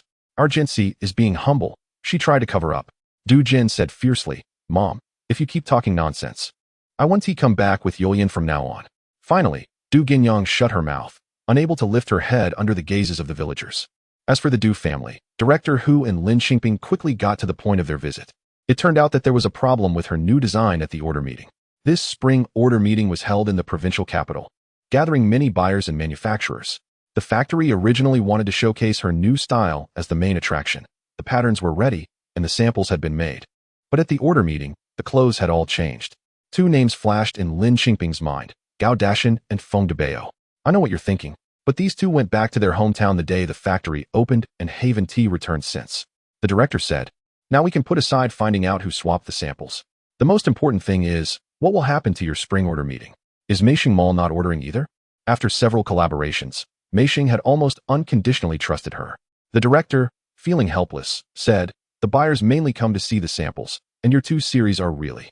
The director shook his head. That's why I rushed to find you. One is to see how to remedy this. I've sent someone back to the factory to get new samples, but we also need to be prepared that they may not come back. The second is, do you want to personally negotiate with the previous collaborating mall? My influence isn't enough. Lin Qingping understood, and without hesitation, decided to go directly to the provincial capital. She didn't need to arrange anything at home. Her in-laws immediately supported her when they heard there was an issue at the factory, saying, "Your second sister and Ziyuan are here. You can go with peace of mind." Du Jin and Gu Youlian also wanted to go. Lin Qingping looked at Du Jin. "Is everything at home settled? Are you sure you can go out?" "All right, no problem." Du Jin's business instincts and talents were ignited by Lin Qingping, and he was now full of ambition. Lin Qingping didn't want to waste time with the Du family. Watching as the Gu family took their wheat and set off on their way back, she headed straight to the county train station.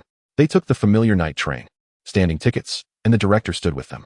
On the way, Du Jin told her something. After the new year, when work resumes, Lin Qingping's mother, Wu Axu, came to the factory and wanted Lin Dongliang to work there, and he has already started. "What?" Lin Qingping exclaimed. Lin Dongliang was her younger brother. "I agreed to this. Don't worry, Comrade Xiaolin. You have created so much benefit for the factory. What is wrong with your brother coming in as a temporary worker? When there are hiring quotas in the future, I'll find a way to make him permanent," the director said sincerely. "What? You even got involved?" Lin Qingping felt dizzy. She knew that people in this era, especially in the village, valued personal connections and family ties. Du Jin was actually doing this for her good, taking care of her family, but she really didn't need it. Lin Qingping nodded. "Anyway, if he causes any problems or gets into any trouble in the future, you handle it as you see fit. Don't let it slide just because of me." He was already in, and her brother was definitely not easy to deal with. She expected to be cleaning up messes, but right now, the biggest mess lay ahead. The next morning, Lin Qingping and her group arrived at the provincial capital. They arrived around the same time as those going back to get samples, who disappointingly reported, "The samples are gone. Even the patterns are missing." In this era, unlike later generations with computers that could save everything, in this mechanical and manual age, once it was gone, it was really gone. Lin Qingping smiled bitterly. "Today, I can only rely on my face." Today was the last day of the order meeting, and the venue was bustling. Lin Qingping saw Gao Dashan and Feng Debao, as well as Section Chief Fu. Of course, she also saw her samples that had been completely altered. Gao Dashan was in high spirits and pretended to be casual. "Comrade Xiaolin, you're here too? I heard your designs didn't secure a single order this time?" Lin Qingping smiled. "So? Comrade Gao Dashan's orders are good then?" Not bad, just a small matter," Gao Dashan replied with a smile that seemed to hide a needle.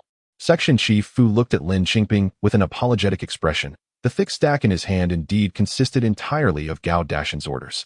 As the sales chief of the factory, he had no reason to push away orders that came to him. Lin Qingping understood him, nodded with a smile, and decided to go directly to negotiate with Xiang Hongying from Meishing, asking for a private meeting.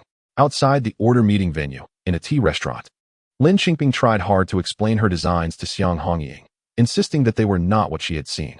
Gu Youlian, who was the most impatient, angrily insisted that someone in the factory was jealous of Lin Qingping and had swapped the samples.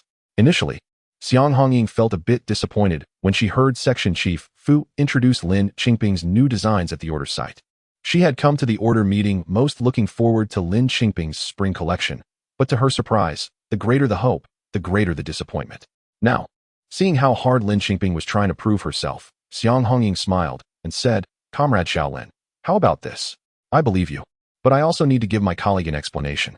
She has seen your samples with her own eyes, and with clothes like this. I can't convince her to place a big order. She might think we have personal connections." "Personal connections?" Lin Qingping retorted. "Is it the kind of personal connection she is thinking of?" Xiang Hongying nodded. "Yes, in this order meeting, some people did that, inviting for meals, giving red envelopes, signing orders." Lin Qingping nodded. "All right, Sister Xiang, no matter what, thank you, and I look forward to our next collaboration." She did her best. Xiang Hongying, however, said, "Wait, what do you mean next time?" "I mean, I might not be able to place a big order, but a small order is still possible. I will do my best within my authority, and I also want to collaborate with you." Lin Qingping was overjoyed. Gu Youlian and Du Jin were also thrilled. Just then, a surprised voice rang out. "Hey, Lin Qingping?" Chapter 68. Visitors from the capital, a familiar voice. Lin Qingping turned around and was delighted to see Mei Li. It was indeed Mei Li, accompanied by a tall and graceful woman who looked only a few years older than Mei Li, very beautiful with a spirited appearance. Mei Li was particularly friendly, pulling the woman over to sit at the same table with Lin Qingping. "I was just wondering if I would run into you here, and I really did. Don't you think this is fate? Let me introduce you. This is Tianping's sister. Sis, this is Lin Qingping, whom I told you about." This breakfast tea lasted more than an hour thanks to the addition of Mei Li and Wu Tianjiao.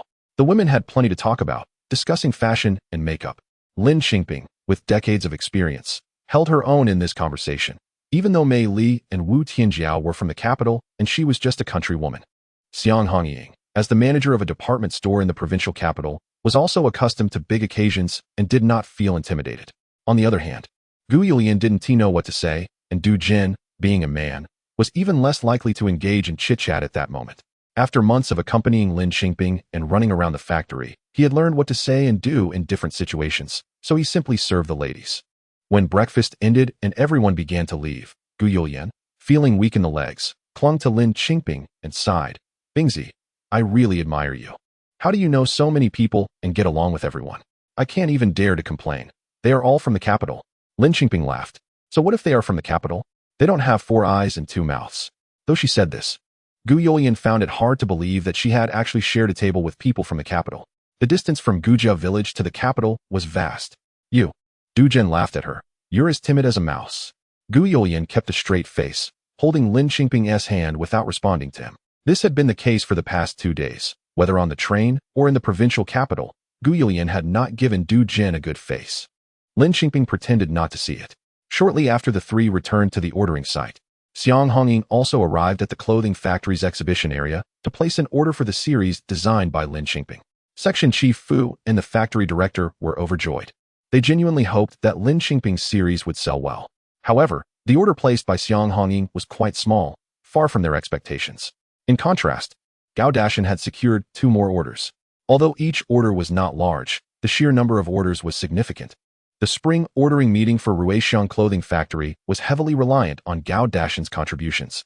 Gao Dashan was indeed pleased with himself, but as a young person, he needed to remain humble and avoid arrogance. Success achieved through luck and opportunism wouldn't last long, but that was okay. He was young and could learn well. With opportunities ahead, Feng Debao, on the side, added sarcastically, "Yes, my brother-in-law is not one to hold grudges. In the future, in the same factory, if you seek his guidance humbly, he would still be willing to mentor you. Isn't your brother also in the factory? He'll look out for you too." Factory director, who had a stern face. "All right, with so many clients here, don't embarrass yourself."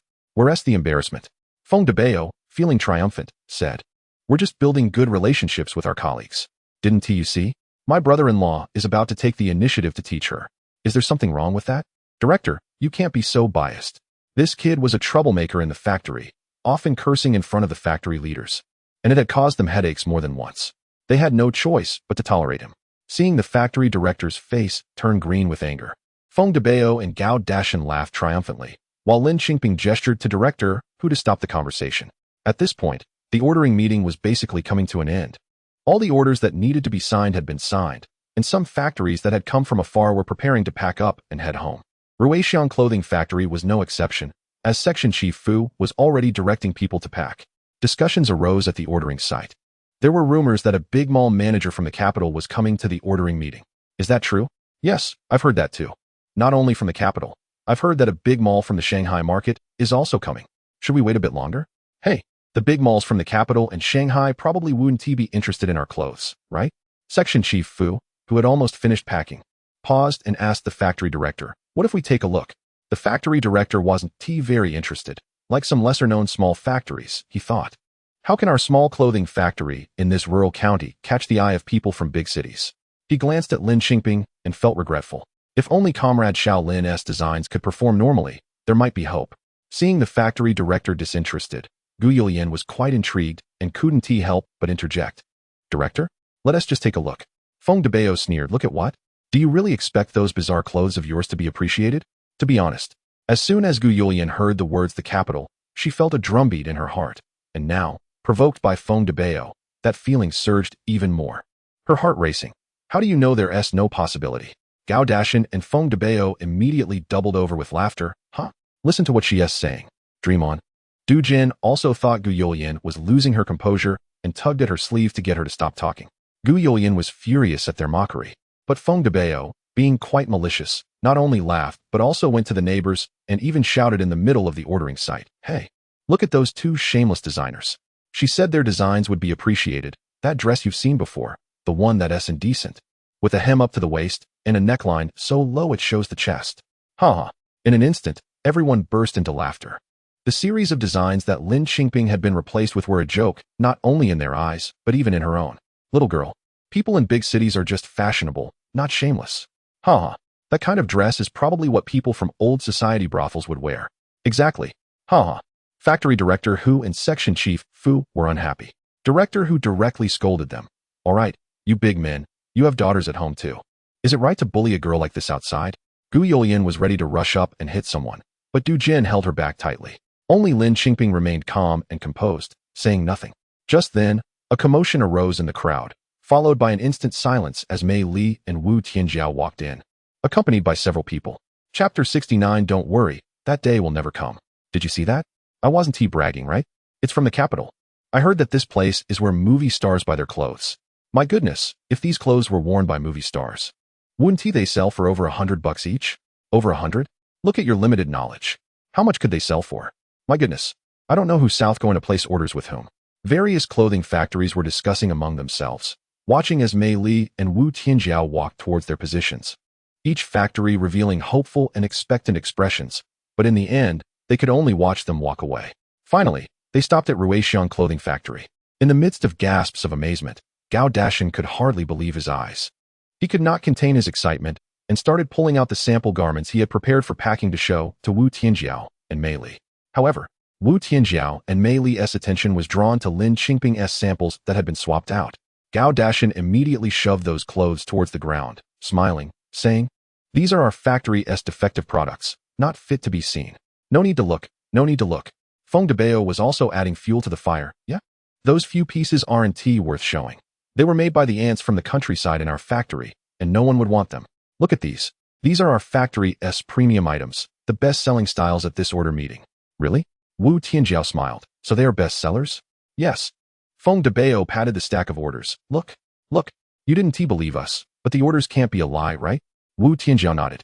Indeed, there were quite a few. Gao Dashin was overjoyed. So I want to take them. Wu Tianjiao smiled and said, what? Gao Dashin didn't understand this logic for a moment. Because they were so popular, they wouldn't take them? Doesn't the market want to make money? Isn't popularity equivalent to more buyers? Yes, Wu Tianjiao smiled. I just want something different, so I want to see these. Wu Tianjiao was referring to the samples of Lin Qingping that had been thrown on the ground. This really won't do. These are simply unpresentable. Gao Dashin stubbornly tried to stop her. In fact, Factory Director Hu and Section Chief Fu wanted to help Lin Qingping, but neither had the courage to bring those clothes out for people to see because they were really bad. Gu Youlian and Du Jin, however, had a sense of certainty in their hearts. They picked up the clothes from under the table and displayed them on the table. Gao Dashin and Feng Debao still wanted to stop them, but were silenced by Wu Tianjiao. Wait. Wu Tianjiao pressed down on these clothes, her smile very confident. I want to see these clothes. Gao Dashin wanted to stop her, but was powerless. Wu Tianjiao unfolded each piece of clothing to examine it closely and then frowned. Gao Dashin was gloating. See? I told you these clothes are unpresentable. No good. Simply indecent. Wu Tianjiao left the clothes spread out there, her expression not good. May I ask who designed these? At that time, the term designer didn't even exist. Even the word design was vague. When Wu Tianjiao asked this question, Gao Dashin and Feng Debao immediately pushed Lin Qingping forward. It's her. Didn't I say? She's just a rural woman, knows nothing. And the factory took pity on her and hired her as a temporary worker. As a result, she wanted to do something ridiculous and insisted on making clothes. Don't laugh at her. Gao Dashin pretended to defend Lin Qingping. Yes, you all come from the capital, have seen the world. Don't hold our small-town people to the same standards, especially rural women. It's not easy. Feng Debao joined in to support. Factory Director Hu and Section Chief Fu didn't quite know what the situation was. Making a deal was not important. But if this person really wanted to make things difficult for Lin Qingping, they still needed to intervene. After all, she was a factory employee and had brought a lot of benefits to the factory. Wu Tianjiao looked at Lin Qingping, smiling. I want to hear your thoughts.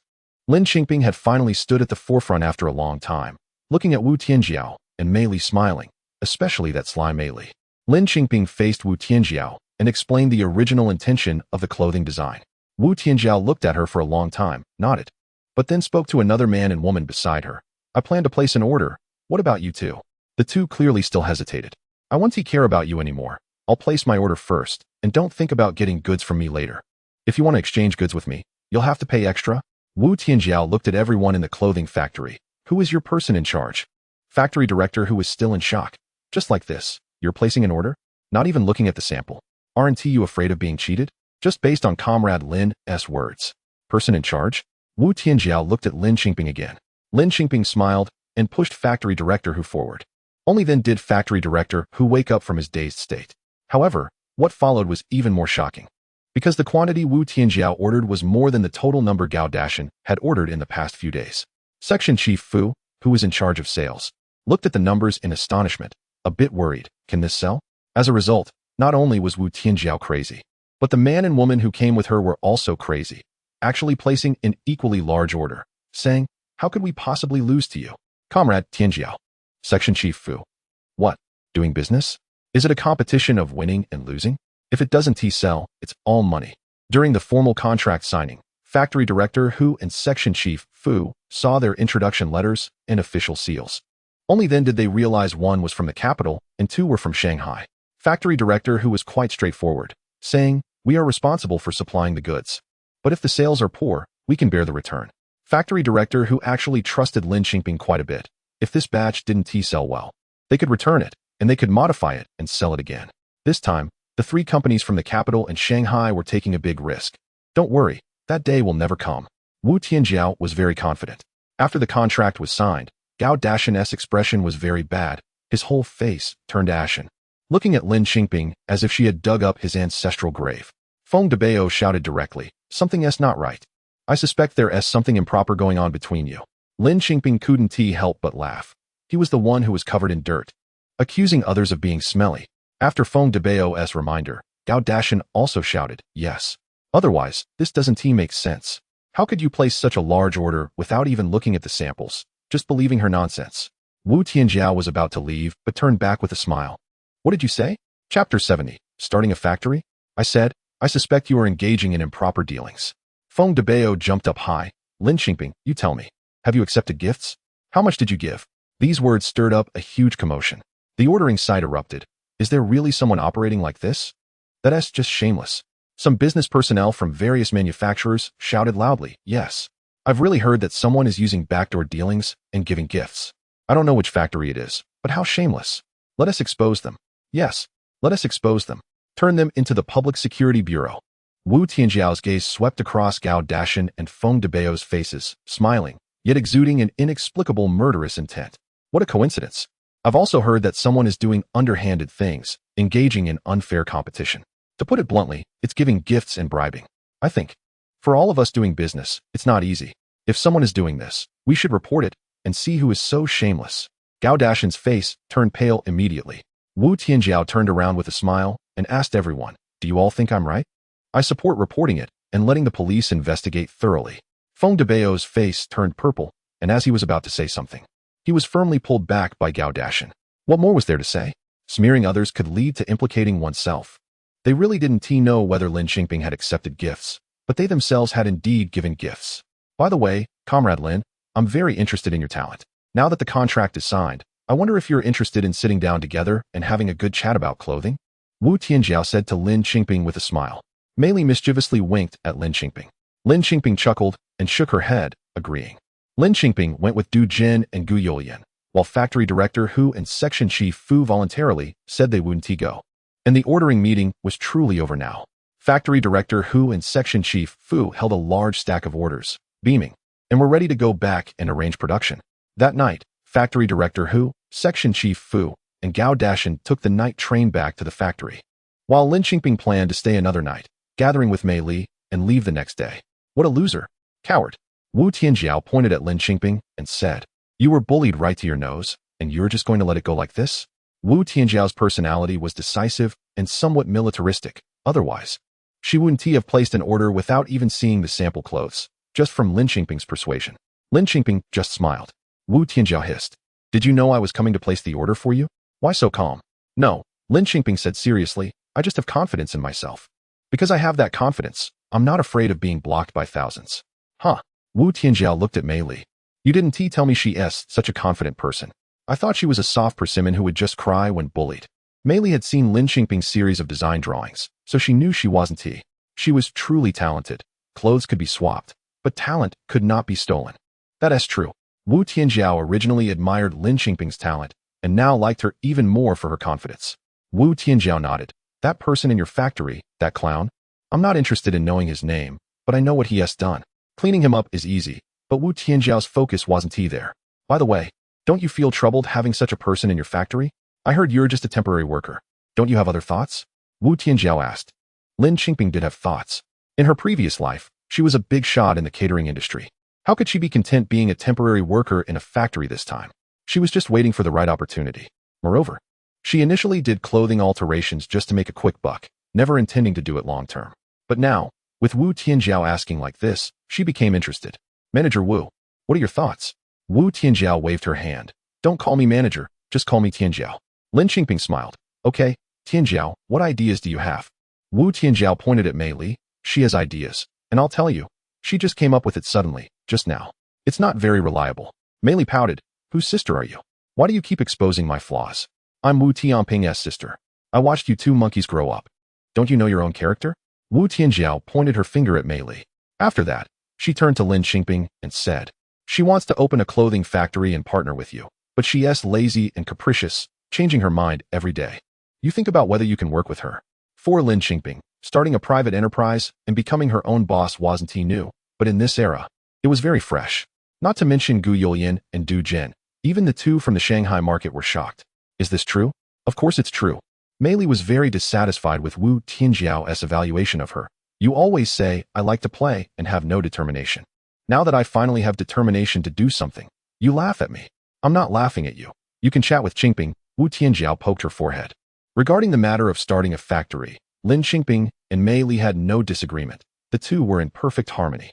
However, establishing a factory wasn't as simple as setting up a stall. There were many steps and processes to go through. Mei Li patted her chest and guaranteed. It's on me. You just design. Lin Qingping wasn't in a hurry. She still wanted to cooperate with Ruixiang for a while longer. Ruixiang was where she started, and she was very grateful to Factory Director Hu and Section Chief Fu for trusting her, a rural woman, back then. Indeed, she was just a rural woman. Gao Dashan and Feng Debao weren't wrong in saying that. So, no matter what, a rural woman being able to open up a situation, Ruixiang still had a favor to her. When she said this, Wu Tianjiao told her she was too sentimental. Lin Qingping just smiled. Maybe in her past life. The friendships she could hold on to were too few. There were too few people who treated her well, so she cherished those one or two people especially. In this life, she valued those who treated her well and drew clear boundaries with those who didn't. After chatting all night with Wu Tianjiao and Mei Li, the plan to start a factory was confirmed. The next day, she took Du Jin and Gu Youlian back to the factory. Gu Youlian was still very excited, not only signing big orders with the capital and Shanghai markets, but also planning to open their own factory. Lin Qingping also knew that the couple was particularly interested in doing business now. However, running a business is different from doing small business. Running a business requires cultural knowledge. She asked the two of them, since you both are eager to follow me in starting a career, we now face a problem. We don't have much education. If we want to accomplish big things, cultural knowledge is essential. You both need to think about whether you want to go to college and study for a few years seriously. Chapter 71. Explosive. Lin Qingping sincerely advised the two to go to university, but both refused. Gu Youlian felt that her foundation was too weak and believed she wasn't cut out for studying, while Du Jin had similar thoughts. Lin Qingping didn't force them. After all, in her previous life, she never attended university properly. She truly felt that knowledge was lacking and wanted to learn, and she could start at any time. After returning to the garment factory, Director Hu held the first staff meeting of the year.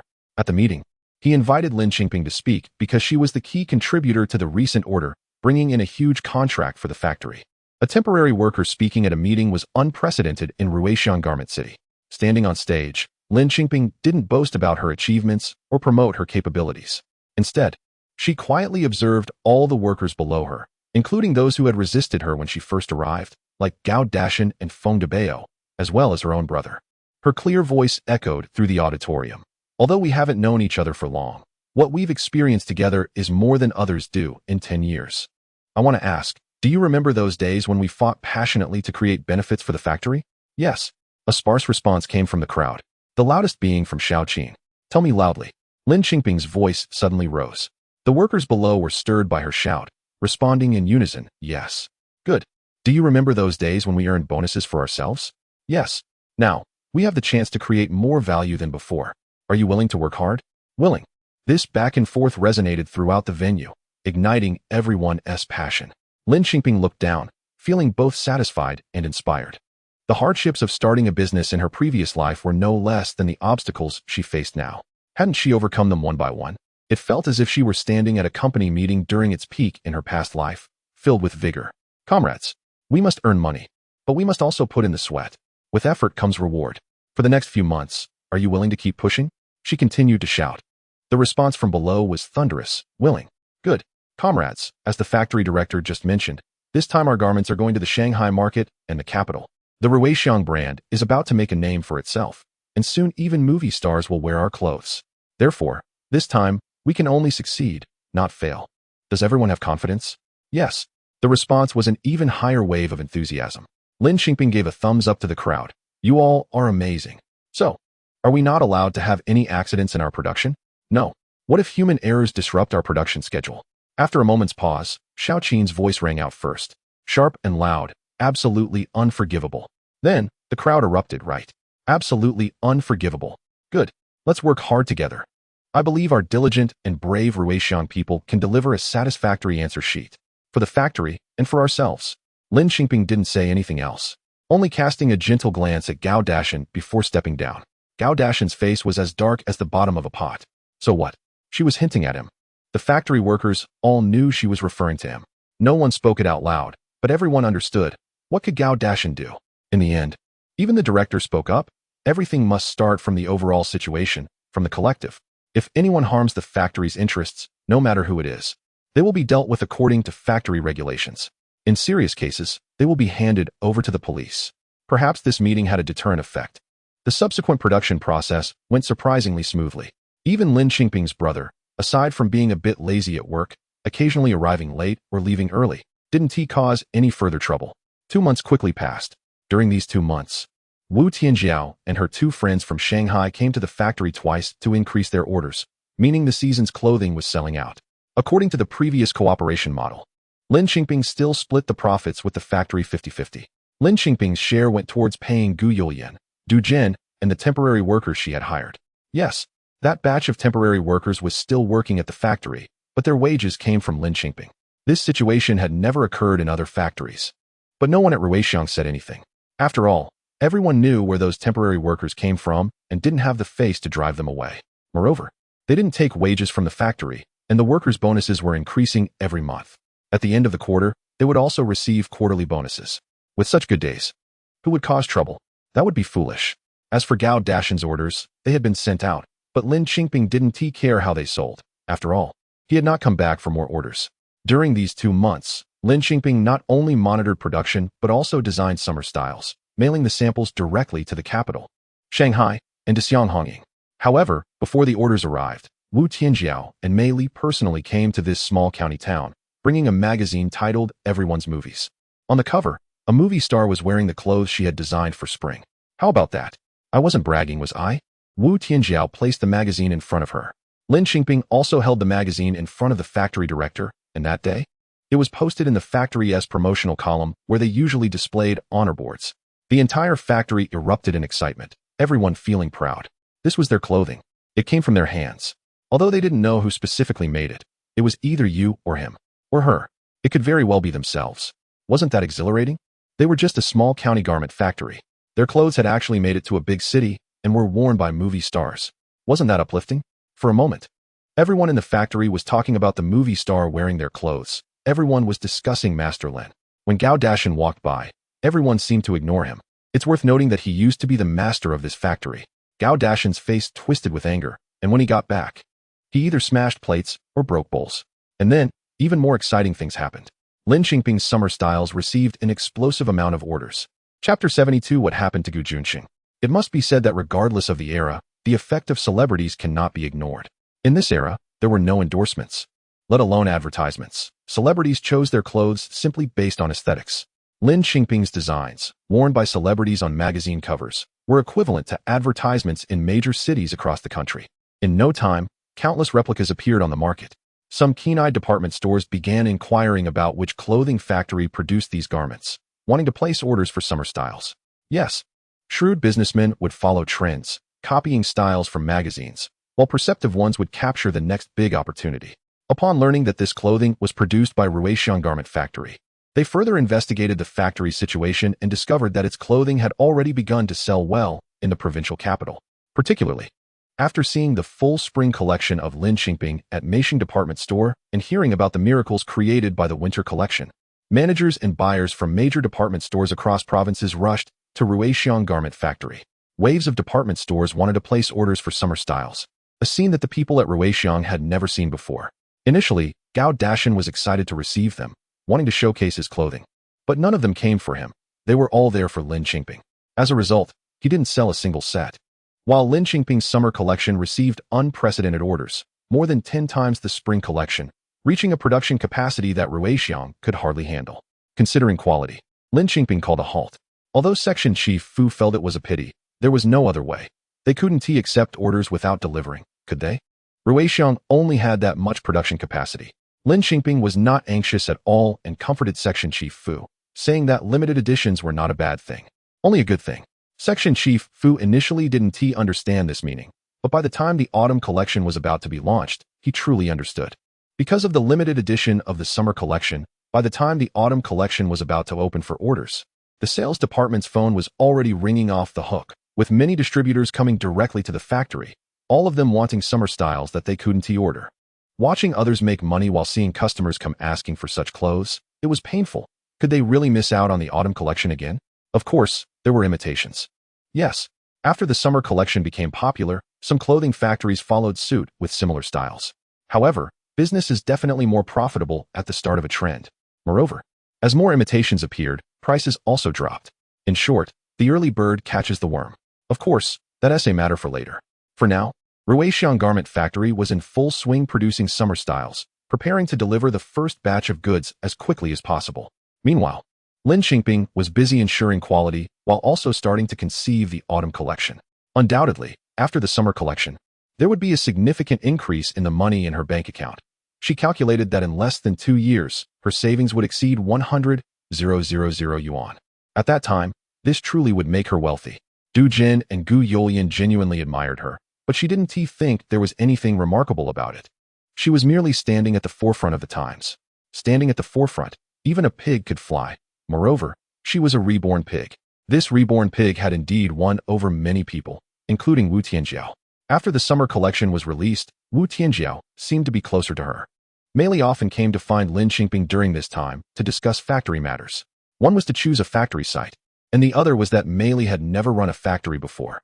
Coming to Ruixiang to find her was also to conduct on-site research on how to run a clothing factory. Thus, there were times when Wu Tianjiao would accompany her.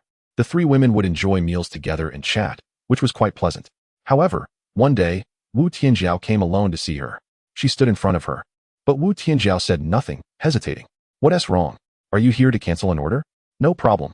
I can cancel at any time. Lin Qingping joked. But Wu Tianjiao grabbed her hand, her expression serious. Lin Qingping's heart sank. What could be so serious to make someone as bold as Wu Tianjiao look so heavy? Qingping. Wu Tianjiao held her hand. There is something I feel I must tell you. You know my brother. Lin Qingping felt darkness before her eyes and nearly collapsed. Wu Tianjiao hurried to support her. Qingping, don't scare me like that. If you keep this up, I won't dare to say it. I'm fine. I'm just. Lin Qingping forced herself to hold on. I've just been really tired lately, and Haven T slept well. Lin Qingping had a strong premonition that this was related to Gu Juncheng. Wu Tianping was a soldier, and Wu Tianjiao was his sister. If Wu Tianjiao came to mention Wu Tianping, it could only be related to Gu Juncheng. Ever since Gu Juncheng left the hospital, she had been unable to calm her heart, even though she worked so immersed that whenever she had a moment to spare, her thoughts would wander. But she had no other way. She couldn't contact him, nor could she inquire about his news, especially since she couldn't inquire about him. Now what happened to him? Lin Qingping closed her eyes, her heart making the worst assumptions. He was someone who had sacrificed once, after all. Suppressing the pain in her heart, she choked out. You say, I can hold on. My brother this time was with your Commander Gu on a mission, and Commander Gu was injured while saving my brother. Lin Qingping's breath stopped, holding her breath, waiting for her to continue. In the hospital, they found an old blood clot in his head, and with this new injury. Based on his condition, they sent him back to your provincial capital's military hospital. Now, he is in the provincial capital. Lin Qingping held her tightly, continuing to wait. If there was no further news, she managed to ask 2 words. Is he gone? No. Wu Tianjiao was surprised. What else is there? Wu Tianjiao thought for a moment and hurriedly said, "Oh, right. This time, our whole family must thank Commander Gu. We will." Lin Qingping didn't want any thanks at all. She released Wu Tianjiao, waved her hand to indicate no need, and her whole being felt weak, collapsing into the chair. Her face already streaming with tears. He didn't sacrifice. He didn't sacrifice. That's great. Qingping, what is wrong with you? Wu Tianjiao didn't understand why she was like this. Lin Qingping shook her head, tears flowing. I'm fine, really fine. Oh right.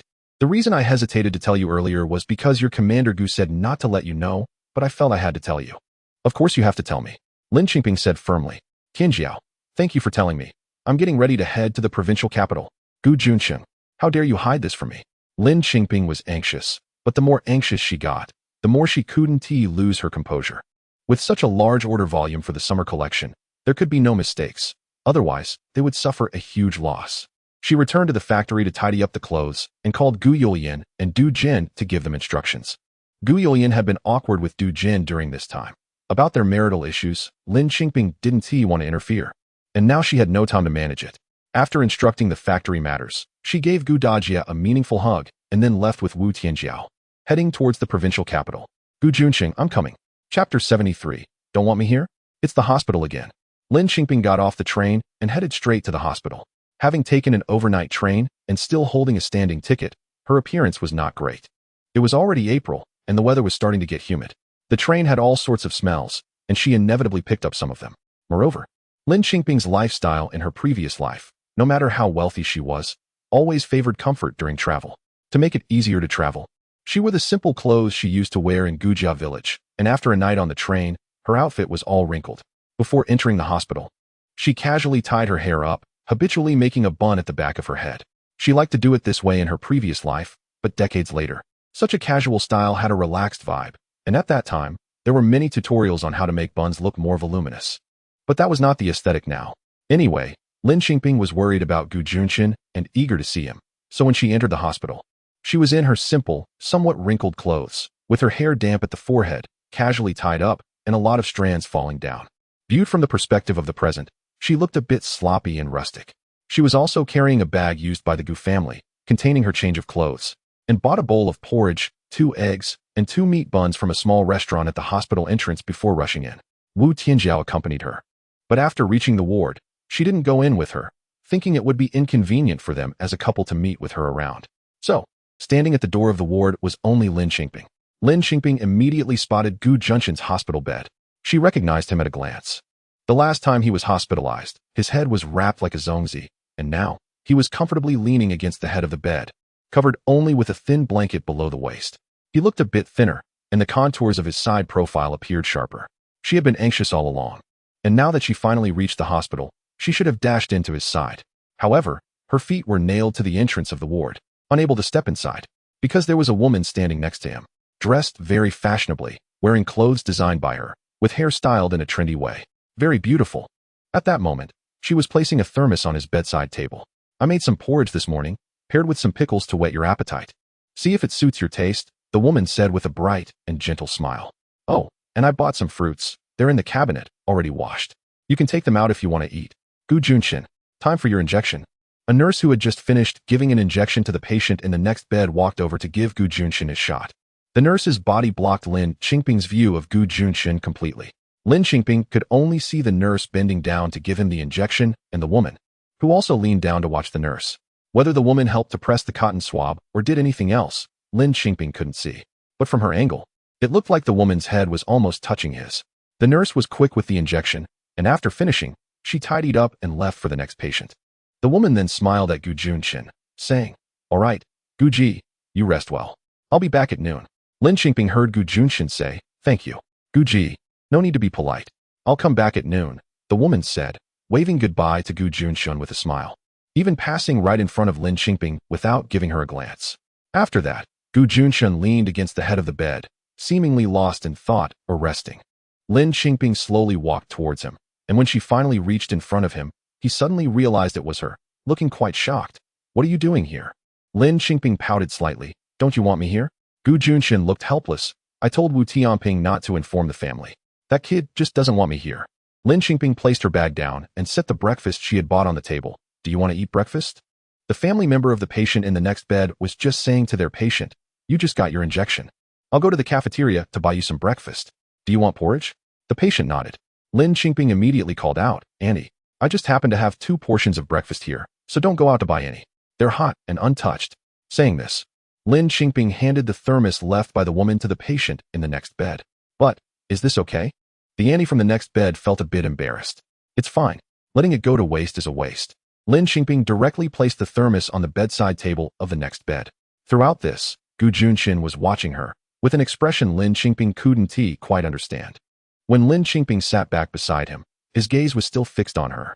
She snorted softly. "What are you looking at? Don't you want me here?" "What?" Gu Junchen didn't understand what she meant. "Humph."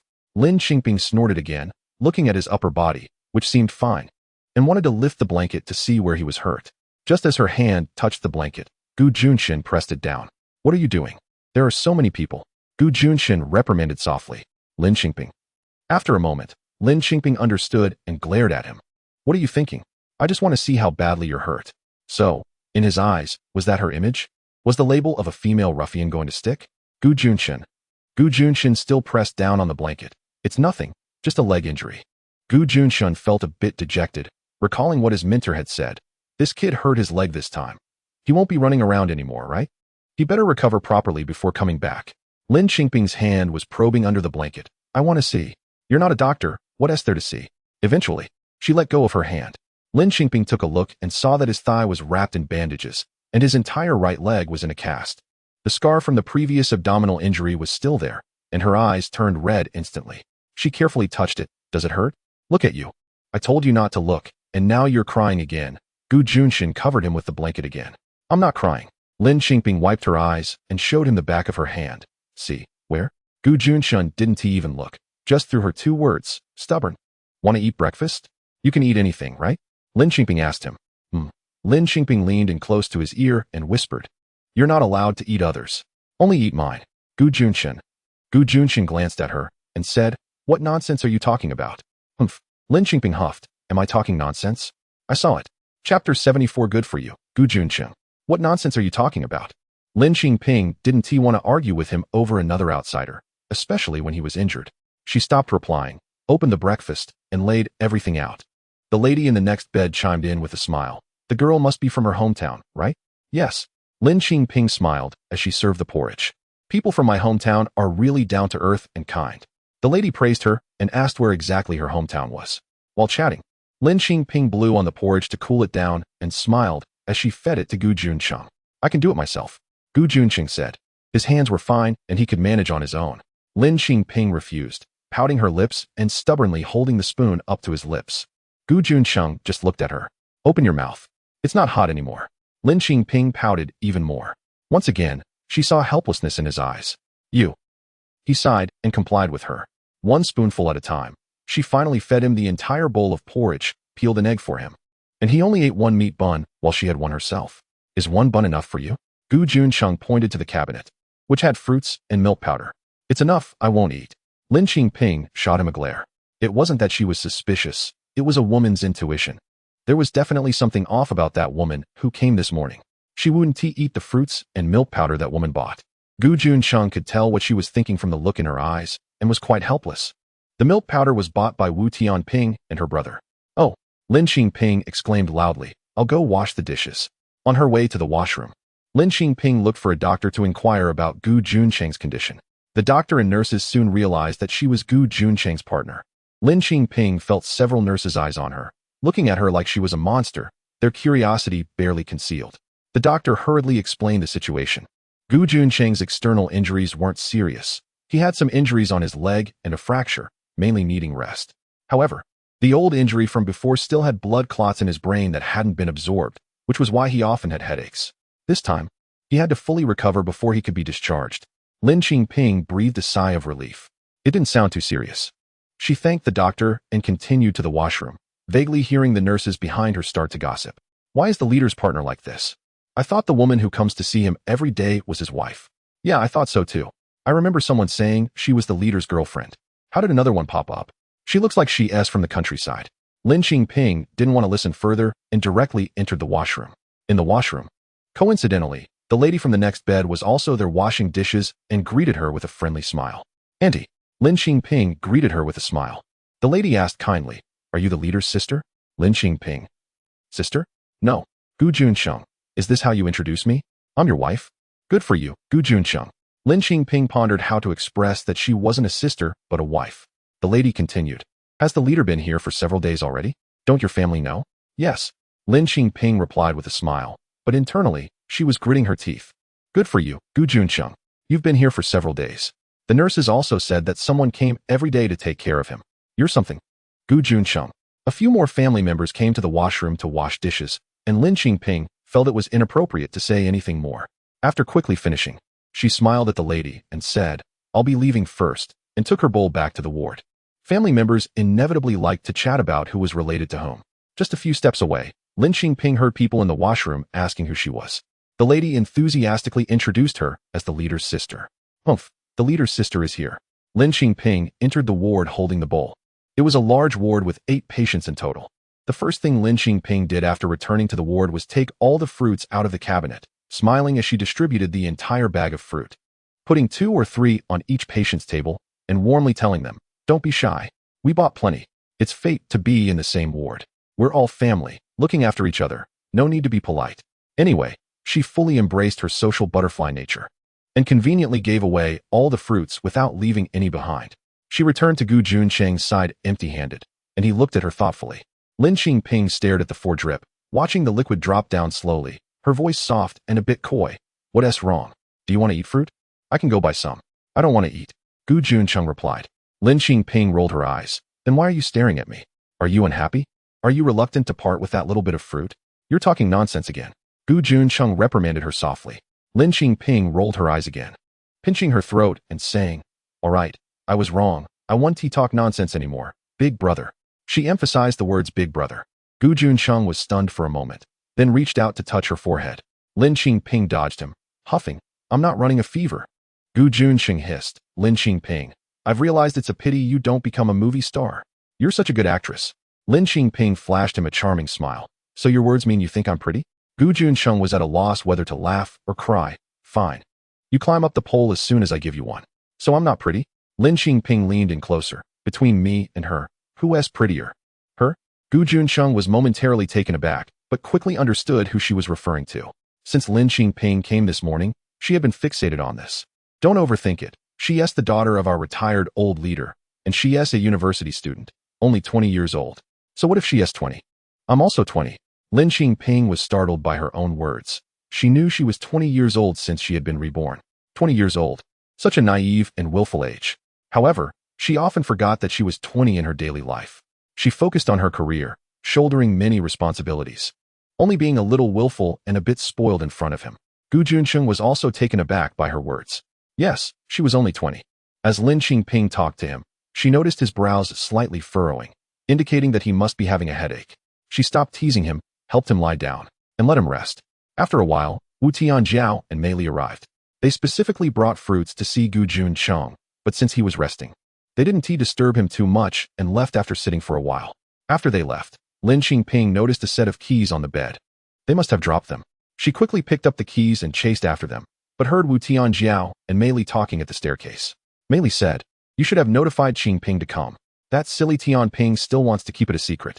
If this continues, Gu Juncheng will end up marrying someone else." Chapter 75. They are like a family. Lin Qingping's footsteps slowed down. Wu Tianjiao's voice rang out again. "For us men, thinking is just simple. Sister, do you think Captain Gu will?" Mei Li's voice was filled with worry. "Who knows?" Wu Tianjiao replied. Qingping's family conditions are indeed a bit poor. After this, Captain Gu may face the issue of transitioning to a different job. If he has to transition, then without a doubt, Lu Meiji can help him have a better future. "I see. So Gu Juncheng is actually facing a job transition?" Mei Li said. "So her existence is actually delaying Gu Juncheng's future?" "Sister, do you think Captain Gu will dislike Qingping?" Mei Li's tone sounded a bit angry. "I anyway have decided on Qingping as my friend. If Captain Gu really doesn't want Qingping anymore, then Wu Tianping shouldn't think he can have it easy." Wu Tianjiao was puzzled. What does this have to do with Tianping? Is it collateral damage? Like attracts like, who knows if Wu Tianping is that kind of person? Mei Li's tone was full of indignation, mixed with a naive sense of entitlement. It was true innocence, a precious innocence. Unlike her, who had a heart worn by the years. Regardless, she still thanked Mei Li for standing by her so straightforwardly and simply, not minding that she was a rustic farmer girl. Lin Qingping stood still until the voices of Wu Tianjiao and Mei Li gradually faded away. Only then did she run downstairs, calling out their names as she chased after them to return their keys. Mei Li looked at her with a pained expression, as if she had something to say but didn't. She had that same look earlier in the hospital room. However, at that time, Lin Qingping didn't understand. Lin Qingping smiled. I'm busy too. Let's meet for tea when Juncheng feels better. Mei Li's gaze seemed to say silly girl, but she still smiled and held her hand, saying, okay. At noon, Lin Qingping went to the cafeteria to get food. After returning with her meal and standing at the door of the ward, she heard voices inside that didn't belong in that room, including Gu Juncheng's voice. She didn't go in but hid outside, peering in. She saw Gu Juncheng surrounded by 3 people, a young girl she recognized, and a middle-aged man and woman who looked like the girl's parents. The 4 of them were chatting and laughing together, and Gu Juncheng was responding, completely different from his usual reticence. The middle-aged woman brought in a thermos and poured a bowl of chicken soup, handing it to Gu Juncheng. Juncheng, it's not hot anymore. Give it a try. Thank you. Auntie. Gu Juncheng held the bowl and drank it sip by sip. Why are you still being polite with me? The middle-aged woman smiled gently. You used to come over to our house to eat all the time. Are you treating us like outsiders now? No need to thank me. The middle-aged man chimed in. That's right. Back then little Gu caused a lot of trouble for our 2 kids. That's not true. I was very well behaved when I was young. It was all my brother who was naughty. The girl protested, pouting.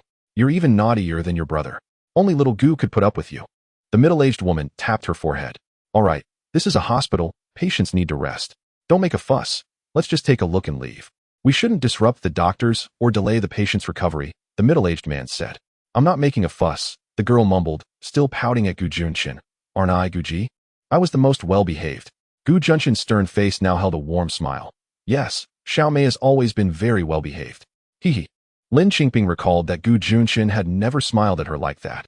He had always scolded her more. The girl in front of her looked like she came from a privileged background, both well-behaved and spoiled, a true 20-year-old girl. She, a 68-year-old soul reborn, was fierce and domineering in her actions. How could she be so obedient and gentle? Even when she sometimes acted spoiled in front of Gu Juncheng, didn't it seem very pretentious? The middle-aged woman looked at her daughter with loving eyes, scolding her. You're so naughty. What can Guji do about it? Can he say you're not well-behaved? The 4 people inside laughed. That scene really looked like a family, and Lin Qingping felt as if something was pricking her eyes. The image of those 4 people gradually blurred. That's fine. She didn't want to look anymore, and silently left the ward, going outside the hospital building. Anyway, with so many people inside, they didn't need her. After standing outside for a while, she finally saw 3 people coming out of the hospital building. The girl with one arm linked to her father and the other to her mother, all smiles. It was truly a very happy family. The girl's mother was still holding 2 thermoses, so it seemed they had already eaten everything. When they walked far away, Lin Qingping went back upstairs, and when she returned to the ward, she was already smiling. As if nothing had happened, she put down her meal, checked the medicine bottle, and saw there was still half left. Seeing him leaning against the bed, she softly asked, Gu Juncheng, do you want to lie down? He shook his head. All right, call me when you want to lie down. Lin Qingping adjusted the pillow behind his head and then sat down to eat her meal. She had taken 2 servings of food, but obviously, he didn't need it. She definitely couldn't eat that much rice. So she only took half out and saved the other half for dinner. She had taken a bit too many vegetables, and there was fatty meat in the stir-fried pork slices. She frowned and forced herself to eat. She couldn't just throw it away, right? In this day and age, wasting food is really shameful. No, wasting food is shameful in any era. This time she came not only with a notebook for designing autumn patterns, but also brought several books. It was already April, and the college entrance examination was not far away. Although she was very confident, she still crammed for the exam, reading books to avoid becoming rusty. It seemed her healing method was to distract herself by doing other things. Whether it was work or study, as long as she focused on her career or studies, she could temporarily forget some things, right? While eating and reading, she slowly finished all her food and the vegetables. She closed the book, covered the remaining half of the rice, quickly washed the bowl, and then sat back down to read. She didn't notice that Gu Juncheng had been watching her the whole time. Until now, he was still watching her. Lin Qingping, however, was focused on a math problem. Furrowing her brows, she hadn't attended a proper school for several years in her previous life, and although she later took various adult classes, mainly in the humanities, math had always been her weak point. Holding paper and pen, she got lost in calculations but couldn't figure it out, and time passed slowly. Finally, The person in the hospital bed called her Lin Qingping. Chapter 76. A home belonging to him and her. Lin Qingping's mind and eyes were still in the book. Hearing him call her, she quickly put down her pen and book, stood up to help him, thinking he was going to lie down. I don't want to lie down, he said. Oh. Lin Qingping hurriedly patted her head. Do you need to go to the bathroom? Juncheng replied, no. Then, Lin Qingping looked up at the medicine bottle. What is it for? She thought for a moment and added, are you going to take medicine? No need.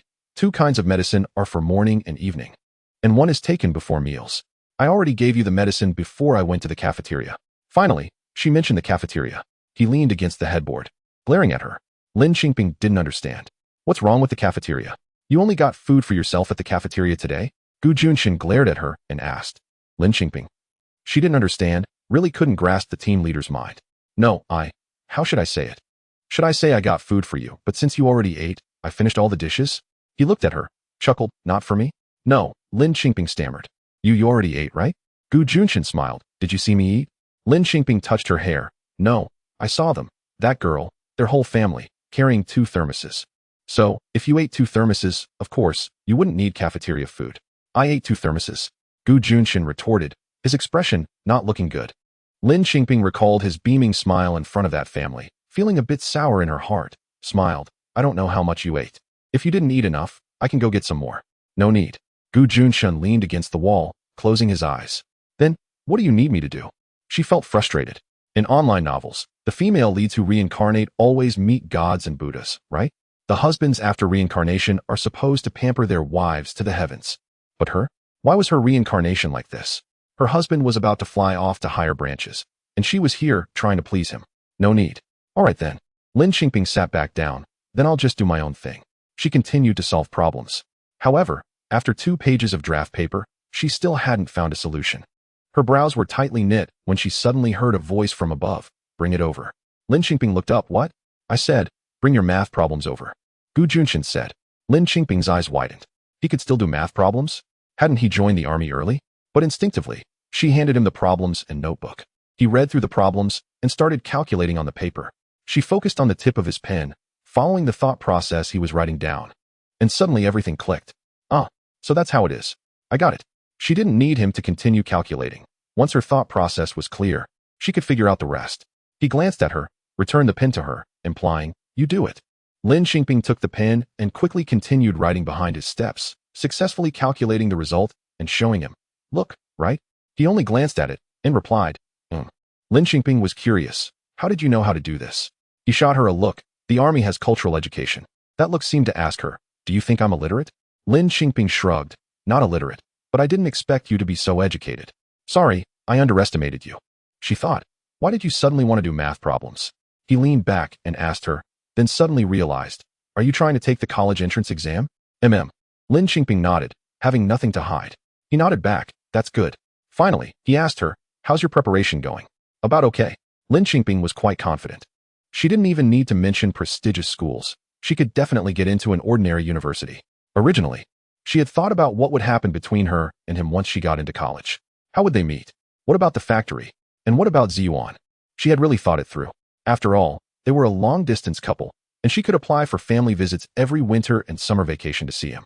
He could also come to see her at school during his family visits. She even planned to rent a house near the school to bring Ziyuan along, to provide him with better education in the big city, and have a place for him to stay when he came to visit her. That would be a home belonging to both of them. She had even thought about how to decorate the house, but now it seemed that she had overthought everything. Perhaps it wouldn't be needed anymore. He didn't need her anymore, and neither did Ziyuan. Well, only the factory was still hers. Besides, the home was also hers. She could still rent a place, decorate it to her liking, just her and her younger sister, no one else. That seemed pretty good too. Indeed, a career never betrays a person. She thought to herself and smiled, a smile tinged with a hint of bitterness, but also a sense of relief. Lin Qingping? He called her again, his eyes filled with inquiry and contemplation. She came back to her senses and showed him her book. Can you help me check this problem again? He looked at the notebook, then at her, unable to help but ask, what are you daydreaming about? What are you thinking? I wasn't thinking about anything. She replied, I was just thinking about this problem. If I can't solve it, I'll ask you. Lin Qingping buried herself in solving problems again, not looking into his eyes anymore. In fact, she had understood it very clearly. She was here to repay a kindness. He had a better future, a better tomorrow, Shouldn't she be happy for him? She definitely wouldn't hold him back. Of course, she wouldn't quarrel with him while he was injured and hospitalized, with blood clots in his brain. Whatever he said or did, she would just go along with it. He still needed her care now, so she would take good care of him. Even if he paid her for special care, the money he gave her was enough to take care of him for a long time. Once he got better, officially transitioned out of the army, and no longer needed her, she would just go back. Go back to continue her money-making career, take the college entrance exam, then go study. Live well with her younger sister, and enjoy a vibrant life. That would be enough. Was she sad? Was it heart-wrenching? Of course. But who hasn't felt heartache a few times in their life? It would all pass. That afternoon, besides taking care of him, Lin Qingping devoted herself wholeheartedly to solving problems. All were done by herself, and she didn't ask him anymore. After all, she had to rely on herself. He couldn't always be her teacher. Maybe just half a month. After half a month, when he recovered, she could go back. By then, who would she ask? She was immersed in solving problems until evening when the cafeteria opened for dinner, still deep in thought. The person delivering dinner to Juncheng also arrived. Chapter 77. Lin Qingping. Are you here to take care of me? This time, it was just Lu Meiji who came. A very lively girl. Her voice was heard even before she entered, greeting the nurse. Lin Qingping casually stuffed her book aside, grabbed the lunchbox containing 2 yang of rice, and jumped up, saying, "Oh no, it's time to eat." After that, she rushed out with the lunchbox. Juncheng leaned against the hospital bed, watching her back. On her way to the cafeteria, Lin Qingping ran into Meili, who was carrying a cloth bag full of review books she brought for Lin Qingping. "Wow, so many. You've worked hard." Lin Qingping happily hugged the books to her chest. Meili looked at her and couldn't help but frown. "You can still smile?" Why shouldn't I smile?" Lin Qingping pretended to be puzzled. Meili hesitated, unable to bring herself to voice her worries, and said resentfully, "I carried this huge stack of books. My shoulder is about to give out. How are you going to thank me? What else can I do?" Lin Qingping thought for a moment. "I'll treat you to a meal. Let us go eat at a restaurant." Meili hadn't thought about saving money for her, knowing she was wealthy. The two of them ate at a small restaurant outside the hospital, and Meili ordered 2 dishes. Lin Qingping genuinely wanted to thank Meili, not only for bringing her books, but also because Meili truly considered her a friend. So, feeling that 2 dishes were a bit stingy, she added 2 more. The two of them ate 4 dishes, chatting away. Meili kept encouraging her to go to university in the capital, saying, "Then we can chat every day." "Really? What about our factory?" Lin Qingping asked with a smile. Wu Tianjiao once said that Meili had a childlike temperament. Starting a business was really unpredictable. Meili was momentarily at a loss for words, smiling shyly. "I forgot about that. But it doesn't matter. The best universities are in the capital. You must come." What Meili was secretly thinking was, "Come to the capital. I'll introduce you to even better boys. What are Juncheng and Lu Meiji compared to that?" By then, they'll all be looking up to Qingping. The two chatted about various topics, barely touching their food, and by the end, each dish had more than half left. "I can't eat anymore. My waist has gotten thicker lately." In this era, there was no concept of dieting. But Meili was ahead of her time. "If I eat more, I want to fit into my new summer dress." "All right, then I'll pack it up to take back." Lin Qingping blurted out the words "pack it up," and only then remembered that there weren't any takeout boxes at this time. She borrowed a large bowl from the owner and put all the dishes in one bowl. Meili had recently been very critical of Juncheng and didn't want to see him. So after helping Lin Qingping carry the books outside the department, she left without entering the ward. Lin Qingping did take quite a while to finish her meal, and by the time she returned to the ward, Lu Meiji had already left. She entered with difficulty, carrying the books and the dishes. First, she placed the bowl of food on the bedside table, then put away the books, turned around, and covered the bowl, planning to save it for breakfast the next day. Then, she routinely asked Juncheng with a smile if he needed anything, like a sponge bath, etc. He said he didn't need anything. So, Lin Qingping sat down temporarily to continue reading. After a while, she felt Juncheng staring at her. She looked up and confirmed without a doubt. Juncheng was indeed staring at her, with a gaze as if she were a monster, in disbelief. This made Lin Qingping feel a bit uneasy. She closed the book, leaned in, and examined him closely. "What is wrong with you?" Suddenly, his jaw tightened. This person actually grabbed her entire lower face, squeezing her cheeks and making her lips pucker up. "What are you doing?" Lin Qingping protested, forced to pucker her lips and make strange sounds. "Have you eaten?" he asked her. With her face being squeezed, Lin Qingping could only nod. "Then what is that?" He pointed to the large bowl of food. Lin Qingping made a series of indistinct sounds. Juncheng frowned and released her. "Cough, cough." Lin Qingping rubbed her sore cheeks and explained. "That is what I'm eating for breakfast tomorrow."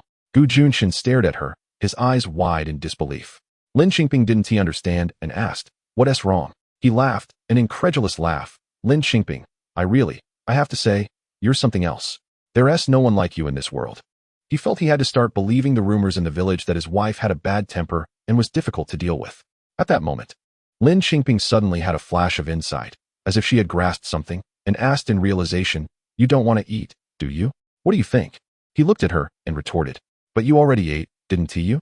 She swore that her statement was meant literally, just that he had already eaten, with absolutely no hidden meanings. She was not good at reading between the lines. She was straightforward. However, to someone who needed to read between the lines, it sounded like she was being spiteful, because for the Liu family, her way of being spiteful was to not give him food. He nodded, looking somewhat speechless. "Lin Qingping. When I first went to the army, Uncle Liu was the commander, and I was his guard. He took care of me a lot during my time growing up in the army, and Annie treated me very well, like family." Lin Qingping wasn't he really interested in talking about the Liu family, nodding perfunctorily. Of course, she knew the Liu family treated him well. Didn't he it go without saying? But she really didn't he want to hear about it. To make him stop talking, she handed him the large bowl of food, along with the 2 liang of rice she had brought back, along with chopsticks, saying, "Eat, eat." His remaining words were choked back. "Aren't you saving that for breakfast?" "Oh." She waved her hand generously. "Eat." I couldn't he finish it with melee. Gu Juncheng was once again choked, stunned for a moment, and really found it amusing. "Lin Qingping, you're something else. Pretty good, pretty good." "What is so good?" Lin Qingping didn't he understand again. Gu Juncheng shook his head, still looking amused. "You said you came to take care of me, but you left me behind to eat delicious food with your friends at a restaurant? After eating, you bring back what is left for me. Oh no, it's not even for me. It's for you to keep." Lin Qingping felt really wronged. Who understood her? However, she immediately thought of a possibility. Could it be that her family's cooking wasn't good? Chapter 78. You are Gu Juncheng's wife, Gu Juncheng. Gu Juncheng didn't want to say anything anymore and lowered his head to start eating.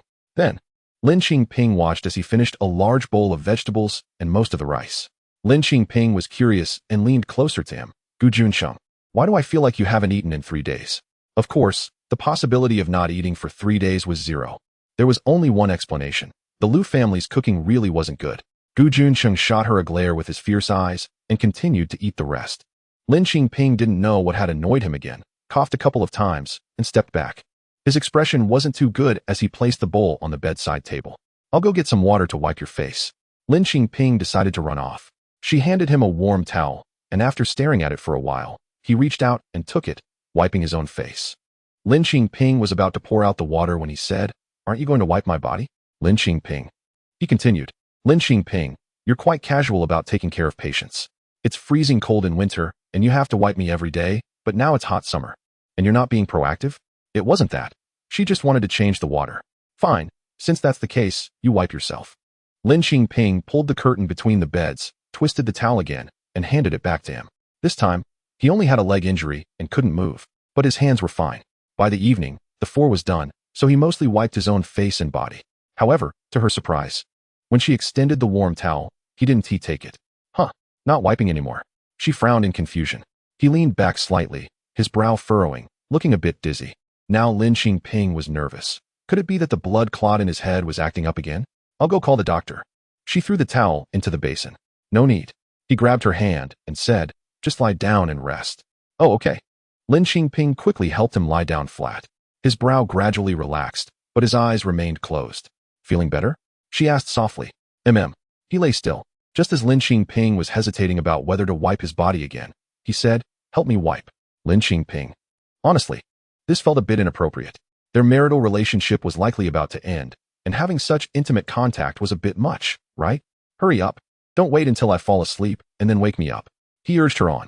Lin Qingping closed her eyes and thought, fine, just do it. It's not like she hadn't seen him before. Lin Qingping steeled herself, twisted the towel, and went to unbutton his shirt. He, however, had never been as obedient as he was now, letting her handle him. The last time she wiped him down, he was either covering his clothes or holding onto his pants, acting all awkward as if afraid she would take advantage of him. Lin Qingping was a bit worried. Was he really fainting? He was being so good. "Gu Juncheng." She called out to him. No response. Lin Qingping grew anxious and leaned in closer, calling again. "Gu Juncheng." Still no response. This was bad. Lin Qingping was about to call the doctor when a pair of strong hands held her by the back of her neck. Then, Her lips met something rough and warm. She didn't dare move. He was an injured person, and she was afraid that moving around would aggravate his wounds. She could only let him explore her lips, and even as he pried her lips apart and pushed in, she could hear his breathing becoming heavier. She felt a bit dizzy herself. After an unknown amount of time, she even felt his fingers slide up the hem of her clothes, drifting over the skin at her waist, slowly moving upward. She felt enveloped in his breath, as if she were on a cloud. Soft and unable to muster the strength to stop him, or perhaps she didn't want to stop him. But he finally stopped. When he let go of her, she was still a bit dazed, breathing slightly heavier. He gently squeezed her face. All done. That's enough. Lin Qingping finally snapped back to reality. Her cheeks flushed, but she still managed to say, "Gu Juncheng, don't do this next time. It's not good." In truth, she didn't mind. She was already a 68-year-old old vegetable, and he was still technically her husband. What was the harm in having relations? But people of this era were different. If he really wanted to be with a girl from the Liu family, it was better for her not to have any relationship with him. It seemed that in the future, she would have to let him wipe himself. Otherwise, if she wiped him down a couple of times, he would inevitably get excited. After all, he was a normal man. She got up and pulled open the curtain that separated the beds. This should be much safer, right? As she went to the water room to refill the basin, her face was still hot. There was a mirror in the water room. She glanced at herself and saw her face was completely red. Rushing back to the ward, she would no longer let him disturb her. She took out a book and ordered herself to enter study mode. But that person today seemed intent on not letting her be at peace. She hadn't even finished one page when he patted the space beside him. "Come here, I'll teach you." Her face was still hot as she quietly said, "I can do it myself, no need for you to teach. Then I'll quiz you. If you keep your head down studying, it's inefficient. Let me test you." Lin Qingping. Lin Qingping had no choice but to hand him the book, but she sat far away from him. He hissed, "Why are you sitting so far away? Am I going to eat you?" Lin Qingping thought to herself. Hard to say, but he was seriously helping her review. That evening, they drew questions, memorized answers, and created quizzes. In such a serious study atmosphere, Lin Qingping's flushed face finally began to cool down. The next morning, the Liu family didn't come. At noon, Liu Meiji arrived. Moreover, when Lin Qingping went out to get food, they ran into each other on the stairs. Lin Qingping didn't remember ever meeting her face to face, so she planned to act like she didn't know her and just walk past. As a result, the other party took the initiative to call her. "Are you from Gu Ji's family?"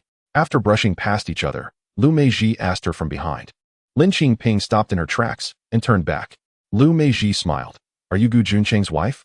Well, it seemed the other party had come prepared. Yes. Lin Qingping didn't deny it. Liu Meiji smiled again, this time with a hint of arrogance. "You're his wife from the countryside?" The emphasis on the word countryside was particularly heavy and jarring. Lin Qingping reiterated, "Yes." "May I ask who you are?" "I'm a good friend of Gu Go." Liu Meiji said, "We've known each other for many years. I met him when I was very young.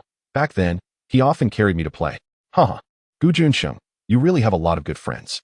Are you here to see him?" "He's in the hospital. I'm going to buy lunch." Lin Qingping didn't want to have too much interaction with her. "Can you leave him?" Chapter 79, 1,000 yuan. You should leave him. Lin Qingping never expected that there would be such bold people in this era. After a brief silence, the girl became bolder and walked up to her. "Are you from the same village as Brother Gu?" The girl asked arrogantly. Actually, no, but it didn't make a difference. What the girl wanted to emphasize was simply the word village. Lin Qingping smiled and replied, "Yes. Your family are all farmers. And you have a younger sister and a younger brother, right?" The girl spoke with arrogance mixed with pride, as if to say, "Look, I easily figured out your family situation." Lin Qingping still answered yes. The girl then laughed. "Look, what good can your family situation do for Brother Gu? My family is different. I assume you know what my parents do, right?" Lin Qingping continued to smile. "Sorry, I don't know." She really didn't know. The girl was surprised. "Didn't Brother Gu tell you?" Gu Junshin mentioned a little, but he didn't say what the Liu family does now, and she wasn't interested in finding out. The girl said, "Then let me tell you. Brother Gu is transitioning out of the military, and my dad can arrange for him to work in a good position as a leader. My dad can help him with his future. Can your family do that?" Lin Qingping shook her head. "No, they can't." So she was prepared to let go. "So, you should leave him. If you truly care about him, you would want to see him live well, right? You wouldn't want to be tied to him, relying on him for a government job, would you? That would be too selfish." The girl scolded fiercely. "Let him come talk to me," Lin Qingping said with a smile. Yes, she really planned to step back. Her intention for being reborn was to repay kindness, not to possess. Initially, she wanted to live happily with him for a lifetime because she thought they could build a happy marriage together, but now it seemed otherwise. If he wants to transition out, It proves that the trajectory of fate has really changed after her rebirth. In her past life, he didn't transition out. He stayed in the army until he sacrificed himself 5 years after their marriage. And in this life, since he wants to transition out, does that mean there won't be any sacrifices? How wonderful would that be? Of course. She was willing to let go and wished for him to have a better and happier life, even if such letting go caused her heart to ache. However, she didn't need others to tell her this. Her marriage with him was their own business. Both the beginning and the end should be resolved by the two of them. She didn't want to see anyone else involved. But her words clearly displeased Lu Meiji. Lu Meiji was very angry. Are you just bullying Brother Gu because he is kind? If he could speak up, he would have done so long ago. He's worried about this and that, afraid of letting you down, and is tormented inside. If you truly care about him, how can you bear to put him in such a difficult position? She couldn't bear it, but she didn't need to tell you that. The drama of the original wife and the mistress fighting had been seen too many times in reality, in dramas, or in the news in her past life. She never intended to tear into this girl. Because she harbored blessings for Gu Juncheng, she smiled and prepared to turn and head to the cafeteria. But the girl Wu Ti let her go, rushing in front to block her. What will it take for you to leave, Brother Gu? The girl was anxious and angry. I'll give you 1,000 yuan. 1,000 yuan? Lin Qingping frowned and repeated. The girl was pleased, yes. 1,000 yuan. You country folks have never seen so much money, have you? I'll give you 1,000 yuan, and I'll get you a formal job in the factory, turning you into a regular employee so you can properly eat city food. Lin Qingping smiled. Thank you, but no. This information is incomplete. Everyone knows she is a temporary worker at a garment factory, but no one inquired about what she actually does there. The girl thought she was dissatisfied with the offer and stomped her foot. I'll give you 2,000. You'll be a regular worker in the garment factory. Think about it. Even if you become a regular worker, you'll only make around 30 yuan a month. That's only over 300 a year. You'd have to save for nearly 10 years to have that much. Is that so? Lin Qingping still wore a calm smile. Sorry, but I need to go get my meal. I'm hungry. You. The girl stomped her feet in anger. Look at you.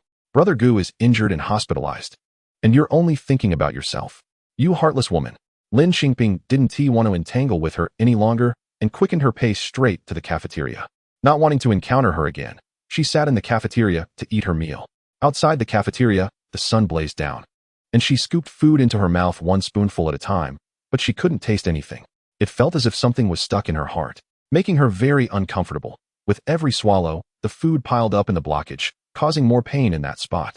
Eventually, it hurt so much that she could no longer swallow, just staring blankly out the window. Sister, what is wrong with you? A kind voice rang out. Lin Qingping looked up to see an elderly woman whose family was in the next bed. I'm just eating. It's nothing. Lin Qingping quickly smiled.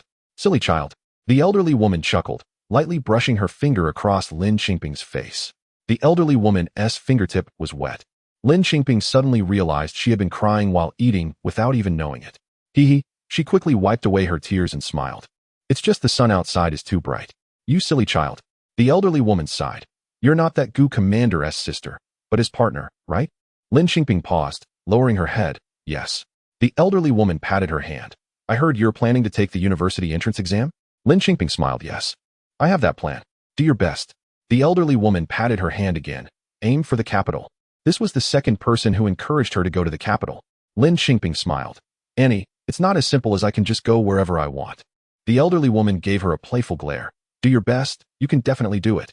After saying that, the elderly woman continued. Sister, we're being discharged soon. Let us meet in the capital. You all are from the capital? Lin Qingping thought the elderly woman's family was a retired official from the local area. No. My son is in the capital and insists on bringing us over. We're actually quite fine back home. Although the elderly woman said this, her smile couldn't be hidden. How wonderful. A family reunion. Remember to come visit me when you're in the capital. Lin Qingping and the elderly woman chatted and laughed all the way back to the ward, and her mood had already been well concealed. Lu Meiji had also left. On the bedside table lay several books with the name written on them. Lu Meiji. They were all exercise books, covering various subjects. Gu Juncheng looked at her with a strange expression. He had been looking at her with that peculiar gaze for the past 2 days, and she didn't know why. Could it be that he really had something to say to her, but couldn't find the words? Chapter 80. The letter he wrote to her. It's really fine. She doesn't need to say it. Have you eaten? After a while, he asked her. Yes. She replied in a relaxed and cheerful tone. Not for me. His tone became strange this time. Yes. She opened the tin lunchbox, which was filled with a box of food. His gaze fixed on her eyes finally relaxed. This is more like it. When Lin Qingping handed the food to him, She truly confirmed that the Lu family's cooking was not good. What would he do in the future? What would he eat? Thinking of this, she felt foolish again, even in this situation. She was still worrying about his meals in someone else's house. This set of books was the exercise book that Xiaomei used last year when she was preparing for college. Take it and practice, it should help, he said while eating. I don't want it. Her tone was indifferent. She constantly reminded herself that he was an injured person. He was an injured person. Don't get angry with him. Don't get angry with him. However, she felt a physiological aversion to the name Lu Meiji, and he called her Xiaomei. Although they were about to become family, there was nothing wrong with calling her by her nickname, but it really made her uncomfortable. How did he call her? By her full name, Lin Qingping. Therefore, maintaining a indifferent tone was her way of constantly reminding herself. After all, it was the last days. Just consider it doing a good deed, and that was all she could maintain. You, Gu Juncheng, be patient. She specially brought it for you. And you're still being petty. I'm not being petty. Lin Qingping felt waves of grievance rising in her heart. You're still stubborn. I don't know you. Gu Juncheng saw through her expression at a glance. I just don't need it. You can keep it for yourself. I can pass the exam. I don't need her books to pass. Lin Qingping flipped through her own pages, her tone containing a hint of pride. His words made him laugh in anger. You're quite capable. I've always been capable. You don't even know how capable I am. Lin Qingping thought about the amount in her savings account, then remembered her glorious life in her past life. Just her. Who wouldn't he say she was capable? Fine, I know you're capable. Very capable. He finally stopped forcing her to take those books. Lin Qingping pursed her lips, shook her head. Much more capable than your Xiaomei, who spent 2,000 yuan to get rid of me. After Gu Juncheng finished eating, he placed the lunchbox on the bedside table. For a moment, the bedside table was full, and soon the nurse would come and say something. Lin Qingping put down her book and started cleaning up. First putting the books that Lu Meiji brought into the cabinet. She didn't want to see these books, but she didn't want to be scolded by the nurse either. When she picked up the books, the pages accidentally opened, densely filled with notes. The handwriting neat and clear, clearly all written by Lu Meiji. Gu Juncheng actually wanted her to review with such books? What was he thinking? Opening the cabinet, she threw the books inside, but one didn't land properly and fell out. A piece of paper dropped out from it. Lin Qingping picked up the paper, and at a glance, the handwriting was clearly not Lu Meiji's. It was strong and powerful, a man's handwriting. The most eye-catching part of this paper was the last line, Juncheng. Lin Qingping's hand loosened, and the paper fell again. What is this? Gu Juncheng's voice rang from behind, asking. Lin Qingping picked it up again. Nothing, just notes. She turned her back to him, in a direction where he couldn't see, carefully looking at the words on the paper, which read, To my love Xiaomei, the little girl from before has grown up, reminiscing about the past. I only regret that our reunion is too late. Can you give me time to handle my family matters? Wait for me, okay? Each word pierced her eyes. Each word couldn't be read a second time. Lin Qingping quickly tucked the paper back into the book, hurriedly took the lunchbox away, using the time to wash it to let the tears in her eyes slowly recede. In the washroom, she washed her face hard, rubbing it until it turned red and painful, before squeezing those words out of her mind. She washed this lunchbox for half an hour before returning to the ward as if nothing had happened. Gu Juncheng had been staring at her since she entered the ward. Why did you take so long? Oh, I ran into a family member of a patient and talked for a bit. She placed the lunchbox down. Come here. Lin Qingping thought he needed to relieve himself, pulled the curtain, walked to him, and was about to bend down to help him when he hugged her waist, pulling her to sit by the bed. What are you doing? Be careful of the needle. Lin Qingping struggled a bit. It's fine, it's this hand. He wouldn't let go of her. Let us talk nicely. I'm still reading. She turned her head to look out the window. Gu Juncheng frowned. Did I become much uglier after this injury? Lin Qingping. What do you mean?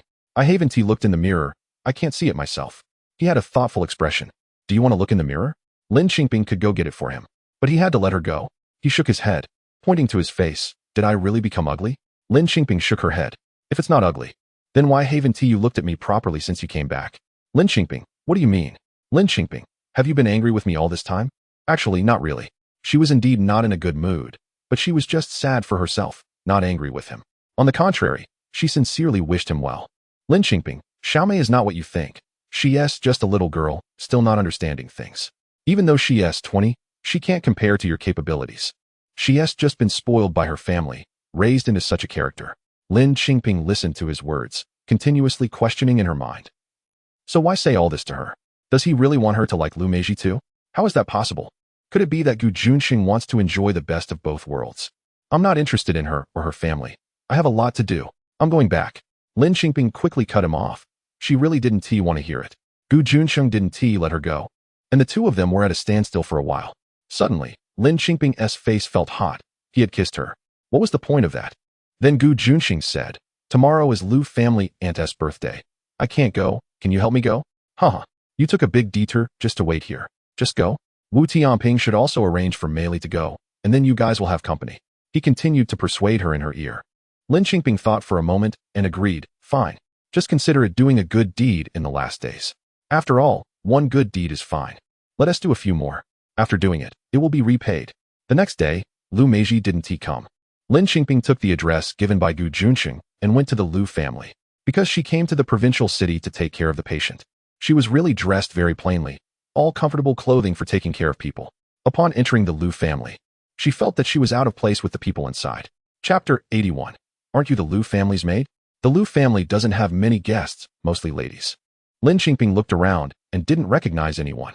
Mei Li hadn't arrived yet. Even Lu Meiji's mother was absent, leaving only some young girls present. As soon as she entered, everyone stared at her, scrutinizing her from head to toe with disdain. "Hey, Meiji, tell your maid to clean up this table. Let's play some board games," said a girl closest to Lu Meiji. Lu Meiji looked around. Maid? Is she referring to her? Lu Meiji also looked at her with an awkward expression. This. But did not explain that she was not the maid, nor did she introduce who she was. Another girl shouted, "Hey, why does your maid have such an attitude? Can't you call her?" The girl next to her pointed directly at Lin Qingping and said, "What about you? What's going on? Do you want to quit?" Lu Meiji stepped in to stop them, looking like she wanted to say something but hesitated. Forget it, you." But then she fell silent. "What do you mean forget it? Is that how you intend to persuade or explain?" The girls rallied in defense of Lu Meiji. "Meiji, you're just too kind. Even the maid can bully you." "Exactly. If she can't do it, just fire her. There are plenty of maids to hire. Why keep such a lazy one?" Another girl chimed in. Yet at this point, Lu Meiji still hadn't explained. Instead, she looked at Lin Qingping with a smug, spectator's gaze. So immature. Lin Qingping really didn't want to confront this girl. After all, she would be Gu Juncheng's wife, and she hoped for Gu Juncheng's well-being.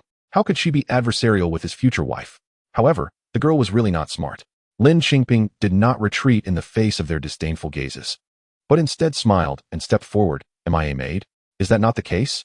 The girls immediately shot back at her words without hesitation. Normally, when someone is asked, "Am I a maid?" people would realize that the other party is certainly not a maid and would be somewhat taken aback. But these people firmly asserted that she was, indicating they knew exactly who she was, having been incited by Lu Meiji to come and humiliate her. Lin Qingping faced Lu Meiji directly. "May I ask, am I your family's maid?" Lu Meiji's face turned red from the question. "No, I'm not." The girl beside her immediately defended Lu Meiji, snapping at Lin Qingping. "If she's not, then just make that clear. Why are you being so fierce?" Lu Meiji, at the right moment, reddened her eyes and squeezed out a few tears of grievance. Lin Qingping found it amusing. A high-level green tea only sheds tears in front of the male lead. And since Gu Juncheng wasn't here, who was she putting on this act for? Lin Qingping placed the gift box on the table and said loudly, "I was entrusted by Gu Juncheng to deliver a congratulatory gift. Since you look down on me and him, these country folks, I'll leave this here, and I'll be going. I also need to tell him that you don't care for our country stuff, so he doesn't get his warm face slapped against your cold butt." "You, what are you talking about?" Lu Meiji was anxious. Lin Qingping ignored her and turned to leave the Lu family. But Lu Meiji hurriedly chased after her. "Stop." Lin Qingping turned around, smiling calmly. "What's wrong? Is there anything you want me to tell Gu Juncheng? I can take it back with me." "You're talking nonsense. When did I ever look down on Brother Gu for being from the countryside? He's not like you." Lu Meiji was truly anxious, her eyes reddening. "Is that so?" Lin Qingping smiled. "Then let me tell you, he really is just like me, from the same place, with a similar level of education and lifestyle habits.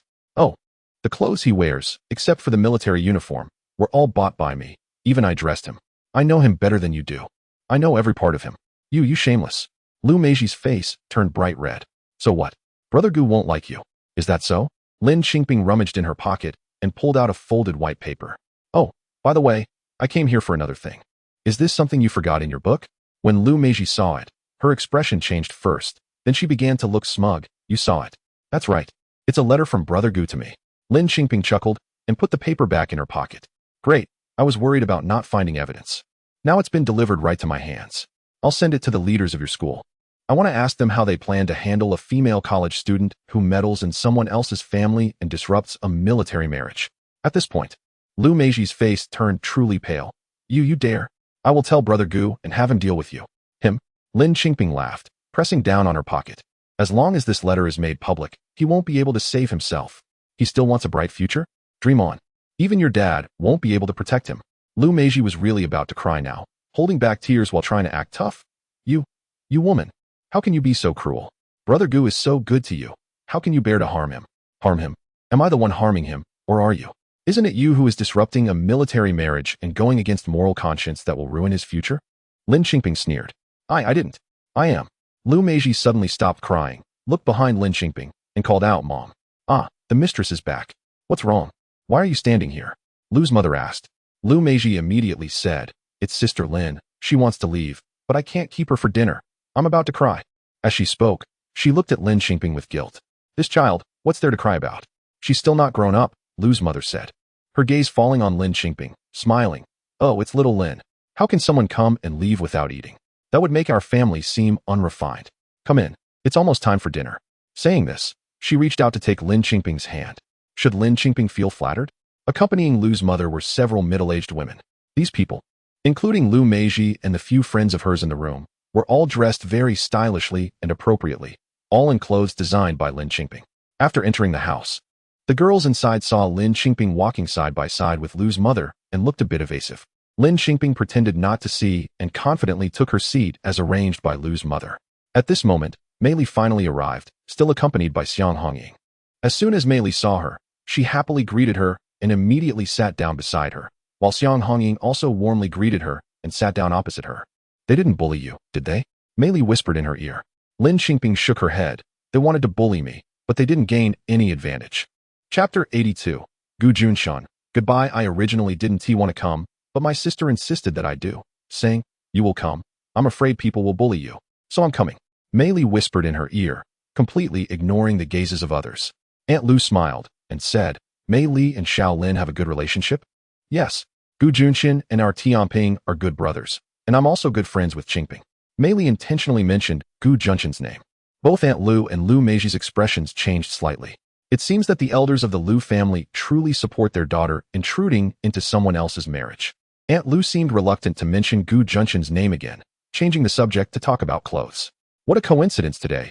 Everyone is wearing this year's most fashionable clothes. All designed by Lin Qingping.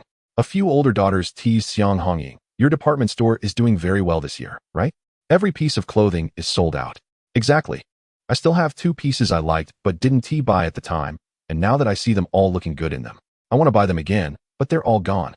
Once this was mentioned, many people present expressed their regrets. I didn't get my winter coat. Xiang Hongying laughed. It's already summer, and you're still thinking about winter coats. Isn't that right? And Xiang, I don't care. When autumn and winter clothes arrive, you have to call me to try them. If I can't buy them, I want to be happy all year. Lu Meiji said with a spoiled tone. Xiang Hongying laughed. You all want the latest clothes, but instead of looking for ready-made ones, you come to find me? I still have to ask for people.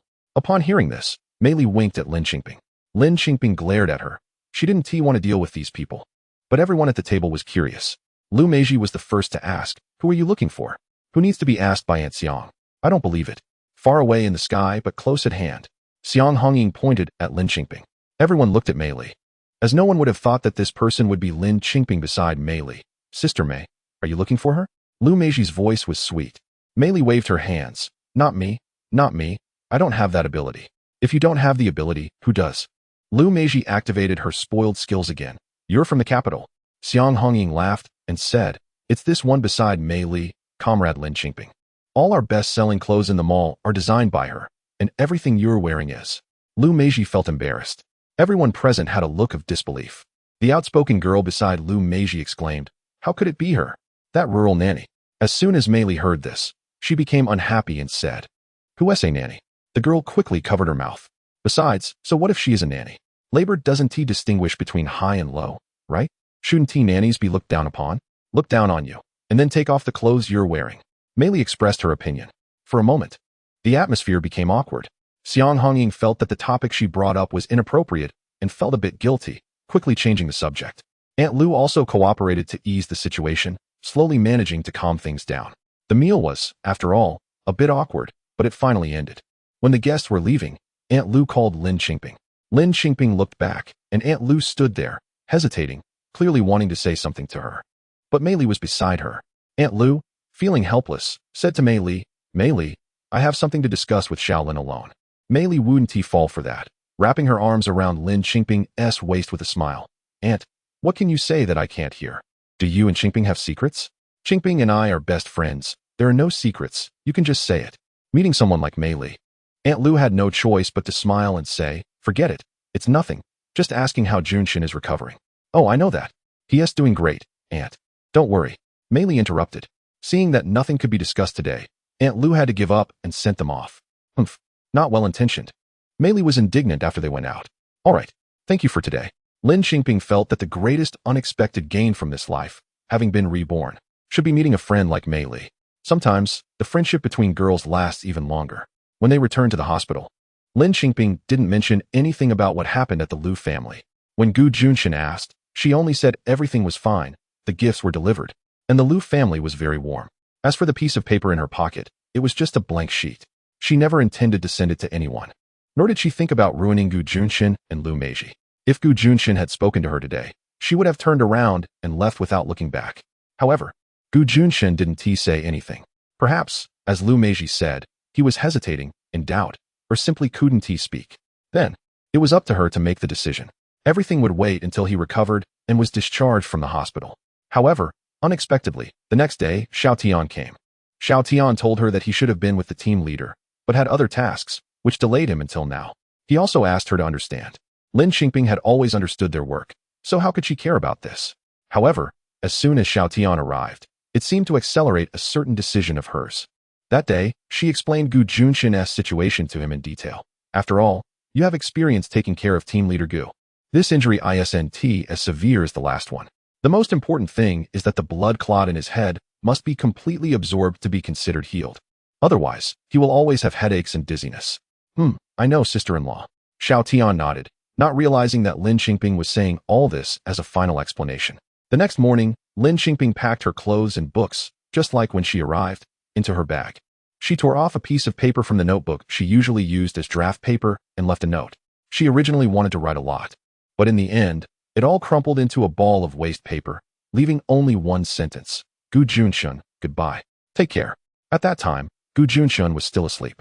In fact, he slept very alertly, but for some reason, the symptoms of his headache were more severe every morning. So he would be a bit more groggy and sleep more deeply than usual. Now, every day she got up early, washed up, and made breakfast. Gu Junchen had also gotten used to it, so he thought she was just getting up to wash up.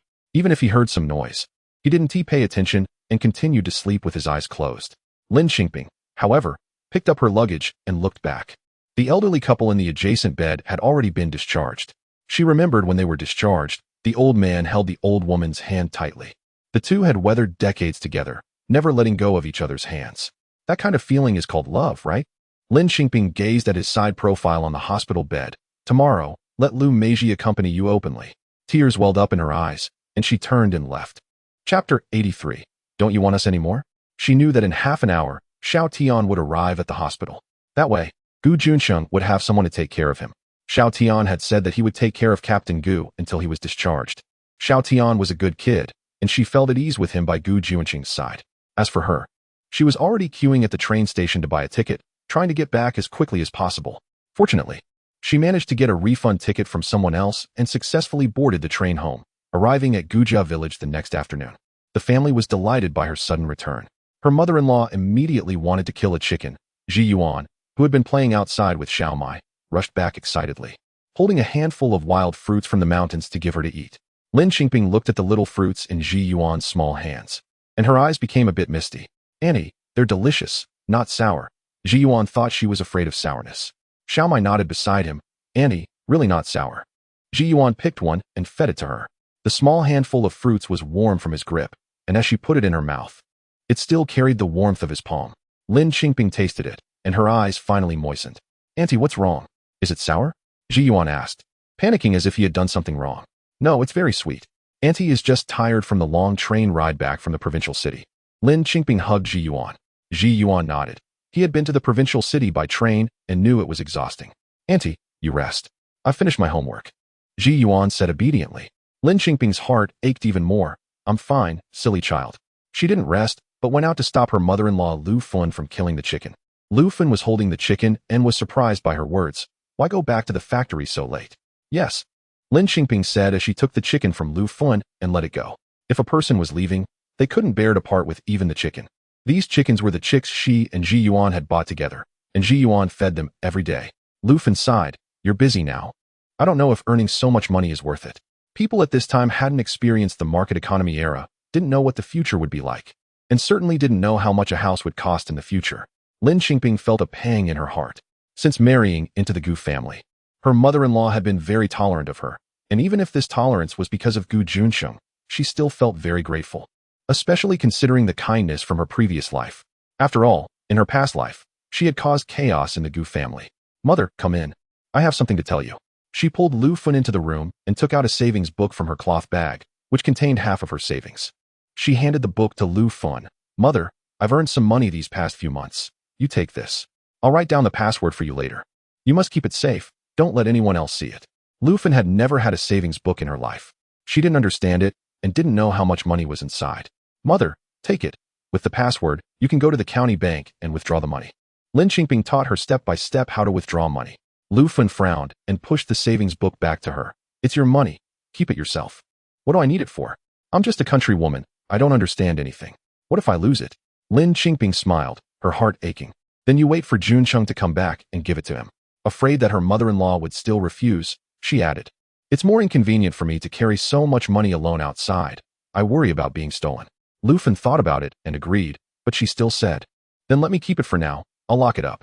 When you and Juncheng need it, you can come and take it." "Okay." Lin Qingping nodded, tears welling in her eyes. "This way, is it settled? Gu Juncheng, do I no longer owe you?" "Mother," Lin Qingping gazed at Lu Fun's kind face, choking back tears. "Ah." Lu Fun looked at her, waiting for her to say more. Lin Qingping held back her tears. "Mother, thank you. Thank you for treating me, such an unworthy person. As family, what are you saying? What's wrong with you? The bottle?" Lu Fun stared at her, noticing something was off. Lin Qingping quickly shook her head. "No, mother. I just want to say thank you for taking in my second sister." "Silly child. We're all relatives. Why say such things?" Lu Fun said with a smile. "Bottle. Are you really going back to the factory today? Why not leave tomorrow morning?" "No, mother. I have to go into the factory tomorrow morning. It's very important." Since she had to leave, she didn't want to delay any longer. After this, she wouldn't be a member of the Gu family anymore. Staying one more day would make it harder to part. Her mother-in-law immediately made a decision. "Then you hurry up and pack. Leave early. Don't wait until dark. It's not safe." "Okay, good." Lin Qingping choked. "Mother, this time, I want to take my second sister with me." "What's wrong?" her mother-in-law asked in surprise. "Aren't you going to let her take the university entrance exam, now that you're going into the factory?" "I found a teacher for her in the county to do some intensive teaching," Lin Qingping lied. "That's fine.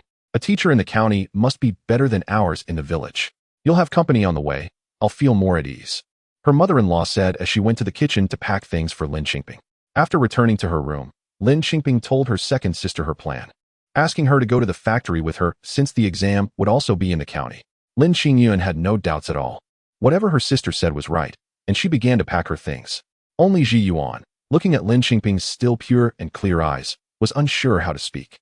"Ji Yuan," she squatted down, holding his thin shoulders with both hands, not daring to meet the child's gaze. Ji Yuan tilted his head at her, not understanding what she wanted to say.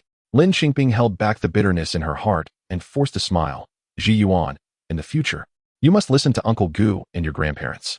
Remember, you must study hard, okay? You need to take the university entrance exam and become a knowledgeable and cultured person." Ji Yuan's expression suddenly changed. "Annie, don't you want us anymore?" "Wow, what do you mean?" Lin Qingping was caught off guard by the child's words. How could this child be so sensitive? Ji Yuan's eyes turned red. "When my mom left, she told me to listen to my dad." His mother and father were two people Ji Yuan never mentioned. Now that they were brought up, he was about to cry. "Ji Yuan," Lin Qingping hugged him tightly, holding his small body, trying to suppress her emotions but couldn't hold back the tears that streamed down silently, dripping onto the child's clothes. Chapter 84. Sister. You scolded brother-in-law Xiaomai stood by, dumbfounded, timidly calling out, "Aunt." Lin Qingping realized she had lost her composure, quickly wiped away her tears, smiled at Xiaomai, and patted Ziyuan's head. "Aunt won't abandon you." "How could I?" She reassured him. "It's just that this time. Aunt will be away for a long time and won't be back to see you for a while. You need to be good at home." Ziyuan felt relieved and nodded. I will be good, aunt. I do my homework every day. Lin Qingping thought about how no one would teach him after her second sister left. But it wasn't a big deal. Wasn't there an old gentleman at the village primary school? Besides, Ziyuan would soon be starting elementary school. Lin Qingping held his little hand, trying to smile. Well, just if, you miss aunt, you can ask Xiaomai's parents to bring you to find me. They know how to find me. Ziyuan's eyes brightened, and he nodded vigorously. Grandma Lu Fan came out of the kitchen with various jars, surprised to see them. What's going on? Lin Qingping quickly stood up, smiling. It's nothing. Just that Ziyuan mentioned his parents and made me cry. Lu Fan understood immediately and packed the jars for her, saying, these are all homemade. You usually like them. Take them to the factory. Open them when the cafeteria food isn't good. These were the dried green beans and pickled vegetables made by Lu Fan. When she was in Gujia village, she didn't think much of them, but decades later, Lin Qingping truly craved them. Back then, life was good, and she had tasted all kinds of delicacies, yet she found the pickled vegetables from her hometown refreshing. However, she couldn't replicate the taste of her grandmother's cooking, whether from the market or her own attempts. So, after being reborn, she loved eating these. In the past, whenever she and Gu Yulian went out, Grandma would always bring them a few jars, and she took it for granted. Now, receiving these jars, she felt a mix of emotions. Thank you, Grandma. Lin Qingping said softly as she caressed the jars. This child, Grandma chuckled, patting her hair. Hurry up, or it will be late. With that, she had taken care of everything that needed to be done and said her farewells. Lin Qingping set off with her sister on the road to the county town. At the entrance of Gujia village, Lin Qingping looked back. It was already dusk, with curling smoke rising from the village, filled with the scent of home cooking. But it was no longer related to her. This mountain village, where she had never lived long in either life, would likely not see her again. Sister, you and brother-in-law. Second sister isn't foolish, she finally sensed something. Lin Qingping smiled. Don't worry about that. Just focus on studying. We still have a long way to go and good days ahead. Yeah, second sister said, walking shoulder to shoulder with her. I will always stand by your side. Let's go. Lin Qingping pointed to the cart ahead. She had rented a round-trip cart from the county, not allowing it to enter the village, waiting outside instead. From Gujia village to the county town, the two sisters watched the sunset and the moon rise over the treetops. They finally arrived at the bus station just in time for the last bus to the neighboring county, returning to the clothing factory. At this time, the cafeteria surely had no food left. The sisters first ate a bowl of noodles at a small restaurant outside the factory before entering. Second sister, new to the place, was curious about everything. Brother, where is he? In the staff dormitory, Lin Qingping pointed to the building behind them. We live in this one. After you arrive, don't think about so many things. Whatever the third brother asks you to do, just focus on reviewing your studies. I also brought back a few college entrance examination review books for you. Make sure to look at them. Okay, I understand.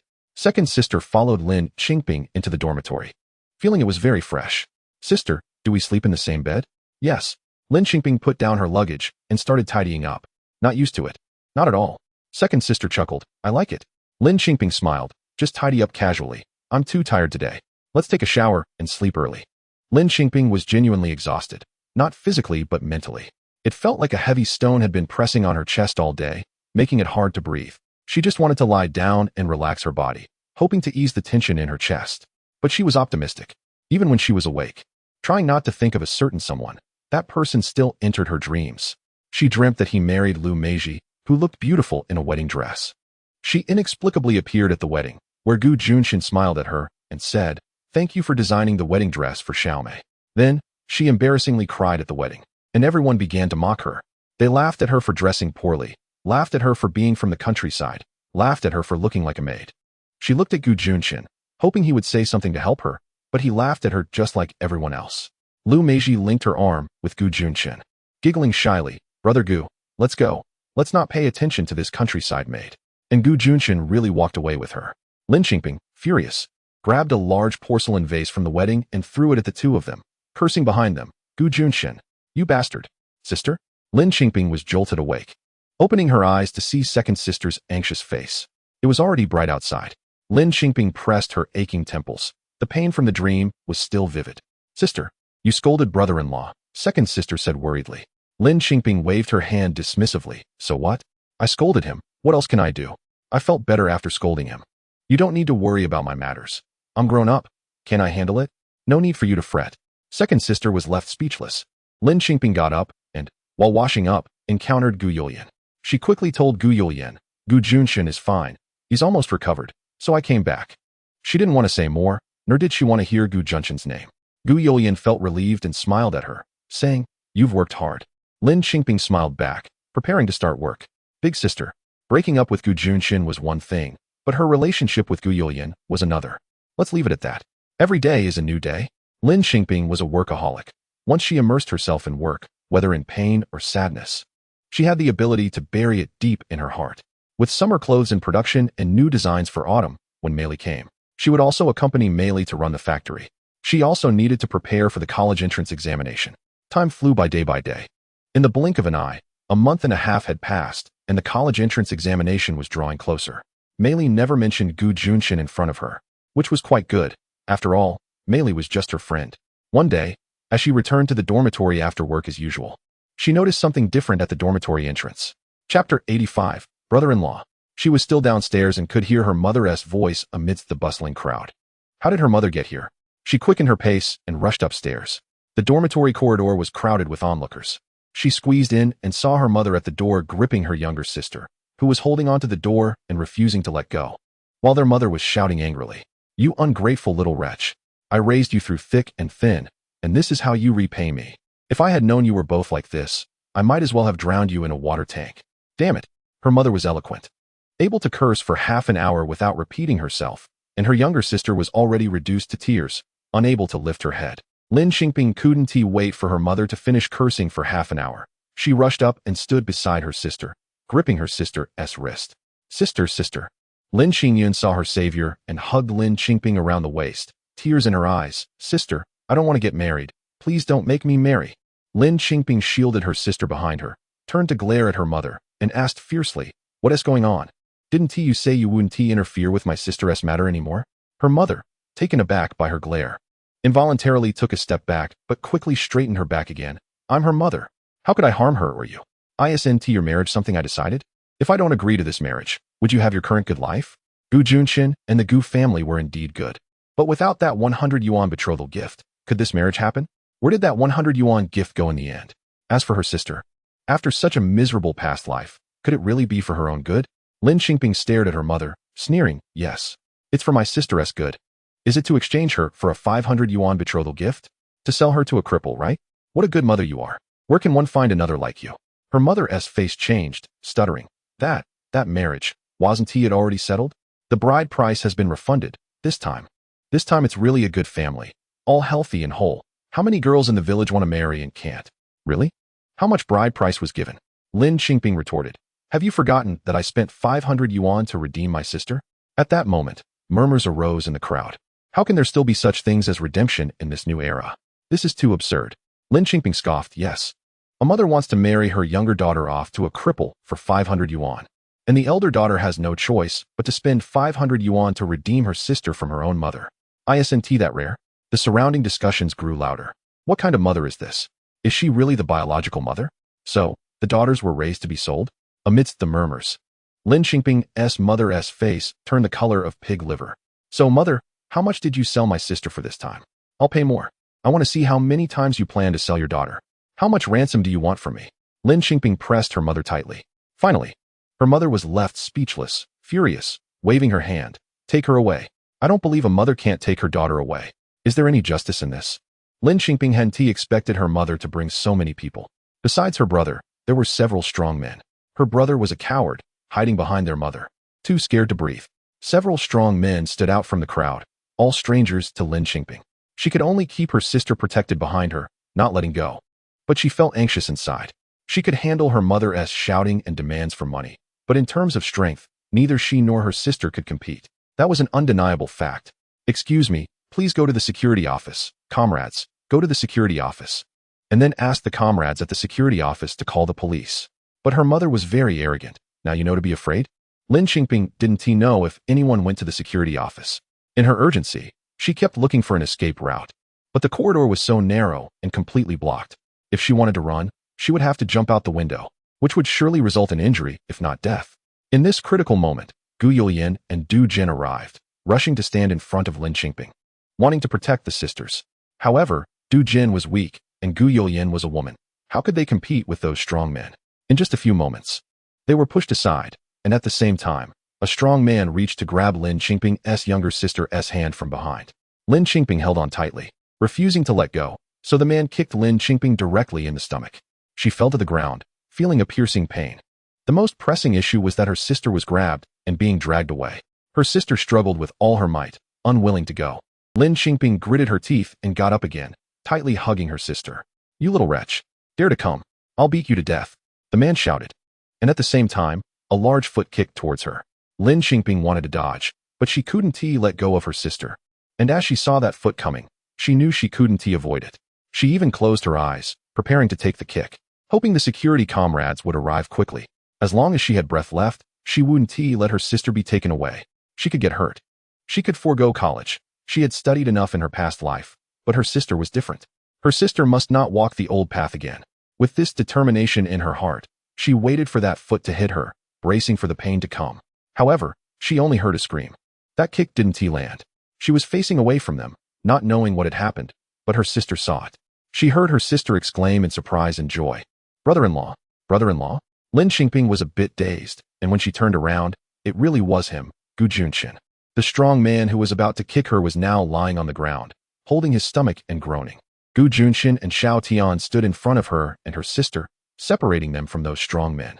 Two strong men, not willing to back down, tried to use their numbers to rush in again, waving their hands and shouting. Several people surged forward, trying to gang up on them.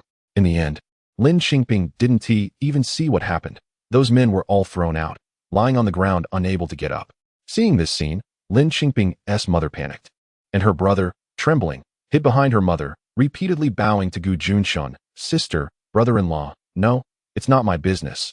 I don't know anything." Lin Qingping's mother was also shivering, but barely standing firm because of her identity as a mother-in-law. She bravely pointed at Juncheng and said, "Good, you. Are you going to hit me, the mother?" Juncheng stood at the dormitory door, blocking it tightly, exuding a formidable presence. He was usually serious and intimidating, and especially now, with his anger held back, his expression was even more terrifying. Chapter 86. "You are my wife." His voice was firm as he spoke. "My surname is Gu. Lin Qingping's surname is Lin. In my eyes, there are only two types of people, those who are good to Lin Qingping and those who are not." Upon hearing this, Lin Qingping's mother couldn't help but take a step back. I am Lin Qingping's mother." She said this with less conviction. Juncheng replied, "Those who are good to Lin Qingping are my family. Everyone else is nothing. I just want to take my second sister away, even if you're a soldier. You can't be so unreasonable." Lin Qingping's mother mustered her courage to say, "I am standing here today only as Lin Qingping's husband, nothing else." Juncheng said coldly, "If I hadn't come today, do you really think Lin Qingping would be safe from you? You should be grateful for being her mother, otherwise, you and your companions would not be lying on the ground so easily. I would have thrown all of you down the stairs." The few burly men lying on the ground, upon hearing this, scrambled to escape, shouting as they ran, "It's not my business. She made me do it. Yeah, she offered us $10 to kidnap her. We haven't even been paid." As they fled, one of them mustered the courage to shout from downstairs, "Old Lady Lin, we didn't get paid, and we got hurt. You owe us for medical expenses." Once those people left, Lin Qingping's mother lost her confidence and dared not say anything further, knowing that with Juncheng, the formidable presence here, taking her second sister away was entirely impossible. She began to smile nervously, trying to amend the situation. "Why say such harsh words? We're all family. No matter what, you are still a son-in-law of the Lin family. I'm really just here to take my daughter back to meet someone for a match. They are good people. If she doesn't like him, that is fine. Next time you come home, just come visit us." As she spoke, she gradually backed away to the stairway and quickly ran off. In the dormitory, Lin Qingping was shocked and in pain, momentarily unable to recover, collapsing onto the floor. Lin Qingyun wanted to lift her sister, but lacked the strength and cried out anxiously, "Sister, are you okay? Does it hurt a lot?" Juncheng turned around, staring at the two sisters. "Let me." Sister-in-law, Lin Qingyun was somewhat afraid of him. Her sister had been acting strangely after returning, and she didn't know if it was because of a fight with her brother-in-law. "Everyone out, close the door. Let me take a look." Juncheng squatted down. Lin Qingyun felt helpless and could only leave it to her brother-in-law. She went outside, closed the door, and started to cry. Xiao Tian stood beside her, guarding the door, standing straight. Inside the dormitory, only Lin Qingping and Juncheng remained. Juncheng squatting down made Lin Qingping feel pressured. She pushed against the ground, preparing to get up, but suddenly felt weightless as Juncheng lifted her.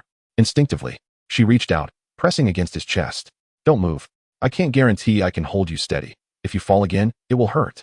His serious tone seemed to carry a hint of anger.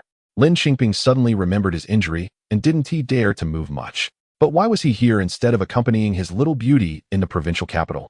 Thinking this, she felt a pang of bitterness in her heart. You scoundrel Gu Junchen. I finally managed to stop thinking about you. Why do you have to show up again? Gu Junchen carried her and placed her on the bed. Then he began to unbutton her clothes. Lin Qingping hurriedly covered herself, but ended up pressing his hand down too. His distinctly defined fingers, warm and damp, transmitted heat through the thin fabric to her skin. But she still didn't dare to move, holding on tightly. His dark eyes, sharp with intensity, fixed on her. Let me see how badly you're hurt. And no, it's fine. Lin Qingping lowered her head, her face starting to flush. How could I let you see? She kicked at his abdomen, keeping her head down, unable to see his expression, but she heard him laugh, a teasing laugh. I can't believe you still have moments of shyness. Lin Qingping felt both embarrassed and angry, thinking that if it weren't for repaying a debt of gratitude, would she treat him like this? After all, he had a better place to be now. Why was he here looking for her? Why was he lifting her clothes? Treating her like what? He moved his hand, and she pressed down hard. No peeking. Absolutely not. Really, nothing's wrong? He asked back. It's fine, she said, feeling wronged. Her voice turning nasally. If it's fine, I might have to impose a punishment. He suddenly became stern. Lin Qingping was taken aback, looking up at him. Punishment? For what reason? What punishment? He sneered, standing at attention. Running laps. Following Xiao Tian for training. Lin Qingping was stunned. What did that mean? This was life-threatening. While she was in a daze, he used his hand to forcefully pull her clothes apart. Lin Qingping was startled and covered herself in protest. You can't do that. Why can't I? You are my wife. Why can't I? His voice raised. Not for long. Just right. Since you're here, let's get the divorce done. Is that so? His voice grew more oppressive, as if he were about to explode with anger. At least for now. You still are. When he said this, he was gritting his teeth. And then all her buttons popped open under his hands. She couldn't cover up anything anymore. A faint bruise appeared at the waistband of her pants. Is the injury here? His scorching palm gently pressed against her abdomen. She thought. Since it couldn't be hidden anymore, it was better to let him see. It seemed he wouldn't give up until he saw the injury, so she closed her eyes. What about other places? Are you hurt anywhere else? His hand lightly touched her skin. How about here? Does it hurt? Here? He examined her bit by bit, probably wanting to see if she had any fractures. But she really didn't. She only received a kick to her lower abdomen. With her eyes closed, she shook her head. Then it's here. He unbuttoned her pants, pulling them down to reveal the entire injured area, a large bruise. Go to the hospital? He asked. Lin Qingping shook her head. She knew well how badly she was hurt. It only looked scary, but wasn't he serious? He sighed, his fingers still pressing gently on her lower abdomen. Does it hurt?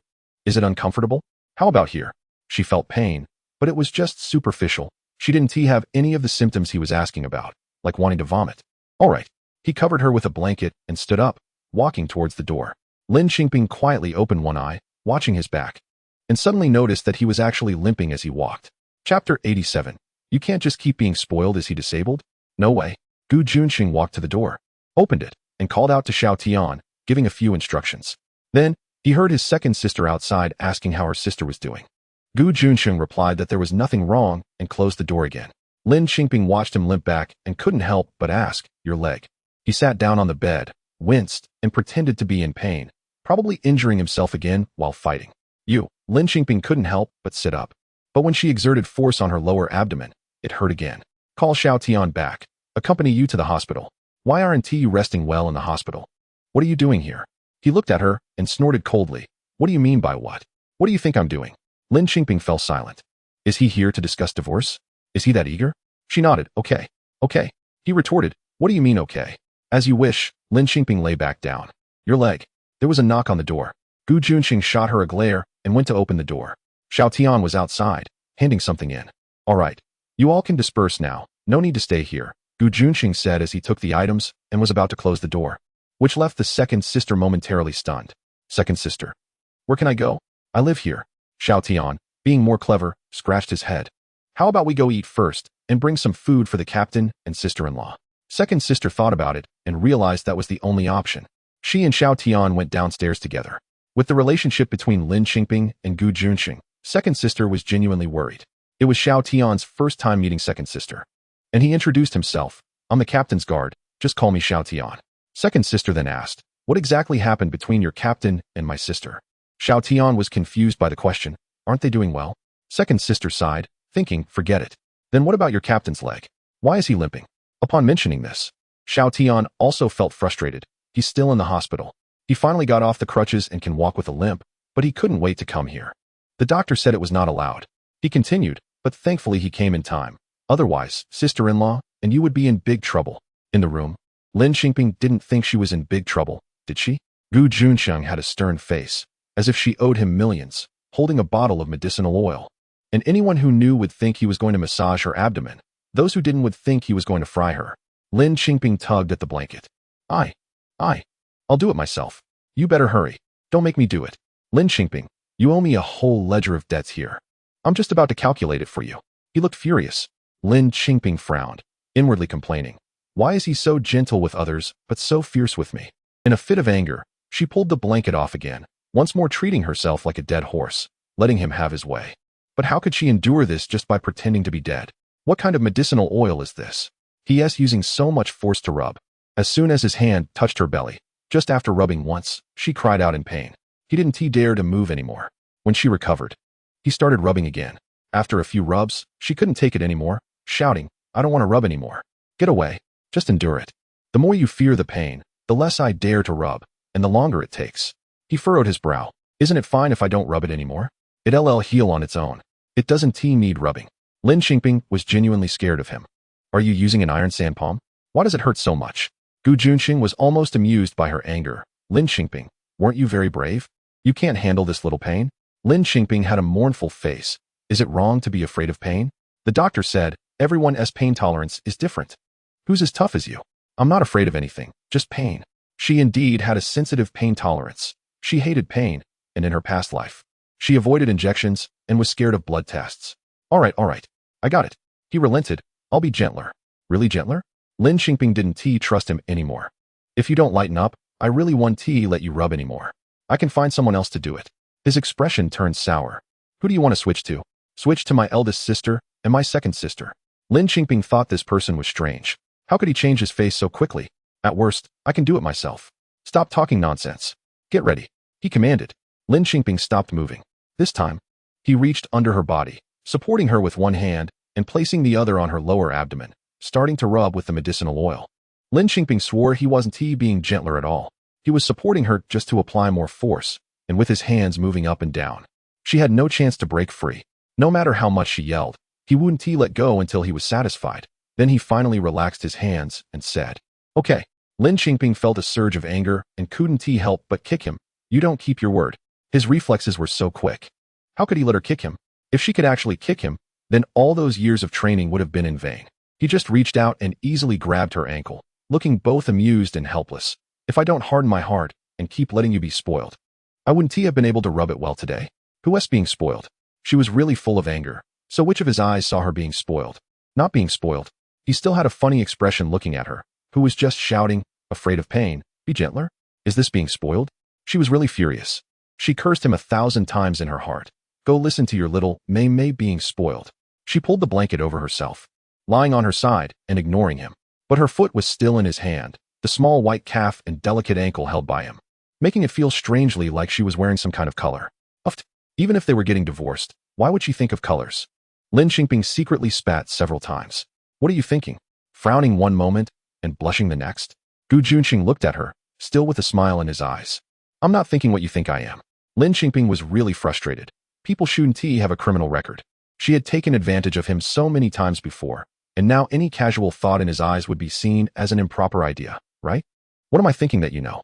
This time he really couldn't help but laugh. Lin Qingping shot him a glare. "I don't know." She tried to pull her foot away, but he held it tightly, unable to succeed, and because of the force, her stomach hurt again. "Let go of me. You're hurting my stomach." Juncheng felt a bit innocent. He was holding her foot, not touching her stomach. Chapter 88. Lin Qingping, "I wish I could, but finally, I still let go." Lin Qingping pulled her feet back under the thin quilt and turned around. "Are you really angry?"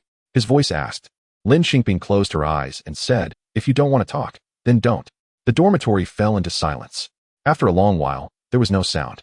Then, Lin Qingping felt the quilt being lifted, and someone laid down behind her. "Hey, you."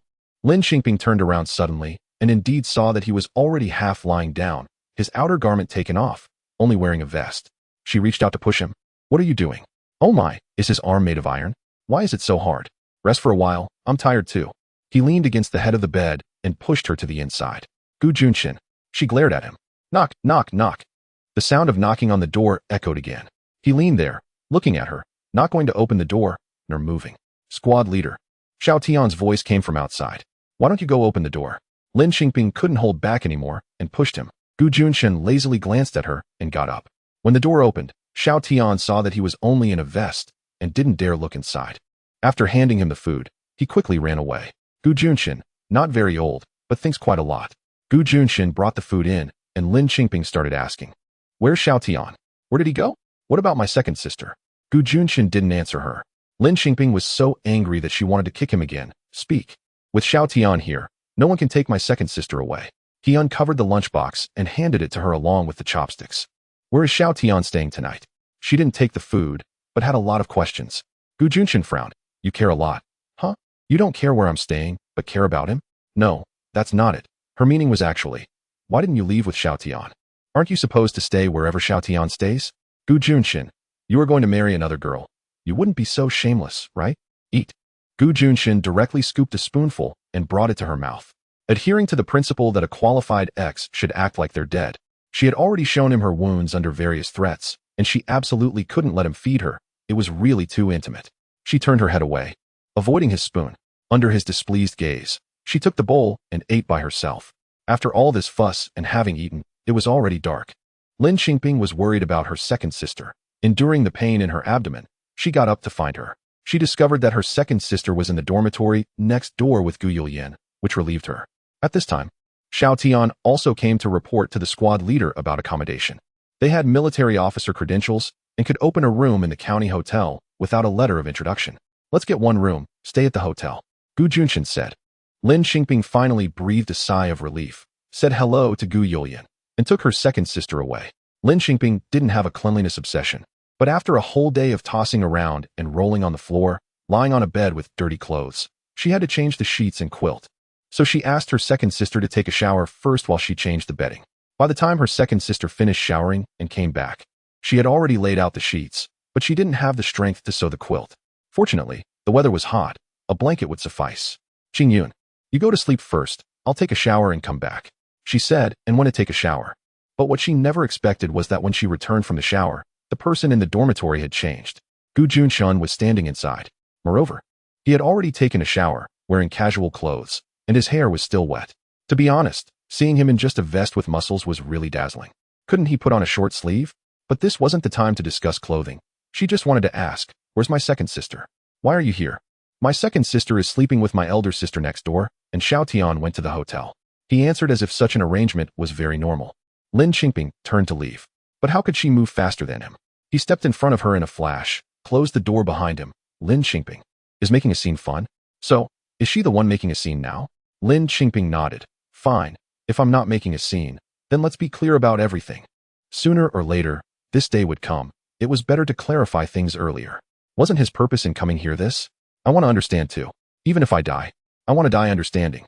Gu Junchen was also serious, pointing at the edge of the bed, motioning her to sit down. He moved a chair for himself and sat opposite her. Lin Qingping was thinking about how to start, but he threw a piece of paper in front of her. Lin Qingping, tell me, what does this mean? Lin Qingping took a glance. It was the message she left for him at the hospital. It means what it says, she said lightly. I don't quite understand.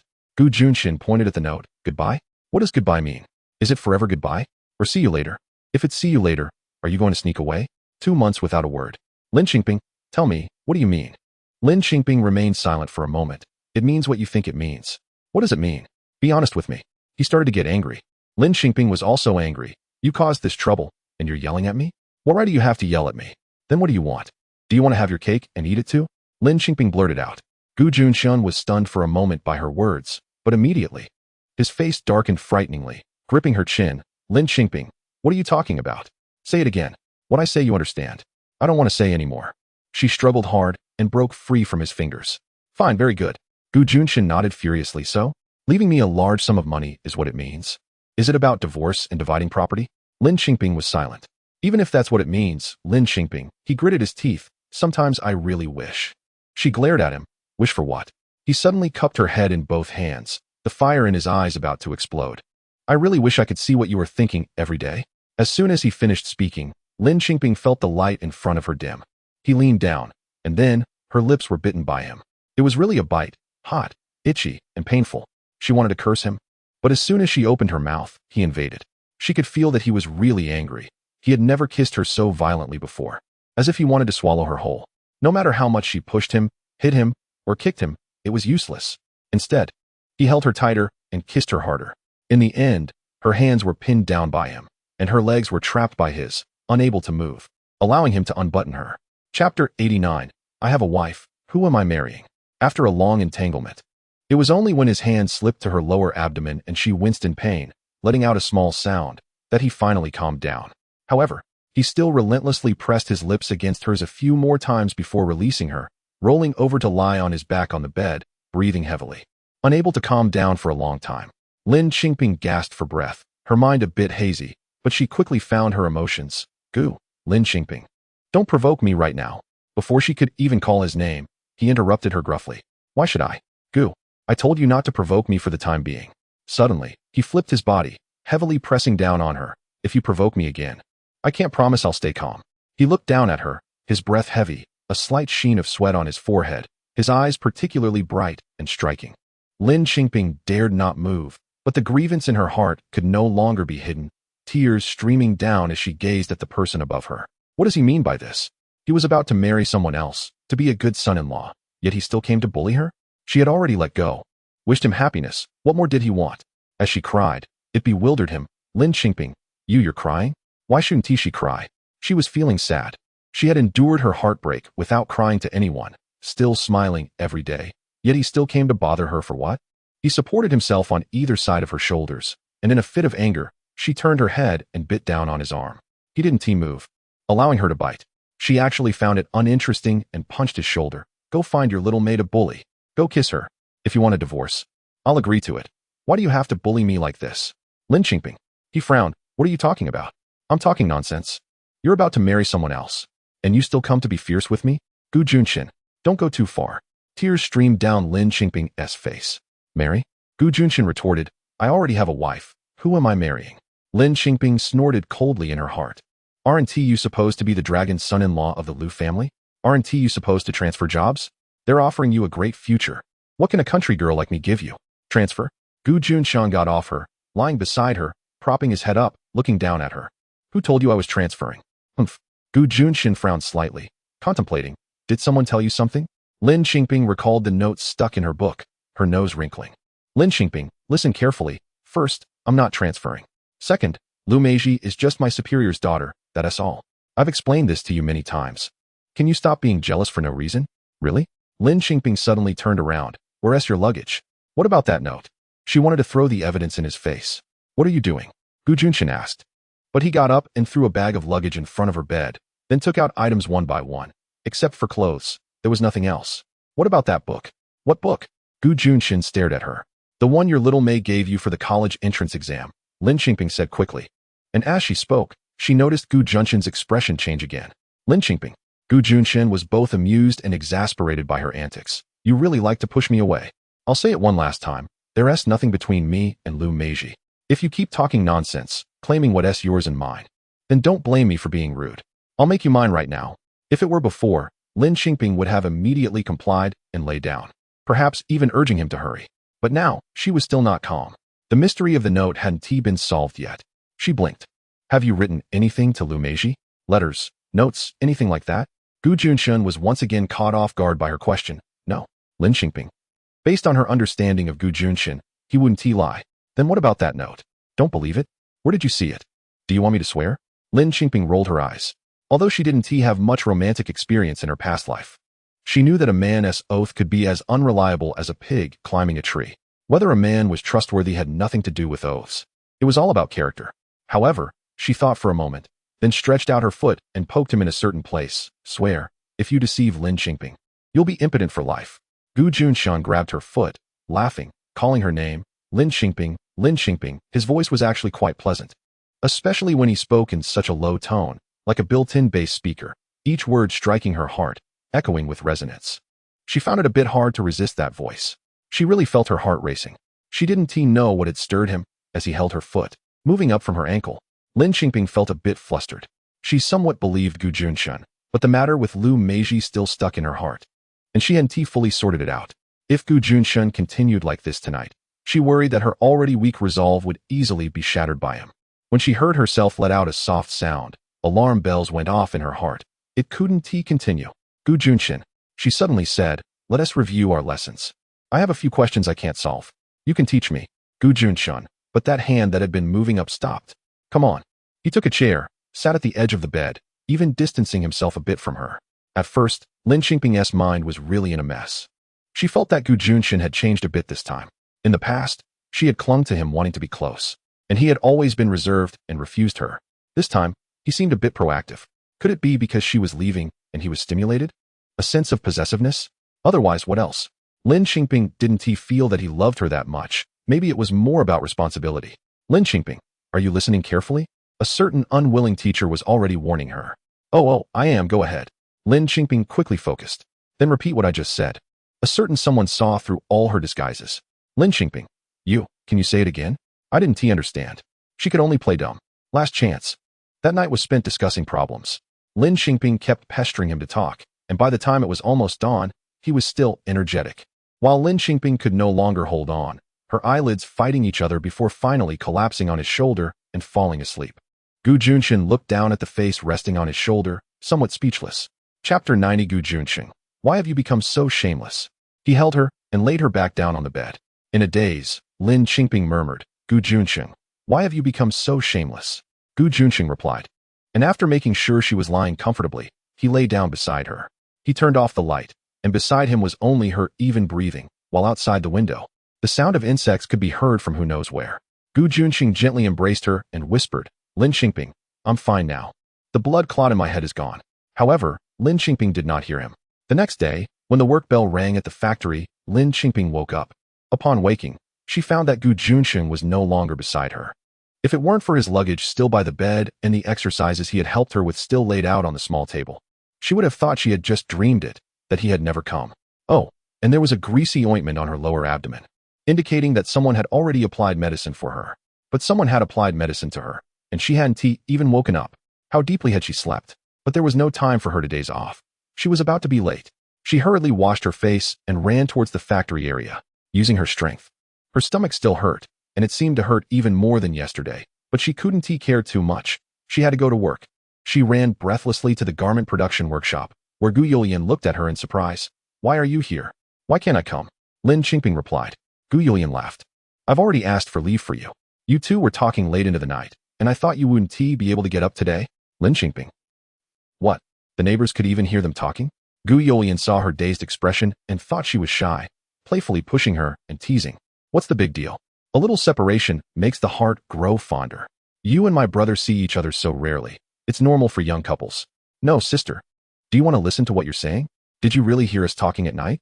We were doing math problems all night. Lin Qingping tried to explain.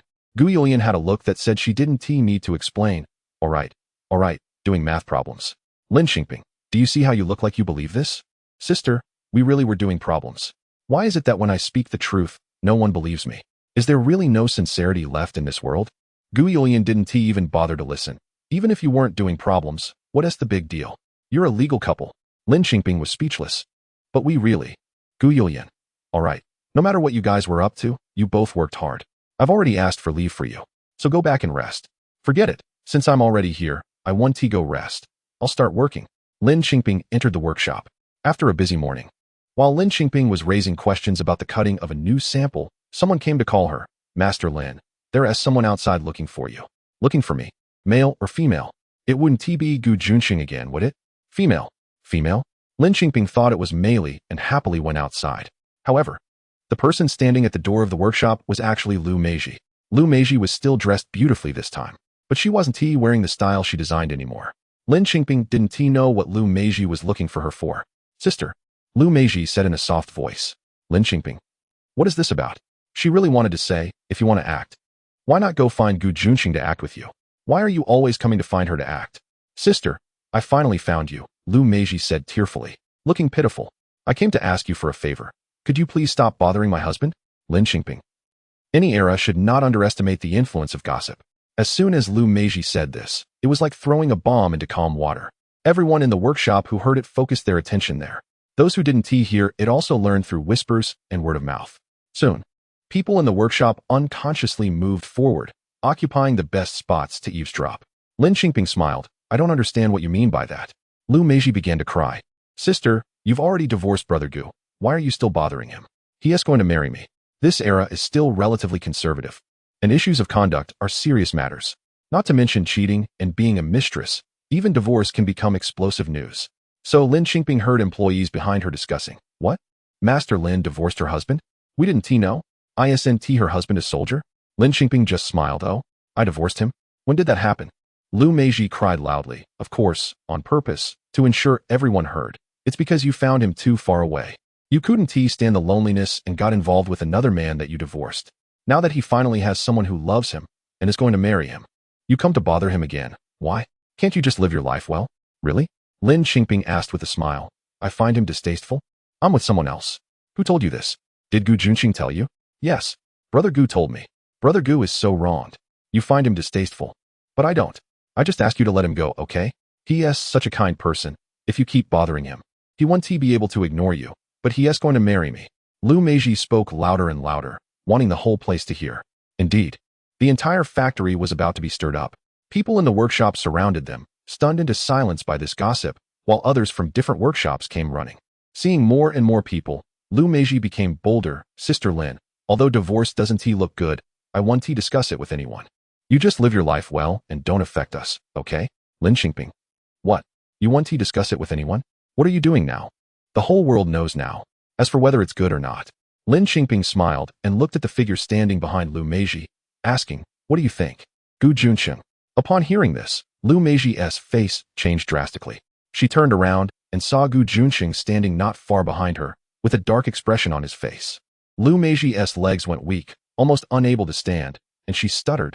Gu, Brother Gu, what are you doing here? Gu Juncheng walked over step by step, passing Lu Meiji and walking straight to Lin Qingping's side. Chapter 91. Bottle, you've been wronged. There was no suspense. Gu Juncheng stood next to Lin Qingping. His brow slightly furrowed, and with a sharp gaze directed at Lu Meiji, she felt utterly ashamed.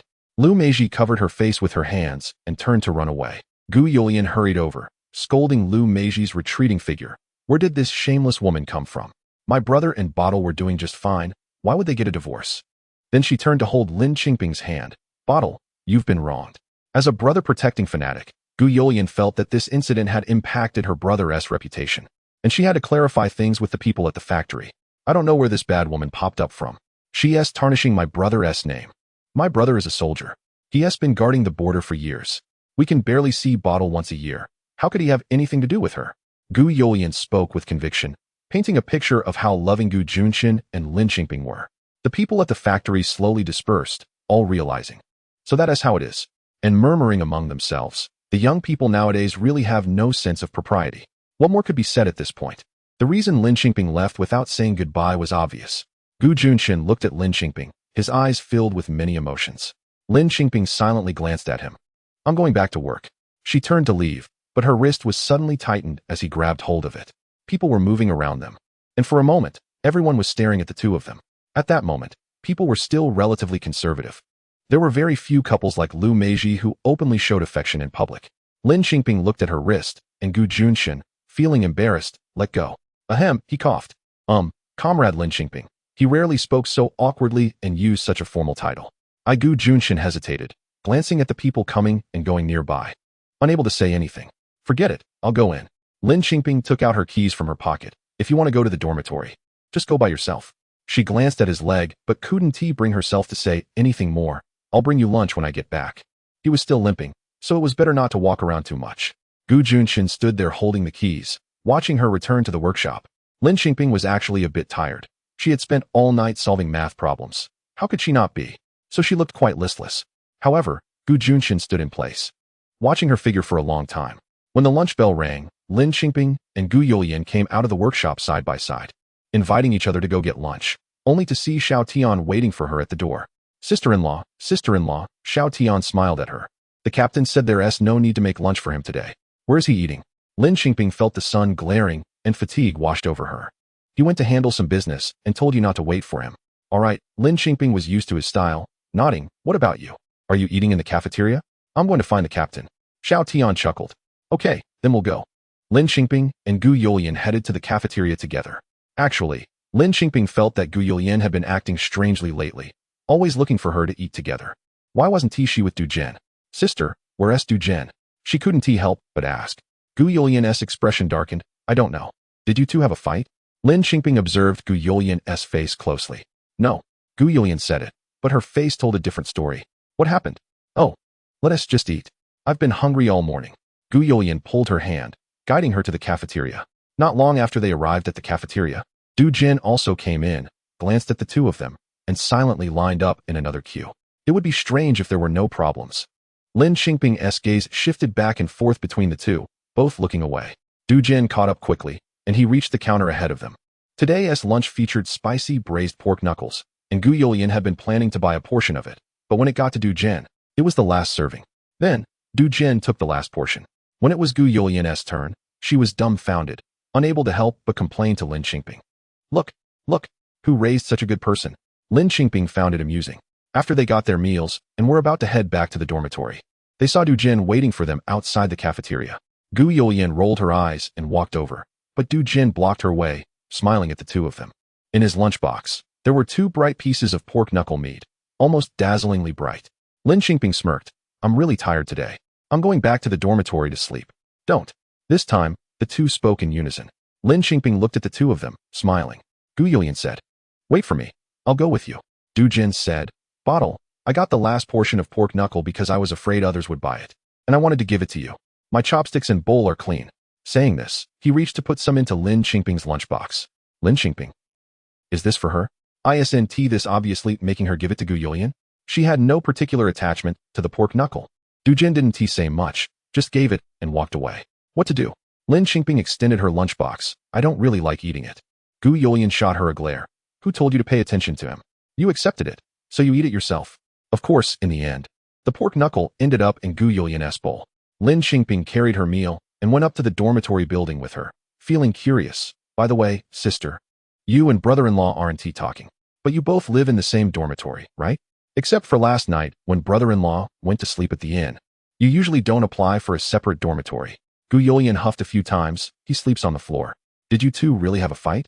What is going on? Gu Youlian was unwilling to elaborate. In the afternoon, Du Zhen quietly came to ask her if Gu Youlian had eaten the pork knuckle. Lin Qingping then asked Du Zhen in detail what was going on. Du Zhen sighed. I don't know if money is a good thing. When we had no money, our family was harmonious, but now that we have some money, everyone is in a bad mood. So what happened? After hesitating for a while, Du Zhen revealed the story. It turned out that Du Zhen's mother took all the money the couple had earned recently and gave it to her brothers and her family, saying that since they had promised to acknowledge her son and had bowed down, they were now going back on their word. They had also agreed to bring a few young people from her family to the factory to work, but that was no longer happening. What should she do? She felt greatly hurt. Du Zhen was a filial son. When his mother cried and complained, he had no choice but to hand over everything. Even at that moment, Du Zhen said, Anyway, I'm the only one in my family. My mother managing it for me is still mine. The relatives are just borrowing money, and they will pay it back later. Chapter 92. Gu Juncheng's romance. Lin Qingping didn't know what to say. When it comes to the affairs of a couple, outsiders really shouldn't interfere. However, if Du Zhen continues like this, the family won't be peaceful in the future. What do you think? Lin Qingping asked. Du Zhen sighed. Lian Zi wants to separate our finances. She takes her own, and I take mine. Do you agree? Du Zhen nodded. I agree, but I feel a bit sad. It's hard to believe that a good family is going to split apart. Lin Qingping thought about it and couldn't help but say, Brother-in-law, it's not that I'm meddling, but I think if you want to live well with your sister, the family still needs to separate finances. She decided to leave it at that, thinking that saying too much might make it seem like she was sowing discord in the Du family. Du Zhen was a smart man. She believed he would understand. It wasn't that a family had to separate finances, but with Du Zhen's mother in the picture, it was impossible not to. During dinner, Gu Youlian was still with Lin Qingping, ignoring Du Zhen who was waiting for her. However, after leaving the workshop, they ran into Xiao Tian. Xiao Tian said, Sister-in-law, the captain wants you to come out for a bit. Is it for dinner? Lin Qingping asked directly. Xiao Tian nodded yes. Then let's go. Lin Qingping couldn't go alone, so she called Gu Yulian and Du Jin to come along. Du Jin first said he wouldn't go, but Gu Yulian didn't catch on and took Lin Qingping's arm, leading her outside. Comrade Gu Yulian, please think carefully. Du Jin couldn't hold back any longer. Gu Yulian frowned. Du Jin had nothing to say. How often do Cheng Zi and Ping Zi get to meet? Gu Yulian finally realized and quickly let go of Lin Qingping, pushing her forward. Go on, hurry up. Lin Qingping found it amusing and bewildering. It was just a meal. Was it really necessary to go to such lengths? Realizing what was happening, Gu Yulian refused to follow anymore and whispered in Lin Qingping's ear, my mom is still waiting to hold her grandchild. After saying that, she ran off. Lin Qingping chuckled and shook her head, letting Xiao Tian lead the way as she followed. Hold a grandchild? Lin Qingping thought about those 3 words, feeling no resistance inside. In her previous life, she had devoted herself to her nephew, almost handling everything, and she actually liked children. Now that she had been reborn, she genuinely wanted to have a child of her own with Gu Juncheng. However, after a year, circumstances kept changing, and even the initial project couldn't be completed. Following Xiao Tian, Lin Qingping noticed that they weren't heading towards a restaurant or an inn, but were instead going further off the beaten path. Where are we going? Xiao Tian. Lin Qingping was confused. To a place to eat. Xiao Tian pointed the way. Sister-in-law, be careful, we need to go up from here. Up the mountain. Lin Qingping was stunned. Could it be that there was a farmhouse restaurant in the mountains in this era? Yes. Xiao Tian confirmed. Trusting Gu Juncheng and Xiao Tian's character, Lin Qingping didn't question it and followed Xiao Tian up the mountain. Lin Qingping hadn't slept much last night and had worked all day today, feeling utterly exhausted. She forced herself to keep climbing, but the mountain wasn't even high. Why was it so hard to climb? Halfway up, she could barely lift her legs. Xiao Tian, are we almost there? She felt embarrassed to tell Xiao Tian that she couldn't go on. What would the little soldier think? Almost there.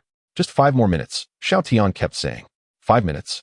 But 5 minutes after another passed. Xiao Tian, Lin Qingping gasped. Your 5 minutes really feels long. Xiao Tian scratched his head, feeling a bit embarrassed. But in his own pace, it really only took 5 minutes. Who knew sister-in-law's speed was so slow? As the sky gradually darkened, Lin Qingping looked back at the path she had climbed and thought that it would be better to keep going than to turn back. She could only grit her teeth and keep up with Xiao Tian's pace. When she finally reached the top of the mountain, her legs felt like they could barely support her. What she saw was Gu Juncheng making 2 piles of fire on the dark mountain, with the aroma of food wafting through the air. He was actually cooking at the top of the mountain. He can cook? The key was, why did he come to the top of the mountain? His leg is still limping. Gu Juncheng heard the noise, turned around, and without smiling, maintained his usual serious demeanor, saying, it's almost done, you can eat soon. Then he immediately buried himself back into the cooking. Lin Qingping was panting. Looking at Xiao Tian, what happened with the captain? Xiao Tian was just as confused, his eyes vacant and bewildered. All right, it's ready. Gu Juncheng called out. Come over. Lin Qingping slowly walked over and saw that 2 clay stoves were built with bricks on the ground, each with a pot on top. One pot was cooking vegetables, and it was already finished, 3 dishes and a soup. Gu Juncheng lifted the lid of the other pot, revealing a pot of rice. The rice smelled quite good. No, Gu Juncheng, can you tell me what you're playing at? Lin Qingping genuinely didn't understand. Gu Juncheng served her the rice. Eat, are you hungry? All right. Lin Qingping took the bowl and complied, eating small bites of rice. However, after climbing such a high mountain, she felt nauseous and had no appetite. Seeing her like this, Gu Juncheng asked, not hungry? Is the food not good? Lin Qingping didn't know if it was the food or if she just couldn't enjoy it. She just didn't understand. Gu Juncheng noticed her expression of not enjoying the food and felt a bit insecure, asking Xiao Tian, does it taste bad? Xiao Tian was starving. Whatever was given to him at this time, he could eat. It's delicious. Really good. He nodded vigorously, eating heartily. At this moment, Xiao Tian suddenly had a bright idea and remembered to help the captain save face in front of sister-in-law, saying, sister-in-law, our captain is a great cook. When we were training in the wild, the captain even cooked for us. Oh, Lin Qingping's acknowledgement seemed very perfunctory. Really, when we were in the wild, we even ate bugs. The bugs the captain cooked were delicious. It's his specialty, Xiao Tian said earnestly. Lin Qingping happened to be putting a piece of white meat into her mouth when she heard this and immediately spat it out. Gu Juncheng clicked his tongue and tapped Xiao Tian on the head. What are you saying? Gu Juncheng picked up some vegetables for Lin Qingping. Eat this. It's good for you in summer. Lin Qingping truly couldn't eat anymore. She put down her bowl and shook her head. I'm not hungry. What to do now? Gu Juncheng frowned. At that moment, Lin Qingping suddenly felt an itch on her leg. She scratched it with her hand and found a big bump. There were mosquitoes. Suddenly, she felt itchy all over. With Xiao Tian there, she couldn't speak up. She couldn't just lift her clothes to check, so she silently scratched. Chapter 93. Gu Juncheng's romance. Too gradually, Lin Qingping felt that there was no place on her body that wasn't itchy. She couldn't scratch anymore and frowned. Asking Gu Juncheng, "When are we going down the mountain?" "Down the mountain?" Gu Juncheng seriously placed vegetables in Lin Qingping's bowl and said, "Just wait a little longer." All right. Lin Qingping had to endure the itchiness on her body, sitting stiffly and continuing to wait. She didn't know what she was waiting for. The three of them were sitting in silence, which felt quite awkward, and in the quiet. All her attention was focused on the itchiness. It was really unbearable. "Gu Juncheng, what are you waiting for?" She quietly scratched at different spots on her body. Gu Juncheng, however, was serious, saying, "You'll know when the time comes." "Then how long do we have to wait?" If she had known, she would have brought a deck of cards so they could play do di ju. Oh, would they even know how to play? Lin Qingping looked at Gu Juncheng, whose face was as expressionless as the bottom of two iron pots, and his naturally taciturn personality made her feel that she probably shouldn't expect him to say anything. She placed her hopes on Xiao Tian. "Xiao Tian, tell us some funny stories from your training." She needed to chat to distract herself. Otherwise, how could she endure the itchiness all over her body? Xiao Tian's face lit up as if he were no longer sleepy, and he immediately started talking animatedly. "Sister-in-law, you know, if we happen to catch fat caterpillars in the wild, we're in luck. We can catch a whole bag full in no time, put the tiles over the fire, and then roast the caterpillars on the tiles." Lin Qingping felt her head buzzing, imagining countless fat caterpillars crawling all over her body. "Let's change the topic, Xiao Tian." Her voice was trembling. "All right." Xiao Tian immediately switched topics. "Sister-in-law, you know that we encounter all sorts of wild animals in the wild, right? Bears, wild boars. But the most common are snakes. One day, a snake crawled into our comrade's tent and slept there all night without him knowing. In the morning, the snake crawled over his feet." Lin Qingping's whole body stiffened. At that moment, she felt something crawling over her feet. She screamed, and her previously tired body suddenly surged with energy. She jumped up and landed on Gu Juncheng. Fortunately, Gu Juncheng was quick and caught her securely in his arms. With Lin Qingping being held horizontally, her arms wrapped tightly around his neck.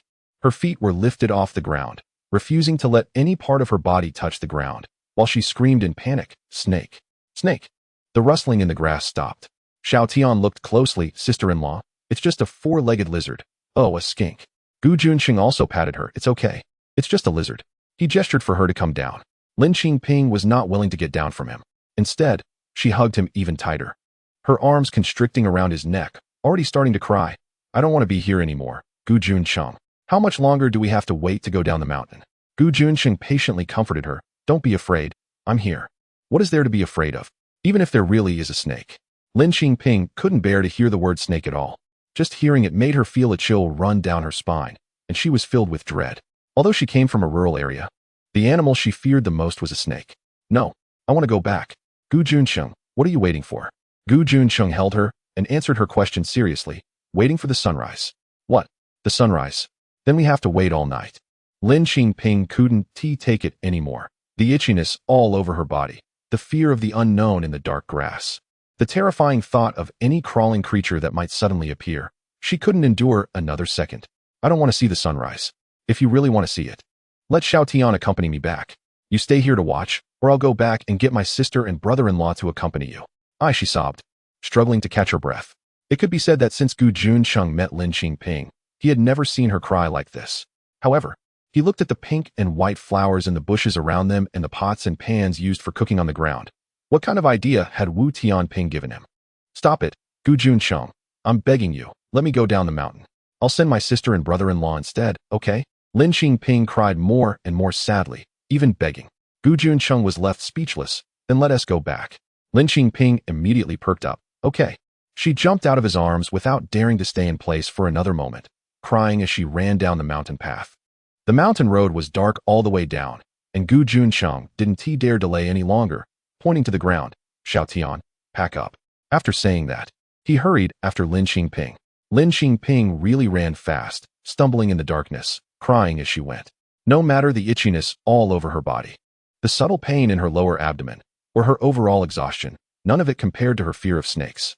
She just wanted to get down the mountain as quickly as possible and go home.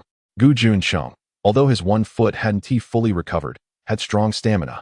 He only needed to slightly leverage his other foot and could move quickly on one leg. Before long, he caught up with her. Lin Qingping, he called out. Stop crying. I'll carry you down the mountain. Lin Qingping paused. She was really scared and really didn't want her feet to touch the ground. But she sniffled and glanced at Gu Juncheng's foot. He himself was limping. How could she let him carry her?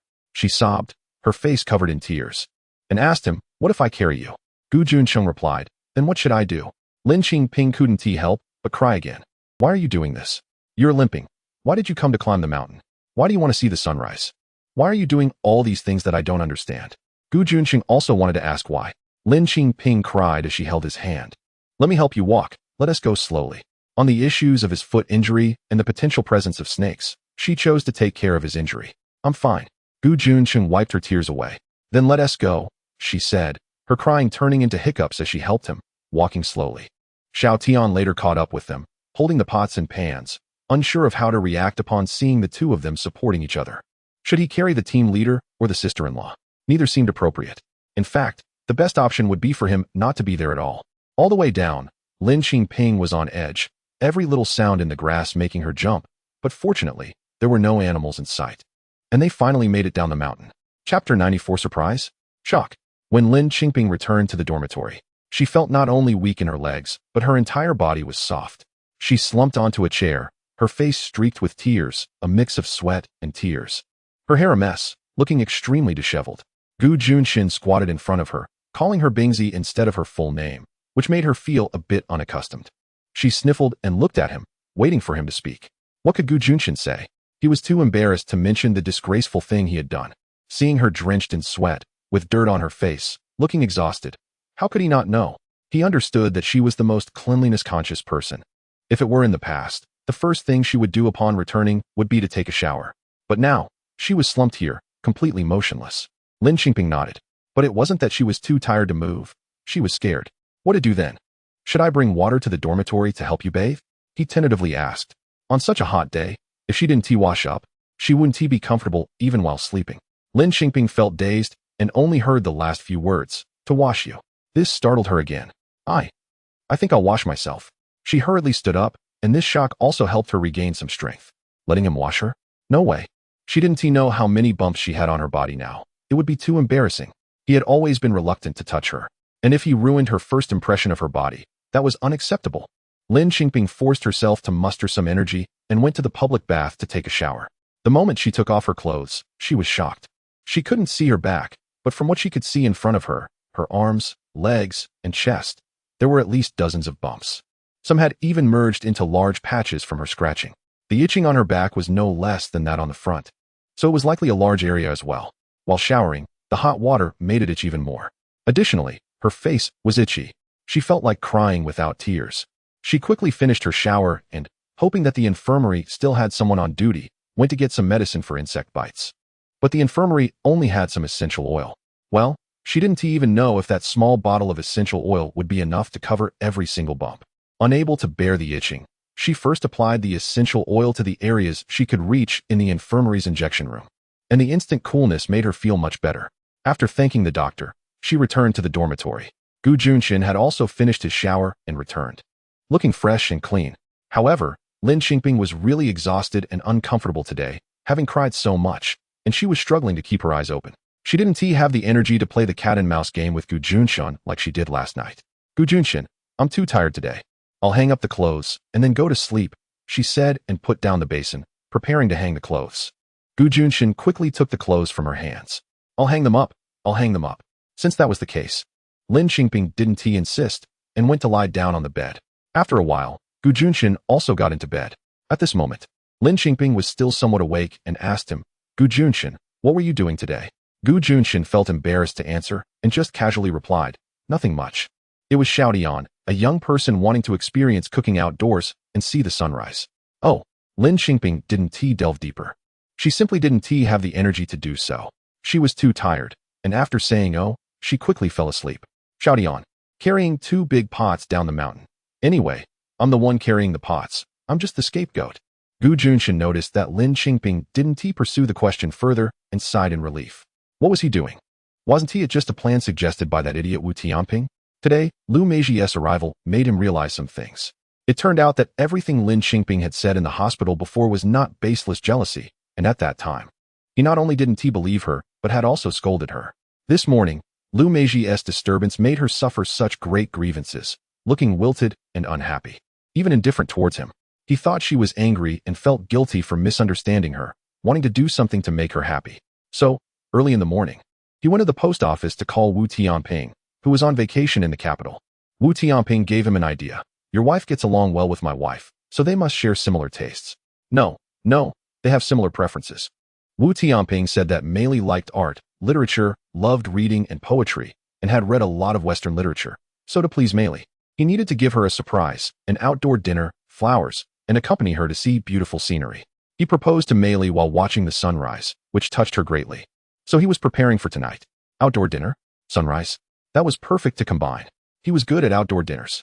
He would set up a stove at the mountaintop, cook and prepare food. After eating, they could wait for the sunrise on the mountain. He even prepared a blanket in case she got cold. He had experience with this. When they were on guard duty, the temperature at the mountaintop was lower than down below. As for waiting all night for the sunrise, that was impossible. They had stood guard all night before. Oh, and flowers. He had chosen an excellent spot with a great view of the sunrise, and the surrounding bushes were blooming with wildflowers. Who would have thought? The surprise was completely absent, but there was plenty of shock. It scared her to tears. He even suspected that Wu Tianping might have done it on purpose. Lin Qingping quickly fell asleep, but he was not sleepy. She was sleeping soundly. When a person is asleep, they are the most relaxed.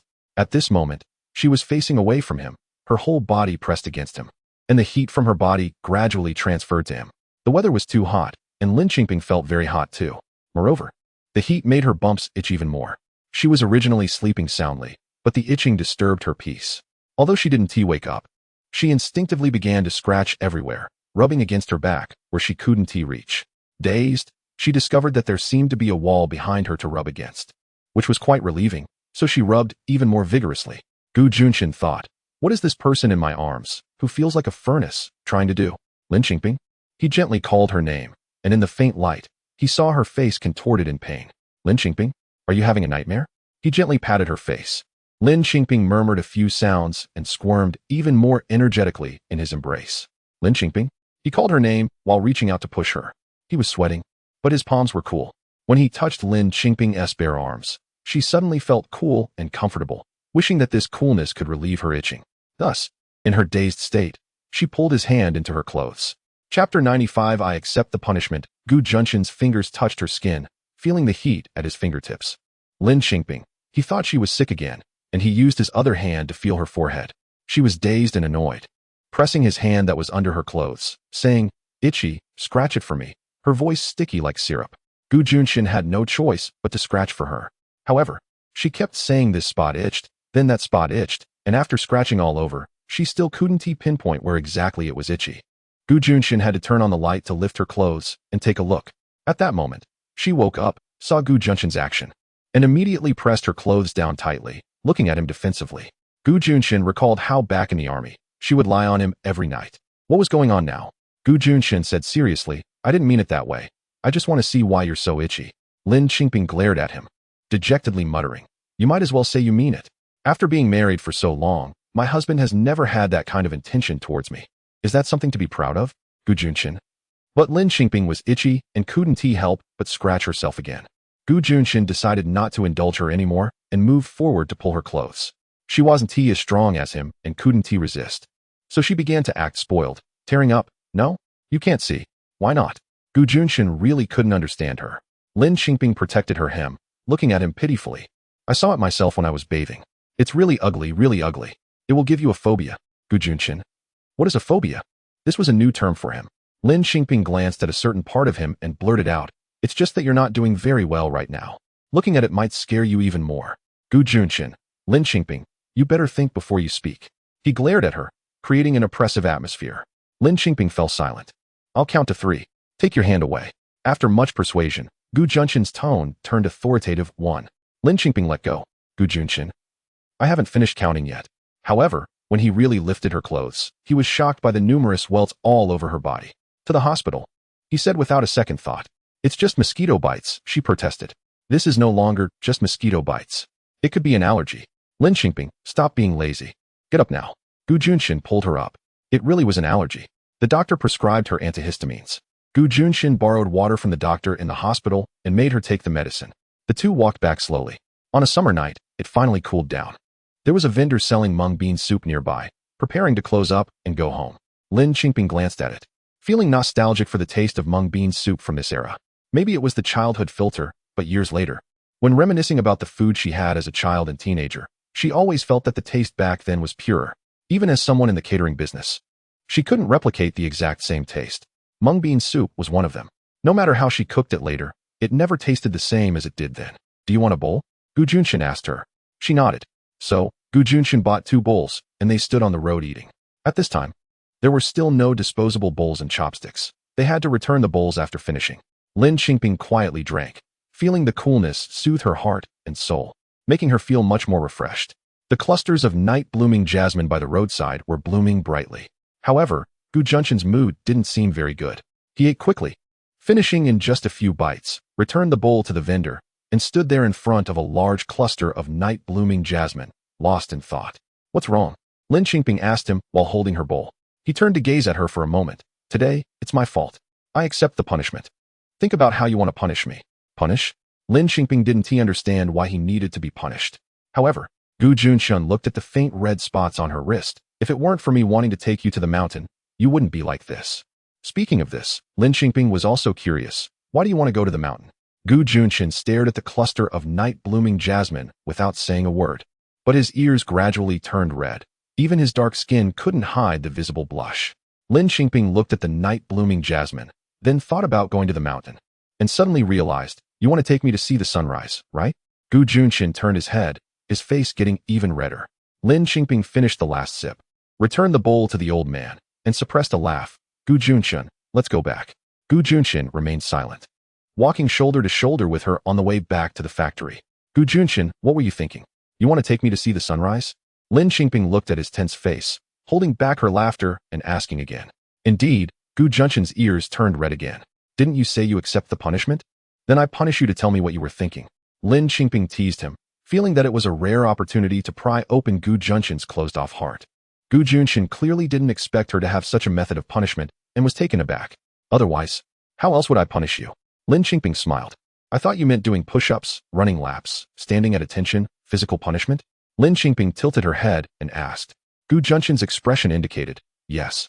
Lin Qingping then linked her arm with his. Your leg isn't healed yet. I can't bear to. Gu Junchen coughed twice. All right. She hasn't changed, still so straightforward. It's Wu Tianping. Next time I see him, I'll make sure he can't get up.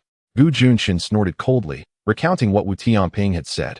Lin Qingping was nearly laughing so hard she couldn't stand up straight. What? Outdoor dinner? Flowers? Watching the sunrise? Gu Junchen looked at her, puzzled. What's wrong with that? Is it possible that his outdoor dinner, flowers, and sunrise are different from yours? Lin Qingping found it too funny, collapsing against Gu Junchen's shoulder in laughter. Gu Junchen looked down at her smiling face, thinking, as long as she was happy, it didn't matter if it was the same. The effect was achieved anyway. Lin Qingping smiled and looked up at him. Gu Junchen, you said you accept the punishment, right? After saying that, Gu Junchen looked at her warily again. Haven't we already punished you? What new trick are you coming up with? Lin Qingping shook her head with a smile. You never said I could only punish you once. Gu Junchen, she actually tricked him. Go ahead. What else do you want to punish me with? Gu Junchen asked earnestly. Lin Qingping stopped in front of him. A gentle breeze blowing, and the leaves of the camphor trees rustling around them. Lin Qingping lifted her face, her eyes filled with allure. Gu Junchen, I want to punish you by kissing me right here. Chapter 96. Eyes wide as copper bells. What? Gu Junchen's eyes, in later words, were wide as copper bells. Didn't hear it? Then I'll say it again. Lin Qingping blinked at him and said, I want you to kiss me here. Gu Junchen was flustered, glancing back to see the old man selling mung bean soup not far away. And the small shops on both sides of the street still had their doors open and lights on. Gu Junchen. Lin Qingping shook his clothes and said in a delicate voice that seemed ready to drip water, You said you would let me punish you. Gu Junchen had a helpless expression, looking around in a panic before quickly giving her a peck on the lips. This is so perfunctory, Lin Qingping said with a dissatisfied look. Gu Junchen had no other choice and coaxed her. Wait until we get back, okay? All right, you said it. Lin Qingping happily clasped his fingers. Gu Junchen thought. Why does it feel like I've been tricked again? Lin Qingping held his hand, looked at their shadows on the ground, one tall and one short, suddenly took a few steps forward, turned back, and said, Gu Junchen, look, I'm taller than you. Gu Junchen didn't speak, his eyes saying, fine, whatever you say goes. Lin Qingping laughed and jumped back to his side, the moonlight pouring over the earth. The tranquility of the night seemed to calm the restlessness in people's hearts, making them feel peaceful. She walked beside him, a voice in her heart saying, Gu Junchen, since the matter with Lu Meiji was a misunderstanding, let us continue to walk well together. I still thank you for being willing to find ways to make me happy. Even if this strategist you found is completely unreliable, even if you are just trying to express your guilt for making me feel wronged, I appreciate that thought. When they returned to the dormitory, the color of the bumps on Lin Qingping's skin had faded a lot, and they no longer itched. Lin Qingping closed the door, turned around with a smile, and said, Gu Junchen, what about your promise to accept your punishment? Gu Junchen. Lin Qingping directly jumped on him, and he instinctively reached out to hold her. She clung to him like an octopus, her legs wrapping around his waist. Gu Junchen, she whispered in his ear, then blew softly into it. She could clearly feel his body tense up. Ha! She laughed and jumped down from his arms. Gu Junchen, I'm going to sleep. Gu Junchen, Lin Qingping. He sneered, you enjoy it first. Has she ever cried? She stuck out her tongue at him and pulled the blanket. It wasn't that she didn't want to, but such an important matter with him, in the dormitory, with such poor sound insulation. Gu Junchen's foot injury still hadn't healed enough for him to walk freely, but he met the discharge standards. The leadership's intention was for him to rest and take the rest of the year's leave. After so many years in the army, he hadn't really taken a vacation, and it was about time for him to have his turn. The leadership said, health is the foundation of revolution. Only when the body is well can one better protect the home and the country. Thus, Gu Junchen stayed at the factory and sent Xiao Tian back. After having some free time, while Lin Qingping was at work, he had nothing to do, so he organized her review books and exercise sets. When she got off work, he supervised her doing them. Not only did he want her to do it, but he also wanted the second sister to join in. After they finished, he used the evenings to teach them, which made Gu Youlian come to watch several times, then tell Lin Qingping, I really admire you. You two finally meet and you're not thinking about having children, but doing exercises together every day? She even hinted to the second sister that she was like a super bright light bulb. The second sister, being clever, understood immediately and decided not to attend class that night. But as a result, teacher Gu personally came to catch her and brought her back. Gu Youlian was taken aback. So it's not the second sister who is slow. The fool is actually her own brother. From then on, she no longer cared. Let it be whatever. Days passed by, and soon the exam date approached. They registered for the exam in their own county, so they prepared to return to the county before the exam. Lin Qingping took the introduction letter from the factory and returned to the county with her second sister, of course accompanied by Gu Junchen. Chapter 97. Not following the way of a wife to participate in the exam, one must collect the admission ticket. However, when Lin Qingping and her younger sister went to collect the admission ticket, they found that her sisters had already been picked up. When they asked the person in charge, they simply said it was taken by their mother, who came with the household registration book. This news was a bolt from the blue for Lin Qingping and her younger sister. But it wasn't the staff's fault, as it wasn't uncommon for parents to come together or for one parent to collect on behalf of the child. What was rare was someone like her mother. Lin Qingping could only go back and ask her mother for it. Moreover, she didn't let her younger sister come along. She only had Gu Junchen use his ID to book a room at a local inn for her sister to rest and recuperate, instructing her not to open the door for anyone who knocks, and then rented a carriage with Gu Juncheng to go to the village. Sure enough, her mother was at home. Upon seeing her, she sarcastically remarked, "Oh, our family's public servant has returned? Be careful not to dirty your feet in our poor home." Ever since Lin Qingping redeemed her younger sister for 500 yuan, her mother had been indifferent towards her. Additionally, after the incident where her mother came to the factory to snatch her younger sister and was driven away by Gu Juncheng, their relationship had completely soured. Lin Qingping got straight to the point and asked her mother for her sister's admission ticket. What admission ticket? Her mother flatly denied, "I don't know." "So, are you saying that the people from the county are lying?" Lin Qingping turned to leave. "Then I will go find those people from the county to settle this. If they lost the admission ticket, I will sue them and have the police arrest them." Her mother's expression changed. "Wait, are you really going to have them arrested for this?"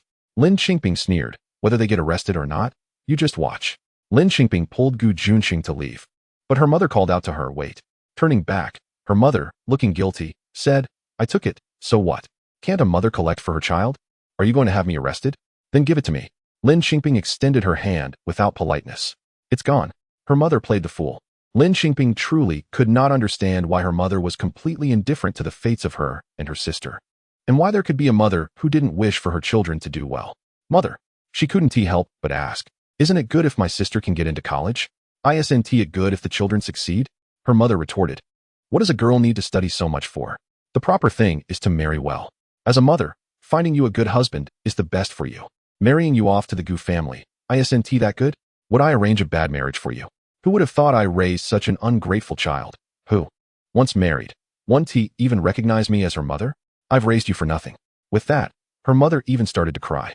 If she hadn't experienced her past life, if her mother hadn't planned to marry her younger sister off to a cripple, she would have been genuinely moved by her mother's tears. In her previous life, her mother would often lament how difficult it was to raise the three of them, and back then, she was soft-hearted. Whenever her mother cried, she would agree to anything, leading to her own miserable fate. Chengzi, it's not that I say my own daughter is bad. This daughter of mine is truly a wolf in sheep's clothing. I worked hard to raise her, and she treats me like this. Chengzi, you should be careful. How can someone who is unkind to their parents be good to their in-laws? Can they be good to their husbands? Don't be fooled by her. Her mother cried, tears streaming down her face. Lin Qingping. Her mother was actually trying to sow discord between her and Gu Juncheng. Since she entered the house, she had been dealing with her mother on her own. And Gu Juncheng had tried to speak several times, but was held back by her. Now, Gu Juncheng was directly named. Her mother continued crying, Chengzi, my daughter is too ambitious. What does she think she can achieve by going to college? She's just a girl from the countryside. And after only a few days of school, does she really think she can get into college?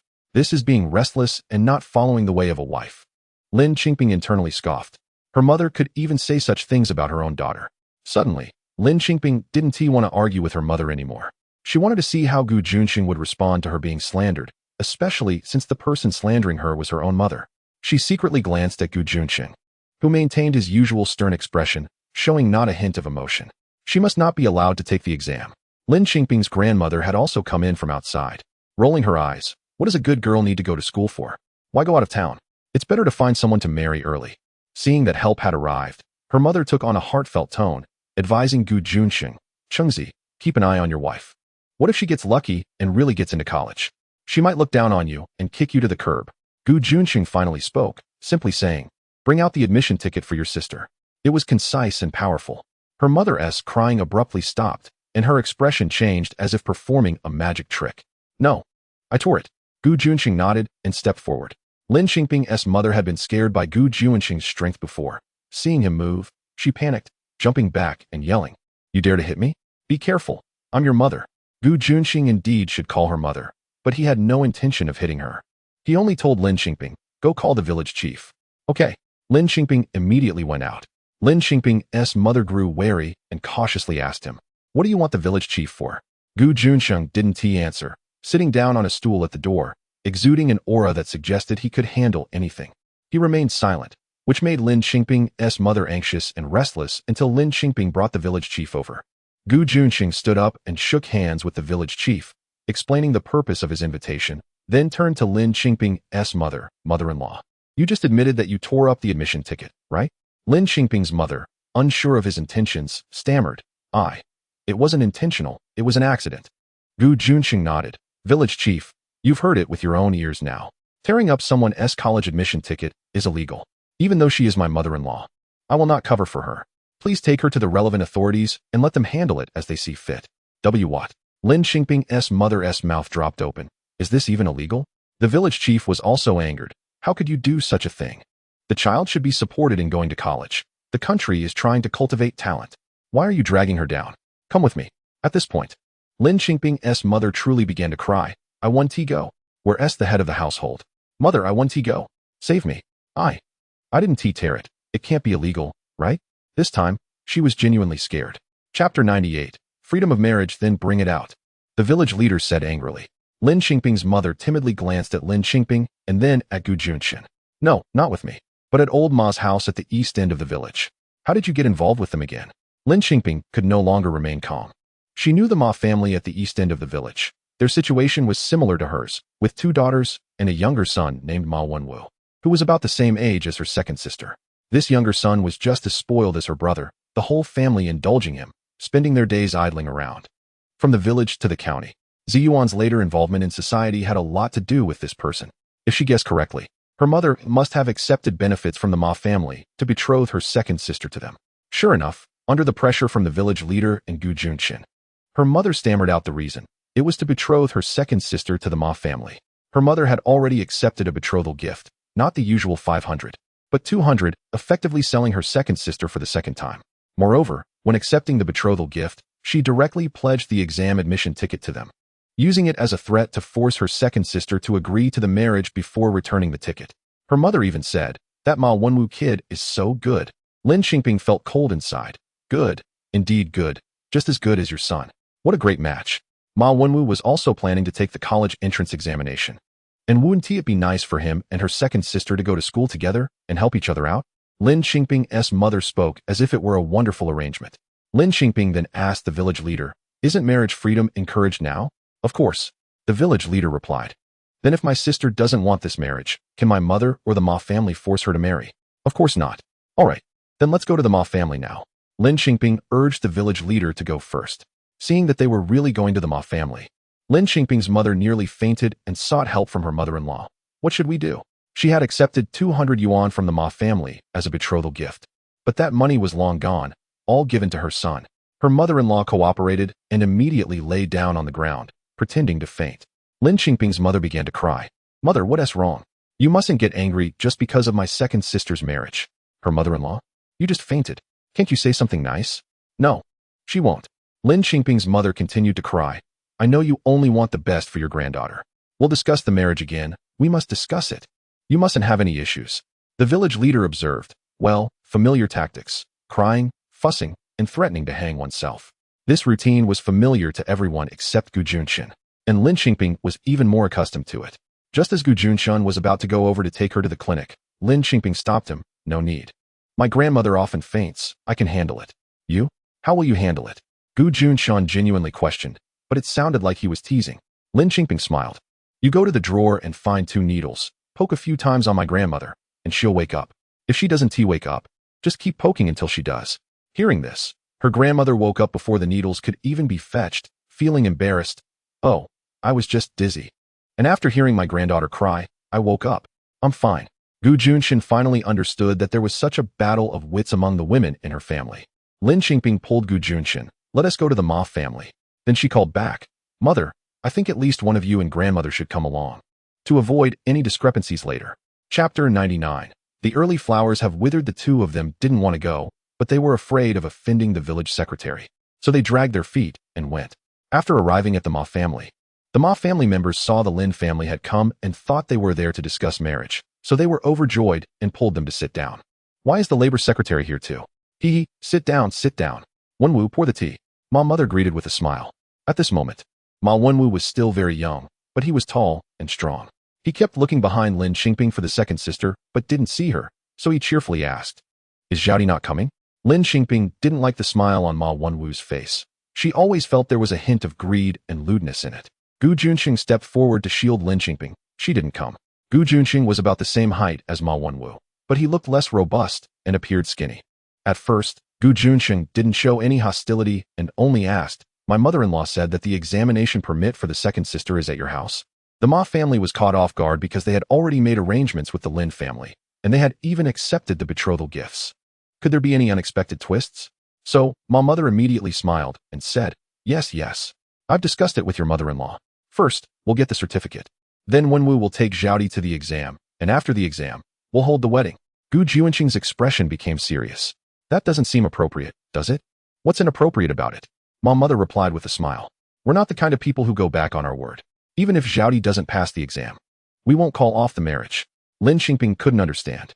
In her past life, the ruffian leader had never really attended school, yet he could get into college this time?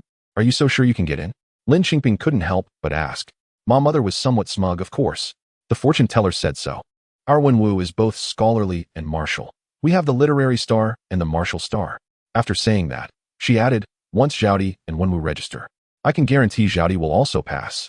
She looked at Lin Qingping with a mysterious air. "I heard you're going to take the exam too?" "No problem. Once they register, you can also pass." Lin Qingping found it hard to believe her nonsense. Was registering for marriage some kind of mysterious ritual? Just because they registered, would they be able to pass? Gu Juncheng once again blocked her behind him. Looking righteous, we do not agree to this marriage. Please return the second sister's examination permit. The smiles of everyone in the Ma family froze. Ma Wenwu, who was really a thug, rushed up to fight. What right do you have to disagree? He charged straight at Gu Juncheng. In his eyes, Gu Juncheng was thinner than him and limped, and he was sure he could knock him down with one punch. However, Gu Juncheng stood there motionless. When Ma Wenwu's fist swung toward him, no one saw what happened, and Ma Wenwu was already on the ground, face planted in the dirt. Ma Wenwu was dazed from the fall and briefly suspected he had stumbled. He endured the pain, got up, and lunged at Gu Juncheng again. This time, everyone saw clearly. Gu Juncheng remained still, but when Ma Wenwu threw a punch, Gu Juncheng reached out and grasped his fist. Indeed, Ma Wenwu's large fist was like a bowl. But Gu Juncheng's hand, smaller yet strong and bony, held it firmly, rendering it immobile. Ma Wenwu's face turned red, but Gu Juncheng remained unmoved, looking calmly and authoritatively at Ma Mother. As long as I twist my hand like this, his wrist will be ruined, and he won't be able to take the exam at all. You dare? How can you still hit someone? Hitting someone is against the law. Ma Mother was anxious. Hitting someone? Gu Juncheng smiled. This is just self-defense. Everyone here saw it. I stood here the whole time without moving. How could I hit someone? He attacked first. As for you, not returning the examination permit is what's illegal. Ma Mother hesitated. Gu Juncheng began counting. I'll count to 3. Whether his wrist breaks or not is up to you to decide. 1, 2. By the time he counted to 2, Ma Wenwu was already howling, and Ma Mother panicked. Wait, I'll hand it over, but will Xiaodi still get married? Of course not. My sister doesn't want to marry. No one can interfere with her freedom to marry, Lin Qingping said, then lifted the secretary up. Isn't that right, secretary? The secretary felt he had stirred up a hornet's nest today. The Ma family was not easy to deal with, and he, as the secretary, wasn't he easy to mess with either. After thinking it over, he decided to stand on the side of justice. That's right. Marriage freedom is the right of every citizen. Ma Mother was unhappy and shouted, then your Lin family is committing marriage fraud. What face do you have to come to our house and cause trouble? Marriage fraud? The secretary turned to look at the Lin family. At that moment, Lin Qingping's mother and grandmother were trying to sneak away while they were arguing, but were suddenly shouted at by the secretary, startling them. Ma Mother rushed out. The Lin family took 200 yuan in betrothal gifts. Now you say you won't marry. Isn't that marriage fraud? Hurry and return my money. Is there such a thing? The secretary frowned. Lin family, you tell me, is this true? Lin Qingping's mother stammered, ultimately unable to deny it, and quietly said, well, we already spent it all. Ma Mother became smug again. If you can't return the money, then you have to get married. In this era where prices started at just a few cents, Lin Qingping couldn't understand where her mother could spend 200 yuan, and the previous 500 she had given also seemed to be gone. Otherwise, they wouldn't be in such a desperate situation, wanting to marry off the second sister. It was hard for Lin Qingping not to feel angry. She immediately yelled at her mother. The second sister cannot get married. Whoever took the betrothal gifts should marry her. Her mother angrily pointed at her. I'm your mother. How can you talk like that? Talk like that. Lin Qingping no longer wanted to be polite. She forcefully pulled her mother in front of Ma Mother. 200 yuan. She doesn't have it. It's all spent. Keep her working at your house until she earns back the 200 yuan. Then let her go. Damn Lin Qingping. What kind of monster have I raised? Her mother took off her shoes to throw at her. The flying shoes were kicked away by Gu Juncheng with a swift kick. Enough. Gu Juncheng released Ma Wenwu, returned the money and the examination permit. Is that how it is? Though Ma Mother was unwilling in her heart, she knew that if she didn't return it today, things would likely not end well. Besides, the secretary was here. Right. It seems Lin Xiaodi definitely doesn't want to marry anymore, so it's only reasonable to return the money. Otherwise, what use is it for her to keep Lin Xiaodi's examination permit? Is she going to take the exam? In the end, the matter was resolved by returning the money. The money was paid by Gu Juncheng. Lin Qingping and Gu Juncheng took the examination permit and immediately headed to the county. Chapter 100. That must be because I'm not good enough when leaving the Ma family. Lin Qingping could still hear Ma Mu cursing behind her. That little wretch Lin Xiaodi thinks she can get into college. Dream on. Just wait until I, Wenwu, get in, and I'll slap your face with my shoe. Lin Qingping was infuriated upon hearing this and turned back to retort, but was stopped by Gu Juncheng, who said there was no need to stoop to such a person's level. They should get back early with the exam admission ticket to reassure her younger sister. With no other choice, Lin Qingping handed the IOU she had just forced her mother to write to Gu Juncheng, saying, here, take this. Remember to collect the debt later. Yes, She had forced her mother to write an IOU for 200 yuan. Her mother had cried bitterly, lamenting that she had raised an ingrate, and reminded Gu Junchen that her daughter Lin Qingping would definitely abandon him once she got into college. So he should be on guard. Gu Junchen helplessly took the IOU. What? Do you think I'm heartless for making my own mother write an IOU? Lin Qingping huffed. Not really, but... Gu Junchen hesitated. But what? Do you think my mother is right? That I'm heartless and ungrateful? Do you think once I get into college, I'll dump you? Gu Junchen found it amusing and absurd. Where is this coming from? Lin Qingping suddenly had a wild thought. What if I really get into college and dump you? You wouldn't believe my mother, would you? Gu Junchen sighed. If you said that, I'd believe it. But that wouldn't be underestimating you. It would be underestimating myself. Lin Qingping pouted. How arrogant. So narcissistic. But what if it's true? What if I really did dump you? Lin Qingping insisted on digging deeper. Gu Junchen smiled helplessly and shook his head. Then it must be because I'm not good enough. Lin Qingping was suddenly at a loss for words. This guy always found reasons within himself. In modern terms, this is called internal conflict. Lin Qingping huffed. Since you gave such a standard answer, I want to hold you accountable for the 200 yuan today. As soon as Gu Junchen heard the word accountability, he immediately took out his pocket to give her money. This is from my wages and allowances for the past few months. Take it, Lin Qingping. This is too self-aware, right? What she meant by accountability wasn't to settle his personal savings. Lin Qingping initially intended to refuse. She wasn't short on money. But after thinking it over, she accepted it. Reflecting on how he had given her over 1,000 yuan when she first came back, which was already a large sum, she realized that in just a short time, she had accumulated dozens of times that amount. He never asked her how much she earned and still handed over all his monthly salary to her. This was so different from those who only knew how to take. So, it seems that in this second chance, some people remain the same. They rode back to the county town in a horse-drawn carriage that afternoon, skipping lunch. The first thing they did was hand the exam admission ticket to her younger sister, making sure she kept it safe. The second thing was to go out for a meal and, by the way, check out the exam venue to familiarize themselves with the environment. Her younger sister had been worried all day and asked them, "Sister, brother-in-law, were you both okay? Did anyone give you a hard time?" Lin Qingping shook her head. "I'm not afraid of difficulties. I just find it strange." Gu Junchen, why do you think the Ma family is so confident that Wen Wu can get in? Her younger sister was surprised. He going to college? He can barely recognize a few characters. Thus, Lin Qingping also found it strange. Where did the Ma family get their confidence? Chapter 101.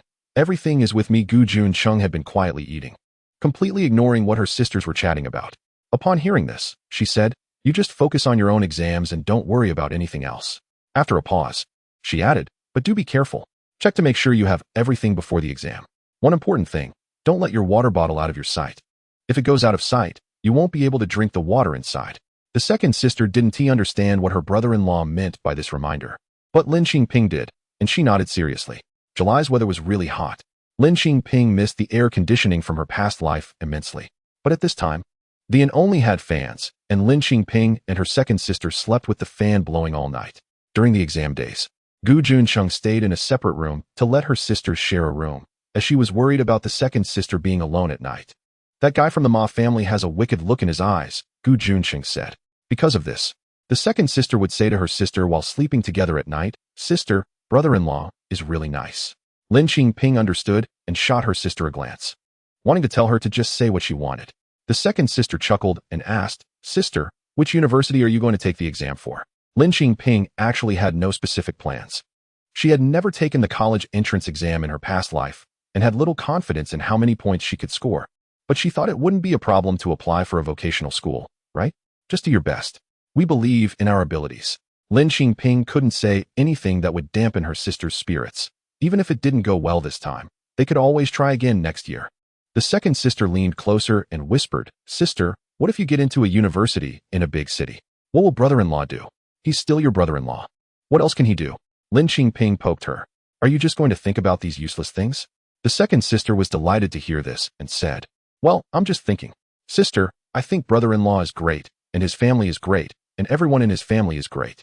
Lin Qingping smiled. "Of course. Get some sleep. We won't chat anymore. We have an exam tomorrow." Lin Qingping turned off the light and went to sleep. Perhaps it was nerves or an unsettled heart, but Lin Qingping didn't sleep soundly, waking up at the slightest noise. Later, when she finally fell into a deeper sleep, she was startled awake by a sudden noise from the adjacent room. After waking up, she heard more sounds coming from next door. The person in the next room was Gu Juncheng. She gently lifted the blanket, went barefoot, and tiptoed out. The door to the next room was closed, and it was completely silent inside. Although Gu Juncheng was quite capable, he hadn't fully recovered from his leg injury. Suddenly, it was so quiet. Lin Qingping still felt worried. What if something happened? She gently knocked on the door. Gu Juncheng? Gu Juncheng. After a few knocks, the door opened from the inside. Gu Juncheng was unharmed. Lin Qingping breathed a sigh of relief and lowered her voice. What happened? She looked inside and saw a man lying on the floor, bound and gagged, struggling. It's okay, Gu Juncheng said softly. Hurry back to sleep. We have an exam tomorrow. But you didn't say. Gu Juncheng suddenly moved closer, wrapping his arm around her and patting her. Do you still not trust me? It's just a small matter. Go sleep. Everything is with me. With his reassuring words, Lin Qingping felt much more at ease and leaned against his shoulder. Okay, but be careful. Gu Juncheng patted her head. Go on. Only then did Lin Qingping return to her room. After that, the inn was quiet, and Lin Qingping slept soundly until dawn. The first thing she wanted to do upon waking was check on the next room. But just as she was about to go out, there was a knock on the door, and Gu Juncheng called for them. Lin Qingping? It's time to get up. She dashed to open the door. Only Gu Juncheng stood outside. Where's the other person? She looked around. Gu Juncheng smiled, lowering his voice. I sent him to the police station. Lin Qingping finally relaxed. The way they spoke made it seem particularly intimate, as if they were sharing secrets, causing the second sister to shyly turn away. Ahem. Gu Juncheng also realized this and became a bit embarrassed, raising his voice. Have you packed your things? Let me help you check. Seeing his flushed ears, Lin Qingping couldn't help but smile. Gu Juncheng carefully helped them check their exam supplies and accompanied them for breakfast, escorting them to the exam venue. When they reached the entrance of the exam hall, they unexpectedly saw Ma Wenwu, looking arrogant from a distance. The second sister didn't want to face him and hid behind Lin Qingping and Gu Juncheng. Gu Juncheng was tall, and Lin Qingping was also taller than the second sister, making the little sister completely hidden. Ma Wenwu actually approached with a grin, calling out, Sister, brother-in-law. Where's Zhao Di? Lin Qingping kept a serious face. Who is your sister? Ma Wenwu, shameless as ever, continued with his grin. Where's the second sister? Can't she come? Lin Qingping. Ma Wenwu laughed again. Sister, don't worry. Even if the second sister doesn't get in, I won't hold it against her. Just wait for our wedding banquet. At this moment, the second sister couldn't hold back anymore, stepping out in anger, spitting several times. Who says I can't get in? Whose wedding banquet? You must be dreaming. Ma Wenwu's expression changed, pointing at her. You. How are you here? You're not. What do you mean not? The second sister started arguing with him. Lin Qingping suddenly realized. The reason he was so sure the second sister wouldn't come was because of the man who broke into the next room last night. Was he here to kidnap the second sister? It must be. That room was registered under the second sister's name. She was extremely angry and looked at Gu Juncheng. Gu Juncheng slightly nodded, confirming her guess. Lin Qingping was furious and pulled the second sister aside, wanting to confront him. But Gu Juncheng pressed down on her shoulder. First, the exam. I'm here. His low and commanding voice suppressed Lin Qingping's anger. That's right. She had lived through a lifetime and seen everything. The second sister was experiencing the college entrance exam for the first time, a significant turning point in her life. She needed to stay calm. She suppressed her anger, took the second sister's hand, and said, Don't panic. Let's go in for the exam. It's not a big deal. No need to pay attention to it. Reassured by her sister, the second sister also understood that the exam was the most important thing at the moment and couldn't let herself be distracted. She nodded and entered hand in hand with her sister. Behind them, they could still hear Ma Wenwu and his mother saying, A girl from the countryside thinks she can get into college. It's like a toad wanting to eat swan meat. Not that great. Hasn't he even drunk much ink? Grew up in the dirt. Ha. But I don't mind. If my son gets in, his standards must be higher. It was peak exam time, and parents and students were all at the entrance. Hearing her speak, they teased, Your kid will definitely get in? Ma Wenwu's mother rolled her eyes, spitting out saliva. Of course. When the results come out, I'll treat the whole county to a banquet. My son will definitely get into high school. Her voice was so loud that even the students who had already entered the exam hall could hear. Some familiar students asked Lin Qingping, Isn't this person from your village? Is her son really that capable? I don't know. We're not close, Lin Qingping replied with a chuckle. Chapter 102 What on Earth? 3 days of exams.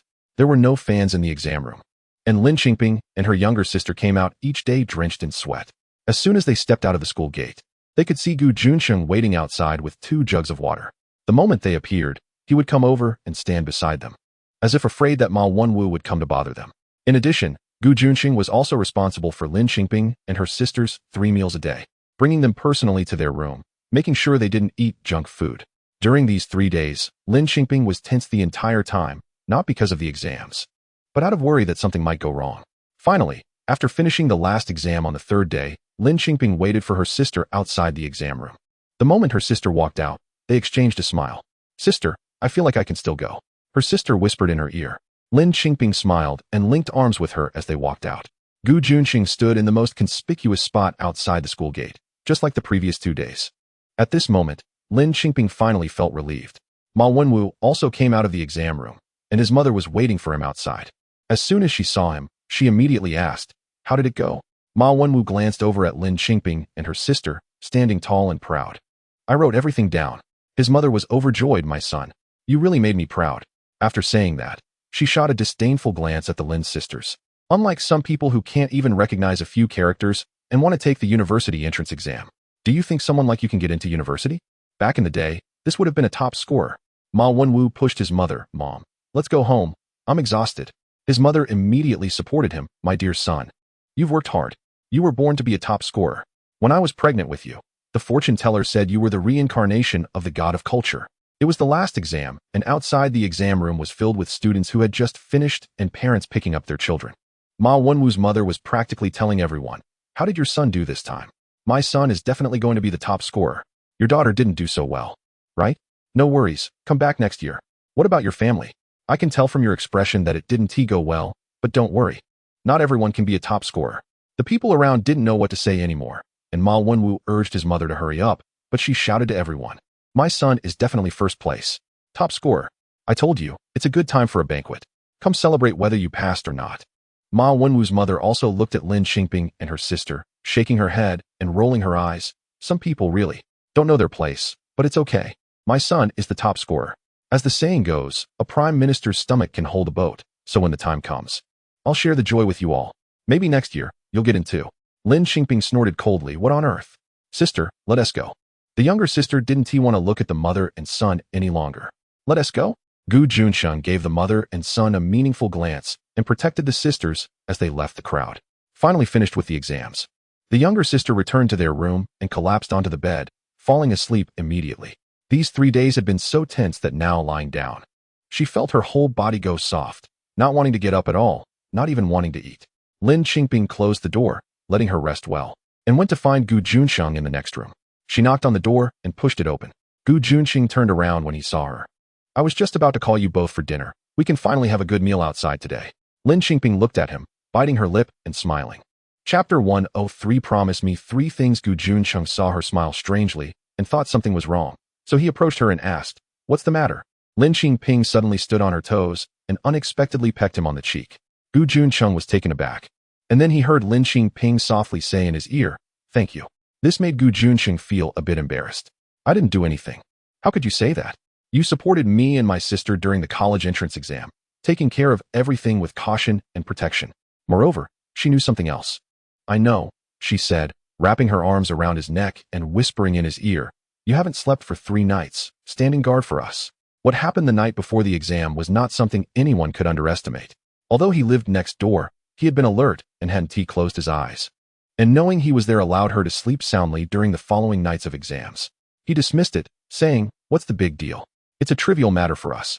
Lin Qingping certainly understood it wasn't difficult for them, but for her, it provided protection and peace of mind when she needed it. After the exams, life suddenly became easier.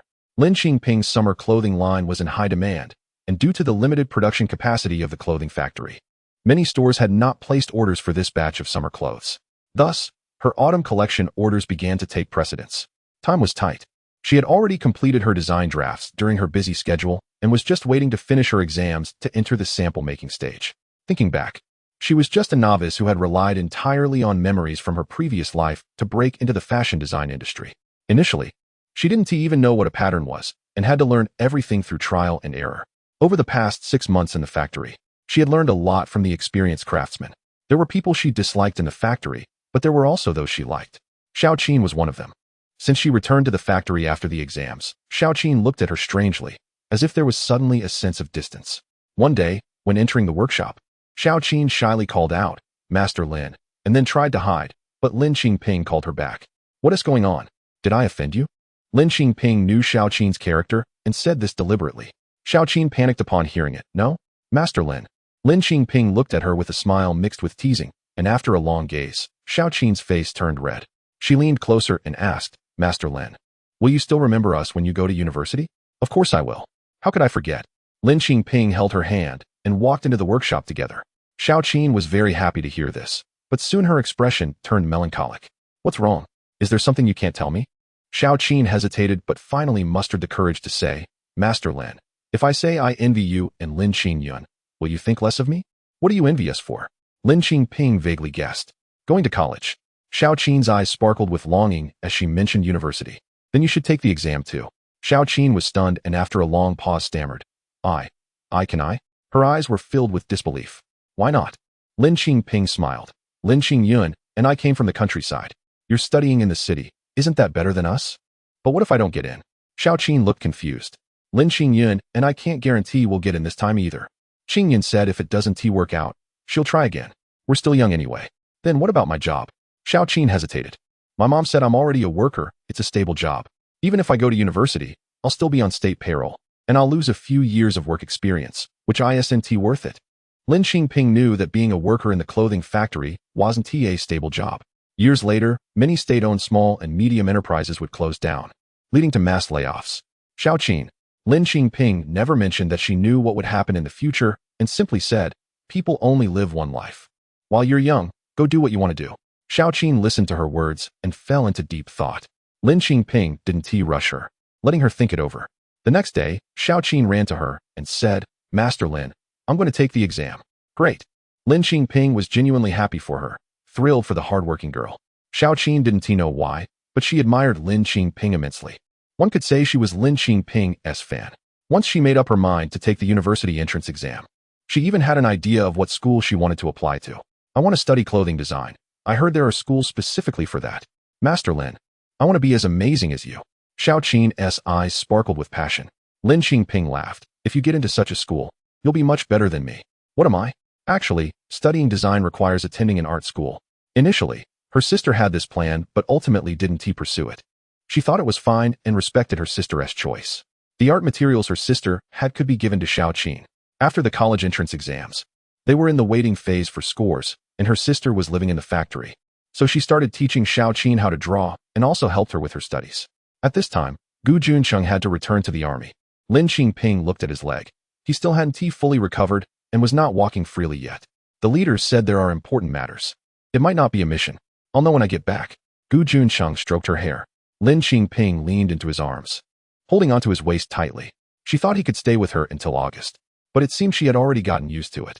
As a soldier's wife, she had to be mentally prepared. He would return whenever called. However, she still felt reluctant.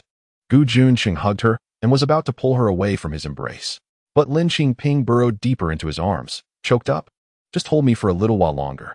Just a little bit longer. Juncheng helplessly leaned down and gently kissed her forehead. Juncheng, she said softly, the next time we meet, you have to promise me 3 things. Say it. First, give me a romantic date. I don't want something like last time when we were bitten by mosquitoes on the mountain. Juncheng replied, speaking of which, I should find Wu Tianping to settle the score. Will you agree? She pinched his waist. Okay, how should it be romantic? It gives me a headache. Second, Lin Qingping quietly lifted her head to look at his expression and said in a very small voice, I want you. Juncheng. Lin Qingping didn't elaborate further. Juncheng was still waiting, looking serious, almost taking notes. What do you want? Lin Qingping's face turned red, and she bit his shoulder. I want you. Juncheng. Ahem, finally understood. Lin Qingping glared at him. Try saying you want me to be more reserved again. Juncheng couldn't help but laugh at her. I want to say it. Lin Qingping stomped her foot at him. You're thinking about it in your heart. I saw it. Chapter 104, I want you to love me. Can this be seen? However, this time he really didn't want to say anything. He swore he just wanted to say, I'm used to it. Lin Qingping shyly punched him in the chest, and he acted as if nothing had happened, her hand slightly tingling from the impact. All right, what is the third? He grabbed her hand. The third? Let me think. I'll tell you when we meet again. Lin Qingping looked up into his dark, deep eyes. Juncheng, when will we meet next? Juncheng also gazed at her, a flash of guilt in his eyes. This was a question he couldn't answer.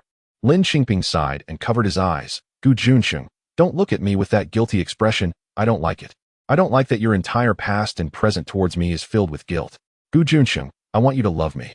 No matter how much reluctance there is, we must part. Lin Qingping sent him off to the train station, preparing enough food. Enough that Gu Juncheng was startled when he saw it. It was hot. Eating more fruit is good. The watermelon is cut up and shouldn't be left out too long. Eat it first. The cantaloupe and kiwi can be stored. You can eat those later. For lunch, this meal can't be kept long. For dinner, eat steamed buns with cured meat and pickles. The cured meat, sausage, and pickles can be stored for a long time. I brought you extra. You can just buy rice tomorrow. Lin Qingping instructed him sentence by sentence, fearing she might overlook something. No need, Gu Juncheng wanted to say. Not so much. This bag of food is bigger than his luggage. But seeing Lin Qingping's wet eyes and her wrinkled nose, he swallowed the rest of his words. Took the things, and only responded with one word, okay. Only then did Lin Qingping smile, and gently say, get on the train. You take care of yourself, and be safe. It seems that every word spoken at parting is trivial, yet each one is the most important from the heart. Lin Qingping watched him prepare to turn around, quickly stood on her tiptoes, and kissed him on the face again. It caught Gu Juncheng off guard. When he turned back in a fluster, Lin Qingping had already run away, waving her hand without looking back, shouting loudly, Gu Juncheng, take care. Gu Juncheng stared at her back, not moving for a long time, until the conductor came to urge him to board the train. Then he turned and stepped onto the train. Lin Qingping only dared to look back when she heard the train whistle. The train slowly started, and he seemed to be waving at her from the window. Her tears fell instantly. She still loved him, so what else was there to think about? What else to care about? It's better to cherish this chance given by heaven to love him again. After Gu Juncheng left, life began to settle into monotony. Lin Qingping focused on the sample clothes in the factory, while her second sister tutored Xiaoqin. In the latter half of the month, the scores were released. Lin Qingping and her second sister ran back to the county to check the scores. Gu Youlian was worried and brought Du Jin along to accompany them. Sure enough, they ran into Ma Wenwu at the score-checking place. At that time, there were many people checking scores, coming and going, but Lin Qingping was not afraid. Lin Qingping remembered that when her nephew took the college entrance examination, scores could be checked via phone, and later there was also an online way to check scores. But now, they could only check them on-site. In their county, all the scores of the candidates were posted, displayed in the bulletin board, needing to be checked one by one. By the time they arrived, the bulletin board was already crowded with people, and Ma Wenwu's mother was also pushing through, shouting, make way, make way. Don't delay me from seeing my son's scores. He must be first. Chapter 105 What is there to be afraid of thinking? Lin Qingping and her second sister stood at the very edge, tiptoeing to look inside. Gu Youlian and Du Jin were also helping to look. And Du Jin was worried that the three girls would get squeezed, so he used his arms to keep people away from them. Ma Wenwu's mother struggled to push her way in, but was instead pushed out by the young, strong candidates. As she retreated, she happened to see Lin Qingping and her second sister also tiptoeing to look. Ma Wenwu's mother immediately rushed up to them, pushing them apart with a proud look on her face, saying, young people these days have no manners, no respect for their elders. People like that deserve to fail the university entrance exam. Lin Qingping and her second sister exchanged glances, remaining silent. Ma Wenwu's mother continued to push her way in, cursing those who didn't respect their elders for not letting her through, while bragging that her son had done exceptionally well on the exam. I've already booked a meal at the county hotel. All of you who are here to check the results today, go eat, she said with a smile, leaning in front of the list and starting to look. The first name wasn't his, and she continued searching down the list until she reached the end, still not finding Ma Wenwu's name. What's going on? This can't be right. Did I miss it? She started searching again, and after a second round, she still didn't find it. Lin Qingping and her second sister had already found their names, joyfully preparing to leave with Gu Youlian and Du Jin when they heard Ma Wenwu's mother shouting in the crowd, this is impossible. How could my son's name not be here? He should be first. Who is this first place? Lin Qingping? Lin Qingping. How could it possibly be Lin Qingping? There must be a mistake. Second, third, Lin Qingyan? Who is Lin Qingyan? There's no such person. Gu Youlian could hardly contain her joy, holding Lin Qingping's hand and shaking it excitedly. Bingzi, you did it. And the second sister added, you really chose a great name. Isn't it supposed to soar to the sky? Gu Youlian then addressed the second sister. Meanwhile, Ma Wenwu's mother stormed over, her face filled with anger as she blocked Lin Qingping. Why did you get first place? Lin Qingping thought it was a strange question. What did her score have to do with the Ma family? Tell me, did you buy the exam questions? Ma Wenwu's mother asked, hands on her hips, looking fierce. Some candidates nearby heard the commotion and turned their attention towards them. By the questions? Is that even possible? No wonder first and third place were taken. It turns out there were questions to buy? Lin Qingping was instantly filled with rage. Rumors have always hurt people, especially such a serious rumor about buying exam questions. If this rumor wasn't dispelled on the spot today, it would spread like wildfire in this small county, and even if she was innocent, it would plant seeds of doubt in others' minds. Furious, Gu Yulian jumped in, slapping Ma Wenwu's mother across the face and cursing, "Did you eat shit this morning? Is that why your mouth is spewing crap?" Ma Wenwu's mother was stunned from the slap and charged toward the second sister. "You are Lin Qingyan? How could you get third place? What gives you the right to get third? You are just a country bumpkin." Gu Yulian slapped her again, grabbing her hair, and Ma Wenwu's mother cried out in pain, "Ma Wenwu, why aren't you helping your mother?" Ma Wenwu was indeed a key target in the later crackdown on organized crime. Lin Qingping, fearing Gu Yulian would get hurt, quickly seized Ma Wenwu's mother's arm. "What do you mean? You know so much about buying questions. Did you buy the questions?" Lin Qingping had suspected this. Otherwise, how could Ma Wenwu's mother be so confident every day claiming her son would top the exam? But how could exam questions possibly be bought? She must have been duped. Ma Wenwu's mother was suddenly at a loss for words, dumbfounded, and even Ma Wenwu didn't explode. Instead, he looked troubled. "Mom, stop making a scene. Let us go home. If you don't leave, I will." Lin Qingping was even more convinced, and under the gaze of the other candidates, she held onto Ma Wenwu's mother's arm tightly. "Since you say you bought the questions, let us go to the police station to clear this up. I can confidently tell the police that I didn't buy the questions and accept any investigation. What about you? Do you dare?" Ma Wenwu's mother's face turned pale. Stammering, unable to respond, Lin Qingping sneered, repeating loudly in front of all the students, "Let me say it again. I am willing to accept any police investigation to prove that I didn't buy the questions. What about you? Do you dare?" I need to go cook." Ma Wenwu's mother struggled desperately, panicking. Lin Qingping looked at the candidates and declared, "Now, who really has a guilty conscience? Everyone knows now, right? I still say, real gold fears no fire. Those who are innocent can withstand any investigation and test." As soon as Lin Qingping loosened her grip, Ma Wenwu's mother, her face flushed, hurriedly left. Before Ma Wenwu followed his mother away, he turned back to look at Lin Qingping, making her feel uneasy. She didn't know what that look meant. "Let us go?" Lin Qingping linked arms with her sister and left the scene. As they walked away, they heard candidates discussing behind them. So it was her who was buying questions for the banquet? She bought the questions. So why hasn't her son gotten into college yet? Who knows? They say the college entrance exam is top secret.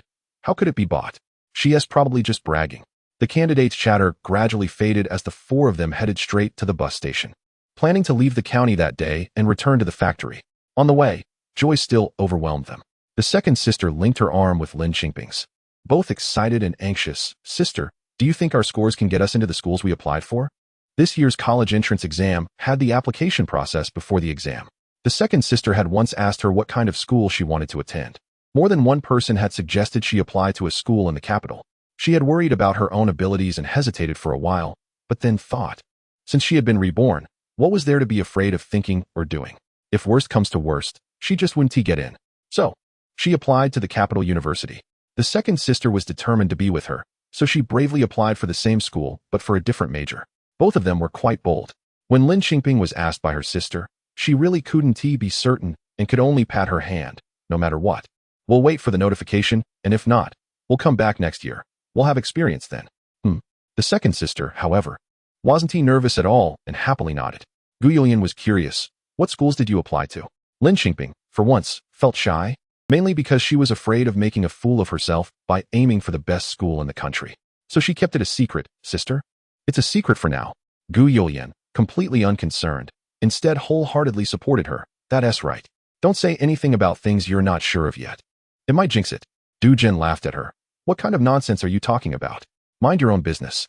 Gu Yulian had already made up with Du Jin, but still occasionally teased him, and Du Jin just smiled indulgently, not saying much. Lin Qingping and the others thought that the incident with Ma Wenwu had passed, but unexpectedly, a few days later, the police came looking for them. Chapter 106. It turned out he had everything arranged, saying there was a case that needed their assistance in the investigation. What could they investigate? But Lin Qingping and her younger sister still followed the police. When they arrived at the police station in their county, Lin Qingping realized it was about investigating the Ma family's purchase of exam questions.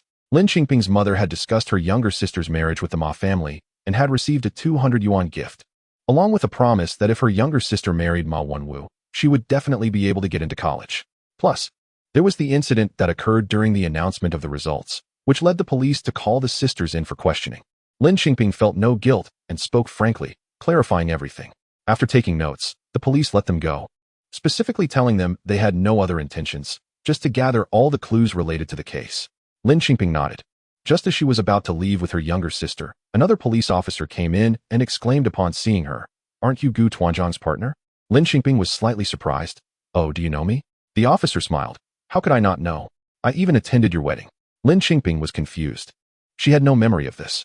It was no wonder, as she had been unwilling during the wedding. So how could she have properly met the groom's relatives and friends?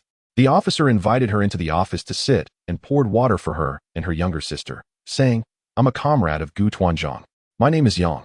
It turned out his name was Yang Jian, the head of the county police department.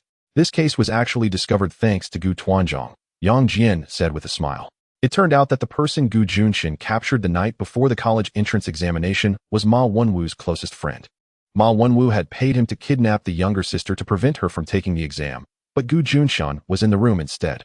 This person was tied up and interrogated for 2 hours by Gu Juncheng. At first, he refused to say anything, but who was Gu Juncheng? There was no need for force. He was compliant and confessed. It turned out this person not only helped Ma Wenwu with the kidnapping, but was also the one who facilitated the purchase of the exam questions. After Gu Juncheng got the information, he handed him over to Yang Jian. Yang Jian had long been aware of people using the guise of selling exam questions to scam money, and many had fallen for it. But this person was very cunning, and Yang Jian and his team had not been able to track him down. Therefore, even though they knew Ma Wenwu was buying exam questions, they had not acted hastily until recently when they captured the scammer and called Ma Wenwu and his mother in for cooperation in the investigation. This was also why Ma Wenwu was distracted and flustered. He was the one who bought the questions, and after the exam, he learned from friends that the police already knew he had purchased the exam questions, making him restless. "We also have to thank Gu Tuanzhang," Yang Jian said with a smile. It was based on the description from Ma Wenwu's friend that he drew a sketch of the scammer, which gave us a target and direction. Lin Qingping was taken aback. She had no idea Gu Juncheng could draw. She realized she knew so little about him. Yang Jian was sent from the bureau to the police station specifically to focus on this case. After sitting with him for a while, Lin Qingping left and ran into Ma Wenwu and his mother outside. Both looked dejected. Ma Wenwu's mother, with a sorrowful face, asked Ma Wenwu, "How did you do on the exam? How could you say you finished writing everything?" Ma Wenwu, confused, replied, "I did finish writing. I wrote down all the answers. How would I know if they were right?" Ma Wenwu's mother was furious. "How could you not know if they were right? Can't you even tell that the answers are last year's?" "How could I tell? If I could tell, why would I need to buy the questions?" Ma Wenwu's mother clutched her chest, looking distressed. "What should I do? I bragged that you would pass, and I still have to host a banquet for the whole village and county. Where am I supposed to put my face?" Chapter 107. Are you all leaving? The results have come out, and Lin Qingping felt much more at ease. Regardless of whether she would be admitted to the capital university, she was satisfied with her score. Now, all she could do was wait. Additionally, the sample garments from the clothing factory had been completed in the past few days, and she was quite pleased with them. The subsequent signing of orders with clients was not within her job scope, so she had a few days of leisure time. Lin Qingping took her second sister back to Gu family village, along with Gu Youlian and Du General Gu Youlian, and Du Jin spent more time in the factory now, and Xiaomai had basically been staying at Gu family, which provided Ji Yuan with a companion. The two of them were always together, and Ji Yuan even taught her how to recognize characters. When Lin Qingping returned to Gu family, the two children were sitting on the doorstep, each holding a small wildflower, tearing off petals to learn counting. Ji Yuan was the first to see her, and upon spotting her, he was overjoyed. He threw the flower in his hand and wanted to run over to greet her, but managed to control himself, standing still and waiting for her from a distance, rubbing his small hands on his pants. Ji Yuan Xiaomai. As Lin Qingping approached, she smiled at the two children. Why are they both so silly? Can't they speak? Auntie, Xiaomai called out happily, and after calling, she jumped into her parents' arms. Ji Yuan, however, called out timidly, Aunt.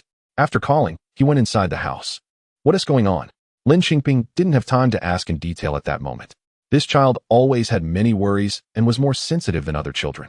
Soon, her in-laws returned, and Gu Youlian's family had dinner at Gu family before heading back to Du family. Lin Qingping chatted with her in-laws for a while. Her mother-in-law, understanding the fatigue of her journey back, urged her to sleep early, and they all went to rest. Lin Qingping took the toys she bought in the county to find Ji Yuan. She knocked on the door of Ji Yuan's room, but no one responded from inside. Was he asleep?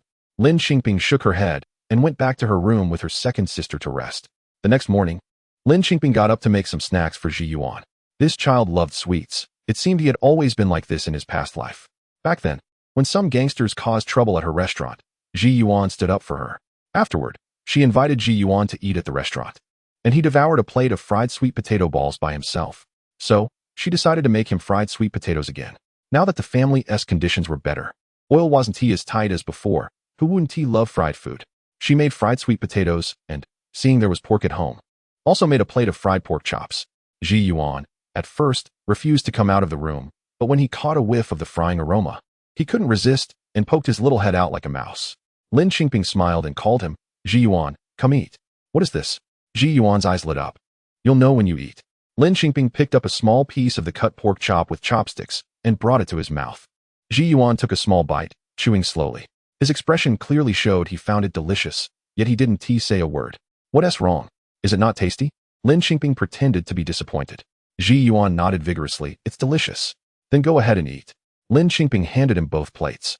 Ji Yuan, as usual, only ate half, leaving half of the sweet potato balls and fried pork chop. Are you going to give the other half to Grandpa? Lin Qingping couldn't help but ask. Ji Yuan paused, nodded, and his expression grew even more somber. What's wrong? Is there something wrong with Grandpa? Lin Qingping never inquired about his relationship with the old teacher at school, but today felt different. Ji Yuan lowered his head and quietly said, Grandpa is leaving. Leaving? Where to? Lin Qingping was surprised. To the capital. Ji Yuan said softly. His son and grandson are coming to take him to the capital. He is old. Lin Qingping patted his head, comforting him. Then we should be happy for Grandpa. He'll be back with family, accompanied and taken care of. Isn't that good? Okay, Ji Yuan said with a bittersweet tone. Lin Qingping thought he was reluctant to part with Grandpa, so she patted his head again. When is he leaving? Tomorrow. Then let us prepare a gift for Grandpa. What would he like? Lin Qingping knew that Ji Yuan was sentimental.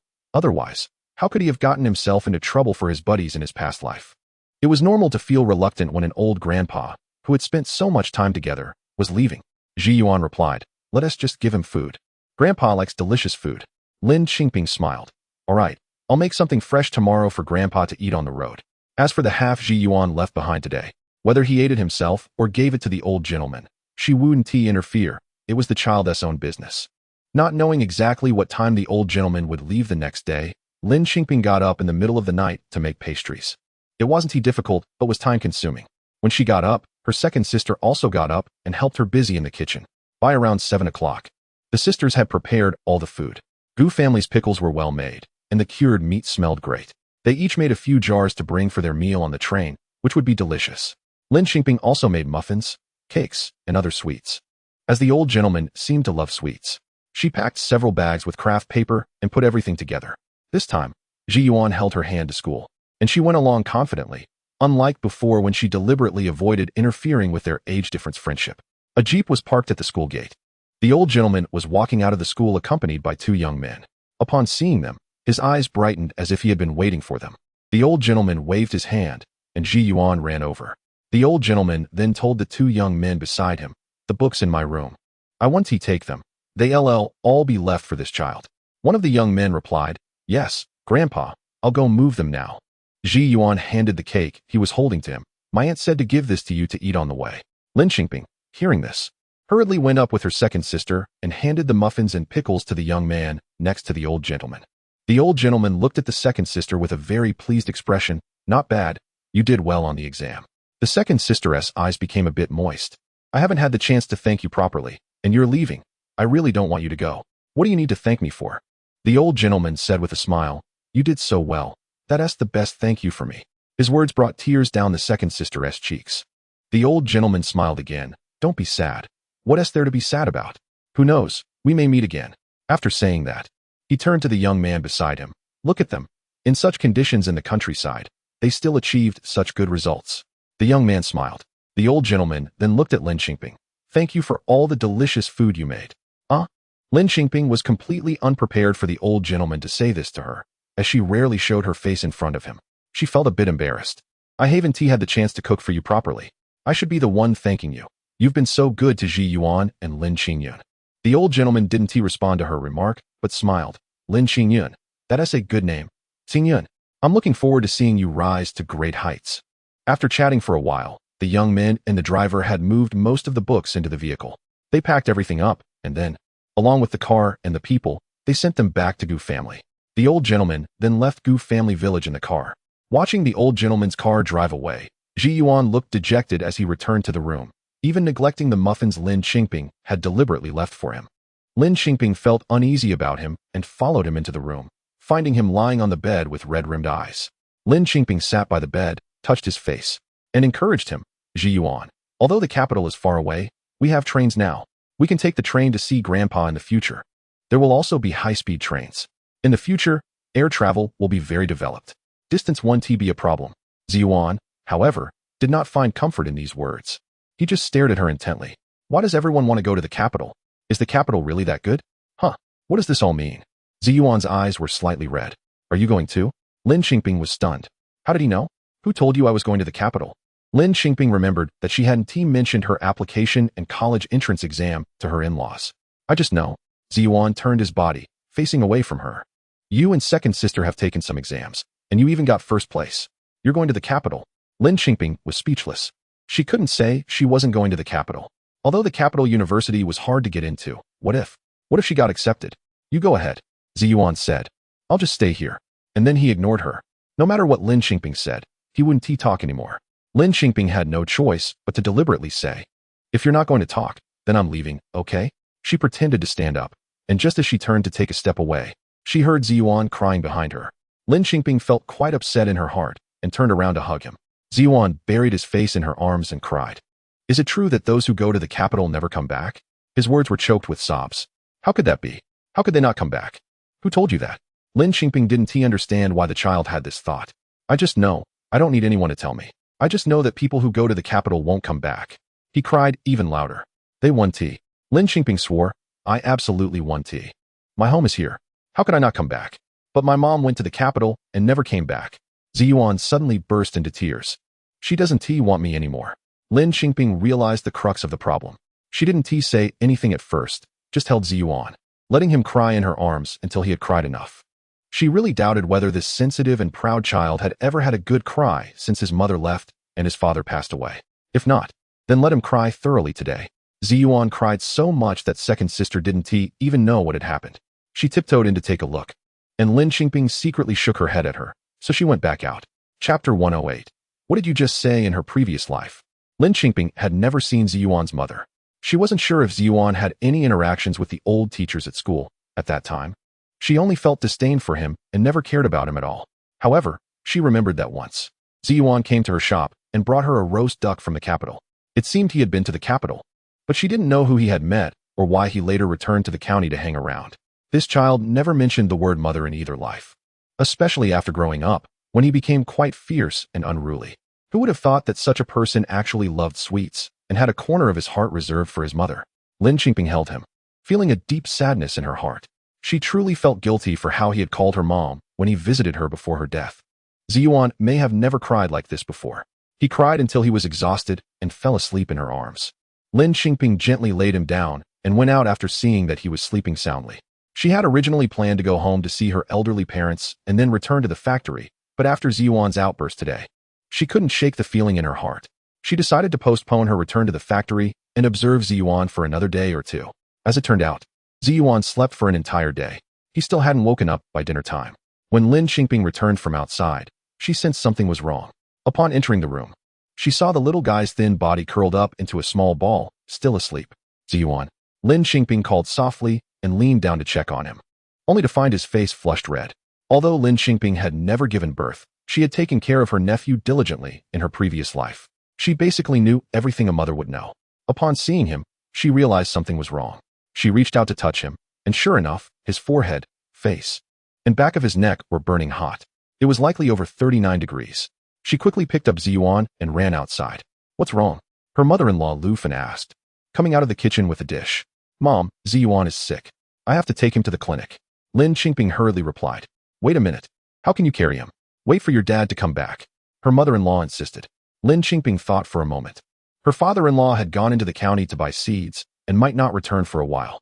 Furthermore, she felt that if Ji Yuan woke up and saw her beside him, he would be very happy. Never mind. I can carry him, she said. Her younger sister had also gone out in the afternoon, saying a former classmate was looking for her. Lin Qingping reassured her mother-in-law not to worry, she could manage alone. She carried Ziyuan straight to the clinic. The clinic was in the countryside, and at this time, transportation was inconvenient, so she could only walk. At first, carrying Ziyuan was manageable since he was small and light. But as a 6-year-old child, it wasn't long before her arms began to ache, and she switched to carrying him on her back. Thus, stumbling along, she walked from the village to the township for 2 hours. By the time she reached the clinic, she was drenched in sweat and could barely stand up straight. "Doctor, please take a look at the child. He has a high fever," she gasped. The doctor measured Ziyuan's temperature and found it was indeed 39.5 degrees. They immediately arranged for him to get an injection. The doctor advised them to stay at the clinic for observation, and if the fever didn't subside or recurred, it would be best to go to the county hospital. Lin Qingping nodded. She understood that the conditions at the rural clinic were limited, and illnesses causing a child's fever were not just common colds. There were various viral infections as well. Delaying treatment could be very dangerous. Lin Qingping stayed with Ziyuan at the clinic for observation. As time passed, there were no signs of his fever subsiding. Lin Qingping grew anxious and didn't know how many times she had gone to ask the doctor. 2 hours later, the doctor came to check on Ziyuan again. But he still had not cooled down. "Where's the child's father?" the clinic doctor asked. Lin Qingping didn't know how to respond. After all, she wasn't even the child's mother. She remained silent for a moment and simply said, "He's in the army." The doctor suddenly understood. "Oh, you're a military family. What do we do now?" "You can wait for another hour at most, and if the fever still doesn't go down, you have to take the child to the county hospital. It's late at night, and you're a woman alone." "It's fine, I can manage," Lin Qingping quickly replied. In fact, she couldn't wait even an hour. She wanted to take Ziyuan away immediately. Filled with worry, she went back and forth between the observation room and the doctor's office. And when she returned to the doctor's office, she habitually touched Ziyuan's forehead. Although his temperature was still high, she felt a slight dampness at the roots of his hair. She felt a surge of joy and checked his neck and the back of his neck. Indeed, he was starting to sweat. She breathed a sigh of relief, almost moved to tears. From her experience of taking care of her nephew in her previous life, if a child with a high fever starts to sweat, it meant the fever was breaking. She felt a bit more at ease as she sat beside Ziyuan, wiping his sweat. Not long after, Ziyuan broke out in a sweat, and his temperature began to drop. When Lin Qingping wiped his sweat again, he frowned and woke up. "Ziyuan, you're awake?" Lin Qingping exclaimed with joy. Perhaps because he had just woken up and wasn't completely clear-headed, Ziyuan just stared at her without speaking, but his eyes were exceptionally bright and clear. "What's wrong?" Lin Qingping smiled at him. "Don't you recognize me?" At this point, she was genuinely startled. What if the fever had made him confused? Just as she was about to call the doctor, Ziyuan spoke up, his voice still a bit hoarse. "Where is this?" "This is the clinic," Lin Qingping replied worriedly. "Ziyuan, do you know who I am?" Ziyuan looked tired, glanced at her, and clearly said, "Lin Qingping." Lin Qingping laughed, this little rascal. But she was genuinely happy. The child hadn't lost his mind. The child was better. Lin Qingping quickly poured a cup of hot water from the kettle for him. "Here, drink some water quickly. Drinking more water will help you recover faster." Ziyuan's lips were very dry, and he drank the entire cup of water clean. After drinking, his voice sounded much clearer. Ziyuan looked outside the window. "Is it very late?" Lin Qingping nodded yes. "It's almost midnight. Are you alone?" Ziyuan looked around. Lin Qingping smiled and nodded. "Your second aunt and grandpa are not home today. I didn't let grandma come. She's at home making delicious food for you. You'll have something to eat when you go back." Ziyuan turned his head away. "What's wrong? Don't you want me to keep you company?" Lin Qingping said playfully. Ziyuan's eyes suddenly widened, and he looked at her with a somewhat mature expression. "Next time, I don't want to." "What? Don't want what?" "Next time I get sick, I don't want you to bring me to the clinic alone in the middle of the night. I can get better by myself." Lin Qingping suddenly understood what he meant. This child still remembered that she was afraid of the dark. Nonsense. She pinched his little face, feeling an indescribable warmth swell in her heart. "Next time, don't get sick. Being sick is no good. And don't talk about next time." Looking back, it seemed that no one cared about what she was afraid of in her previous life. When she was the daughter-in-law of the Gu family, she was fierce and unreasonable. And no one in her in-laws' family would think about what a difficult person like her was afraid of. Later, when Gu Juncheng was no longer around, as a single woman, she fought to carve out her own space. Everyone saw her as a strong woman, coming to her only to take or seek help, as if she were born to be unbreakable, a pillar for everyone. Yet, this little child actually cared about her fears. She wasn't invincible, although, in fact, she wasn't afraid of the dark. Ziyuan looked at her, and his eyes suddenly turned red. Thinking she was worried he might get sick again, he said seriously, "Really? If I get sick, I'll be fine by myself. You don't need to worry. What kind of talk is this? What does it mean to get sick and recover on your own?" Lin Qingping frowned. "Have you ever been sick and gotten better on your own?" Ji Yuan nodded. "For me, they told me that on the day my dad sacrificed himself, I was like that too. Feverish, headache, uncomfortable. But then I got better by myself." Lin Qingping felt even more distressed. What had this child gone through? His mother had left him early, and his father had sacrificed himself. Such a small person, facing so many blows, getting sick and enduring it alone. Lin Qingping looked at his flushed little face and felt a mix of pity and affection. She couldn't help but lean down and quickly kiss his little face. Ji Yuan was clearly stunned. Then he fell silent, his face turning even redder. Lin Qingping smiled, patting his small hand. "Don't say things like getting sick and being okay by yourself anymore. If you don't care for yourself, your aunt cares for you. If you feel unwell in the future, tell your aunt when she's around. And if she's not home, tell your grandparents. You mustn't keep it to yourself." Ji Yuan stared blankly, still not speaking. "Did you hear me?" Lin Qingping said sternly. Ji Yuan glanced at her and nodded, his face still red. "That's better." Lin Qingping smiled. Ji Yuan remained silent for a while, seemingly lost in thought. Lin Qingping went to find the doctor and informed him that the child's fever had subsided. After the doctor checked, he was relieved and prescribed oral medication, advising her on when and how much to give. After all this fuss, Ji Yuan felt weary again. Lin Qingping covered him with a blanket, worried that he might catch a chill after sweating. Being sick is exhausting. If you're tired, you should sleep. Ji Yuan blinked and suddenly asked her, "What did you just say?" "What?" "When the doctor asked you where my dad was, what did you say?" Lin Qingping was slightly surprised. "You heard that?" "Yeah, I think I heard a little." "What did you say?" "I said, in the army." Lin Qingping was taken aback. Why did the child ask that? Did she not answer well? She really just reacted in a moment of urgency, not wanting to tell a stranger that the child's father was no longer around. Since the doctor treated her like the child's mother, she instinctively associated Ji Yuan's dad with Gu Jun. So, was the child sensitive? Did it touch on his wounds? Or was he unhappy with what she said? "It's like this, Ji Yuan." She felt she should apologize to the child and clarify things, not wanting him to have any misunderstandings. However, she couldn't finish her sentence because Ji Yuan interrupted her. "What did you say? Can you say it again?" Lin Qingping was taken aback and murmured it again. "I said, in the army." Ji Yuan didn't say anything more and closed his eyes to sleep. Chapter 109. Unpleasant memories. Ji Yuan was ill for 3 days. By the 3rd day, he was almost better. Lin Qingping was going back to the factory. On the day she left, she made a double-skin milk dessert for Ji Yuan, who obediently ate it. After breakfast, Gu Youlian and Du Jin brought over some wheat. The 2 children said goodbye to the adults, and Lin Qingping and her younger sister set off with Gu Youlian and her husband. Ji Yuan no longer mentioned her going to the capital, as if he had accepted it, or perhaps he understood Lin Qingping's explanation. However, this time Lin Qingping had only been home for a few days when trouble arose at the factory. To be precise, it was her brother Lin Jiaguai who got into trouble. Lin Jiaguai was caught by the factory's security department for stealing sample garments with the intention of selling them to other clothing factories. He had already confessed and was currently being held in the factory. They had not sent him to the police station, as they were giving Lin Qingping face and waiting for her to handle it. Gu Youlian heard about this and quietly did not say anything with Du Jin. This was a matter concerning her sister's family, and it was not convenient for them to speak out. Although they found it hard to understand why their sister would have such an irresponsible brother. The couple returned to their dormitory first.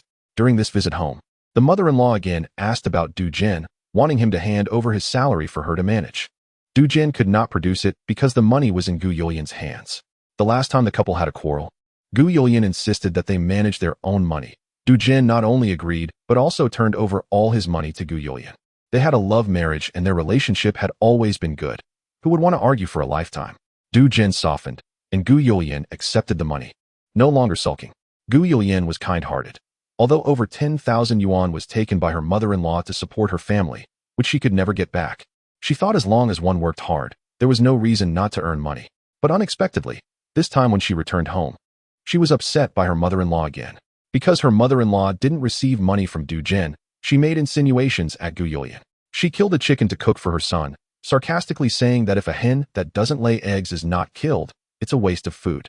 She also said, why should Du Jin keep money for her, the mother, when there are no descendants to inherit? Then she started breaking bowls and pots in the house, claiming that it caused the Du family to go extinct. Gu Youlian was very angry. What did she mean by extinct? Wasn't the wheat their child? But saying that was useless, In her mother-in-law's eyes, daughters did not count as heirs.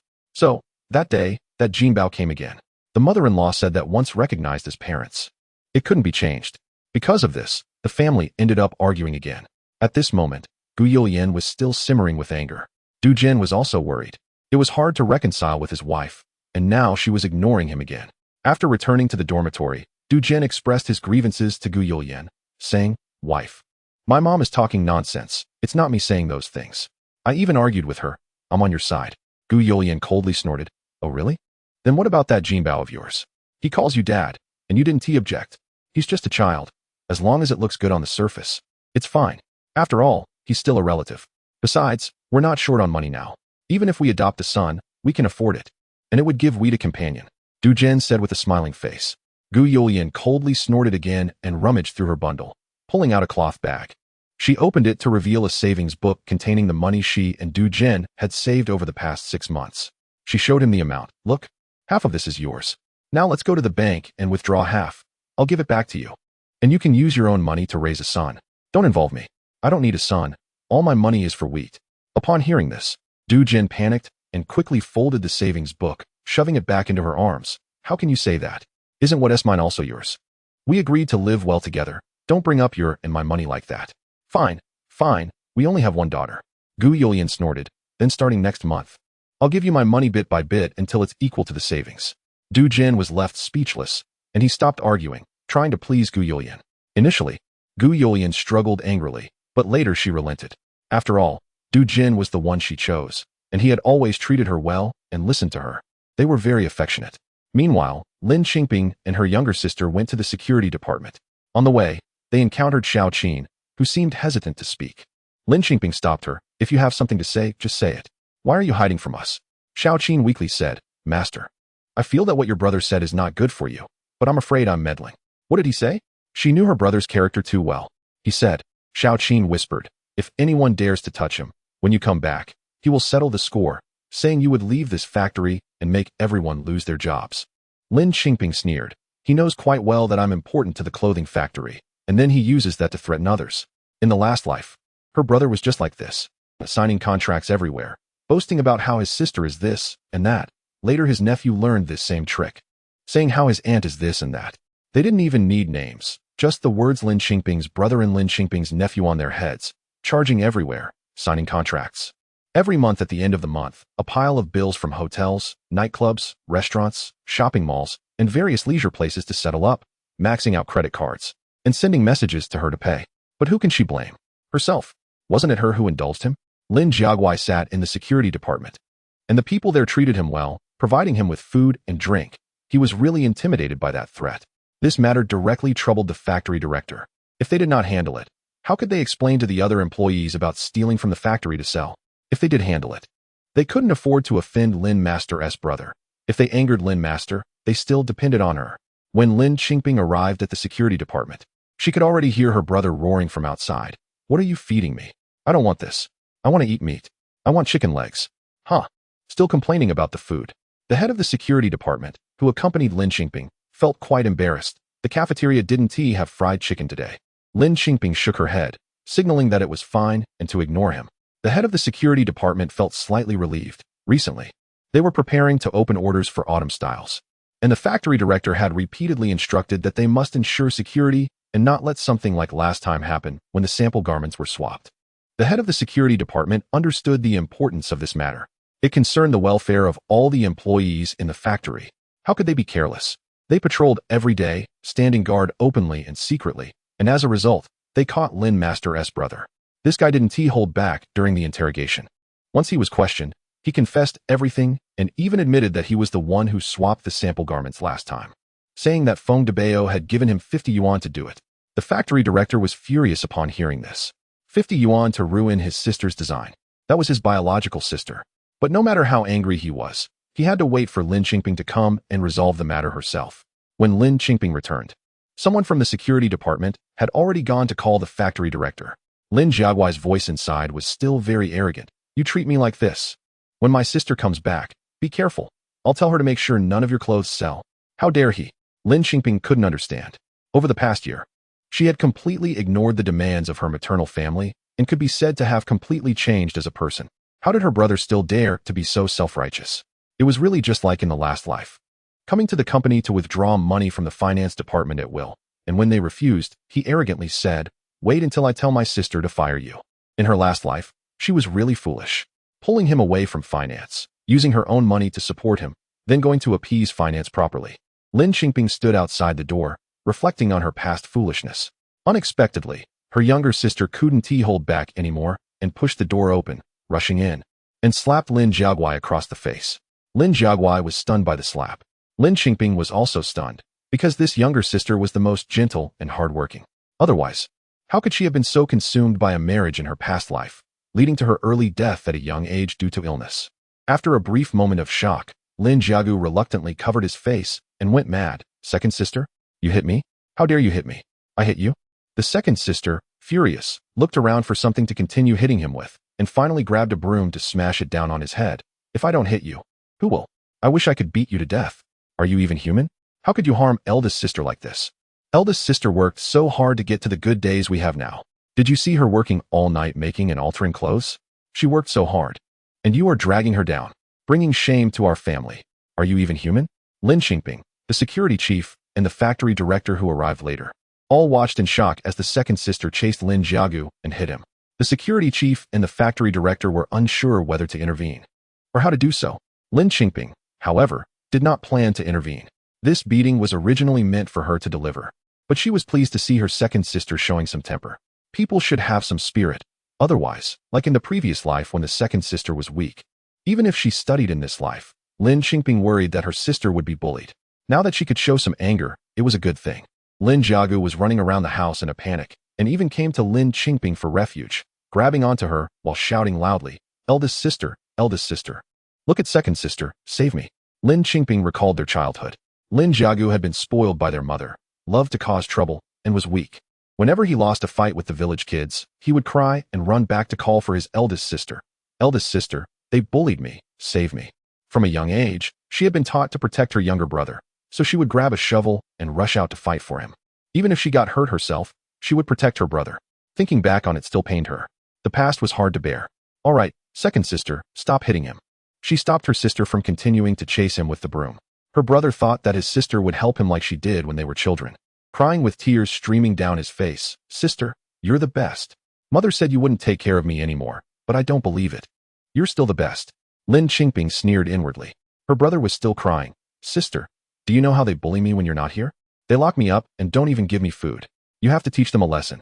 Don't let them design clothes anymore. Make sure they can't sell their clothes." Chapter 110. Parting sorrows. Lin Qingping had a calm expression as she withdrew her hand from her brother's grasp, her face showing indifference and composure, as if the person holding her hand was a stranger. "Factory director," she said to the director, who was standing beside her. "Unsure of what to do, since I suggested that you take strict precautions, if something happens, it should, of course, be handled according to factory regulations. Furthermore, if it involves illegal activities, then it should be reported to the police. I have no objections." The factory director looked at her in disbelief, and then felt a deep respect for Lin Qingping. After so many years as a factory director, the hardest part was managing interpersonal relationships. The factory was like a tangled web of connections. Everyone was related to someone else. Handling personal matters was incredibly difficult, as relatives would intervene and make it awkward to favor one over another. He never expected that Lin Qingping, so young, could be so fair-minded, especially since it was her own brother. Her younger brother was taken aback, staring at his sister as if he didn't recognize her.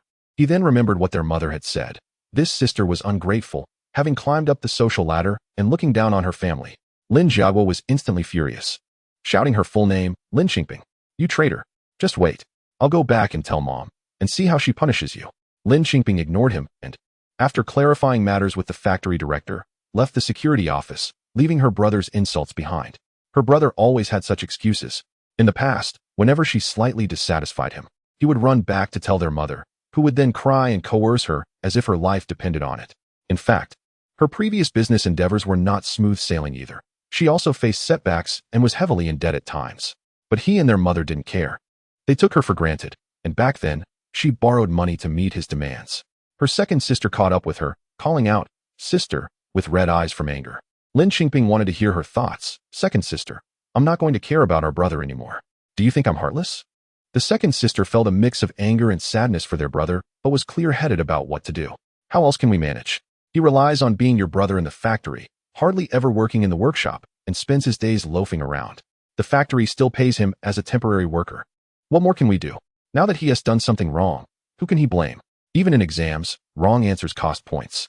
Shouldn't a person face consequences for their mistakes? Lin Qingping smiled inwardly at this. That's why education is important. I haven't taught you much, but the more you read, the more you understand. This time, her brother was expelled.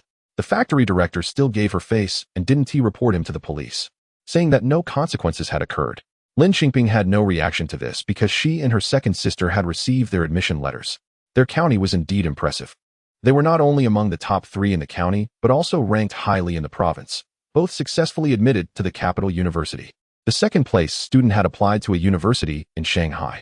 Perhaps underestimating themselves and afraid to take risks, not many in the province applied to the capital university. And with their high scores, their acceptance was a foregone conclusion. They were really going to the capital. Even though Lin Qingping lived a second life, she was still thrilled to hold the admission letter. Her second sister was even more excited, carefully wrapping the letter, afraid of getting it dirty, and even sleeping with it. Once everything settled, Lin Qingping began to tell people one by one. There weren't many to inform, and Juncheng was the first. It had been a long time since she last saw him. She borrowed the factory's phone to call the army, not expecting to reach him, but to her surprise, it was Xiao Tian who answered. Upon hearing it was her, he immediately called Juncheng over. Juncheng, she called his name, and the golden sunlight outside made her heart feel particularly bright. Juncheng immediately asked, "You got accepted? How did you know?" Lin Qingping was extremely shocked. "Do I even need to ask?" Juncheng's voice came through, and even over the phone line, Lin Qingping could tell he was smiling. He must be happy for her, right? Lin Qingping felt a bit proud. "Guess where I got accepted? Capital." Lin Qingping was delighted and stomped her foot. "That's no fun. Can't you guess wrong just once to let me feel proud? Still want to be proud? All right, ask me again, and I'll guess again." Lin Qingping chuckled. She just wanted to show off a little in front of him, to be proud just in front of him. Outside, she had to be reserved and humble. But it didn't need to be redone. Juncheng, not only did I get into the capital, but I also got into the capital university. My second sister and I both got into the capital university. Next time we meet, I'll show off properly in front of you. You're amazing, Lin Qingping, he said from the other end. Congratulations. Thank you. Lin Qingping smiled. Back then, phone calls weren't like they are now, lasting for hours with endless chatting. Nobody chatted like that. They only discussed important matters, and Lin Qingping hung up the phone. Then she went to find the factory director. Since she was going to school, she wouldn't be working as a temporary worker anymore. However, she could still design new styles for the factory. She wouldn't forget the opportunities given to her by this clothing factory, which had treated her well during her initial entrepreneurial journey. The factory director would certainly feel regret. But more than that, he was happy for her. She was making progress. That was the capital university. During that summer vacation, the factory site for Mei Li was also chosen. Located in a prefecture-level city in the same province. When Mei Li came to find her, the factory had already started construction, and the paperwork was being processed, just waiting for final approval. She excitedly ran over, but learned that Lin Qingping was going to the capital. "You're really something. I told you could do it, didn't I? But you have to treat me to a meal."